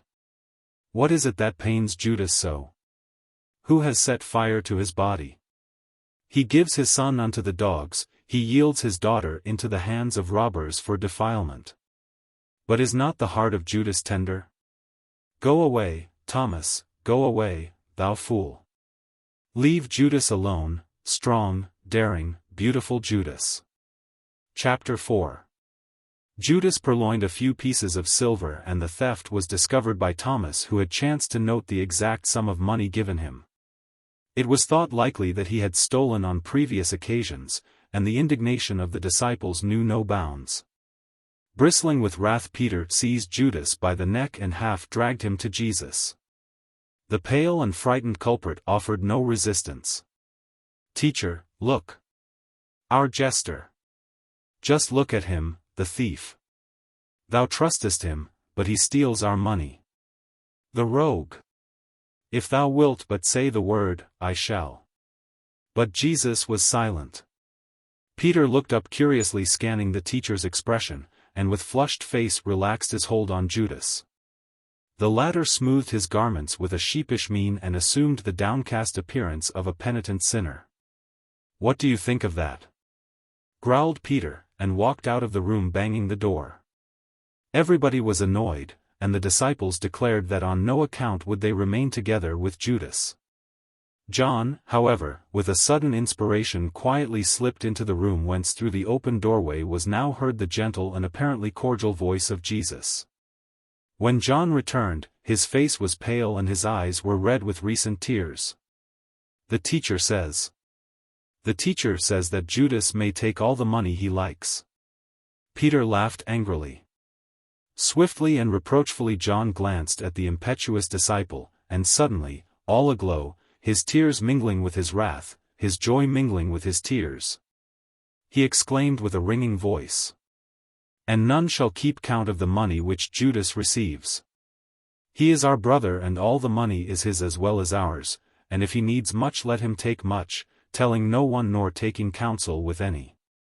Judas is our brother, and you have deeply offended against him, thus saith our teacher. Shame on us, brethren." In the doorway stood Judas, pale and with a sickly smile. John with a quick movement approached him and kissed him thrice on the cheek. And after him, exchanging glances and awkwardly, came the others, James, Philip, and the rest. After each kiss Judas wiped his mouth, though he received the kiss with a resounding smack as if the sound afforded him much pleasure. The last to kiss him was Peter. "We are all fools, Judas. We are all blind. One alone is seeing, one alone is wise. May I kiss thee?" Why not? Kiss, assented Judas. Peter cordially kissed him and whispered into his ear. And I almost choked thee. The others were gentler, but I seized thee by the throat. Did it pain thee? A little. I shall go to him and tell him. I was even angry with him, gloomily remarked Peter, striving to open the door without noise. And how about thee, Thomas? Sternly inquired John, who was watching the actions of the disciples. I don't know yet. I must think. And Thomas thought long, almost the whole day. The disciples had gone about their business, and somewhere behind the wall Peter shouted loudly and merrily, but Thomas was still thinking. Pi would have finished sooner, but Judas, whose mocking glance persistently pursued his movement, disturbed him. Now and then the Iscariot inquired with a mock curiosity. Well, how is it, Thomas? How art thou progressing? Then Judas brought his treasure chest, and loudly jingling his coins he commenced to count them, pretending to ignore the presence of Thomas. 21, 22, 23. Look, Thomas, another false coin. What great rogues people are, they even offer false money unto God. 24. And then they will say Judas had stolen it. 25. 26. Thomas resolutely advanced to him, it was already towards evening, and said. He was right, Judas. Let me kiss thee. Indeed? 29. 30. But it is all in vain. I shall steal again. 31. How canst thou steal if there is no more thine or anybody else's? Thou wilt take what thou needest, brother. And didst thou require all this time merely to repeat his words? Thou doest not value time, Thomas. I fear thou mockest me, brother. And think, dost thou act correctly in repeating his words? It was he who had spoken, and they were his words, not thine. It was he who had kissed me, but you defiled my mouth. I can still feel your moist lips creeping over my face. How disgusting that was, Thomas. 38. 39. 40 pieces of silver. Dost thou want to count it over? But he is our teacher. How should we not repeat his words? Has Judas no longer a neck to drag him by? Is he now naked so that ye cannot seize him? The teacher will leave the house, Judas may accidentally steal 3 coins, and will ye not again seize him by the neck? We know now, Judas. We understand. But have not all disciples a poor memory? And do not the disciples deceive their teachers? The teacher lifts the rod, the disciples cry, we know the lesson. The teacher lies down to sleep and the disciples inquire, is not this what our teacher taught us? And here this morning thou didst call me thief, but now callest thou me brother. What wilt thou call me on the morrow? Judas laughed, and picking up with one arm the heavy and jingling money chest he continued.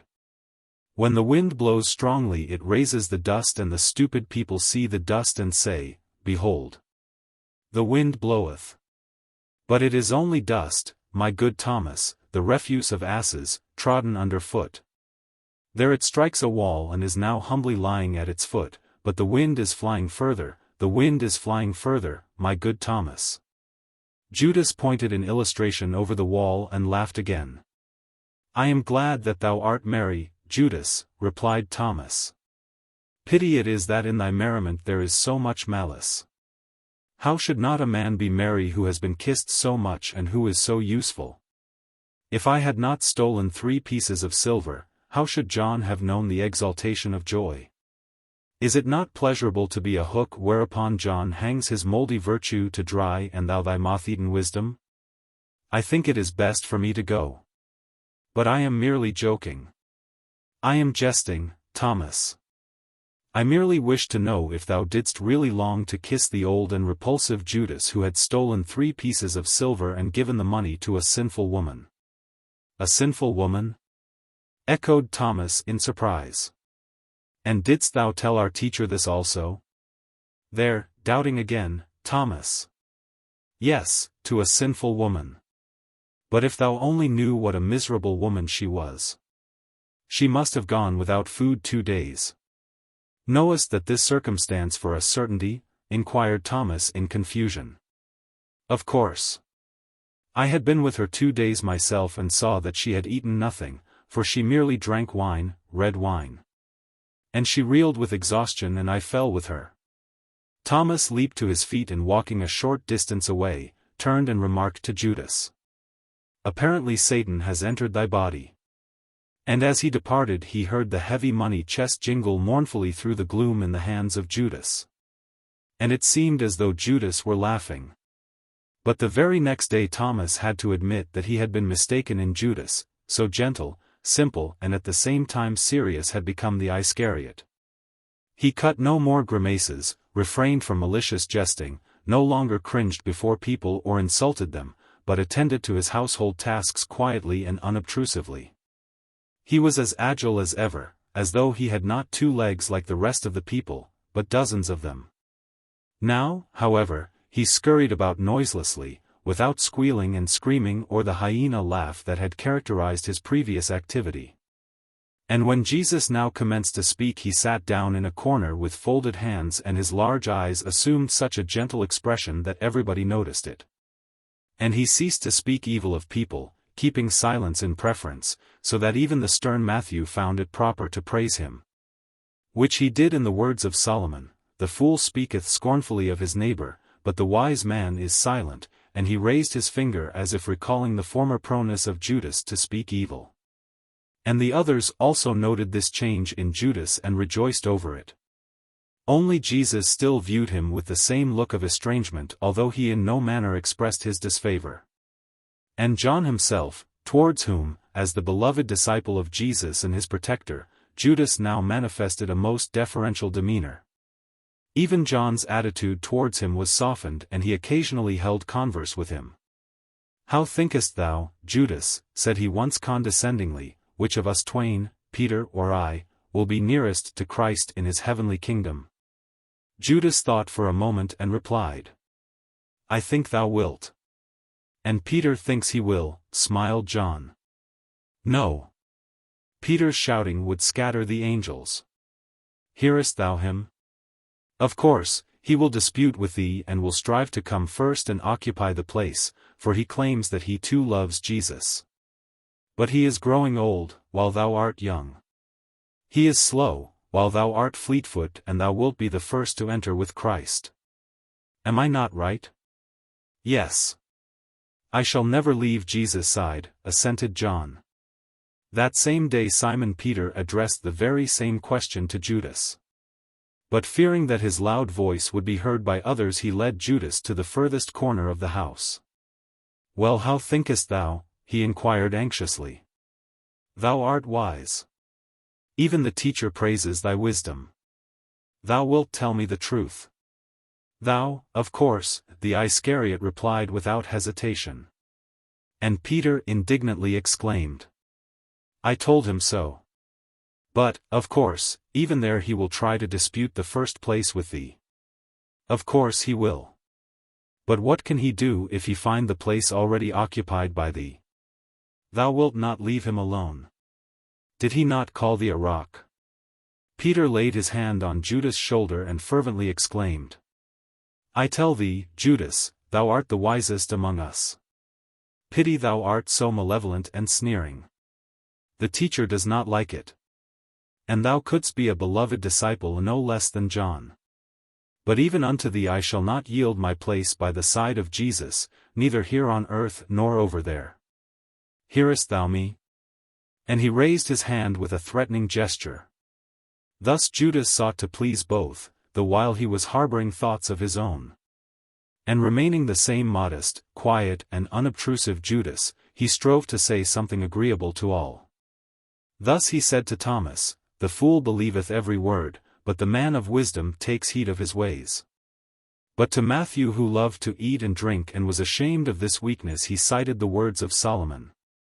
The righteous shall eat his fill, but the seed of the lawless is in want. But such pleasant words he spoke rarely, which lent to them a special value. Now he remained silent for long periods and listened attentively to others, though he kept thinking thoughts of his own. Judas in his musing mood had a disagreeable and ludicrous, and at the same time a disconcerting appearance. While his cunning live eye was mobile he appeared to be genuine and gentle, but when both of his eyes assumed that fixed and rigid look, and the skin on his forehead gathered into queer wrinkles and folds, one received the disquieting impression that within that skull there swarmed very peculiar thoughts, utterly strange. Quite peculiar thoughts that had no language of their own, and they enveloped the cogitating Iscariot with a shroud of mystery so disturbing that the beholder longed to have him break the silence quickly, to stir a little or even to lie. For even a lie uttered by a human tongue seemed truth and light in the face of this hopelessly mute and unresponsive silence. "Lost in thought again, Judas?" rang out the sonorous voice of Peter, suddenly breaking through the dull silence of the Iscariot's musing. "What art thou thinking of?" "Of many things," replied the Iscariot with a quiet smile. And observing the unpleasant effect of his silence upon the others, he began more and more frequently to separate himself from the disciples, taking lonely walks or spending hours alone on the flat roof of the house. More than once Thomas collided on the roof with a grey bundle out of which suddenly disentangled themselves the ungainly limbs of Judas and was startled by the well-known mocking accents of the Iscariot's voice. Only once again the man of Kerioth oddly and abruptly recalled to the memory of the disciples the Judas of former days. And this occurred during the dispute concerning the first place in the kingdom of heaven. In the presence of the teacher, Peter and John hotly and with mutual recriminations defended their claims to the place nearest to Jesus. They enumerated their merits, compared the degree of their love of Jesus, shouted angrily and even abused one another incontinently, Peter, all flushed with wrath and thundering, John pale and still, with trembling hands and stinging words. Their dispute was fast becoming unseemly and the teacher was commencing to frown, when Peter chanced to look up at Judas and laughed out exultingly. John also glanced at Judas and smiled contentedly. Each remembered what the wise Iscariot had told him. With the foretaste of certain triumph they both summoned Judas to be their judge, and Peter cried out, "Hey, thou wise Judas! Tell us who will be first and nearest to Jesus, he or I?" But Judas was silent. He breathed heavily and fixed his gaze longingly, questioningly, on the deep and calm eyes of Jesus. "Yes," condescendingly agreed John, "tell him who will be the first and nearest to Jesus." With his glance still fixed on Christ, Judas rose slowly to his feet and replied calmly and gravely, "I." Jesus slowly dropped his eyes, while the Iscariot, beating his breast with a bony finger sternly and solemnly repeated, I shall be near Jesus." And with these words he went out leaving the disciples dumbfounded by this insolent outbreak. Only Peter, as if suddenly recollecting something, whispered to Thomas in an unexpectedly quiet tone, "This is then what he is thinking about. Didst thou hear him?" Chapter 5. It was just about this time that Judas Iscariot took his first decisive step towards betrayal. He paid a secret visit to the high priest Annas. He was received very sternly, but this did not disconcert him and he demanded a prolonged private interview. Left alone with the stern ascetic old man who eyed him contemptuously from under his bushy eyebrows, he told him that he, Judas, was a pious man who had become a disciple of Jesus of Nazareth with the sole aim of exposing the deceiver and of betraying him into the hands of the law. "And who is he, this Nazarene?" slightingly inquired Annas, as if he had heard the name of Jesus for the first time. Judas for his part pretended to take this strange ignorance of the high priest at its face value and reported to him at length concerning the sermons of Jesus, his wonders, his hatred of the Pharisees and the temple, the violations of the law by him, and his desire to snatch the power from the hands of the ecclesiastics and to establish his own kingdom. And so skillfully did he mingle truth with falsehood that Annas glanced at him more attentively, while he indolently observed, "Are there so few deceivers and madmen in Judea?" "No. But he is a dangerous man," hotly replied Judas. "He violates the law. And it is better for one man to perish than for the whole people. Annas nodded approvingly. But he has, methinks, many disciples. Yes, many. And they probably love him devotedly. They say that they love him more than themselves. But if we should want to seize him, would they not take his part? Will there be no uprising? Judas laughed long and bitterly. They are cowardly curs who run as soon as a man stoops to pick up a stone. Are they so bad? Coldly inquired Annas. And do the bad flee from the good? Do not rather the good flee before the bad?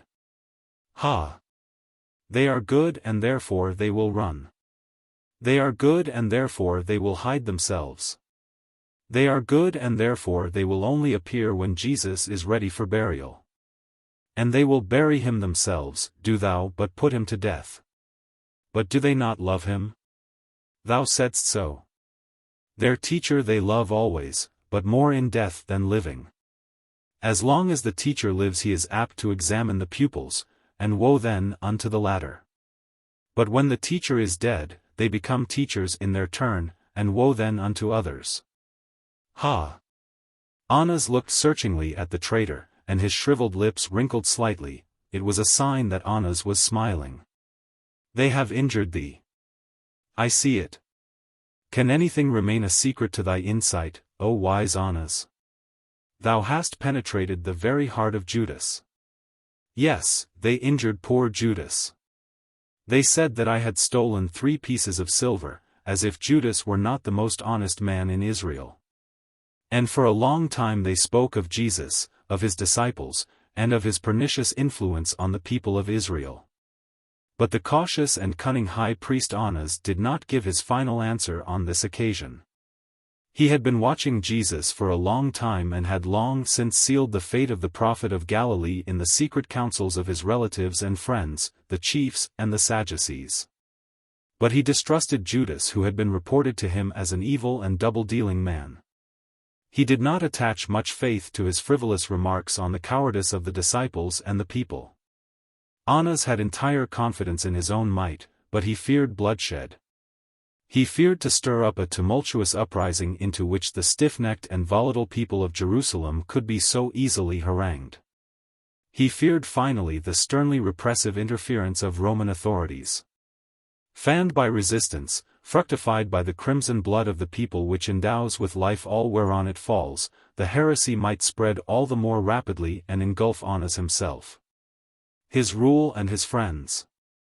And when the Iscariot sought admission for the second time, Annas was perturbed and refused to receive him. But a third and a fourth time the Iscariot called, insistent as the wind that knocks day and night against the closed door and breathes through the fissures. I see that wise Annas has some apprehensions, said Judas when finally admitted to the high priest. I am strong enough to fear nothing, haughtily replied Annas, and the Iscariot made a servile obeisance. What wouldst thou? I want to betray unto you the Nazarene. We do not want him. Judas bowed low and lingered humbly, fixing his eye upon the high priest. Go. But I must come again. Is it not so, venerable Annas? Thou wilt not be admitted. Go. But again and again Judas of Iscariot knocked at the high priest's portal and was once more admitted into the presence of the aged Annas. Shriveled and angry, oppressed with thought, he regarded the betrayer in silence and seemed to be counting the hairs on his ill-shaped head. Judas also was silent, as if, for his part, counting the hairs in the silvery thin beard of the high priest. Well, thou art here again? Haughtily ejaculated the irritated high priest, as though spurring the words on his visitor's head. I want to betray unto you the Nazarene. They both lapsed into silence, scanning intently one another's features, the Iscariot gazing calmly, but a feeling of subdued malevolence, dry and cold like the morning frost in the winter time, was beginning to gnaw at the heart of Annas. And what askest thou for thy Jesus? And what will ye give? With a feeling of quiet elation Annas insultingly retorted.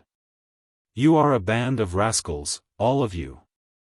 30 pieces of silver, that is all we will give for him." And his heart was filled with delighted gratification as he observed how Judas' whole body was set agog by this announcement. The Iscariot turned and scurried about, agile and swift, as if he had not 2 but a dozen legs. "For Jesus? 30 pieces of silver?" cried Judas in a tone of wild amazement that rejoiced the heart of Annas. "For Jesus of Nazareth? You would buy Jesus for 30 pieces of silver? And you think that Jesus can be sold unto you for 30 pieces of silver?"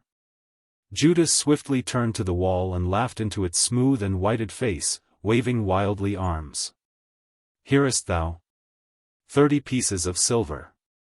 For Jesus." With quiet enjoyment Annas indifferently replied, "If thou wilt not have it, go. We shall find some man who will sell more cheaply." And like sellers of old raiment who shout and swear and scold, fighting over the price of some worthless garment, they commenced their monstrous and frenzied haggling. Thrilled with a strange ecstasy, Judas ran about twisting his limbs and shouting, and enumerating on the fingers of his hand the merits of him whom he was betraying. "And that he is good and heals the sick, is that nothing? Is that worth nothing in your estimation? Hey? No? Tell me like an honest man." "If thou," interposed the high priest, whose cold disfavor was rapidly fanned into violent wrath by the taunting words of Judas, but the later interrupted him unabashed. "And that he is youthful and beautiful like the narcissus of Sharon, like the lily of the valley? Hey? Is that nothing? Perhaps you will say that he is aged and worthless?" "If thou," still strove to cry Annas, but his senile voice was drowned in the storm of Judas' protests. 30 pieces of silver. That makes hardly an obolus for a drop of blood. Less than half an obolus for a tear. Quarter an obolus for a groan. And the cries of pain. And convulsions. What is the stopping of his heart? And the closing of his eyes? Is that all for naught?"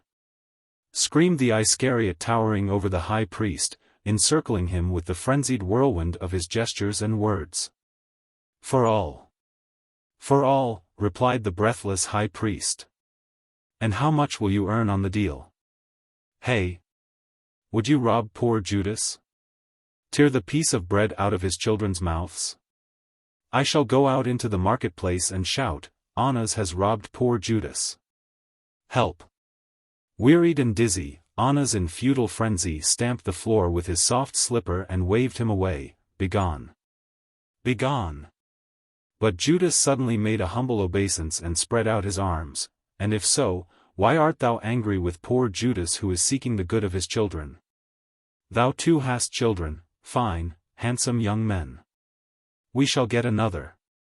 We shall get another. Begone! And did I say that I would not give in?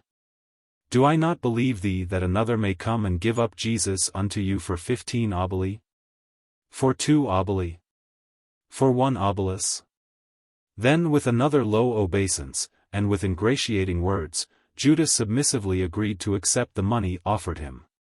With a trembling and wrinkled hand Annas, now silent and flushed with excitement, gave him the money. He sat with averted face and in silence, biting his lips, and waited until Judas had tested every silver coin between his teeth. Now and then Annas looked around and then, as quickly turned his glance to the ceiling and again bit his lips. "There are so many false coins about now," calmly explained Judas. "This is money offered up by pious people for the temple," remarked Annas, looking around hastily and still more quickly turning to Judas the back of his bald head, which was now crimson with anger. "But can pious people distinguish false coins from the genuine? Only rogues can do this." Judas did not take home the money received from the high priest, but going beyond the city he buried it beneath a stone.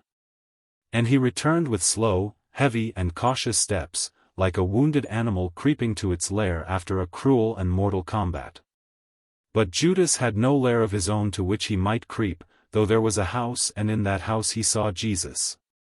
Tired, emaciated, worn out with his incessant war against the Pharisees who daily surrounded him in the temple like a wall of white, shining, learned foreheads, he was seated.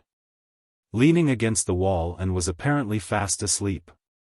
Through the open window entered the restless echoes of the city. Behind the wall was heard the knocking of Peter, who was making a new table for the common meal and sang a Galilean ditty as he worked. He heard nothing and slept soundly and firmly, and this was he who had been bought for 30 pieces of silver.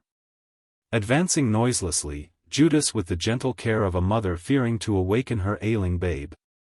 With the amazement of a dumb brute that has crept from its lair and lingers in fascination before some pretty white flower, Judas touched his soft hair and precipitately withdrew his hand. He touched it again and as noiselessly crept out. "Lord," he exclaimed. "Lord!" And going to a deserted spot he wept there a long time, writhing, twisting his limbs, scratching his breast with his nails and biting his shoulders. Suddenly he ceased to weep, to moan and to gnash his teeth and lapsed into deep thought, turning his moist face to one side in the attitude of listening. And thus he stood for a long time, immobile, determined and a stranger to all like his very fate. With a calm love and tender solicitude Judas surrounded the doomed Jesus during these last days of his brief life. Coy and timorous like a maiden in her first love, strangely intuitive and keen of perception, he divined the slightest unexpressed wish of Jesus, penetrated into the hidden depths of his feelings. His fleeting instants of yearning, his heavy moments of weariness. And no matter where the foot of Jesus stepped it rested on something soft, no matter where he turned his glance it met something pleasant. Formerly Judas had held in disfavor Mary Magdalene and the other women who were near Jesus, playing rude jokes at their expense and causing them much annoyance. Now he became their friend, their ludicrous and awkward confederate. With a profound interest he discussed with them the little intimate and beloved traits of Jesus, quizzing them insistently for a long time concerning one and the same thing. With a great show of secrecy he thrust coins into their hands, and they bought ointments, the precious and fragrant myrrh so beloved of Jesus, and anointed his feet. Haggling desperately he bought expensive wine for Jesus and then growled when Peter drank it all with the indifference of a man to whom only quantity matters. In that rocky country surrounding Jerusalem and almost bare of trees and flowers, he managed to obtain fresh spring flowers and green herbs, and offered them to Jesus through the mediation of these same women.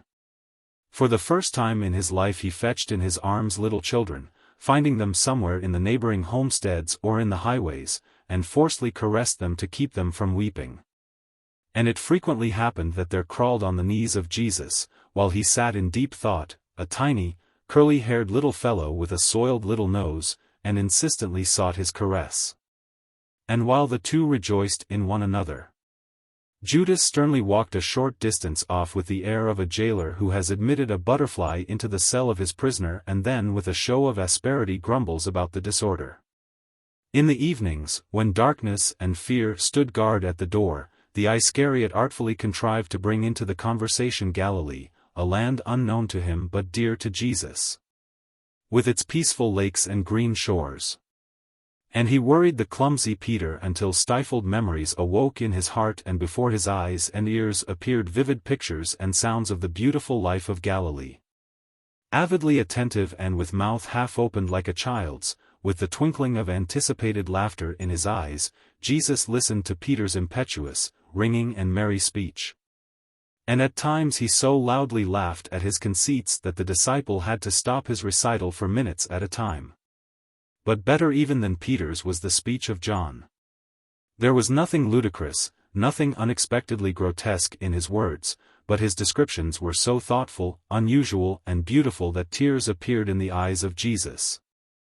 And Judas nudged Mary Magdalene, whispering triumphantly into her ears, "How he speaks! Listen! I am listening. But listen still better. You women never listen well." And when they all dispersed to seek their bedsides, Jesus kissed John with a tender gratitude and cordially patted the shoulder of Peter.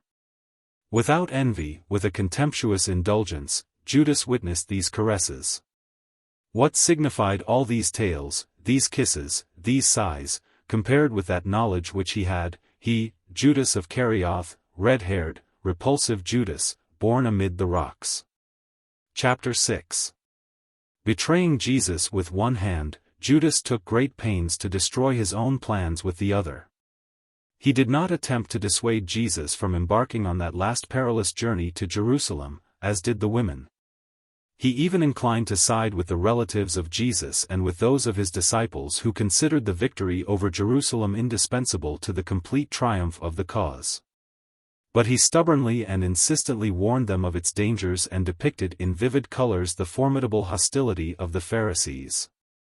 Their readiness to commit any crime and their unflinching determination either openly or privily to slay the prophet of Galilee. Daily and hourly he spoke of it, and there was not a believer whom Judas failed to admonish, shaking his uplifted finger impressively and severely. Jesus must be guarded. Jesus must be guarded. Jesus must be protected when the time comes. Whether it was the boundless faith of the disciples in the marvelous power of their teacher, or the consciousness of the righteousness of their cause, or sheer blindness. Judas' anxious words were met with a smile, and his endless warnings elicited even murmurs of remonstrance. Judas managed to obtain somewhere a couple of swords, but only Peter was pleased with his foresight, and only Peter praised Jesus and the swords. While the others remarked disapprovingly, "Are the warriors to gird ourselves with swords? And is Jesus a general and not a prophet? But if they will want to slay him, they will not dare when they see that the whole people is following him. But if they should dare after all, what then?"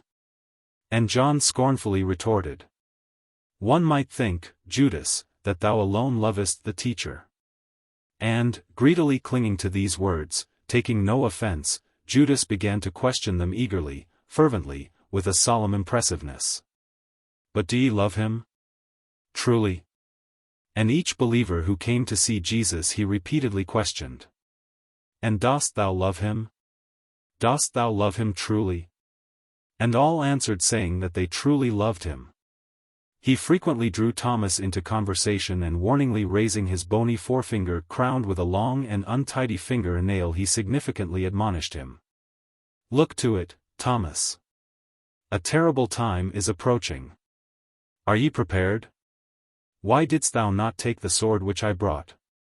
And Thomas sententiously replied, "We are men unaccustomed to the use of arms. And if we take up the struggle with the Roman soldiers we shall all be slain. Besides, didst thou not bring only 2 swords? What can be done with 2 swords? We can get others. And we might take them away from the soldiers," said Judas with a show of impatience, and even Thomas, the serious, smiled through his shaggy beard. "Judas, Judas! What thoughts be these? And where didst thou procure these swords? For they resemble the swords of the Roman soldiers." "I stole them." "I might have stolen more, but I heard voices and fled." Thomas answered reproachfully and sadly, "There again thou didst wrong. Why stealest thou, Judas? But nothing is another's property."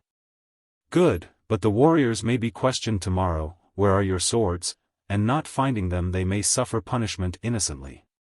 And later, after the death of Jesus, the disciples remembered these words of Judas and concluded that he had purposed to destroy them together with their teacher by luring them into an unequal and fatal combat. And once more they cursed the hateful name of Judas of Iscariot, the traitor. And Judas, after such conversation, sought out the women in his anger and complained to them tearfully. And the women heard him eagerly. There was in his love to Jesus something feminine and tender, and it brought him nearer to the women, making him simple, intelligible, and even good-looking in their eyes. Though there still remained a certain air of superiority in his attitude towards them. "Be these men?" he bitterly denounced the disciples, turning confidingly his blind and immobile eye towards Mary. "No, they are not men. They have not an obolus worth of blood in their veins." "Thou art forever speaking evil of people," replied Mary. "Am I ever speaking evil of people?" exclaimed Judas in surprise. "Well, I may sometimes say something evil of them, but could they not be just a trifle better? Ah, Mary, stupid Mary, why art thou not a man to carry a sword?" "I fear I could not lift it, it is so heavy," smiled Mary. "Thou wilt wield it, if men prove too evil to draw a sword? Didst thou give unto Jesus the lily which I found this morn in the hills? I rose at dawn to seek it, and the sun was so red today, Mary. Was he glad? Did he smile? Yes, he was very glad. He said that it was fragrant with the odors of Galilee. Of course, thou didst not tell him Judas had gotten it, Judas of Iscariot? Thou badest me not to tell. Truly, truly, sighed Judas. But thou mightest have mentioned it inadvertently, women are so prone to talk. Then thou didst not tell it him by any chance? Thou wast so firm. Yes, yes, Mary, thou art a good woman. Thou knowest I have a wife somewhere. I should like to see her now, perhaps she was not a bad woman. I do not know. She used to say, Judas is a liar. Judas, son of Simon, is wicked. And I left her. But it may be that she is a good woman. What thinkest thou? How can I know, who have never seen her? Truly, truly, Mary. And what thinkest thou, 30 pieces of silver, is it a large sum of money? I think it is not so much. Truly, truly. And what didst thou earn when thou wast a sinner? 5 pieces of silver or 10? Wast thou high in price? Mary Magdalene blushed and dropped her head till her luxuriant golden hair hid her entire face, leaving merely the rounded white chin visible. How mean art thou, Judas? I seek to forget it, but thou remindest me. No, Mary, thou shouldest not forget it. Why? Let others forget that thou wast a sinner, but thou forget not. It is meet that others forget it, but why shouldest thou? I lived in sin. Let him fear who has committed no sin. But he who has committed sin, why should he fear? Do the dead fear death and not the living? No, the dead mock the living in their fear of death. Thus cordially talking they sat together for hours, he, well on in years, gaunt hideous to behold, with ill-shaped head and weirdly disproportioned face, she youthful, coy, gentle. Fascinated with life as though with some legend or strange dream. But the time passed heedlessly, and the 30 pieces of silver were reposing under the stone, and the terrible day of betrayal was approaching inexorably. Already Jesus had entered Jerusalem riding on the foal of an ass, and the people had acclaimed him, spreading their garments in his path, with cries of triumphant welcome. Hosanna, Hosanna! Blessed be he that cometh in the name of the Lord. And so great was the jubilation. And so irrepressible was the love that strove heavenward in these welcoming shouts that Jesus wept, and his disciples proudly exclaimed, Is this not the Son of God who is with us? And they also cried out in triumph, Hosanna! Hosanna! Blessed be he that cometh in the name of the Lord. And that night for a long time they remained awake, thinking over the solemn and triumphant entry, and Peter was like unto a madman, he was as one possessed by the demon of merriment and pride. He shouted loudly, drowning the speech of others with his leonine roar, he laughed uproariously, flinging his laughter at the heads of others like large rolling boulders, he embraced John and James and even kissed Judas. And he boisterously admitted that he had harbored fears concerning Jesus, but now feared no longer, for he saw the love the people bore for him. The Iscariot's unsteady eye strayed from face to face in amazement. He mused for a while, listened and looked around again, and then led Thomas aside. Then, as if impaling him against the wall with his piercing glance, he questioned him with wonderment and fear not unmixed with some dim hopefulness. Thomas, and if he is right?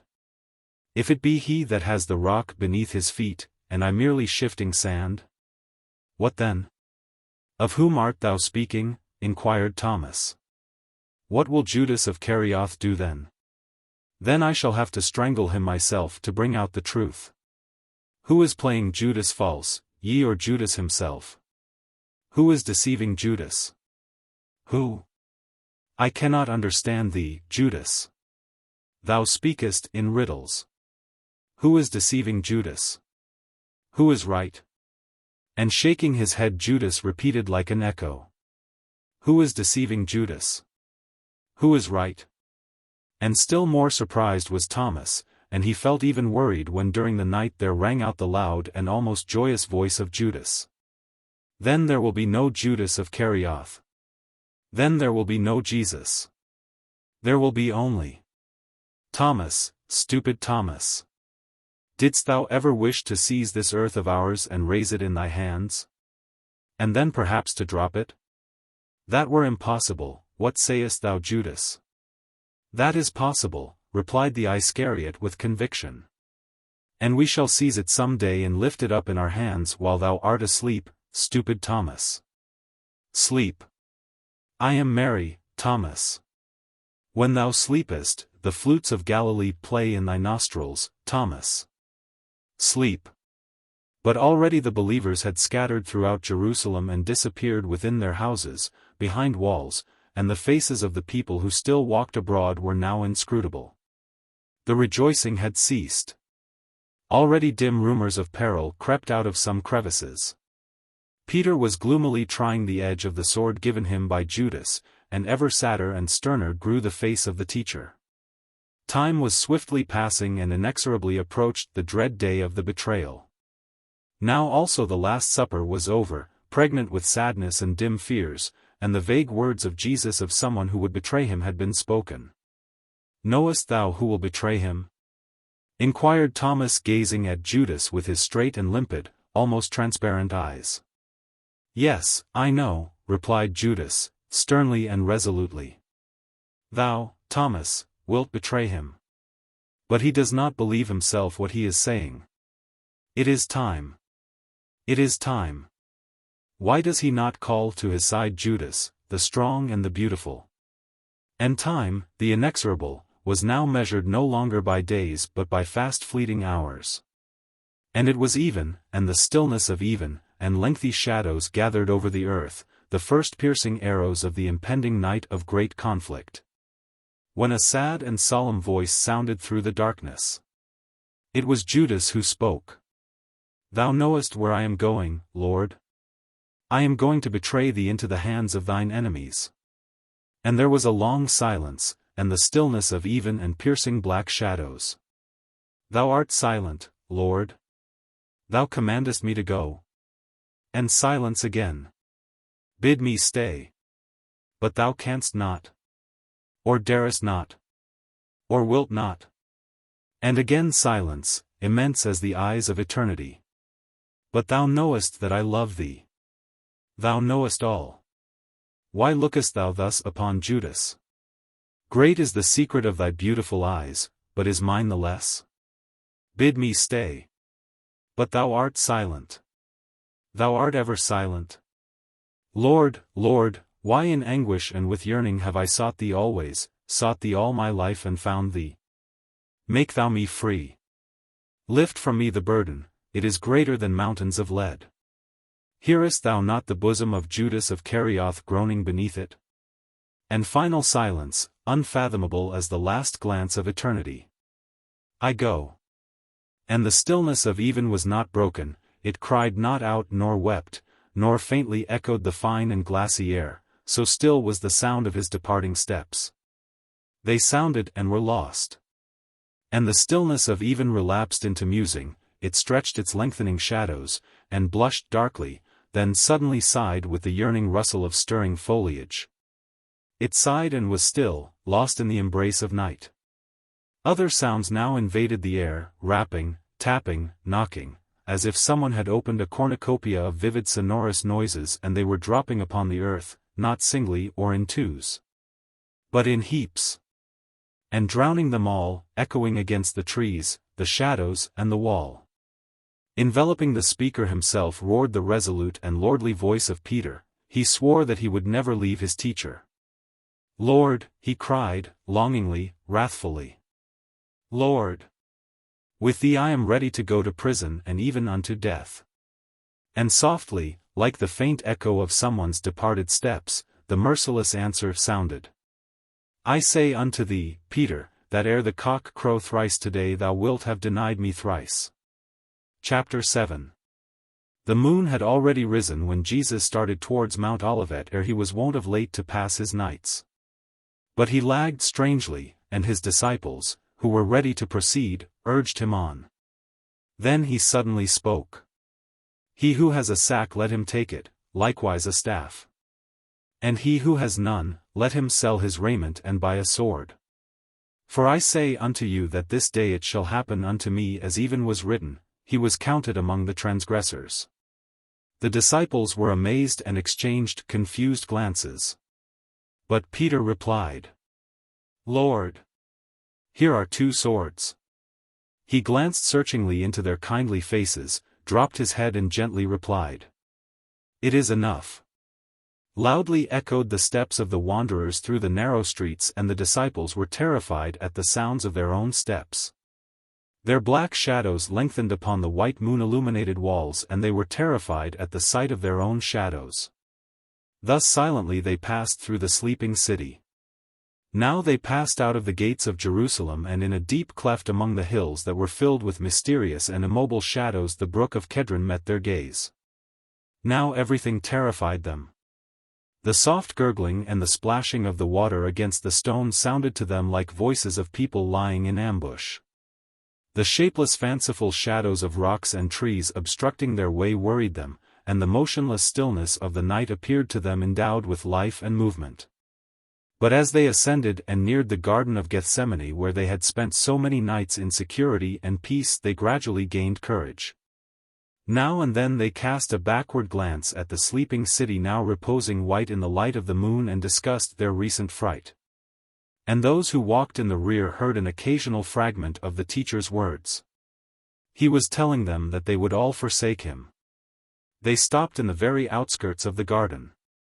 Most of the disciples regained right there, and with subdued voices commenced to make preparations for sleep, spreading their mantles in the transparent lacework of shadows and moonlight. But Jesus, torn with disquietude, with 4 of his nearest disciples plunged further into the depths of the garden.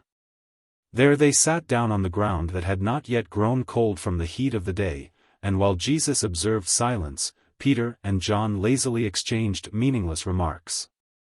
Yawning with weariness, they spoke of the chilly night and remarked how dear the meat was in Jerusalem, while fish was not to be had at all.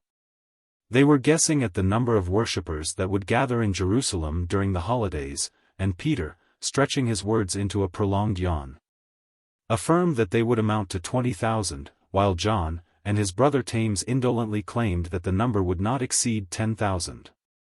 Suddenly Jesus quickly rose to his feet. My soul is sorrowful even unto death. Tarry ye here and watch a while, he said, and with swift steps he retired into the grove, where he was lost in the impenetrable maze of light and shadows. Where did he go? Wondered John, raising himself on his elbow. Peter turned his head in the direction of the departed teacher and wearily answered, I don't know. And once more loudly yawning, he reclined on his back and lay still. The others too had quieted down by this time, and the vigorous sleep of healthy fatigue chained their stolid figures.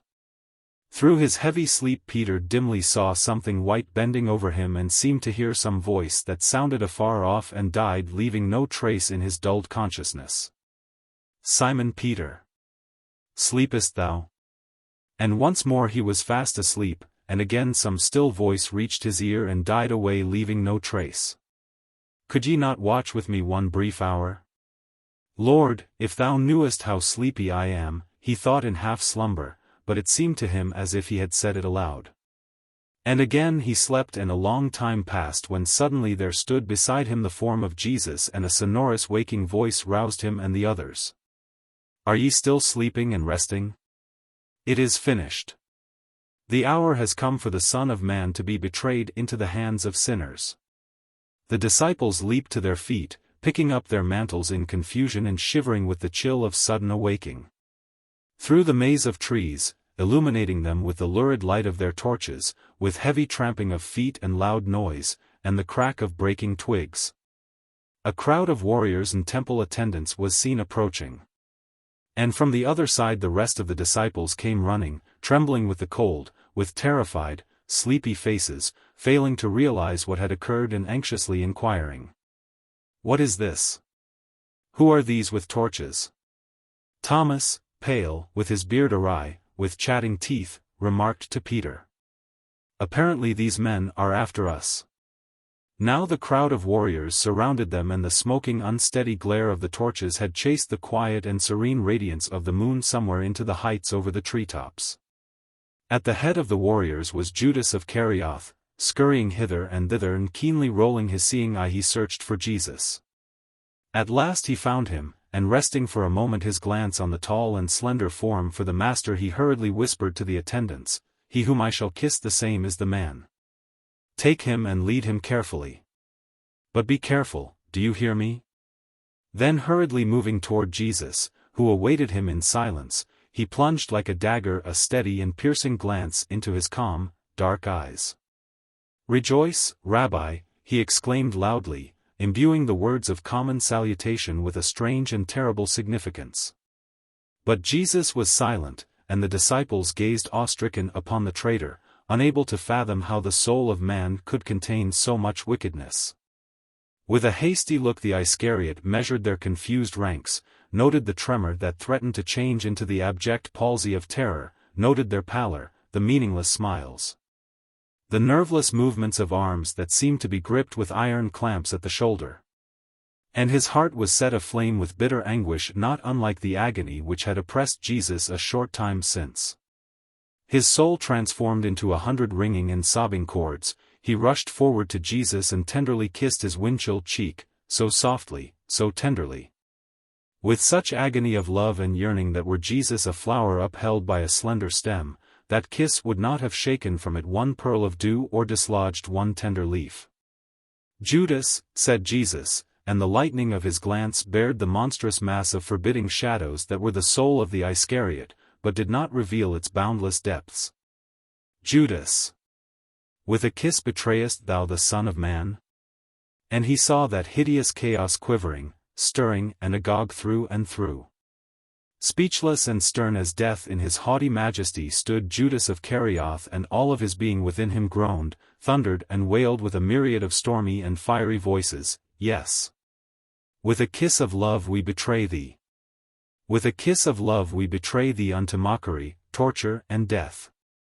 With a voice of love we summon torturers from their dark lairs, and rear a cross. And high above the gloom of the earth upon the cross we raise up love crucified by love." Thus stood Judas, wordless and cold as death, and the cry of his soul was met by the cries and the tumult that encircled Jesus. With the rude indecision of armed force, with the awkwardness of a dimly grasped purpose, the soldiers had already seized him by the hand and were dragging him somewhere. Mistaking their own aimlessness for resistance, their own terror for their victim's mockery and scorn. Like a herd of frightened lambs the disciples had huddled together, offering no resistance, though impeding everybody including themselves. And only a few had any thought of going or acting for themselves, apart from the rest. Surrounded on every side, Peter, son of Simon, with an effort, as if having lost all strength, drew the sword from its sheath and weakly dropped it with a glancing blow upon the head of one of the servants, but failed to harm him in the least. And observing this, Jesus commanded him to drop the useless weapon. With a faint rattle the sword fell to the ground, a piece of metal so manifestly bereft of its power to pierce and to injure that none troubled to pick it up.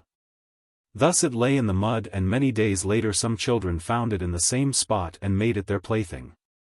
The soldiers were dispersing the disciples, and the latter again huddled together, stupidly getting into the soldiers' way, and this continued until the soldiers were seized with a contemptuous wrath. There one of them with a frown walked up to the shouting John, while another roughly brushed aside the arm of Thomas, who had placed it upon his shoulder in an endeavor to argue with him, and in his turn shook threateningly a powerful balled fist before a pair of very straight-looking and transparent eyes. And John ran, as also did Thomas and James, and all the disciples, as many as were there, forsaking Jesus, ran helter-skelter to save themselves. Losing their mantles, running into the trees, stumbling against stones and falling, they fled into the mountains.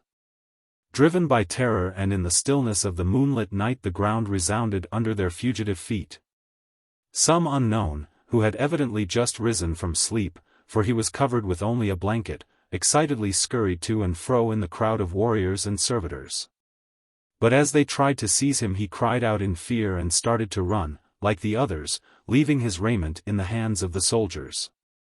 Thus perfectly nude, he ran with desperate leaps, and his naked body gleamed oddly in the moonlight. When Jesus was led away, Peter emerged from his hiding place behind the trees and from a distance followed his teacher. And seeing ahead of him another man who walked in silence, he thought it was John and softly called to him. "John, is it thou?" "Ah, thou Peter?" replied the other, stopping, and Peter recognized the betrayer's voice. "Why then, Peter, didst thou not flee with the others?" Peter stopped and loathingly replied, "Get thee behind me, Satan." Judas laughed and, paying no more attention to Peter, walked on towards the place where gleamed the smoking torches and the rattle of arms mingled with the tramp of feet. Peter followed him cautiously, and thus almost together they entered the court of the high priest's house and joined a crowd of servants warming themselves at the fire.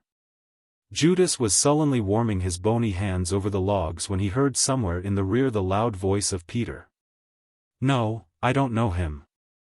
But someone evidently insisted that he was a disciple of Jesus, for even more loudly Peter repeated, "But no and no, I don't know whereof ye are speaking."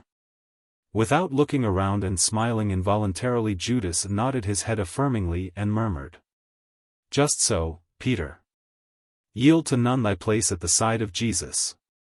And he did not see how the terror-stricken Peter departed from the court in order not to be caught again.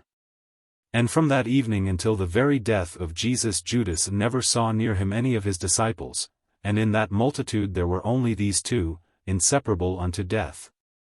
Strangely bound together by fellow suffering, he who was betrayed unto mockery and torture, and he who had betrayed him. From one chalice of suffering they drank like brothers, the betrayed and the traitor, and the fiery liquid seared alike the pure and the impure lips. Gazing fixedly at the fire which beguiled the eye into a sensation of heat, holding over it his lanky and shivering hands, all tangled into a maze of arms and legs. Trembling shadows and fitful light, the Iscariot groaned pitifully and hoarsely. "How cold! My God, how cold!" Thus in the night time, when the fisher folk have set out in their boats leaving ashore a smoldering campfire, some strange denizen of the deep may come forth from the bowels of the sea and creeping to the fire gaze on it fixedly and wildly, stretching its limbs towards the flames and groan pitifully and hoarsely. "How cold! Oh, my God, how cold!" Suddenly behind his back the Iscariot heard a tumult of loud voices, cries, the sound of rude laughter, full of the familiar, sleepily greedy malice, and the thud of sharp, quick blows raining on a living body. He turned around, pierced through and through with agonized pain, aching in every limb and in every bone. They were beating Jesus. It has come then. He saw the soldiers lead Jesus into the guardhouse. The night was passing, the fires were going out, ashes began to cover them, and from the guardhouse there came still the noise of hoarse shouts, laughter and oaths. They were beating Jesus. As one who has lost his way, the Iscariot scurried about the empty court, stopping himself suddenly on a run, raising his head and starting off again, stumbling in surprise against the campfires and the walls. Then he glued his face to the walls of the guardhouse, to the cracks in the door, to the windows, and greedily watched what was going in within.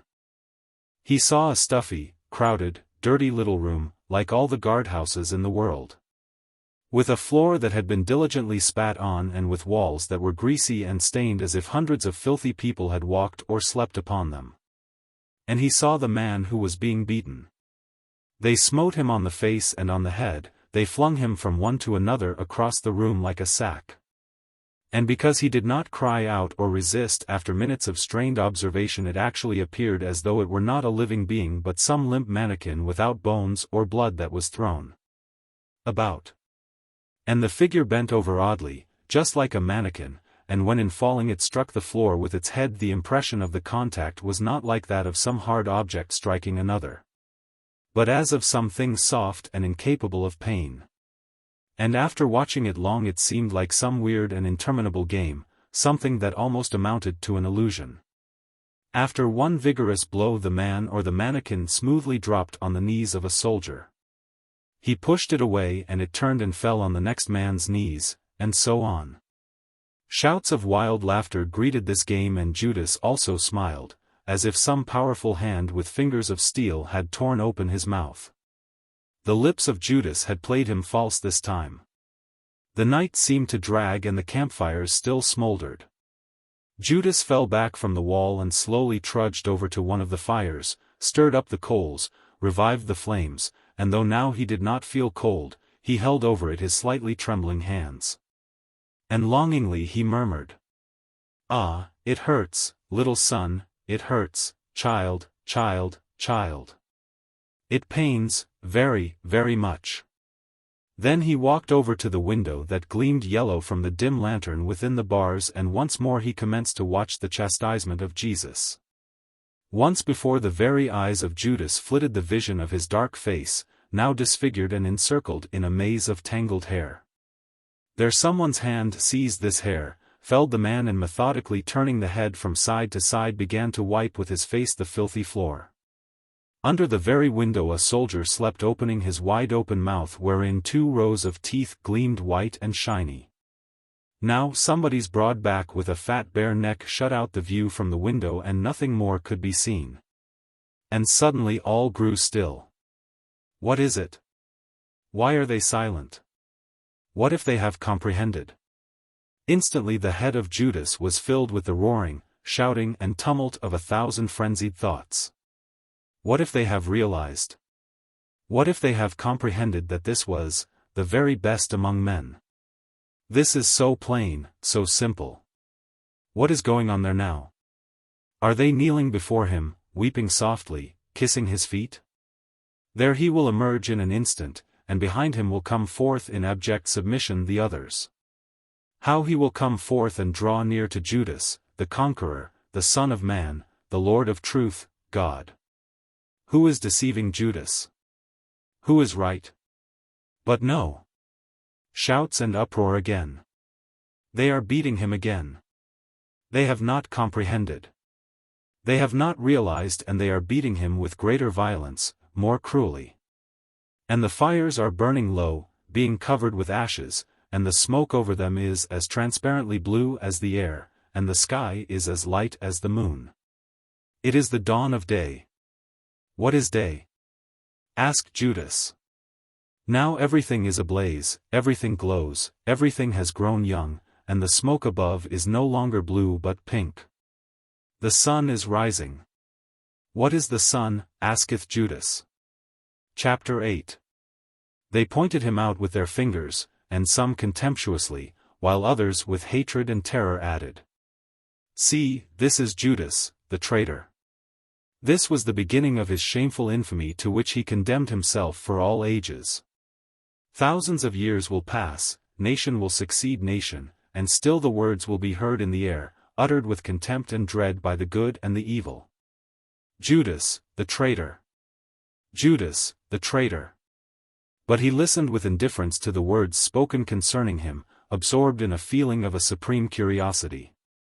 From the very morn that Jesus was led out of the guardhouse after his chastisement Judas followed him, his heart strangely free from longing, pain or joy. It was only filled with the unconquerable craving to see and to hear all. Though he had not slept all night he felt as though walking on air. Where the people would not let him pass he elbowed his way forward and with agility gained a point of vantage. During the examination of Jesus by Caiaphas he held his hand to his ear so as not to lose a word and nodded his head approvingly, whispering, "That's so. That's so. Hearest thou this, Jesus?"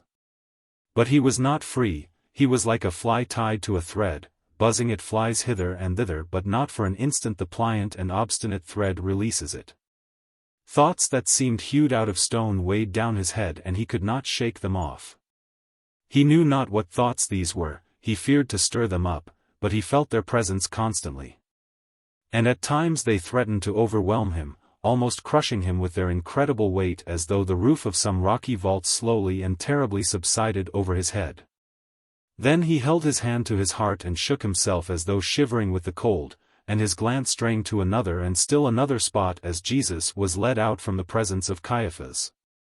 He met his wearied glance at quite close quarters, and without rendering account to himself of his action, he nodded his head a few times with a show of friendliness and murmured, "I am here, Sonny. I am here." Then he wrathfully shoved aside some gaping countrymen who stood in his way. Now they were moving, an immense and noisy throng, on to Pilate, for the last examination and trial. And with the same insupportable curiosity Judas eagerly and swiftly scanned the faces of the people. Many were entirely unknown to him, Judas had never seen them before, but some there were who had shouted, "Hosanna," to Jesus, and with every step the number of such seemed to increase. Just so flashed through the mind of Judas. He reeled like a drunken man. It is all finished. Now they will shout, "He is ours. He is our Jesus. What are you doing?" And everyone will see it. But the believers walked in silence, with forced smiles on their faces, pretending that all this did not concern them in the least. Others discussed something in subdued tones, but in the tumult and commotion, in the uproar of frenzied shouts of Christ's enemies, their timid voices were drowned without leaving a trace. And again he felt relieved. Suddenly Judas noticed Thomas, who was cautiously proceeding not afar off, and with a sudden resolve he rushed forward intending to speak to him. Seeing the traitor, Thomas was frightened and sought to escape, but in a narrow and dirty lane, between two walls, Judas caught up with him. "Thomas! Wait!"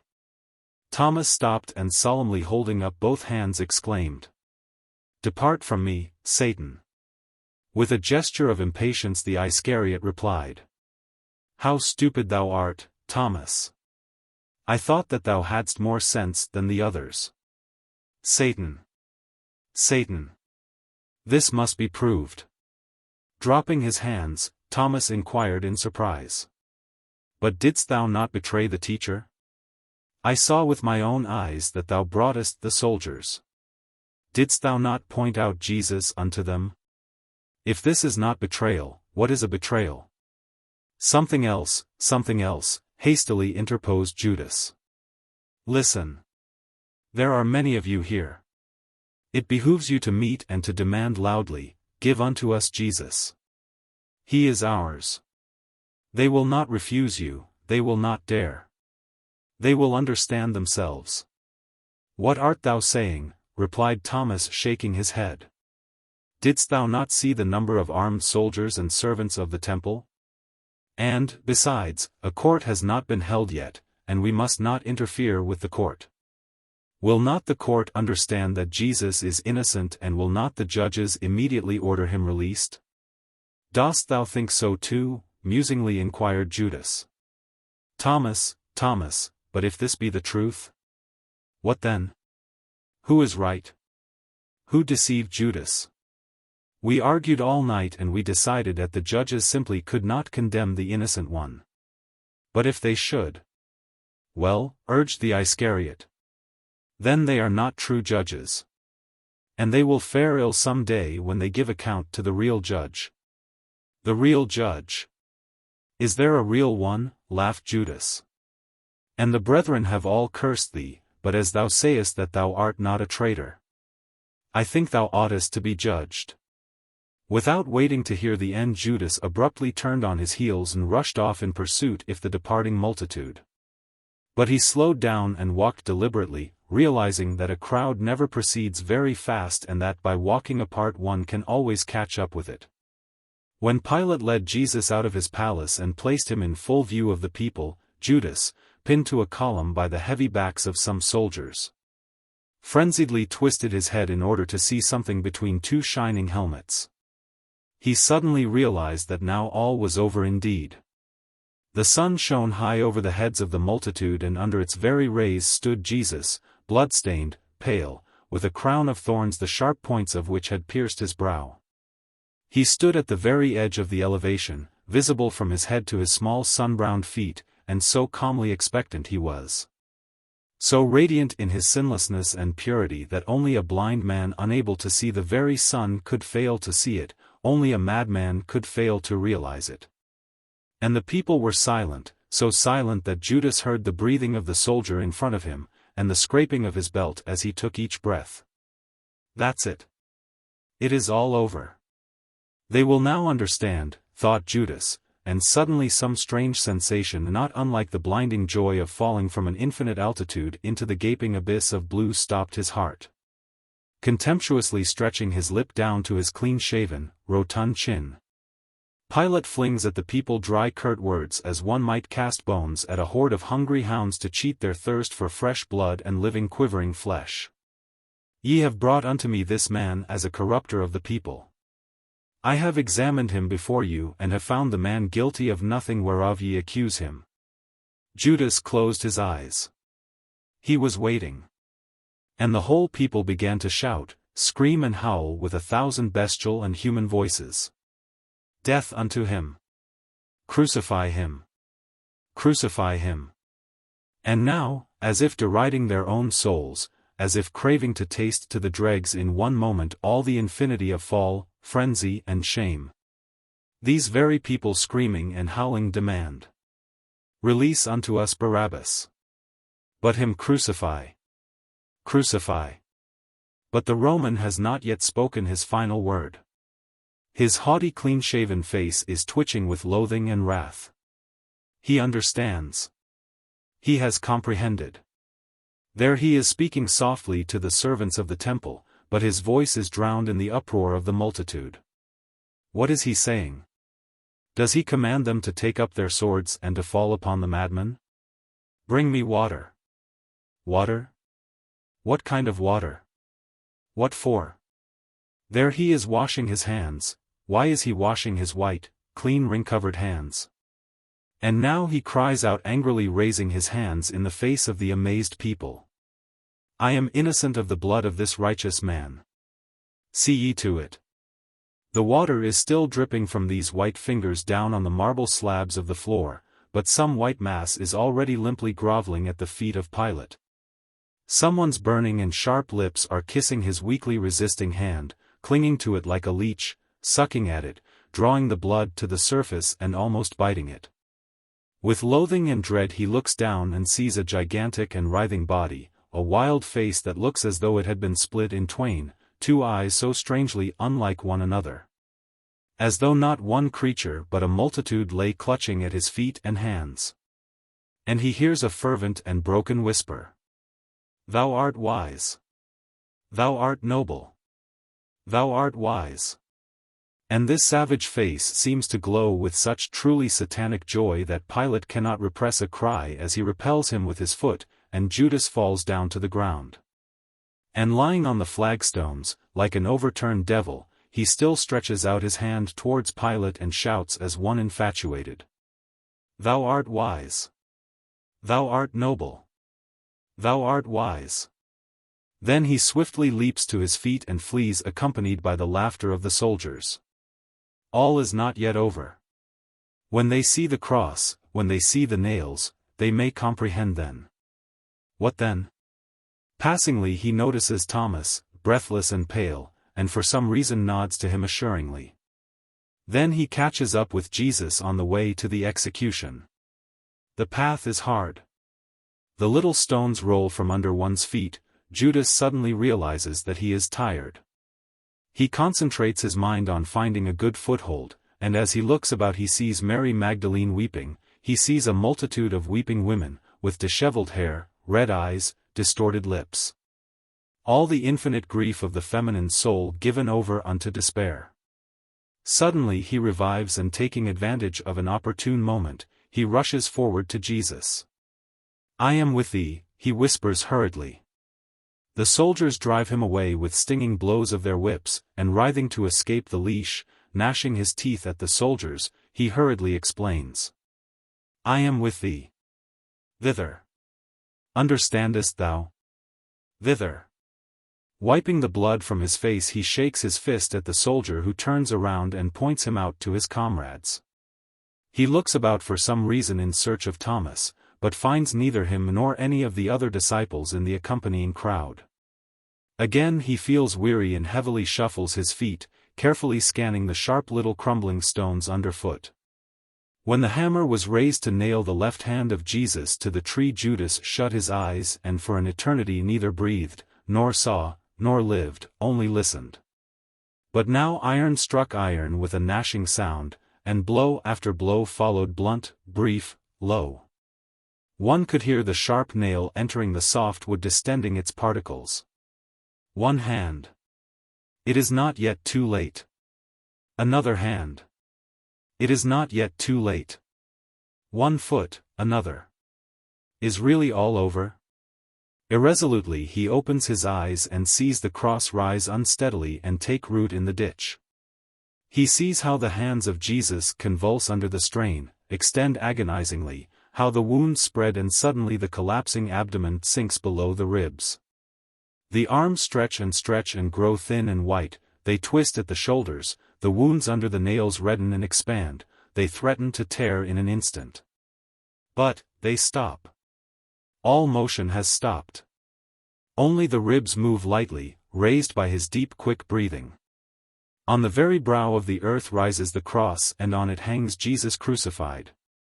The terror and the dreams of Judas are accomplished. He rises from his knees, he had been kneeling for some reason, and looks around coldly. Thus may look some stern conqueror having purposed in his heart to visit ruin and death upon all, as he takes one last look on the wealthy vanquished city, still living and noisy, but already spectral beneath the cold hand of death. And suddenly, as clearly as his terrible triumph, the Iscariot sees its ominous frailty. What if they realize? It is not yet too late. Jesus is still living. There he gazes with his beckoning, yearning eyes. What can keep from tearing the thin veil that covers the eyes of the people, so thin that it almost is not? What if they suddenly comprehend? What if they move in one immense throng of men, women and children, silent, without shouting, and overwhelm the soldiers, drowning them in their own blood? Root out the accursed cross, and the hands of the survivors raise aloft upon the brow of the earth the released Jesus? Hosanna! Hosanna! Hosanna! No. Let Judas lie down on the ground, let him lie down and bare his teeth like a dog and watch and wait until they all rise.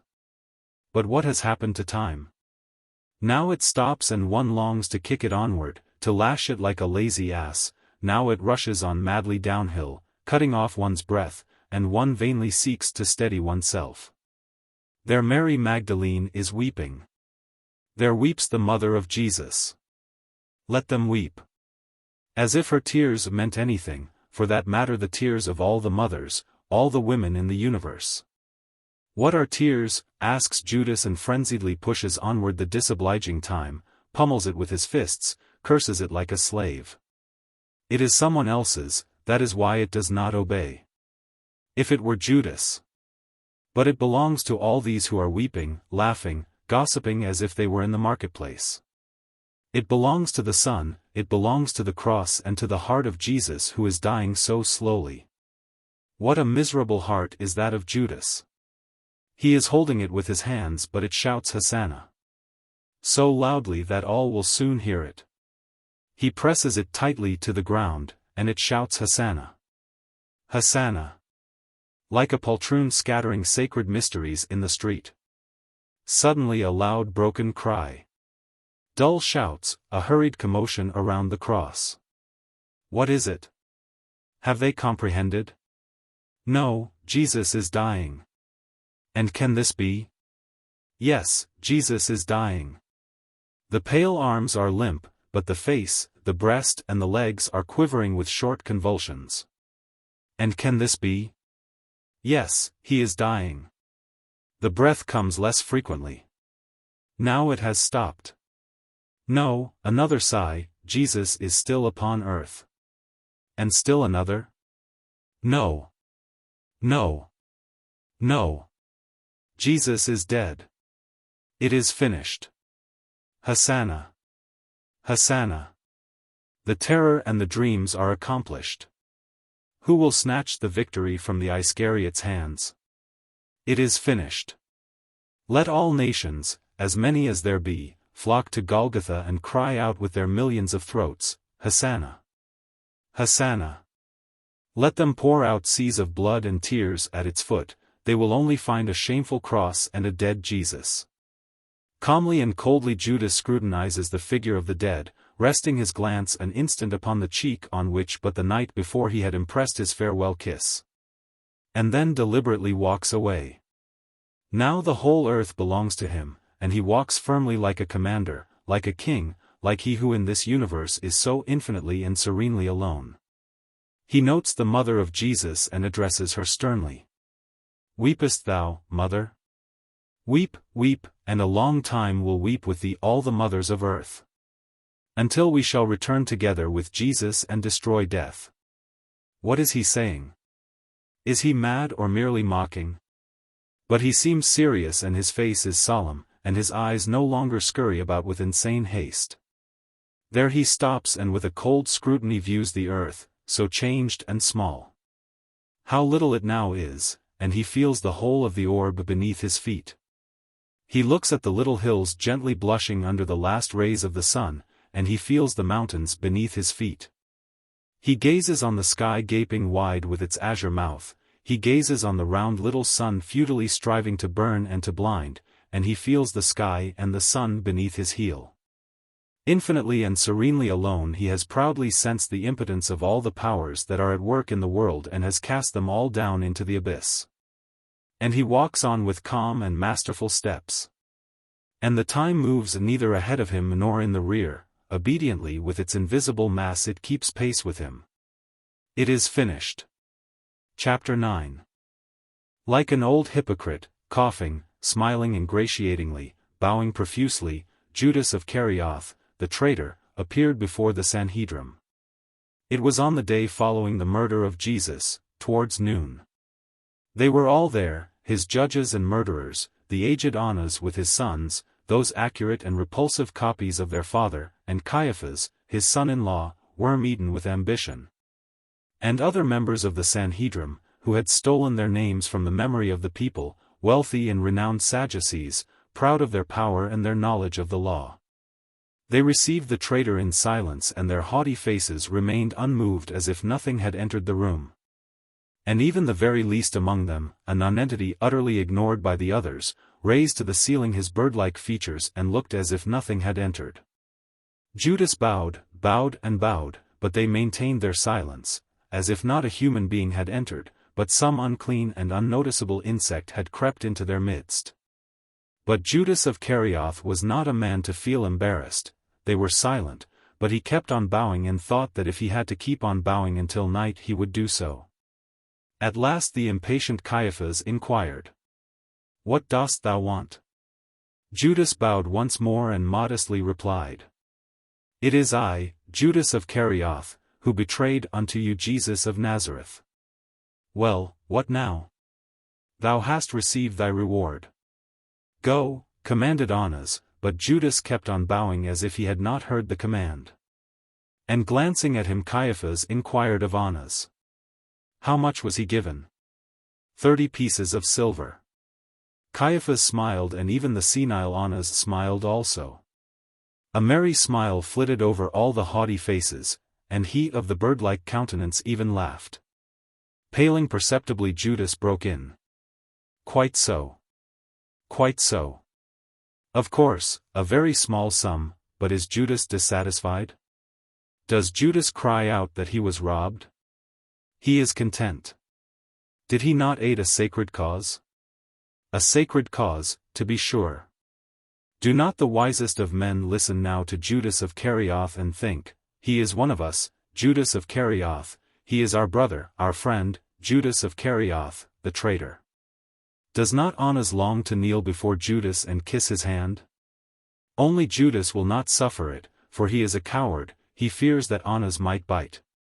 Caiaphas commanded, "Drive this dog away. Why is he barking here? Go hence. We have no time to listen to thy babbling," indifferently remarked Annas. Judas straightened up and shut his eyes. That hypocrisy which he had so lightly borne all his life he felt now as an insupportable burden, and with one movement of his eyelids he cast it off. And when he looked up again at Anna's his glance was frank and straight and dreadful in its naked truthfulness. But they paid no attention even to this. "Wouldst thou be driven out with rods?" shouted Caiaphas. Suffocating with the burden of terrible words which he sought to lift higher and higher as if to cast them down upon the heads of the judges, Judas hoarsely inquired. "And do ye know who he was? He whom ye yesterday condemned and crucified?" "We know." "Go. With one word he will now tear that thin veil that clouds their eyes, and the whole earth will shake with the impact of the merciless truth. They had souls, and they will lose them. They had life, and they will be deprived of it. Light had been before their eyes, and eternal gloom and terror will engulf them." And these are the words that rend the speaker's throat. He was not a deceiver. He was innocent and pure. Hear ye? Judas cheated you.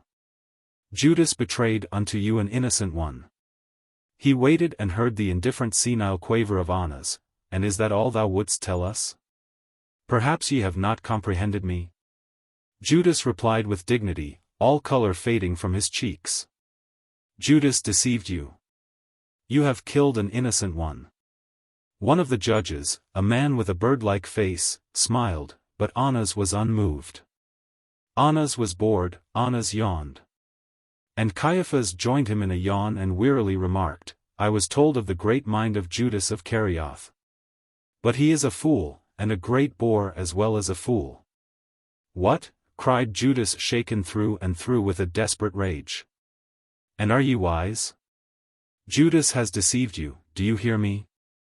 Not him did he betray, but you, ye wise ones, you, ye strong ones, he betrayed unto shameful death which shall not end in eternity.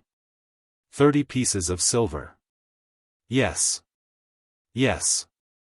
That is the price of your own blood, blood that is filthy as the swill which the women cast out from the gates of their houses. O Annas, aged, grey-bearded, stupid Annas, choking with law, why didst thou not give another piece of silver, another obolus? For at that price thou wilt be rated forever. Begone!" shouted Caiaphas, trembling with wrath. But Annas stopped him with a gesture and as stolidly asked Judas, "Is this all now? If I shall go into the desert and cry out to the wild beasts, beasts of the desert, have ye heard the price they have put on their Jesus? What will the wild beasts do? They will creep out of their lairs, they will howl with wrath, they will forget the fear of man, and they will rush here to devour you. If I tell unto the sea, O sea, knowest thou the price they have put upon their Jesus? If I shall tell unto the mountains, ye mountains, know ye the price they have placed upon their Jesus?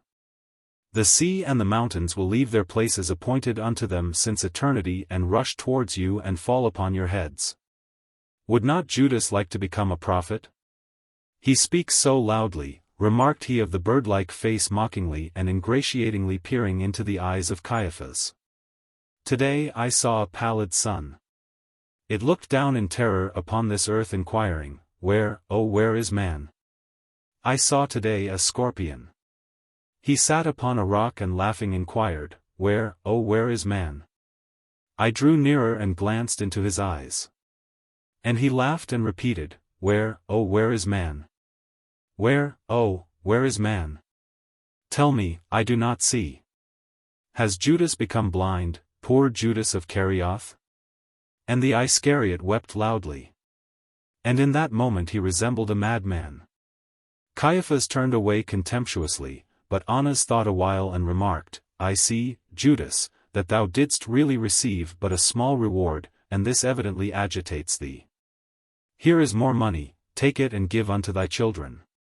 He threw something that jingled abruptly. And hardly had that sound died when another oddly resembling it succeeded. It was Judas casting handfuls of silver coins and oboli into the faces of the high priest and the judges, returning his reward for Jesus. In a crazy shower the coins flew about, striking the faces of the judges, the tables, and scattering on the floor. Some of the judges sought to shield themselves with the palms of their hands, others leaping from their seats shouted and cursed. Judas, aiming at Annas, threw the last coin for which he had fished a long time with his trembling hand, and wrathfully spitting upon the floor walked out. Well, he growled, passing swiftly through lanes and scaring little children. Methinks thou didst weep, Judas, hey? Is Caiaphas really right in calling Judas of Iscariot a stupid fool? He who weepeth in the day of the great vengeance is not worthy of it. Knowest thou this, Judas? Do not let thine eyes get the best of thee, do not let thy heart play false. Do not put out the flames with thy tears, Judas of Iscariot. The disciples of Jesus sat sadly and silently, anxiously listening to the sounds outside. There was still danger that the vengeance of the foes of Jesus would not content itself with his death, and they all expected the intrusion of soldiers and perhaps further executions. Near John, who as the favorite disciple of Jesus felt the death of the teacher most, sat Mary Magdalene, and Matthew gently comforted him. Mary, whose face was swollen with weeping, softly stroked his luxuriant wavy hair, while Matthew instructively quoted the words of Solomon. He that is long-suffering is better than the mighty. And he that ruleth his heart than he that taketh a city. At that moment, loudly banging the door, Judas Iscariot entered the room. They leaped to their feet in terror and for an instant failed to recognize the newcomer, but when they observed his hateful countenance and the red-haired ill-shaped head they raised an uproar.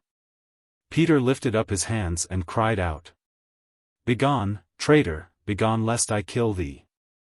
But scanning the face and the eyes of the traitor, they lapsed into silence, whispering with awe, "Leave him! Leave him! Satan has entered his body." Taking advantage of the silence, Judas exclaimed, "Rejoice, rejoice, ye eyes of Judas the Iscariot! Ye have just seen the cold-blooded murderers, and now ye behold the cowardly traitors.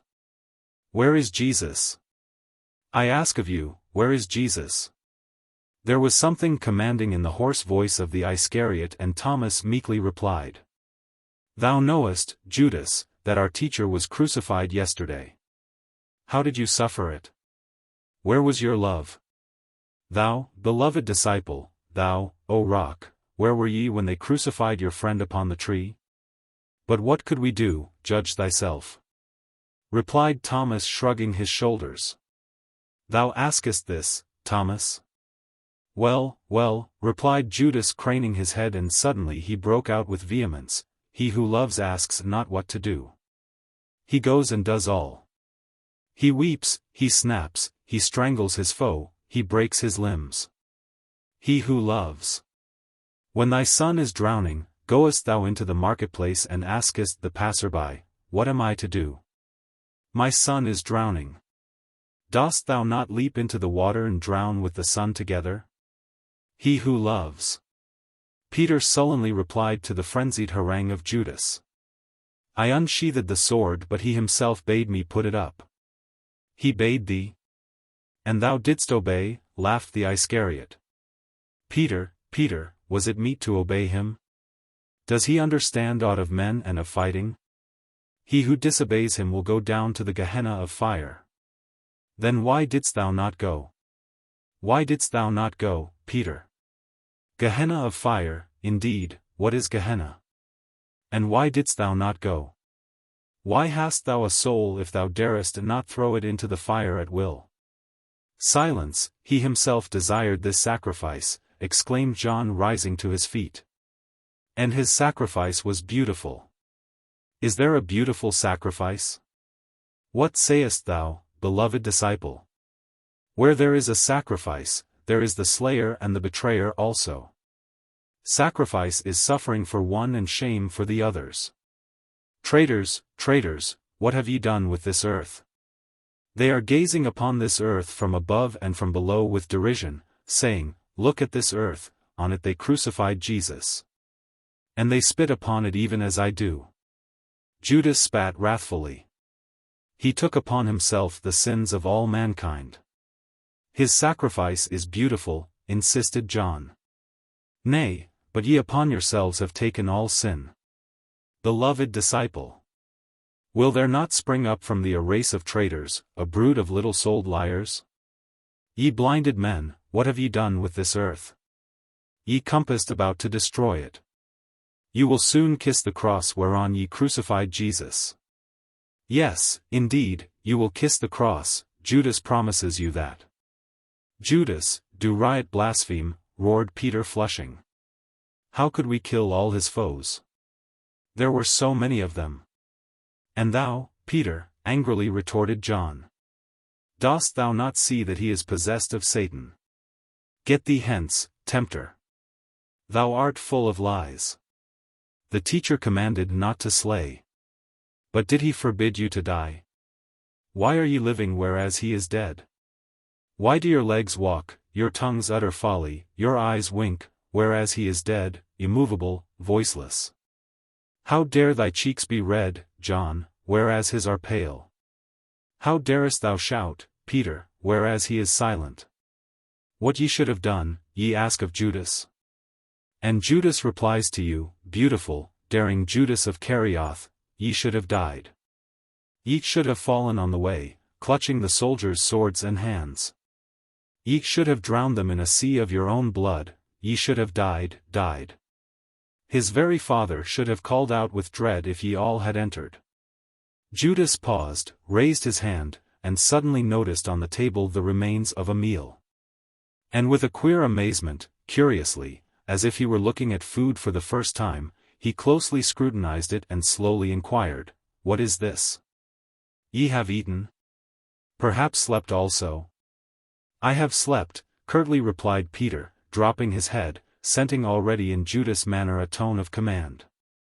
"I have slept and eaten." Thomas resolutely and firmly interposed, "This is all wrong, Judas. Think, if we had all died, who would have been left to tell about Jesus? Who would carry the teachings of Jesus to the people, if all of us had died, John and Peter and I? And what is truth in the lips of traitors? Does it not turn to falsehood? Thomas, dost thou not understand that thou art now a watchman at the grave of dead truth? The watchman falleth asleep, a thief cometh and carrieth away the truth. Tell me, where is the truth? Be thou accursed, Thomas. Fruitless and beggarly wilt thou be forever, and ye are accursed with him. Be thou thyself accursed, Satan, retorted John, and his words were repeated by James and Matthew and all the other disciples. Peter alone was silent. "I go to him," said Judas, raising aloft his masterful hand. "Who will follow the Iscariot to Jesus?" I am with thee," cried Peter, rising. But John and the others stopped him with terror, saying, "Madman, dost thou forget that he betrayed our teacher into the hands of his enemies?" Peter smote his breast with his fist and wept bitterly. "Whither shall I go, Lord? O Lord, whither?" Long ago, during his solitary rambles, Judas had picked out the spot whereon he intended to kill himself after the death of Jesus. It was on the side of the mountain, high over Jerusalem, and only one tree was growing there, twisted all out of shape, knocked about by the wind which tore at it from all sides and half withered. One of its gnarled and leaf-bare branches it stretched cut over Jerusalem as though blessing the city or perhaps threatening it, and this one Judas selected whereon to fasten his noose. But the path to the tree was long and difficult, and Judas of Iscariot was very tired. Still the same sharp little stones rolled from under his feet as if dragging him back, and the mountain was high, windswept, and gloomy.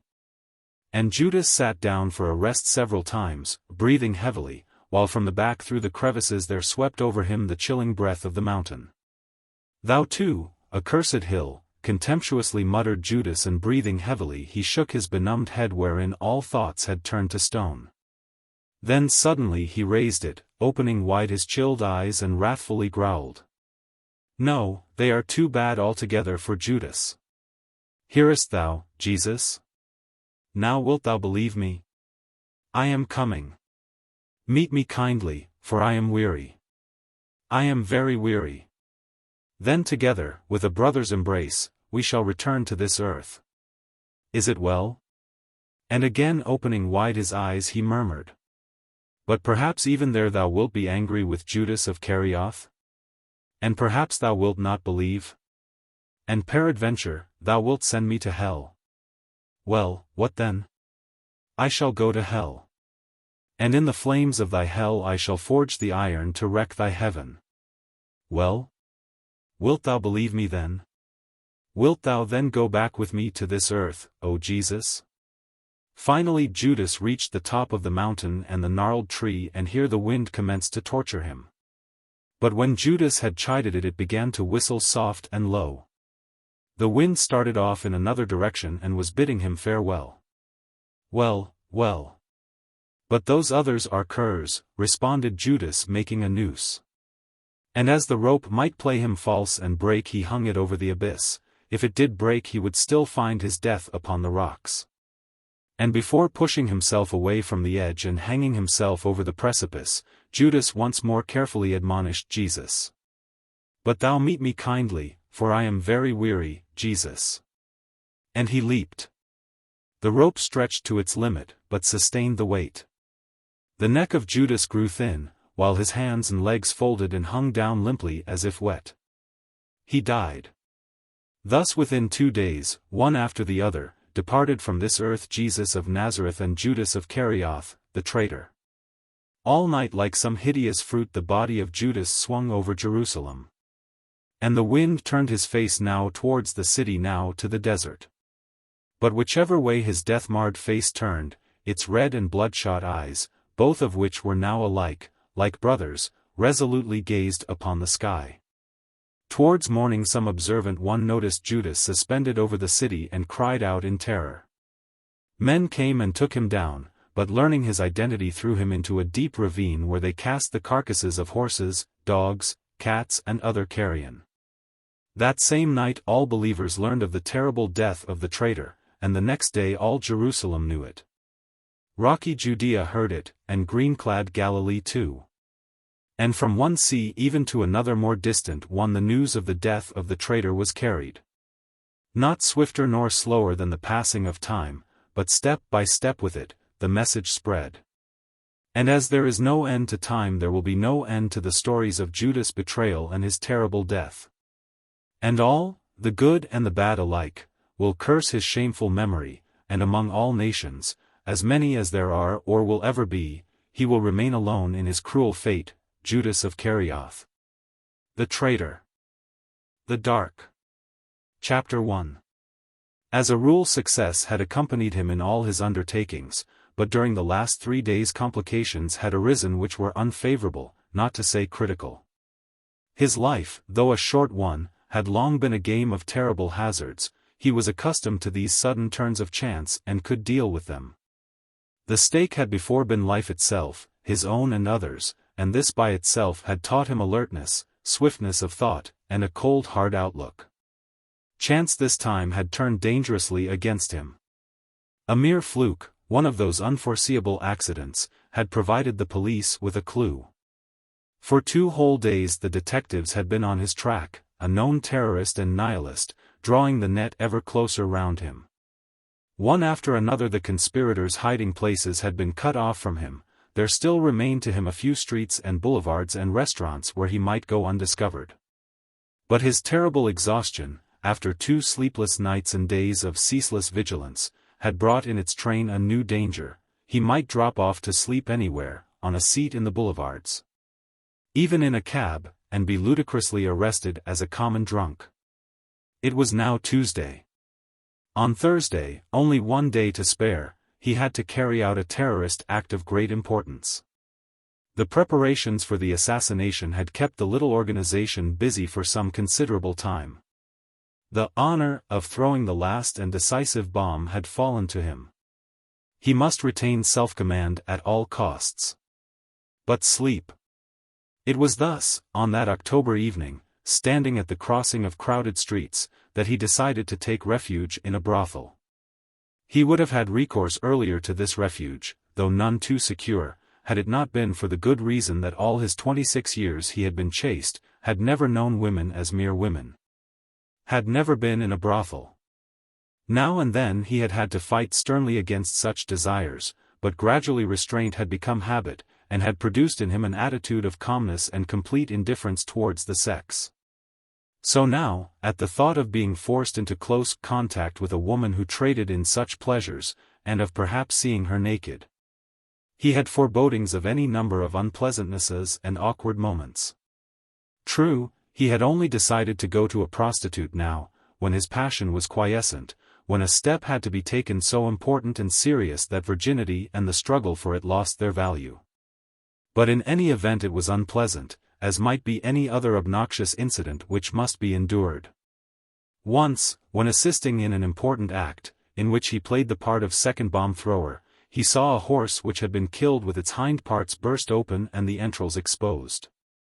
This incident, its filthy and disgusting character, and its needlessness, gave him a similar sensation, in its way even more unpleasant than the death of a comrade from an exploding bomb. And the more quietly and fearlessly, and even joyously, he anticipated Thursday, when he would probably have to die, the more was he oppressed with the prospect of a night with a woman who practiced love as a profession, a thing utterly ridiculous, an incarnation of chaos, senseless, petty, and dirty. But there was no alternative. He was tottering with fatigue. Chapter 2. It was still early when he arrived, about 10 o'clock. But the great white hall with its gilded chairs and mirrors was ready for the reception of guests, and all the fires were lighted. The pianist was sitting beside the piano, a dapper young man in a black frock coat, for it was an expensive house. He was smoking, carefully flicking the ash of his cigarette so as not to soil the carpet, and glancing over the music. In the corner near the darkened dining room there sat all a row, on 3 chairs, 3 girls whispering to one another. As he entered with the manageress, 2 of the girls rose, but the third remained sitting. The 2 who rose were very décolleté, the third wore a deep black frock. The 2 looked at him straight, with a look of invitation, half indifferent, half weary, but the third turned aside. Her profile was calm and simple, like that of any proper young maiden, a thoughtful face. Apparently she had been telling a story to the others, and the others had been listening, and now she was continuing the train of thought, telling the rest in silence. And just because she was silent and reflective and did not look at him, because she had the appearance of a proper woman, he chose her. Never before having been to a brothel he did not know that in every well-equipped house of this sort there are 1 or 2 such women, dressed in black like nuns or young widows, with pale faces. Unrouged, even stern, their task being to provide an illusion of propriety to those who seek it, but when they go with a man to their room, drinking and becoming like the rest. Or even worse, brawling and breaking the china, dancing about, undressing and dancing into the hall naked, and even killing men who are too importunate. Such are the women with whom drunken students fall in love, whom they persuade to begin new, honorable lives. But of all this he knew nothing. And when she rose reluctantly, and looked at him with displeased and averted eyes, glancing at him sharply out of her pale and colorless face, he thought once again, how very proper she is. And felt some relief. But, keeping up the dissimulation, constant, unavoidable, which caused him to have 2 lives and made his life a stage, he balanced himself elegantly on his feet from his heels to his toes, snapped his fingers, and said to the girl with the careless air of a habitual debauchee, "Well, what about it, my dear? Shall we pay you a visit, now, eh? Where is your little nest?" Now, at once, the girl asked, surprised, and raised her eyebrows. He smiled gaily, disclosing even rows of strong straight teeth, blushed deeply, and replied, "Certainly. Why lose valuable time? There will be some music soon. We can dance." "Dance, my fair charmer?" Silly twiddles, catching oneself by the tail. "As to the music, it can be heard from up there?" She looked at him and smiled. Fairly well. She was beginning to like him. He had prominent cheekbones and was clean-shaven, his cheeks and the lower part of the mouth, under the clean-cut lips, were slightly blue, as when dark-bearded men shave. He had fine dark eyes, although in expression a little too unswerving, and they moved slowly and heavily, as though every movement were a great distance to be traversed. But despite his shaven face and easy manner, she reasoned, he did not resemble an actor, but rather an acclimatized foreigner. "You are not a German?" she asked. "No. Not quite. I mean, I am an Englishman." "Do you like Englishmen? But what good Russian you speak. I should never have guessed." He recollected his British passport and the affected accent he had been using lately, and he blushed again at the thought of having forgotten to keep up the pretense as he ought to have done. Then with a slight frown, and assuming a business-like dryness of tone in which a certain amount of weariness was perceptible, he took the girl by the elbow and led her along swiftly. "No, I am a Russian. Now, where are we to go?" "Show me. This way." The large mirror showed the full-length figures of the pair sharply and clearly, she in black, pale, and at that distance very pretty, he also in black, and just as pale. Under the glare of the electric lights hanging from the ceiling his wide forehead and the hard mass of his prominent cheeks were peculiarly pale. And both in his face and the girl's, where the eyes should have been, there were mysterious, fascinating hollows. And so strange was the picture of such a black stern couple against the white walls, reflected in the broad gilded mirror, that he was startled. And stopped short by the thought, like a bride and bridegroom. And, as his imagination was dulled by want of sleep, and his thoughts brusque and inconsequent, the next moment, looking at the stern pair in mourning black, he thought, as at a funeral. And both notions were equally unpleasant. Apparently his feelings were shared by the girl. She silently, wonderingly glanced at herself and him and herself. She tried to wink, but the mirror would not respond to so slight a movement, and in the same dull and obstinate manner persisted in picturing this black shamefast couple. And perhaps this pleased the girl, or recalled something of herself, something sad, for she smiled gently, and lightly pressed his clenched hand. "What a couple!" she said reflectively, and for some reason or other the dark bow of her eyelashes, with the fine curve of their droop, became more noticeable. This he did not observe, but resolutely dragged the girl along with him, she tapping her way on high French heels on the parquet flooring. There was a corridor, as there always is, and narrow dark little rooms with open doors. At one of them inscribed above in irregular handwriting, "Lioba," they entered. "And now, Lioba," he said, looking round and unconsciously rubbing his hands one over the other, as though carefully washing them in cold water, "don't we want wine and something else? Or some fruit? Fruit is expensive here." "That doesn't matter. Do you drink wine?" He had forgotten himself and was addressing her as you. He noticed it, but did not correct himself, for there had been something in that touch of her hand which made him unwilling to use the familiar pronoun, or play the lover and act a part. This feeling, too, passed on to her, she stared at him fixedly, and answered deliberately, with some uncertainty in her voice, though none in the language she used. "Thank you. I do drink. Wait a moment. I will return at once. I will tell them to bring only 2 pears and 2 apples. Will that be enough?" It was now she who was using the pronoun of politeness, and through the tone of voice in which she spoke the word there could be heard the same irresolution, a slight hesitation and interrogation. But he paid no attention to this. When he was alone, he went swiftly to work surveying the room from all sides. He tested the closing of the door, it closed splendidly, on the latch and on the key. Went to the window, opened both casements, it was high up on the 2nd floor and looked out on the courtyard. He frowned and shook his head. Then he experimented on the lights. There were 2 of them, when the one on the ceiling was switched off, the other by the bed lit up under a little red hood, just as in the best hotels. But the bed. He grinned and raised his shoulders, as though laughing silently, distorting his face as people must who are stealthy and for some reason secretive, even when they are alone. But the bed. He walked round it, handled the wadded counterpane, and then with a sudden longing to be gay and saucy in his joy at the sleep he was going to have, he twisted his head like a boy. stuck out his lips, made round eyes, all to express his highest degree of amazement. But at once he became serious again, sat down, and wearily waited for Lyubov. He wanted to think of Thursday, that he was now in a brothel, that he was already there, but the thought rebelled and stubbornly resisted him. Outraged sleep was taking its revenge. There on the street, sleep had been so gentle. Now it no longer caressed his face, as with a soft downy hand, but made his own hands and feet writhe, and racked his body as though it would rend him asunder. Suddenly he began yawning, even to the point of tears. He took out his Browning and 3 full clips of cartridges, and savagely blew down the barrel, as into a key.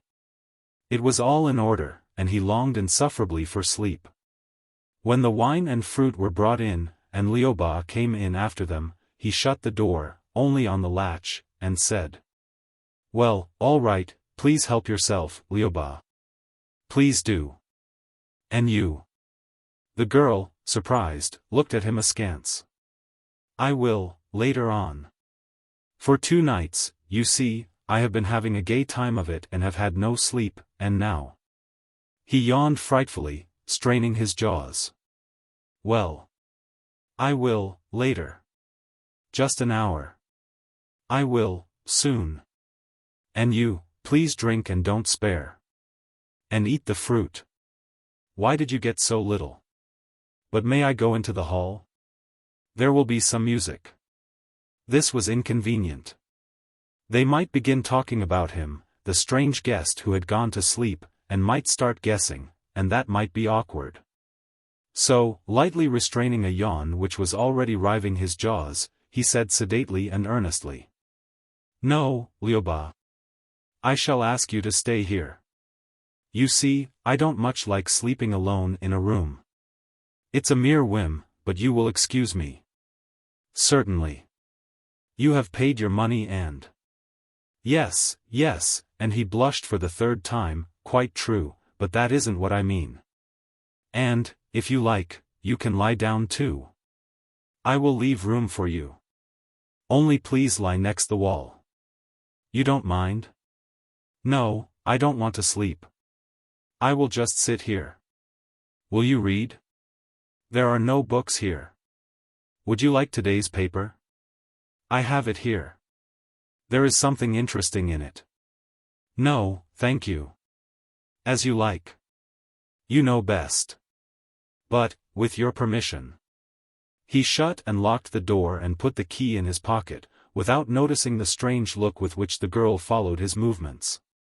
This courteous and decent conversation, such a curious conversation in this home of misery where the very air was thick with the vapors of drunken brawls, seemed to him perfectly natural and quite convincing. With the same polite air, as though he were in the company of young ladies, he touched the edge of his frock coat and asked, "Do you mind if I take off my coat?" The girl scowled slightly. "Certainly. Of course. And my waistcoat? It's so tight." The girl did not answer, but merely shrugged her shoulders. "Here is my pocketbook, and money. Will you be so good as to take care of them for me? You had better leave them at the office. We always deposit such things there." "Why?" He looked at the girl, and turned aside in confusion. "Oh, of course, but that's silly. But do you know how much you have on you? Some people don't know, and then afterwards." "I understand. Quite. You desire." He lay down, politely leaving room for her by the wall. An enchanting sleep, spaciously smiling, came and nestled with its downy cheek against his, gently fondled him, stroking his knees, and mercifully settling to rest with its soft, velvety head on his shoulder. He smiled. "What makes you smile?" The girl smiled involuntarily. "Because I am comfortable. How soft your pillows are. Now we can talk a while. Why don't you drink something? I think I shall take off my things, if you don't mind. I shall have to sit still so long." Her voice had a touch of mockery. But at the sight of his unsuspecting glance, and hearing his simple "Certainly, Please do, she explained quite simply and seriously, my corset is so tight. I shall take it off, too, if I may. Certainly, you may. He turned away, blushing. But, either because insomnia had so addled his thoughts, or because all his life he had been so innocent. His "you may" sounded quite natural to him, in a house where all things were allowed and nobody ever thought of asking anybody's leave about anything. He heard a rustling of silk and the unbuttoning of a dress, then a question. You are not an author? What, an author? No, I am not an author. Do you like authors? No, I do not. Why? They are men, he yawned, a long satisfying yawn. And what is your name? Silence, and then. My name is. No. Peter. And what are you?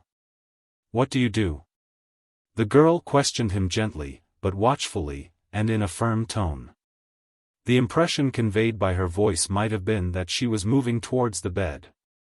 But he by now had ceased to hear her. He was already sleeping. For one moment an expiring thought had flickered in a single picture, in which time and space melted into a motley of shadows, gloom and light, motion and repose. A single picture of crowds and endless streets and a ceaseless turning of wheels depicted the whole of those 2 days and nights of frenzied chase.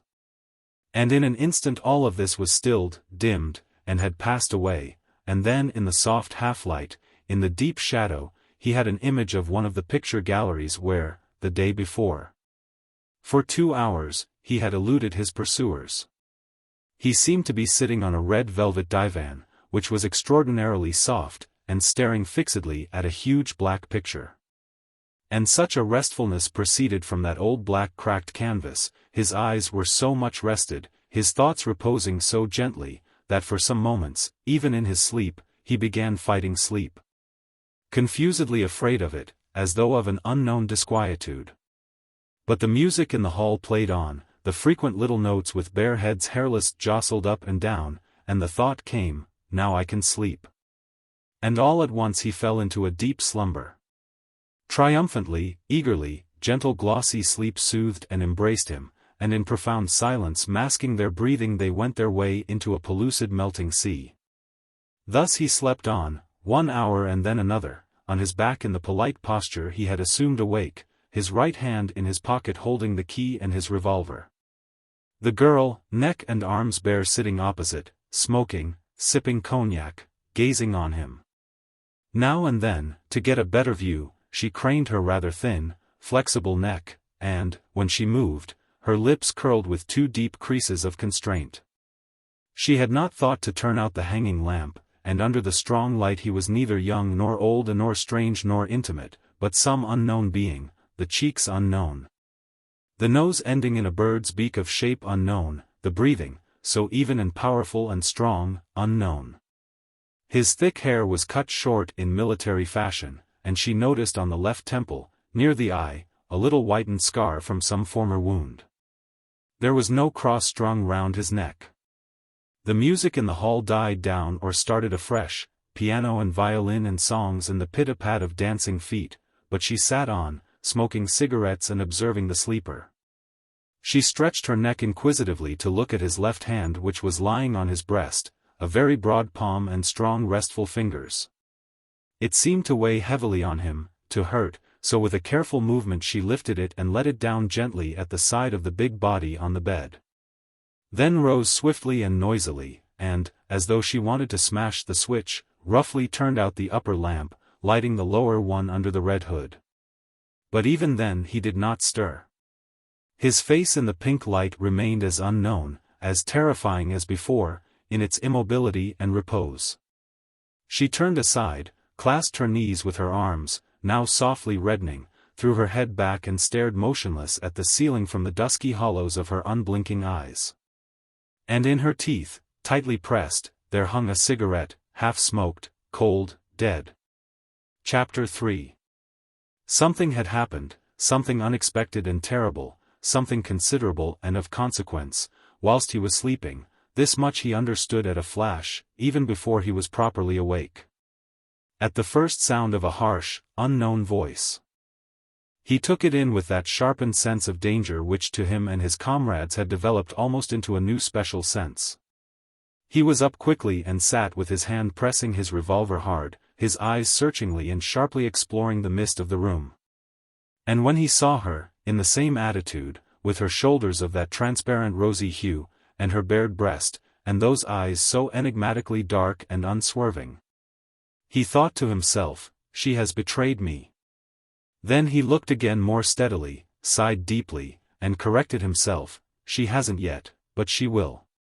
How miserable it all was. He drew a deep breath and asked curtly, well, what is it? She said nothing. She smiled triumphantly and spitefully, looked at him and was silent, as though she already accounted him her own, and without haste or hurry wanted to gloat over her power. What did you say just now? He repeated, with a frown. What I said? I said, get up, that's what I said. Get up. You've been asleep. It's time to play the game. This isn't a doss house, my dear. Turn on the light, he commanded. I will not. He turned it on himself, and under the white light he saw her eyes infinitely wicked and black and painted, and her mouth compressed with hatred and disdain. And he saw the naked arms, and all of her, alien, decisive, ready to do something irrevocable. He saw the prostitute, a creature repellent to him. What's the matter with you? Are you drunk? He asked, seriously disquieted, and put out a hand to take his high-starched collar. But, anticipating his movement, she snatched at the collar, and without looking hurled it somewhere, anywhere, into the room, behind the chest of drawers, into a corner. I won't give it to you. What are you after now? He asked calmly enough, but gripping her arm with a hard firm pressure all round like an iron ring, so that the fingers of her thin hand drooped powerlessly. Let go. You're hurting me, she cried, and he held her more gently, but did not release his hold. You, look for it. What is it, my dear? Are you going to shoot me? Isn't that a revolver you have in your pocket? Well, shoot, shoot. I'll see how you shoot me. Or would you like to tell me why you take a woman and then go to sleep by yourself and tell her to drink, and I'll go to sleep? With his hair cut and clean shaven, so that he thinks nobody will know him. Do you want to go to the police, my dear? To the police, eh? She laughed, loud and merrily, and in a way that really frightened him. There was such a savage, despairing joy on her face, as though she had gone mad. And then the idea that all was going to be lost in such a ludicrous fashion, that he would have to commit this silly, cruel, and senseless murder, and yet himself probably perish in vain, struck him with even greater horror.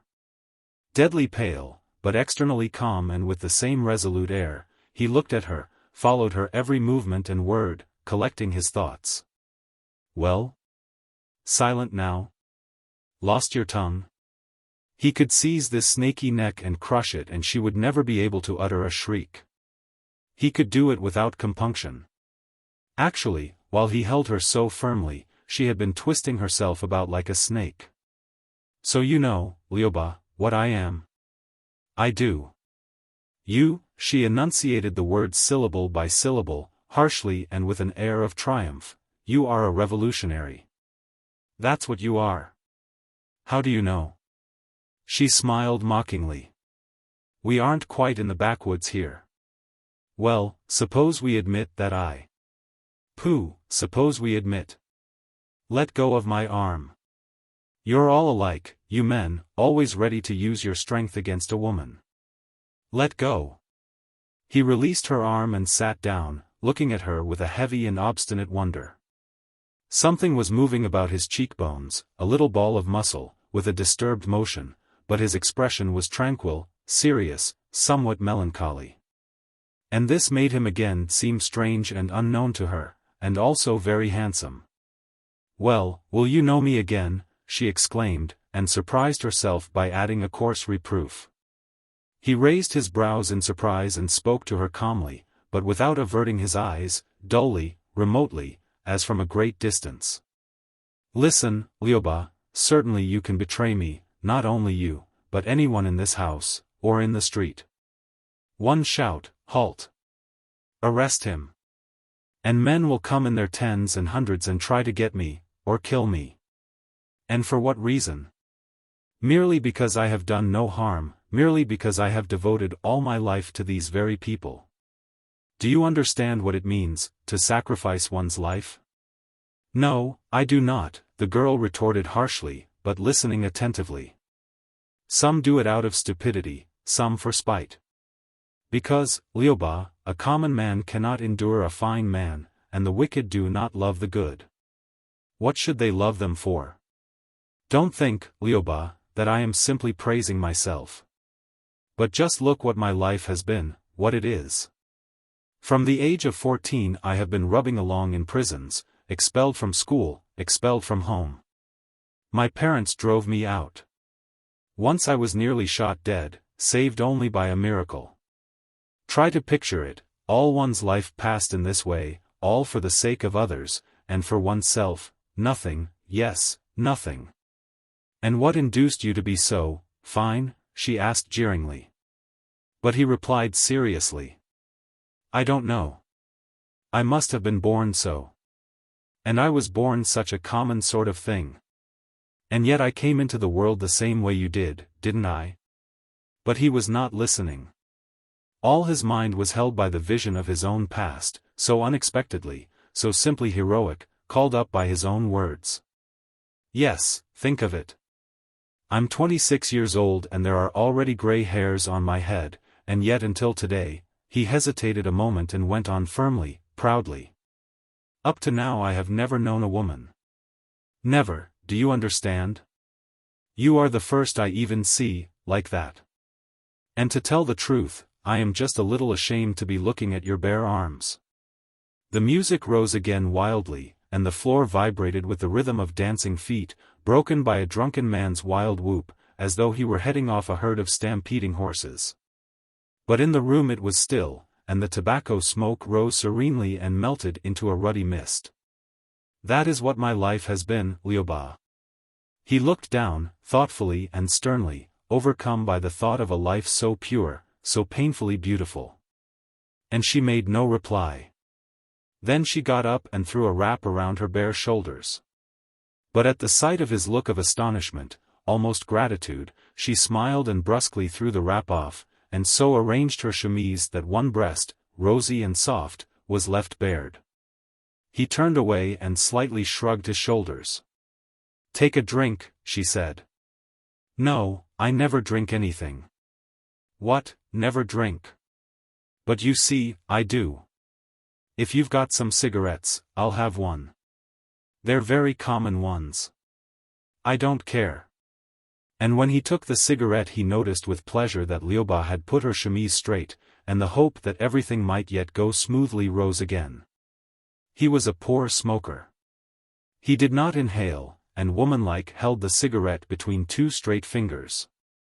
"You don't even know how to smoke," the girl exclaimed angrily, and roughly tried to snatch the cigarette from him. "Throw it away. Now, there you are, angry with me again." "Yes, I am. But why, Lyuba? Just think. For 2 nights I haven't had any sleep, running about the town from pillar to post. And now, you're going to give me up and they'll have me in jail. That's a fine finish, isn't it? But, Lyuba, I'll never give in alive." He stopped short. "Will you shoot?" "Yes, I shall shoot." The music had ceased for a time, but the wild drunken man was still hallooing, although apparently someone, as a joke or in earnest, had a hand on his mouth.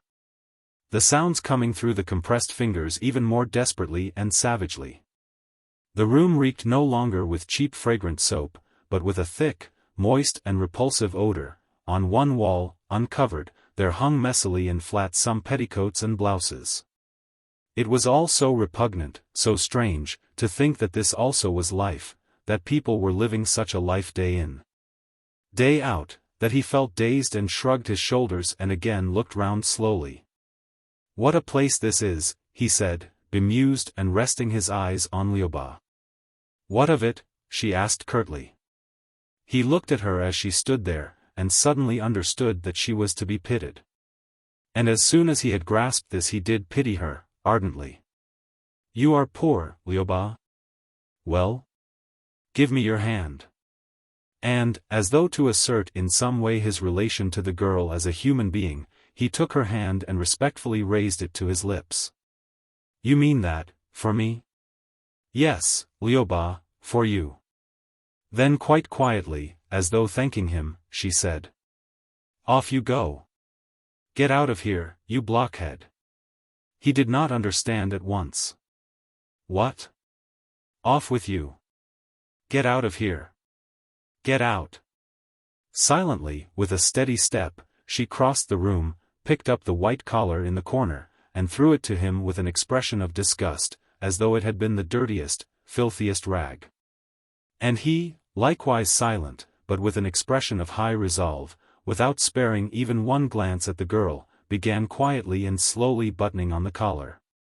But all in a moment, with a savage whine, Lyuba struck him on his shaven cheek, with all her strength. The collar fell on the floor. He was shaken from his balance, but steadied himself. Pale, almost blue, but still silent, with the same look of lofty composure and proud incomprehension, he faced her with a stolid, unswerving stare. She was drawing rapid breaths, and staring at him in terror. Well, she gasped. He looked at her, still silent. Then, maddened beyond endurance by his haughty unresponsiveness, terror-stricken by the stone wall against which she seemed to have flung herself, the girl lost all control of herself and seizing him by the shoulders forcibly thrust him down upon the bed. She bent over him, her face near his, and eye to eye. Well? Why don't you answer? What are you trying to do with me? You scoundrel, that's what you are. Kiss my hand, will you? Come here to boast of yourself, will you? To show off your beauty. What are you trying to do with me? Do you think I'm so happy? She shook him by the shoulders, and her thin fingers, unconsciously curling and uncurling like a cat's claws, scratched his body through his shirt. And he's never known a woman, hasn't he? You brute, you dare come here and brag about this to me for whom any man is simply. Where's your decency? What do you think you're doing with me? I'll never give in alive. That's the tune, is it? But of course, I'm already dead. You understand, you rascal? I'm dead. But I spit in your face, in the face of the living. There. Get out, you brute. Get out of here. With anger he could no longer command, he threw her off him and she fell backwards against the wall. Apparently his mind was still confused, for his next movement, equally rapid and decisive, was to seize his revolver and look at its grinning, toothless mouth. But the girl never so much as saw his bespattered face, damp and disfigured with demoniac rage, nor the black revolver. She covered her eyes with her hands, as though to crush them into the farthest recesses of her brain, stepped forward swiftly and steadily, and flung herself on the bed, face down. In a fit of silent sobbing. Everything had turned out different from what he had anticipated. Out of vapidity and nonsense there had crept forth a chaos, savage, drunken, and hysterical, with a crumpled, distorted face. He shrugged his shoulders, put away the useless revolver, and began pacing the room, up and down. The girl was crying. To and fro again. The girl was crying. He stopped beside her, his hands in his pockets, to look at her. There, under his eyes, face down, lay a woman sobbing frantically in an agony of unbearable sorrow, sobbing as one who looks suddenly back on a wasted life or a better life irretrievably lost. Her naked, finely tapering shoulder blades were heaving as though to heap fuel on the raging furnace within, and sinking as though to compress the tense anguish in her bosom. The music had started afresh, a mazurka now. And the jingle of spurs could be heard. Some officers must have come. Such tears he had never seen. He was disconcerted. He took his hands out of his pockets, and said gently. Lyoba. Still she sobbed. Lyoba. What is the matter, Lyoba? She answered, but so faintly that he could not hear. He sat by her on the bed, bent his shorn head, and laid a hand on her shoulders, and his hand responded with a quiver to the trembling of those pitiable shoulders. I can't hear what you say, Lyoba. Then something distant, dull, soaked in tears. Wait, before you go, over there, some officers have arrived. They might see you. My God, to think. She sat up quickly on the bed, clasping her hands, eyes wide open staring into space in sudden fear. The terror lasted a moment, and then she again lay down and wept. Outside the spurs were jingling rhythmically, and the pianist with revived energy was conscientiously beating out a vigorous mazurka. Take a drink of water, Lyoba, do. You really must, please, he whispered as he bent over her. Her ear was covered with her hair, and fearing that she could not hear, he carefully brushed aside those dark curling locks, and discovered a hot little red shell of an ear. Please drink. I beg you. No, I don't want a drink. There's no need. It's all over. She had quieted down by now. The sobbing stopped. One more long throw, and the shuddering shoulders were pathetically still. He was gently stroking her neck down to the lace of the chemise. Are you better, Lyoba? She said nothing, but heaved a long sigh and turned round, quickly glancing at him. Then she relaxed and sat up, looked up at him again, and rubbed his face and eyes with the plaits of her hair. She breathed another long sigh and quite gently and simply laid her head on his shoulder, and he as simply put an arm round her and drew her silently closer to him. His fingers touched her naked shoulder, but this no longer disturbed him. And thus they sat a long while without speaking, but with now and then a sigh, staring straight ahead of them into space with unseeing eyes. Suddenly there was a sound of voices and steps in the corridor, a jingling of spurs, quite gentle and elegant, like that of young officers. The sound came nearer and halted at the door. He rose promptly. Someone was knocking at the door, first tapping with knuckles and then banging with their fists, and a woman's voice called out. Lubka, open the door. He looked at her and waited. Give me a handkerchief, she said, without looking at him, and put her hand out. She rubbed her face hard, blew her nose noisily, threw the handkerchief on his knees, and went to the door. He watched and waited. On her way to the door she turned out the light, and it was all at once so dark that he could hear his own rather labored breathing. And for some reason he sat down again on the creaking bed. Well? What is it? What do you want? She asked through the door, without opening it, her voice calm, but still betraying some uneasiness. Feminine voices were heard in argument and, cutting through them as scissors cut through a tangle of silk, a male voice, young, persuasive, seeming to proceed from behind strong white teeth and a soft mustache. Spurs jingled as though the speaker were responding with a bow. And, strange, Lyoba smiled. No. No. I don't want to come. Very well, do as you like. No, not for all your lovely Lubas. I won't come. Another knock at the door, laughter, a sound of scolding, more jingling of spurs, and it all moved away from the door, and died out somewhere down the corridor. In the dark, fumbling for his knee with her hand, Lyoba sat down by him, but did not lay her head on his shoulder. She explained briefly. The officers are starting a dance. They are summoning everybody. They are going to have a cotillion. Lyoba, he said, pleadingly, please turn on the light. Don't be angry. She got up without a word and switched it on. And now she no longer sat with him but, as before, on the chair facing the bed. Her face was surly, uninviting, but courteous, like that of a hostess who cannot help sitting through an uninvited and overlong visit. You are not angry with me, Lyoba? No. Why should I be? I wondered just now when you laughed so merrily. She laughed without looking up. When I feel merry, I laugh. But you can't leave just now. You'll have to wait until the officers get away. It won't be long. Very well. I will wait, thank you, Lyuba. She laughed again. How courteous you are. Don't you like it? Not too well. What are you by birth? My father is a doctor in the military service. My grandfather was a peasant. We are old ritualists. Lyuba, surprised, looked up at him.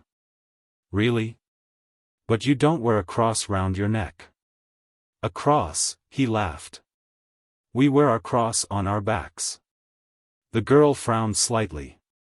You want to go to sleep? You'd better lie down than waste time in this way.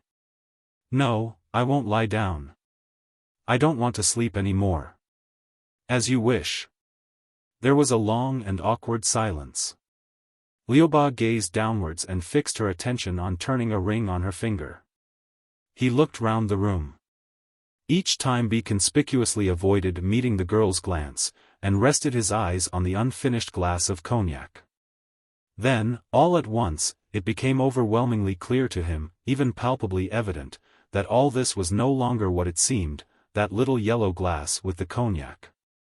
The girl so absorbed in twiddling her ring, and he himself, too, he was no longer himself, but someone else, someone alien and quite apart. Just then the music stopped and there followed a quiet jingle of spurs. He seemed to himself to have lived at some time, not in this house, but in a place very much like it. And that he had been an active and even important person to whom something was now happening. That strange feeling was so powerful that he shuddered and shook his head. And the feeling soon left him, but not altogether. There remained some faint inexpugnable trace of the turbulent memories of that which had never been. And quite often, in the course of this unusual night, he caught himself at a point whence he was looking down on some object or person, trying anxiously to recall them out of the deep darkness of the past, even out of what had never existed.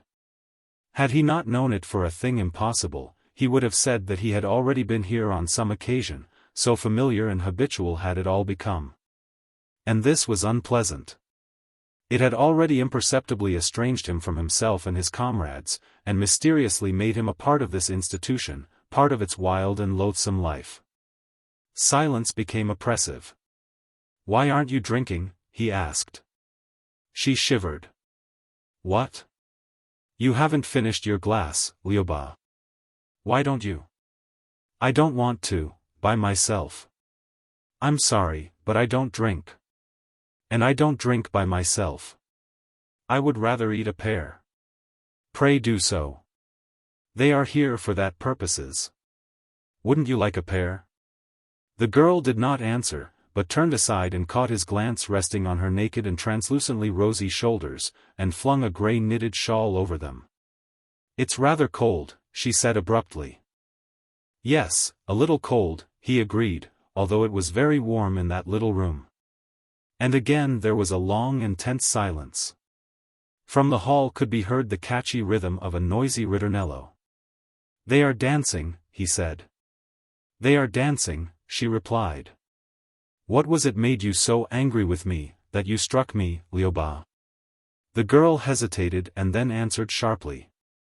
There was nothing else for it, so I struck you. I didn't kill you, so why make a fuss about it? Her smile was ugly. There was nothing else for it?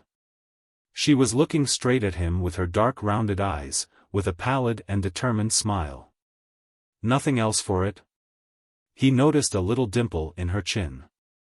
It was hard to believe that this same head, this evil pallid head, had been lying on his shoulder a minute or two ago, that he had been caressing her. So that's the reason, he said gloomily. He paced to and fro in the room once or twice, but not toward the girl, and when he sat down again in the same place his face wore a strangely sullen and rather haughty expression. He said nothing, but, raising his eyebrows, stared at the ceiling where there played a spot of light with red edges. Something was crawling across it, something small and black, probably a belated autumn fly, revived by the heat. It had been brought to life in the night, and certainly understood nothing and would soon die. He sighed. But now she laughed aloud. What is there to make you merry? He looked up coldly and turned aside. I suppose, you are very much like the author. You don't mind? He too at first pities me, and then gets angry, because I do not adore him as though he were an icon. He's so touchy. If he were God, he'd never forgive even one candle, she smiled. But how do you know any authors? You don't read anything. There is one, she said curtly. He pondered, fixing on the girl his unswerving gaze, too calm in its scrutiny. Living in a turmoil himself, he began vaguely to recognize in the girl a rebellious spirit, and this agitated him and made him try to puzzle out why it was that her wrath had fallen on him. The fact that she had dealings with authors, and probably talked with them. That she could sometimes assume such an air of quiet dignity and yet could speak with such malice, all this gave her interest and endowed her blow with the character of something more earnest and serious than the mere hysterical outburst of a half-drunk, half-naked prostitute. At first he had been only indignant, not offended, but now, in this interval of reflection, he was gradually becoming affronted, and this not only intellectually. Why did you hit me, Lyubov? When you strike anyone in the face, you should tell them why. He repeated his questions sullenly and persistently. Obstinacy and stony hardness were expressed in his prominent cheekbones and the heavy brow that overshadowed his eyes. I don't know, she replied with the same obduracy, but avoiding his gaze. She did not wish to answer him. He shrugged his shoulders, and again went on, pertinaciously staring at the girl and weaving his fancies. His thought, usually sluggish, once aroused worked forcibly and could not be deterred, worked almost mechanically. Turning into something like a hydraulic press which slowly sinking powders up stones and bends iron beams and crushes anyone that falls beneath it, slowly, indifferently, irresistibly. Turning neither to the left nor to the right, unmoved by sophisms, evasions, allusions. His thought would push forward clumsily and heavily until it ground itself down or reached the logical extreme beyond which lay the void and mystery. He did not dissociate his thought from himself, he thought integrally, with the whole of his body. And each logical deduction forthwith became real to him, as happens only with very healthy or direct persons who have not yet turned thought into a pastime. And now, alarmed, driven out of his course, like a heavy locomotive that has slipped its rails on a pitch-dark night and by some miracle continues leaping over hillocks and knolls. He was seeking a road and could not anyhow find it. The girl was still silent and evidently did not wish to talk.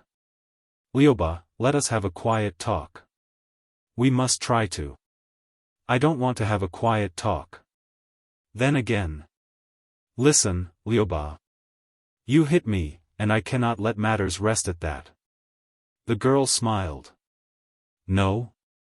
What will you do with me? Go to the police court? No, but I shall keep coming to you until you explain. You will be welcome. Madam gets her profit. I shall come tomorrow. I shall come. And then, suddenly, almost simultaneously with the thought that neither tomorrow nor the day after would he be able to come, there flashed upon him the surmise, almost certainty. Why the girl had struck him. His face cleared. Oh, that's it then. That's why you struck me, because I pitied you? I offended you with my compassion? Yes, it is very stupid, but really, I didn't mean to, though of course it hurts. After all, you are human, just as I am. Just as you are, she smiled. Well, let that pass. Give me your hand. Let's be friends. She turned pale. You want me to smack your face again? Give me your hand, as friends, he repeated sincerely, but for some reason in a low voice. But Lyubov got up, and moving a little distance away said. Do you know, either you are a fool or you have been very little beaten. She looked at him and laughed aloud. My God, yes. My author. A most perfect author. How could one help hitting you, my dear? She apparently chose the word author purposely, and with some special and definite meaning. And then, with supreme disdain, taking no more account of him than of a chattel or hopeless imbecile or drunkard, she walked freely up and down, and jeered. Or was it that I hit you too hard? What are you whining about? He made no reply. My author says that I'm a hard fighter. Perhaps he has a finer face. However hard one smacks your cheeks you seem to feel nothing.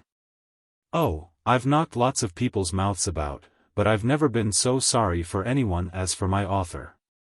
Hit away, he says, I deserve it. A drunken slobberer. It's disgusting hitting him. He's a brute. But I hurt my hand on your face. Here, kiss it where it smarts.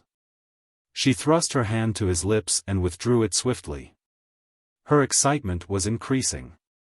For some minutes it seemed as though she were choking in a fever. She rubbed her breast, breathing deeply through her open mouth, and unconsciously gripped the window curtains.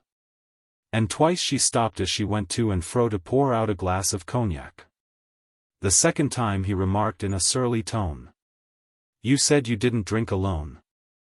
I have no consistency, my dear, she replied, quite simply. I'm drugged, and unless I drink at intervals I stifle. This revives me. Then all at once, as if she had only just noticed him, she raised her eyes in surprise, and laughed. Ah! There you are, still there. Not gone yet. Sit down, sit down. With a savage light in her eyes, she threw off the knitted wrap, again baring her rosy shoulders and thin soft arms. Why am I all wrapped up like this? It's hot here and I must have been saving him. How kind. Look here, you might at least take your trousers off. It's only good manners here to do without your trousers. If your drawers are dirty I'll give you mine. Oh, never mind the slit. Here, put them on. Now, my dear boy, you'll have to. She laughed until she choked, begging and putting out her hands. Then she knelt down, clasping his hands, and implored him. Now, my darling, do. And I'll kiss your hand. He moved away, and, with an air of sullen grief, said. What are you trying to do with me, Lioba? What have I done to you? My relations with you are quite proper. I'm being perfectly decent to you. What are you doing? What is it? Have I offended you? If I have, forgive me. You know, I am. I don't know about these things. With a contemptuous shrug of her naked shoulders, Lioba rose from her knees and sat down, breathing heavily. You mean you won't put them on? I'm sorry, but I should look. He began saying something, hesitated and continued irresolutely, drawling his words. Listen, Lioba. It's quite true. It's all such nonsense. But, if you wish it, then we can put out the light? Yes, put out the light, please, Lioba. What? The girl's eyes opened wide in bewilderment. I mean, he continued hurriedly, that you are a woman and I am, certainly I was in the wrong. Don't think it was compassion, Lioba. No, really it wasn't. Really not, Lioba. But turn out the light, Lioba. With an agitated smile he put out his hands to her in the clumsy caressing way of a man who has never had to do with women. And this is what he saw. She clenched her fists with a slow effort and raised them to her chin and became, as it were, one immense gasp contained in her swelling bosom. Her eyes huge and staring with horror and anguish and inexpressible contempt. What is the matter, Lioba? He asked, shattered. And with a cold horror, without unclasping her fingers, almost inaudibly she exclaimed. Oh, you brute! My God, what a brute you are! Crimson with the shame of the reproof, and outraged in that he had himself committed outrage. He stamped furiously on the floor and hurled abuse in rough curt words at those wide-staring eyes with their unfathomable terror and pain. You prostitute, you! You refuse! Silence! Silence. But she still quietly shook her head and repeated. My God. My God. What a brute you are. Silence, you slut. You're drunk. You've gone mad. Do you think I need your filthy body? Do you think it's for such as you that I've kept myself? Sluts like you ought to be flogged. And he lifted his hand as though to box her ears, but did not touch her. My God. My God. And they even pity you. You ought to be extirpated, all this abomination and vice. Those who go with you, too, all that rabble. And you dare to think me anything of that sort.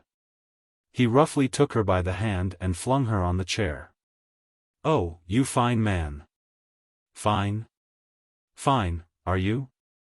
She laughed in a transport of delight. Fine? Yes. All my life. Honorable. Pure. But you? What are you, you harlot, you miserable beast? A fine man.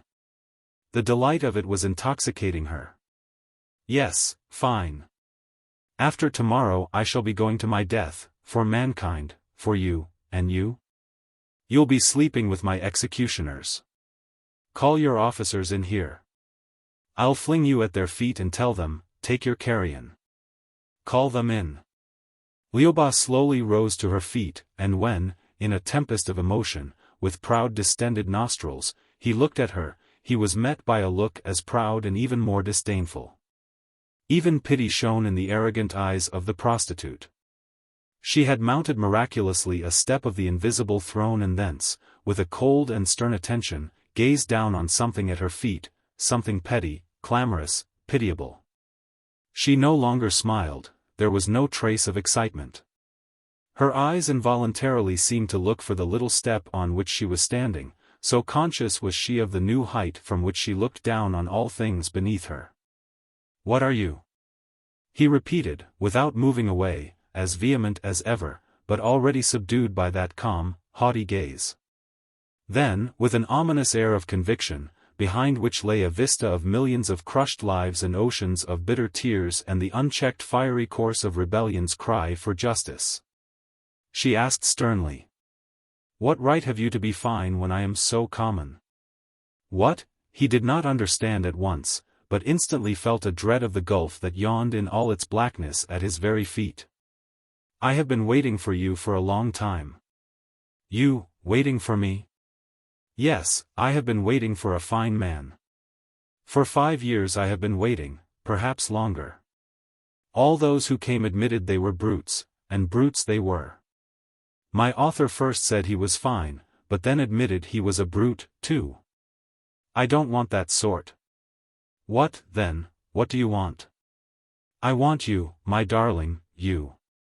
Yes, just such as you. She scrutinized him carefully and quietly from head to foot and affirmatively nodded her head. Yes, thank you for coming. Then he who feared nothing, trembled. What do you want with me? He asked, stepping back. It had to be a fine man, my dear, a really fine man. Those other drivellers, it's no good striking them, you only dirty your hands. But now that I have struck you, why, I can kiss my own hand. Little hand, you have hit a fine man. She smiled, and did in fact 3 times stroke and kiss her right hand. He looked at her wildly, and his usually deliberate thoughts coursed with the speed of desperation. There was approaching, like a black cloud, a thing, terrible and irreparable as death. What did you say? I said it's shameful to be fine. Didn't you know that? I never, he muttered, and sat down, deeply confused and no longer fully conscious of her. Then learn it now. She spoke calmly, and only the swelling of her half-bared bosom betrayed how profound the emotion was that lay suppressed behind that myriad cry. Do you realize it now? What? He was recovering himself. Do you realize it, I say? Have patience. I am patient, my dear. I have waited 5 years. Why shouldn't I be patient for another 5 minutes? She sat back comfortably on the chair, as though in anticipation of a rare pleasure, and crossed her naked arms and closed her eyes. You say it's shameful to be fine? Yes, my pet, shameful. But, what you say is, he stopped short in terror. Is so. Are you afraid? Never mind, it's only at first that it's frightening. But afterwards?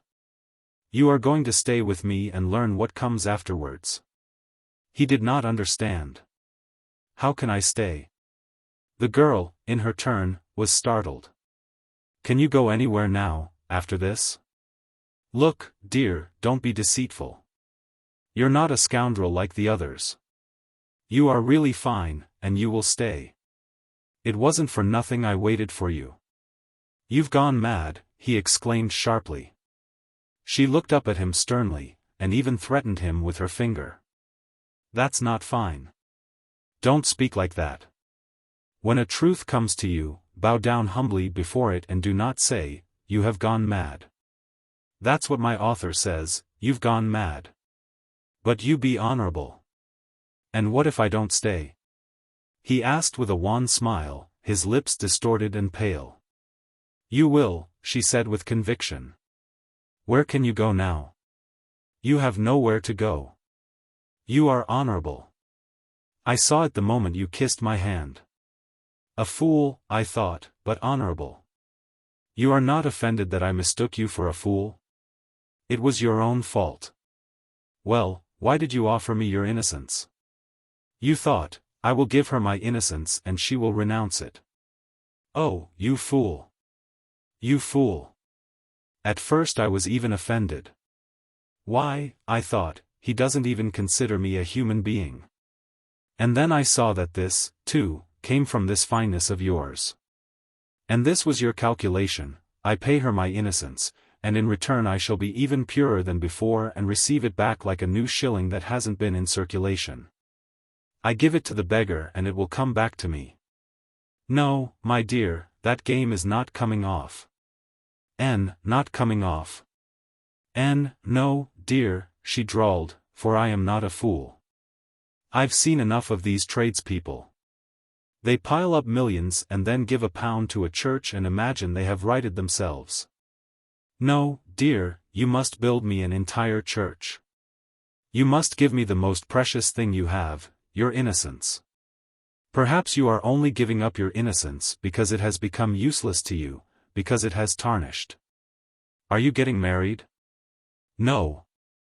Supposing you had a bride awaiting you tomorrow with flowers and embraces and love, then would you give away your innocence, or not? I don't know, he said reflectively. This is what I mean. I should have said, take my life, but leave me my honor. You would give away the cheaper of the two.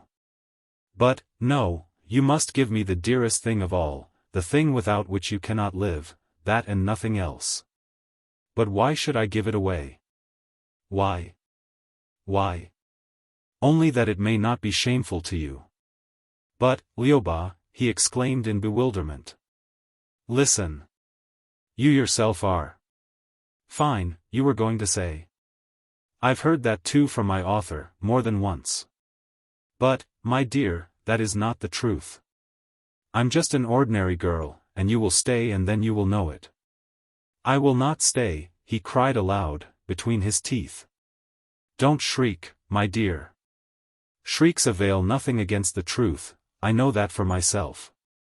And then in a whisper, looking straight in his eyes, she added, for God, too, is fine. Well, and then? There's no more to be said.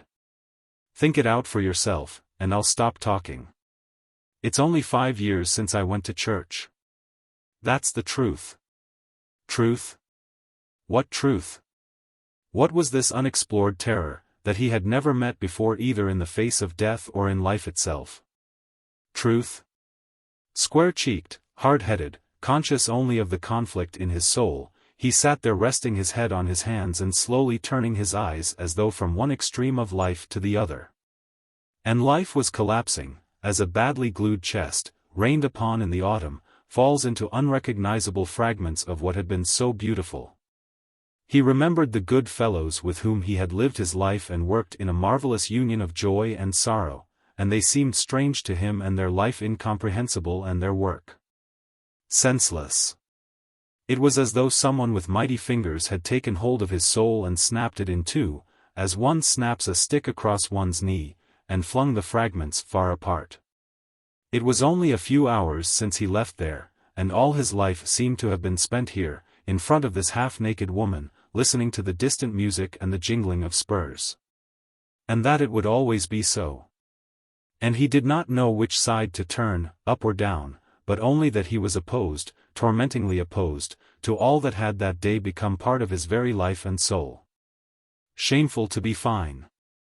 He recalled the books which had taught him how to live, and he smiled bitterly. Books. There before him was one book, sitting with bare shoulders, closed eyes, an expression of beatitude on a pale distracted face, waiting patiently to be read to the end. Shameful to be fine. And, all at once, with unbearable pain, grief-stricken, affrighted, he realized once and for all that that life was done with, that it had already become impossible for him to be fine.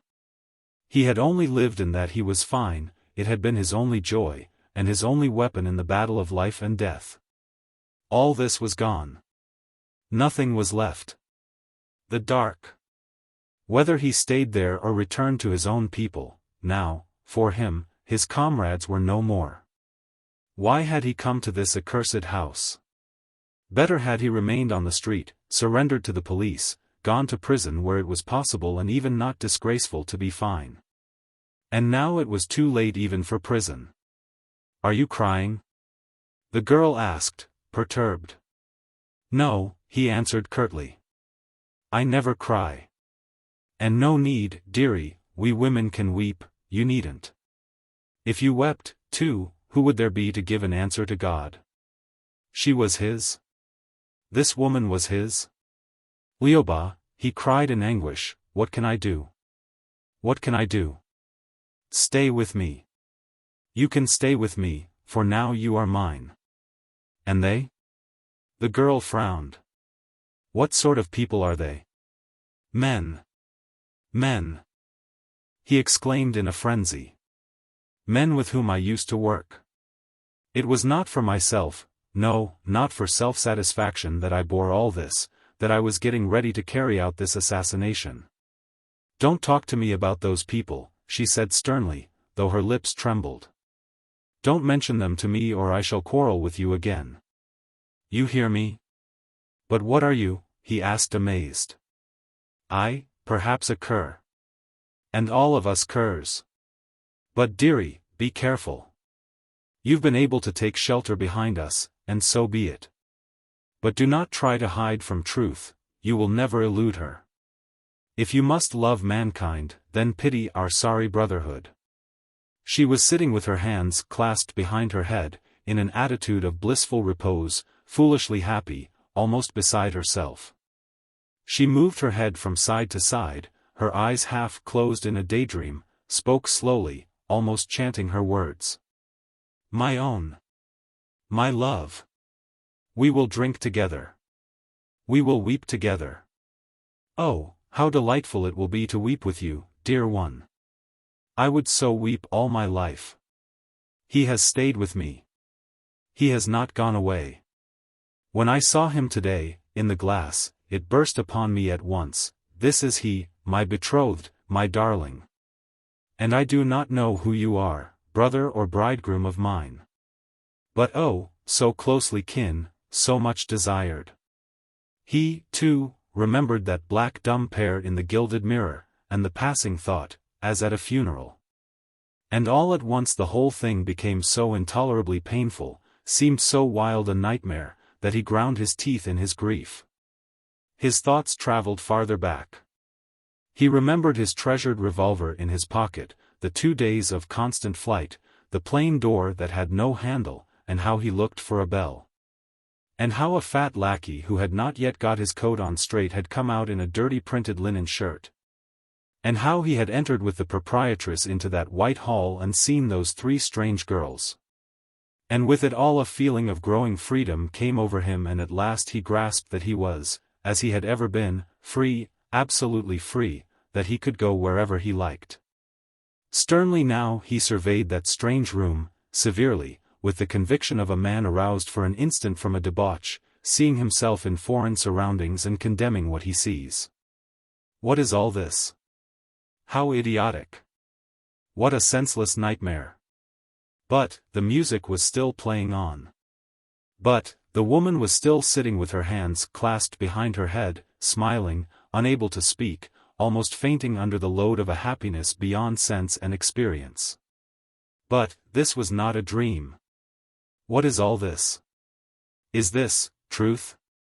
Truth, my darling. You and I inseparable. This was truth. Truth, those crumpled petticoats hanging on the wall in their bare disorder? Truth, that carpet on which thousands of drunken men had scuffled in spasms of hideous passion? Truth, this stale, moist fragrance, loathsomely cleaving to the face? Truth, that music and the jingling spurs? Truth, that woman with her pale and harassed face and smile of pitiful bliss? Again he rested his heavy head on his hands, looking askance with the eyes of a wolf at bay, and his thoughts ran on without connection. So she was truth. That meant that tomorrow and the day after he would not go, and everyone would know why he had not gone, that he had stayed with a girl, drinking. And they would call him traitor and coward and rascal. Some would intercede for him, would guess, no, better not count on that, better see it all as it was. All over then? Was this the end? Into the dark, thus, into the dark. And what lay beyond? He did not know. In the dark? Probably some new horror. But then as yet he did not understand their ways. How strange that one had to learn to be common. And from whom? From her? No, she was no use. She didn't know anything. He would find out for himself. One had to become really common oneself in order to. Yes, he would wreck something that was great. And then? And then, some day he would come back to her, or where they were drinking, or into a prison, and he would say, "Now I am not ashamed, now I am not guilty in any respect in your eyes.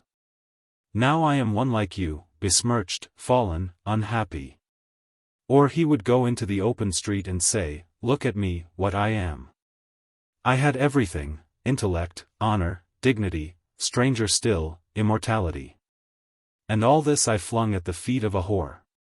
I renounced it all because she was common." What would they say? They would gape, and be astounded, and say, "What a fool." Yes, yes, a fool. Was he guilty because he was fine? Let her, let everyone, try to be fine. Sell all thou hast and give to the poor. But that was just what he had done, all that he had. But this was Christ, in whom he did not believe. Or perhaps he who loses his soul, not his life, but his soul. That was what he was contemplating. Perhaps, did Christ himself sin with the sinners, commit adultery, get drunk? No, he only forgave those who did, and even loved them. Well, so did he love and forgive and pity her. Then, why sacrifice himself? For she was not of the faith. Nor he. Nor was this Christ, but something else, something more dreadful. Oh, this is dreadful, Leoba. Dreadful, darling? Yes, it is dreadful to see truth. Truth, again she named it. But what made it dreadful? Why should he dread what he so desired? No, no, there was nothing to fear. There, in the open, in front of all those gaping mouths, would he not be the highest of them all? Though naked and dirty and ragged, and his face would be horrible then, he who had lost abandoned himself, would he not be the terrible proclaimer of justice eternal? To which God himself must submit, otherwise he were not God. There is nothing dreadful about it, Leoba. Yes, darling, there is. You are not afraid, and that is well. But do not provoke it. There is no need to do that. So that is it, that is my end. It is not what I expected, not what I expected for the end of my young and beautiful life. My God, but this is senseless. I must have gone mad. Still it is not too late, not too late. I can still escape. My darling, the woman was murmuring, her hands still clasped behind her head. He glanced at her and frowned. Her eyes were blissfully closed, a happy, unthinking smile upon her lips expressed an unquenchable thirst, an insatiable hunger, as though she had just tasted something and was preparing for more. He looked down on her and frowned, on her thin soft arms, on the dark hollows of her armpits, and he got up without any haste. With a last effort to save something precious, life or reason, or the good old truth, without any flurry, but solemnly, he began dressing himself. He could not find his collar. "Tell me, have you seen my collar? Where are you going?" The woman looked round. Her hands fell away from her head, and the whole of her strained forward towards him. "I am going away." "You are going away?" she repeated, dragging the words. "You are going? Where?" He smiled derisively. "As if I had nowhere to go. I am going to my comrades." "To the fine folk? Have you cheated me?" "Yes. To the fine folk." Again the same smile. He had finished dressing, he was feeling his pockets. "Give me my pocketbook." She handed it to him. "And my watch." She gave it to him. They had been lying together on the little table. "Goodbye. Are you frightened?" The question was quiet and simple. He looked up. There stood a woman, tall and shapely, with thin, almost childlike arms, a pale smile, and blanched lips, asking, "Are you frightened?" How strangely she could change. Sometimes forceful and even terrible, she was now pathetic and more like a girl than a woman. But all this was of no account. He stepped toward the door. "But I thought you were going to stay." "What?" "The keys in your pocket, for my sake." The lock was already creaking. "Very well, then. Go to your comrades and—" It was then, at the last moment, when he had nothing to do but to open the door and go out and seek his comrades and end a noble life with a heroic death, it was then he committed the wild, incomprehensible act that ruined his life. It may have been a frenzy that sometimes unaccountably seizes hold of the strongest and calmest minds.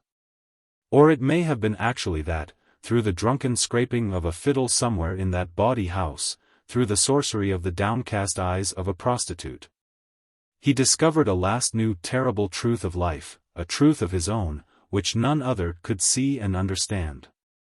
Whichever it were, insanity or revelation, lies or truth, this new understanding of his, he accepted it manfully and unconditionally. With that inflexible spirit which had drawn his previous life along one straight, fiery line, directing its flight like the feathers on an arrow. He passed his hand slowly, very slowly, over his hard, bristly skull, and, without even shutting the door, simply returned and sat in his former place on the bed. His broad cheekbones, his paleness, made him look more than ever a foreigner. "What's the matter? Have you forgotten something?" The girl was astonished. She no longer expected anything. "No. What is it? Why don't you go?" Quietly, with the expression of a stone on which life has engraved one last commandment, grim and new, he answered. "I do not wish to be fine." She still waited, not daring to believe, suddenly shrinking from what she had so much sought and yearned for. She knelt down. He smiled gently, and in the same new and impressive manner stood over her and placed his hand on her head and repeated, "I do not want to be fine."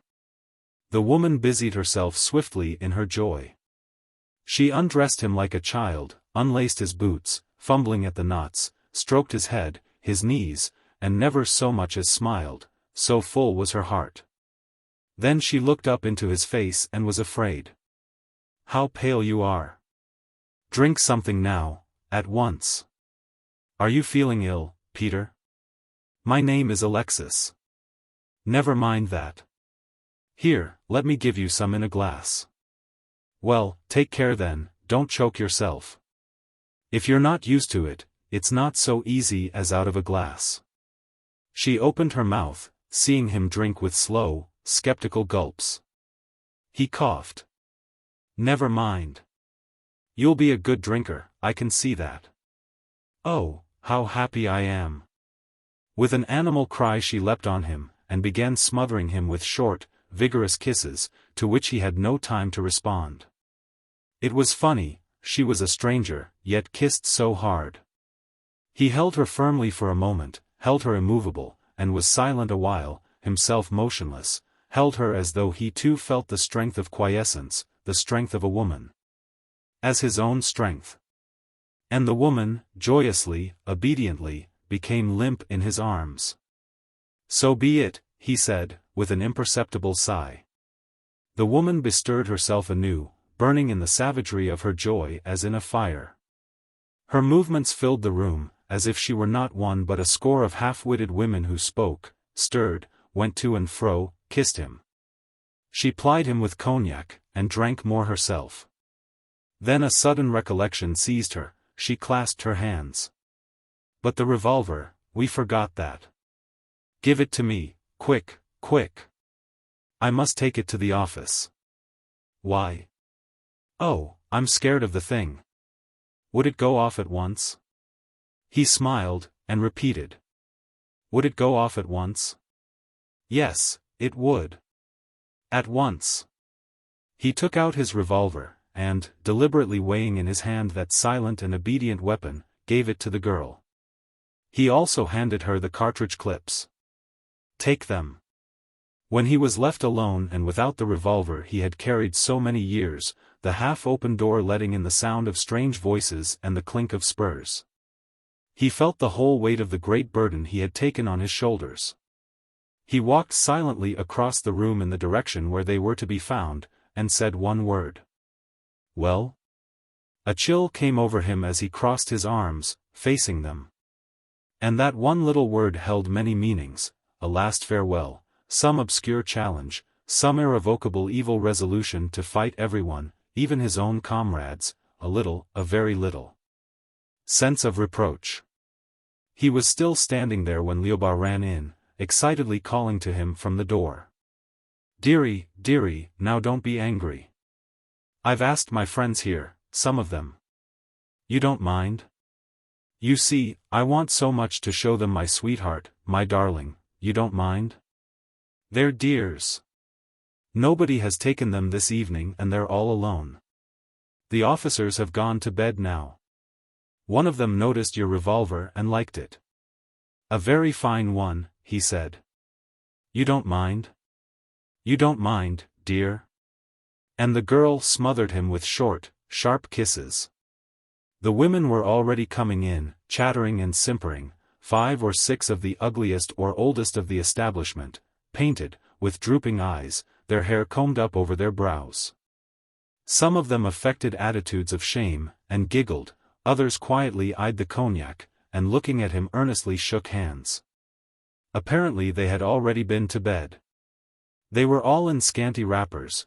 One very fat woman, indolent and indifferent, had come in nothing but a petticoat, her bare arms and corpulent bosom incredibly fat. This fat woman, and another one with an evil bird-like aged face, on which the white paint lay like dirty stucco on a wall, were quite drunk, the others were merry. All this mob of women, half-naked, giggling, surrounded him, and an intolerable stench of bodies and stale beer rose and mingled with the clammy, soapy air of the room. A sweating lackey hurried in with cognac, dressed in a tight frock's coat much too small for him, and the girls greeted him with a chorus of Markusha. Oh, Markusha. Dear Markusha. Apparently it was a custom of the house to greet him with such exclamations, for even the fat drunken woman murmured lazily, Markusha. They drank and clinked glasses, all talking at once about affairs of their own. The evil-looking woman with the bird-like face was irritably and noisily telling of a guest who took her for a time, and then something had happened. There was much interchange of gutters words and phrases, pronounced not with the indifference of men, but with a peculiar asperity, even acidity, and every object was called by its proper name. At first they paid little heed to him, and he maintained an obstinate silence, merely looking on. Lioba, full of her happiness, sat quietly beside him on the bed, one arm about his neck, herself drinking little, but constantly plying him, and from time to time whispering in his ear, "Darling." He drank heavily, but it did not make him tipsy. What was happening in him was something different, something which strong alcohol often secretly affects. Whilst he drank and sat there silent, the work was going on in him, vast, destructive, swift, and numbing. It was as though all he had known in his past life, all he had loved and meditated, talks with companions, books, perilous and alluring tasks, was noiselessly being burned. Annihilated without a trace, and he himself not injured in the process, but rather made stronger and harder. With every glass he drank he seemed to return to some earlier self of his, to some primitive rebel ancestor, for whom rebellion was religion and religion rebellion. Like a color being washed away in boiling water, his foreign bookish wisdom was fading and was being replaced by something of his very own. Wild and dark as the black earth, from whose bleak stretches, from the infinitudes of slumberous forest and boundless plain, blew the wind that was the life-breath of this ultimate blind wisdom of his. And in this wind could be heard the tumultuous jangling of bells, and through it could be seen the blood-red dawn of great fires, and the clank of iron fetters, and the rapture of prayer, and the satanic laughter of myriad giant throats. And above his uncovered head the murky dome of the sky. Thus he sat, broad-cheeked, pallid, already quite at home with these miserable creatures racketing around him. And, in his soul, laid waste by the conflagration of a desolated world, there glowed and gleamed, like a white fire of incandescent steel, one thing alone, his flaming will. Blind now and purposeless, it was still greedily reaching out afar, while his body, undisturbed, was secretly being steeled in the feeling of limitless power and ability to create all things or to shatter all things at will. Suddenly he hammered on the table with his fist. "Drink, Lubka. Drink." And when, radiant and smiling, she had poured herself out a glass, he lifted his, and cried aloud, "Here's to our brotherhood." "You mean them?" whispered Lioba. "No, these. To our brotherhood. To the blackguards, brutes and cowards, to those who are crushed by life, to those perishing from syphilis, to—" The other girls laughed, the fat one indolently objecting. "Oh, come, that's going a bit too far, my dear." "Hush," said Lioba, turning very pale, "he is my betrothed. To those who are blind from birth. Ye who can see, pluck out your eyes.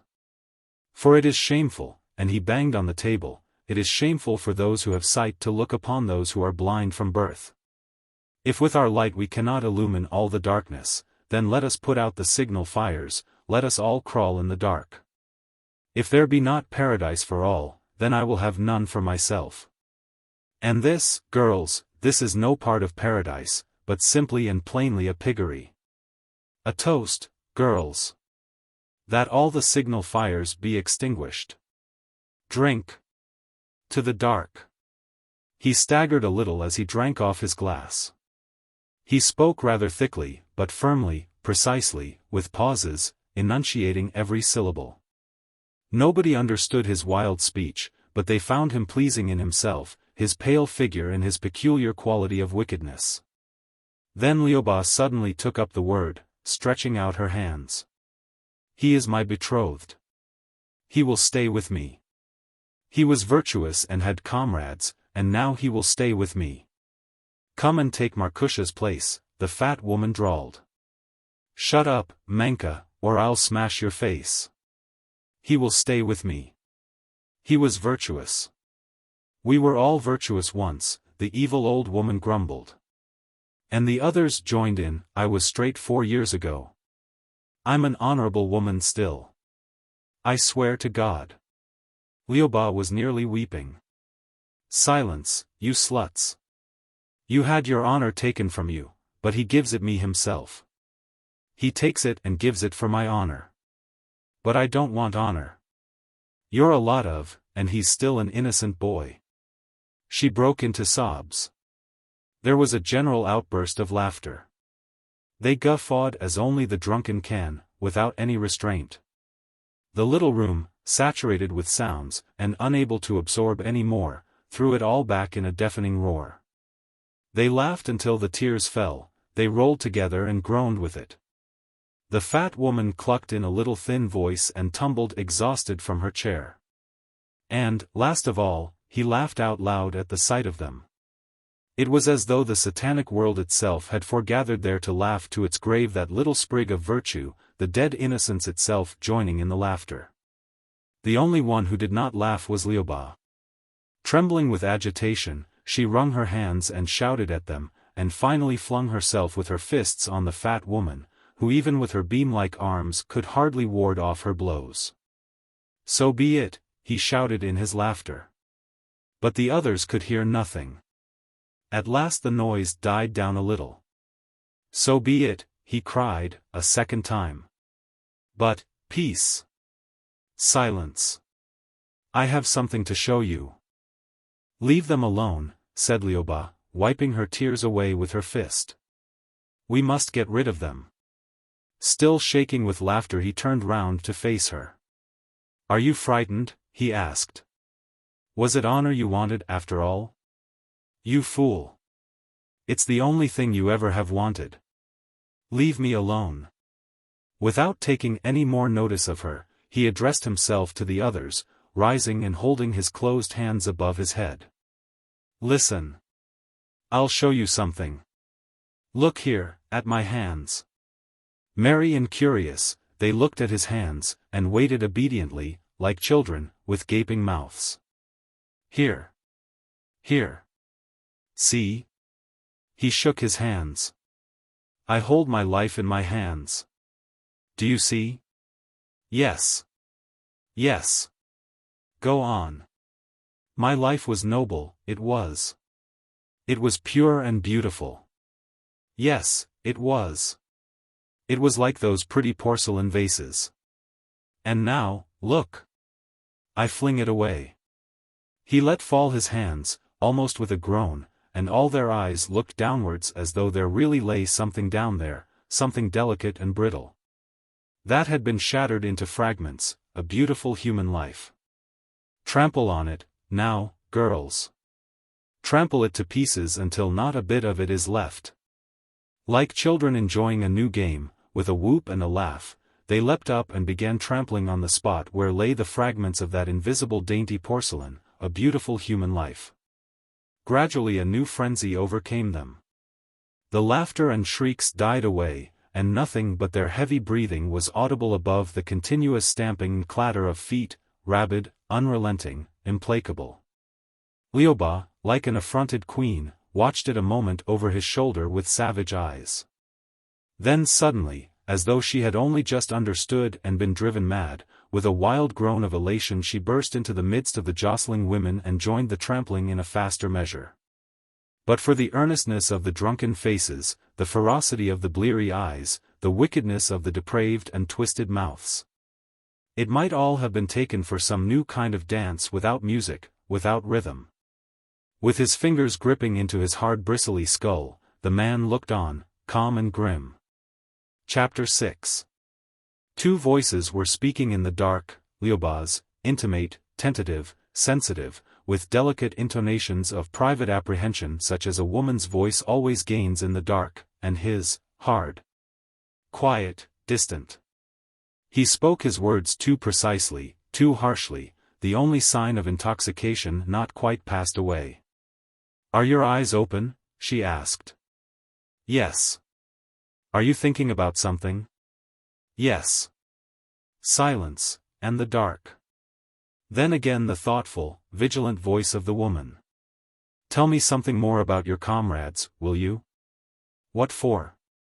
They were. He said were as the living speak of the dead, or as the dead might speak of the living, and through the even course of his calm and almost indifferent narration it resounded like a funeral knell. as though he were an old man telling his children the heroic tale of a long-departed past.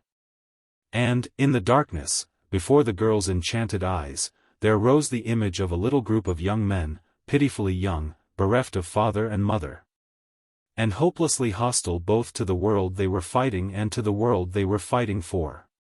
Having traveled by dream to the distant future, to the land of brotherly men as yet unborn, they lived their short lives like pale blood-stained shadows or specters, the scarecrows of humanity. And their lives were stupidly short.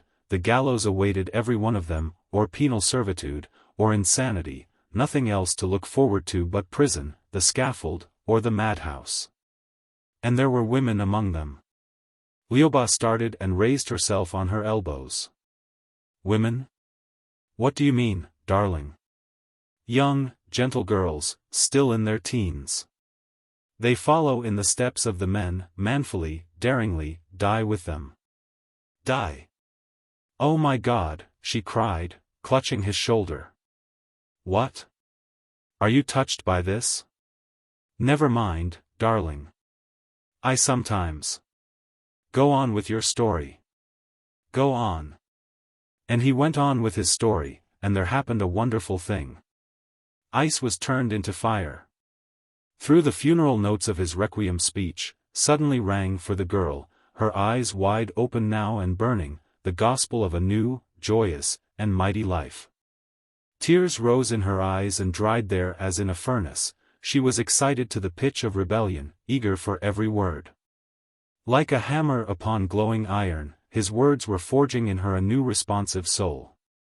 Steadily, regularly, it fell, beating the soul ever to a finer temper, and suddenly, in the suffocating stench of that room, there spoke aloud a new and unknown voice, the voice of a human being. Darling, am I not also a woman? What do you mean? I also might go with them. He did not reply, and in his silence he seemed to her so remarkable and so great, he had been their comrade, had lived with them, that it felt uncomfortable to be lying beside him, embracing him. She moved away a little and left only a hand touching him, so that the contact might be less. And forgetting her hatred of the fine, her tears and curses, and the long years of inviolable solitude in the depths, overcome by the beauty and self-denial of their lives, her face flushed with excitement. And she was ready to weep at the terrible thought that they might not accept her. Dear, but will they take me? My God, if they won't. What do you think? Tell me they'll take me, they won't be squeamish. They won't say, you are impossible, you are vile, you have sold yourself. Answer me. Silence, and then a reply that rejoiced. Yes, they will. Why not, indeed? Oh, my darling. But. Fine people, they are. The man's voice had the finality of a big fat full stop, but the girl triumphantly repeated, with a touching confidence. Yes. They are fine. And so radiant was her smile that it seemed as if the very darkness smiled in sympathy, and some little stars strayed in as well, little blue points of light. For a new truth had reached her, one that brought not fear, but joy. Then the shy suppliant voice. Let us go to them, dear. You'll take me with you? You won't be ashamed of having such a companion? For they'll accept me, won't they? Just as you did when you came here? Surely you were driven here for some purpose. But, to stay here, you would simply drop into the cesspool. As for me, I will try. Why don't you say anything? Grim silence again, in which could be heard the beating of two hearts, one rapid, hurried, excited, the other hard and slow, strongly slow. Would you be shamed to go back with such as me? A stern prolonged silence, and then a reply, solid and inflexible as unpolished rock. I am not going back. I don't want to be fine. Silence. Then presently. They are gentlemen, he said, and his voice sounded solitary and strained. Who? She asked, dully. They, those who were. A long silence, this time as though a bird had thrown itself down and was falling, whirling through the air on its pliant wings, but unable to reach the earth. Unable to strike the ground and lie at rest. In the dark he knew that Lioba, silently, carefully, making the least stir possible, passed over him, was busying herself with something. "What are you doing? I don't like lying there like that. I want to get dressed." Then she must have put something on and sat down, for the chair creaked ever so little, and it became so still, as silent as though the room were empty. The stillness lasted a long time, and then the calm, serious voice spoke. "I think, Lioba, there is still one cognac left on the table. Take a drink and come and lie down again." Chapter 7. Day was already dawning, and in the house all was as quiet as in any other house, when the police appeared. After long arguments and hesitations, Mark had been dispatched to the police station with the revolver and cartridges and a circumstantial account of the strange visitor. The police at once guessed who he was. For 3 days they had had him on their nerves. They had been seeing him here, there, and everywhere, but finally, all trace of him had been lost. Somebody had suggested searching the brothels of the district, but just then somebody else got another false clue, so the public resorts were forgotten. The telephone tinkled excitedly. Half an hour later, in the chill of the October morning, heavy boots were scrunching the hoarfrost, and along the empty streets moved in silence a company of policemen and detectives. In front of them, feeling in every inch of his body what a mistake it was to take the risks of such exposure, marched the district superintendent, an elderly man, very tall. In a thick official overcoat, the shape of a sack. He was yawning, burying his flabby red nose in his grey whiskers, and he was thinking that he ought to wait for the military. That it was nonsense to go for such a man without soldiers, with nothing but stupid drowsy policemen who didn't know how to shoot. More than once he reached the point of calling himself the slave of duty, yawning every time long and heavily. The superintendent was a drunkard, a regular debauchee of the resorts of his district. And they paid him heavily for the right to exist. He had no desire to die. When they called him from his bed, he had nursed his revolver for a long time from one greasy palm to the other, and although there was little time to spare he had ordered them to clean his jacket. As though for a review. That very night at the police station, he remembered, conversation had turned on this same man who had been dodging them all, and the superintendent, with the cynicism of an old sot, had called the man a hero and himself an old police trollop. When his assistants laughed, he had assured them that such heroes must exist, if only to be hanged. You hang him, and it pleases you both, him because he is going straight to the kingdom of heaven, and you as a demonstration that brave men still exist. Don't snigger, it's true. On that chill October morning, marching along the cold streets, he appreciated clearly that the talk of yesterday was lies, that the man was nothing but a rascal. He was ashamed of his own boyish extravagance. A hero, indeed, the superintendent prayerfully recanted. Lord, if he so much as stirs a finger, the blackguard, I'll kill him like a dog. By God, I will. And that set him thinking why he, the superintendent, an old man full of gout, so much desired to live. Because there was hoarfrost on the streets? He turned round and shouted savagely, "Quick march, there! Don't go like sheep!" The wind blew into his overcoat. His jacket was too wide and his whole body quivered in it like the yolk of an egg in a stirring basin. He felt as if he was suddenly shrinking. The palms of his hands, despite the cold, were still sweaty. They surrounded the house as though they had come to take not one sleeper but a host in ambush. Then some of them crept along the dark corridor on tiptoe to the fearsome door. A desperate knock, a shout, threats to shoot through the door. And when, almost knocking Lioba, half naked, off her feet, they burst into the little room in close formation and filled it with their boots and cloaks and rifles, then they saw him, sitting on the bed in his shirt, with his bare hairy legs hanging down, sitting there silent.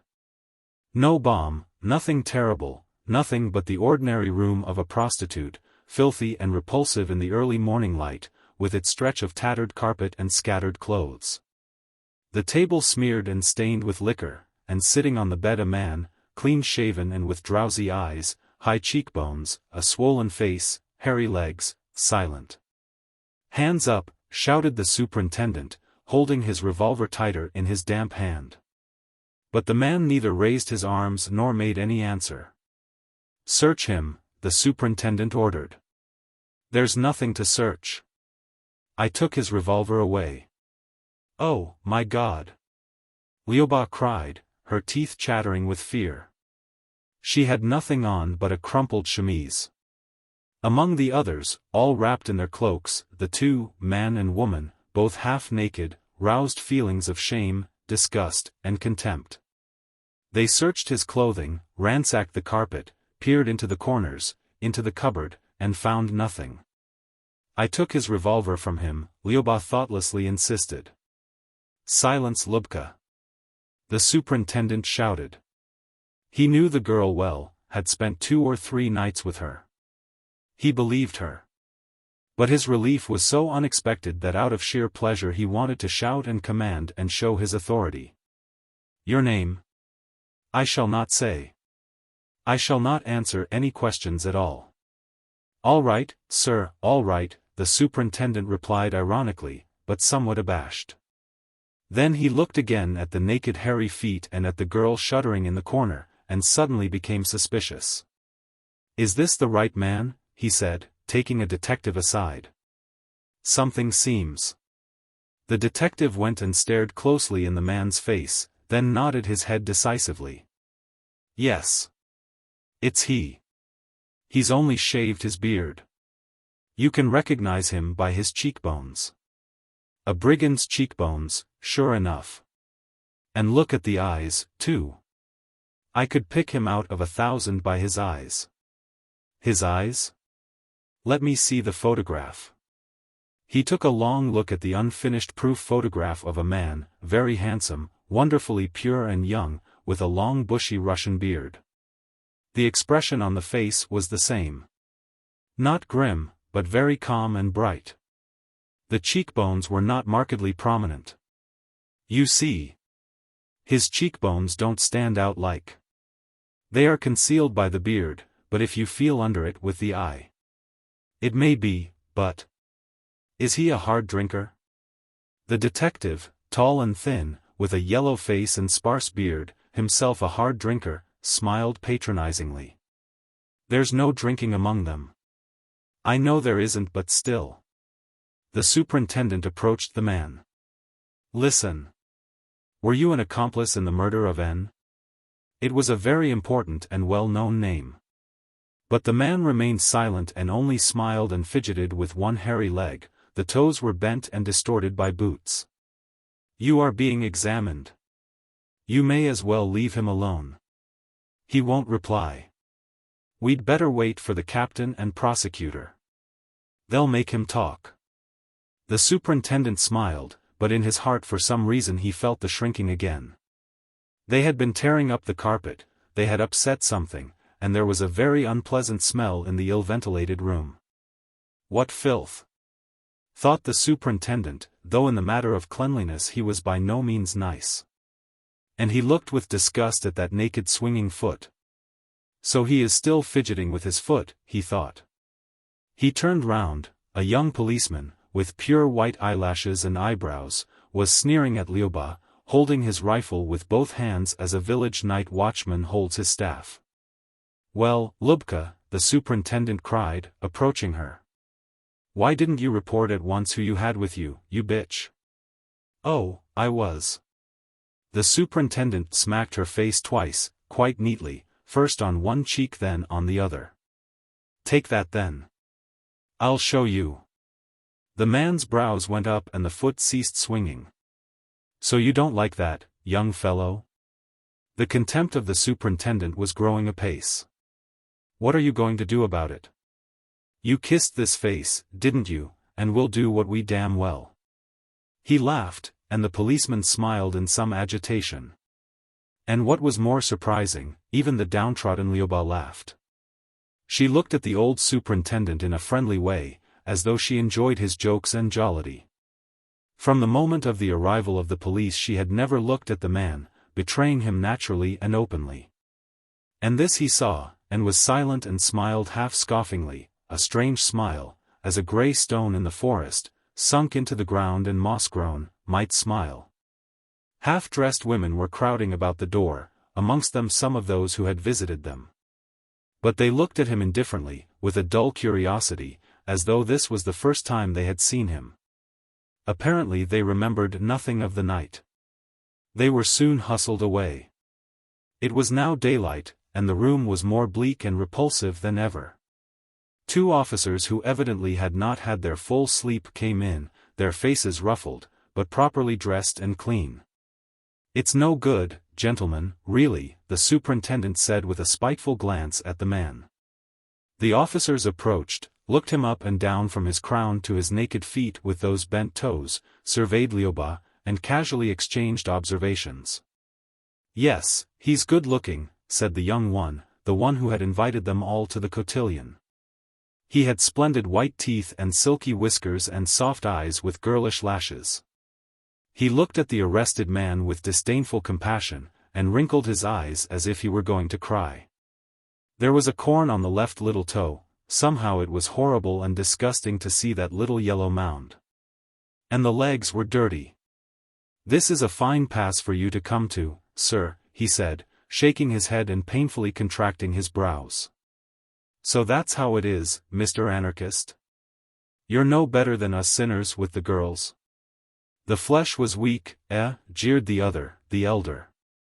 "Why did you give up your revolver? You might at least have had a shot for it. I understand that you found yourself here, as anyone might find himself, but why did you give up your revolver?" "A poor example to set your comrades," said the little officer, hotly. And then explained to the elder, he had a Browning with 3 cartridge clips. Just think of it. Stupid. But the man, smiling contemptuously from the height of his new, unmeasured, and terrible truth, looked on the little excited officer and indifferently kept on swinging his leg. The fact of his being nearly naked, of having dirty hairy legs with bent and crooked toes, gave him no sense of shame. Had they taken him just as he was and planted him in the most populous square of the city, in front of all the men and women and children, he would have gone on dangling that hairy leg with the same equanimity, smiling the same disdainful smile. "Do they know what comradeship is?" said the superintendent. He was savagely looking askance at that swaying leg, and indolently trying to dissuade the officers. "It's no good talking to him, gentlemen, I swear. No good. You know the kind of thing, instructions." Other officers entered quite freely, surveyed the scene and chatted together. One of them, evidently an old acquaintance of the superintendent, shook hands with him. Lyuba was already coquetting with the officers. Just imagine.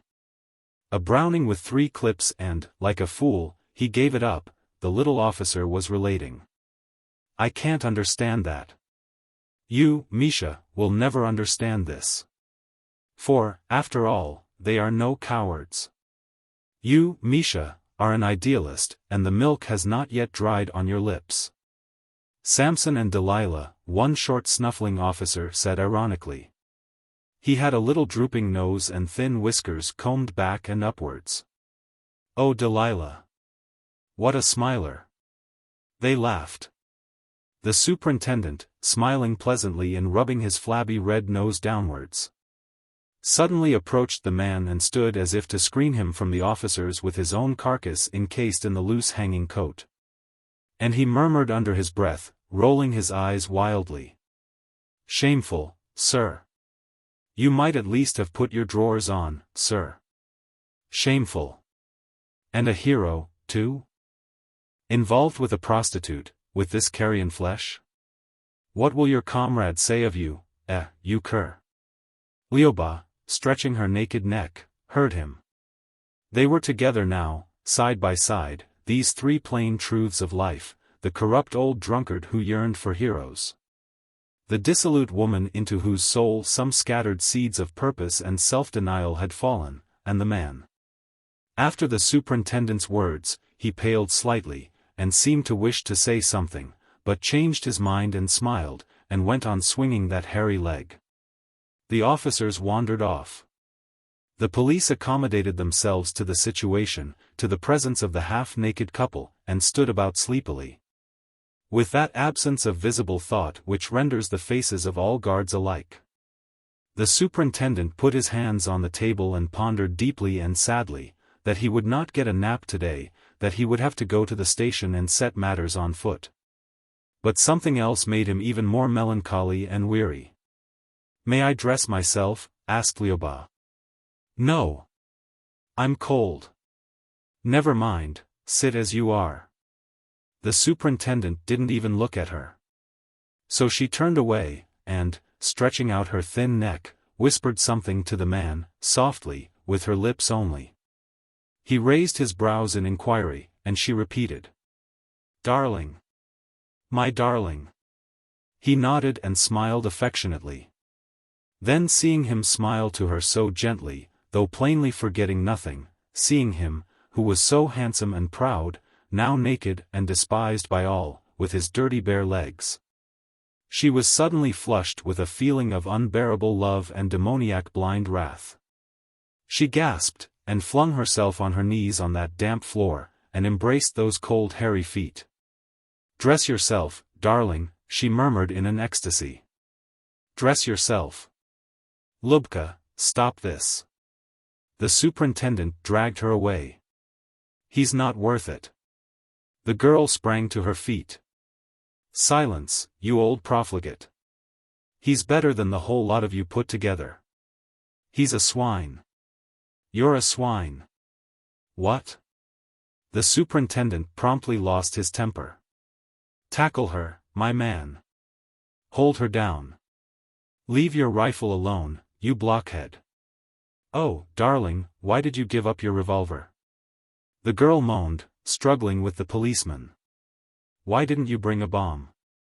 We might have them all to gag her." The panting woman struggled desperately, trying to bite the rough fingers that were holding her. The policeman with the white eyelashes, disconcerted, not knowing how to fight a woman, was seizing her by her hair, by her breasts, trying to fling her on the ground and sniffing in his desperation. From the corridor new voices were heard, loud, unconcerned, and the jangle of a police officer's spurs. A sweet, sincere, baritone voice was leading, as though a star was making his entrance, and now at last the real and serious opera was about to commence. The superintendent pulled his coat straight.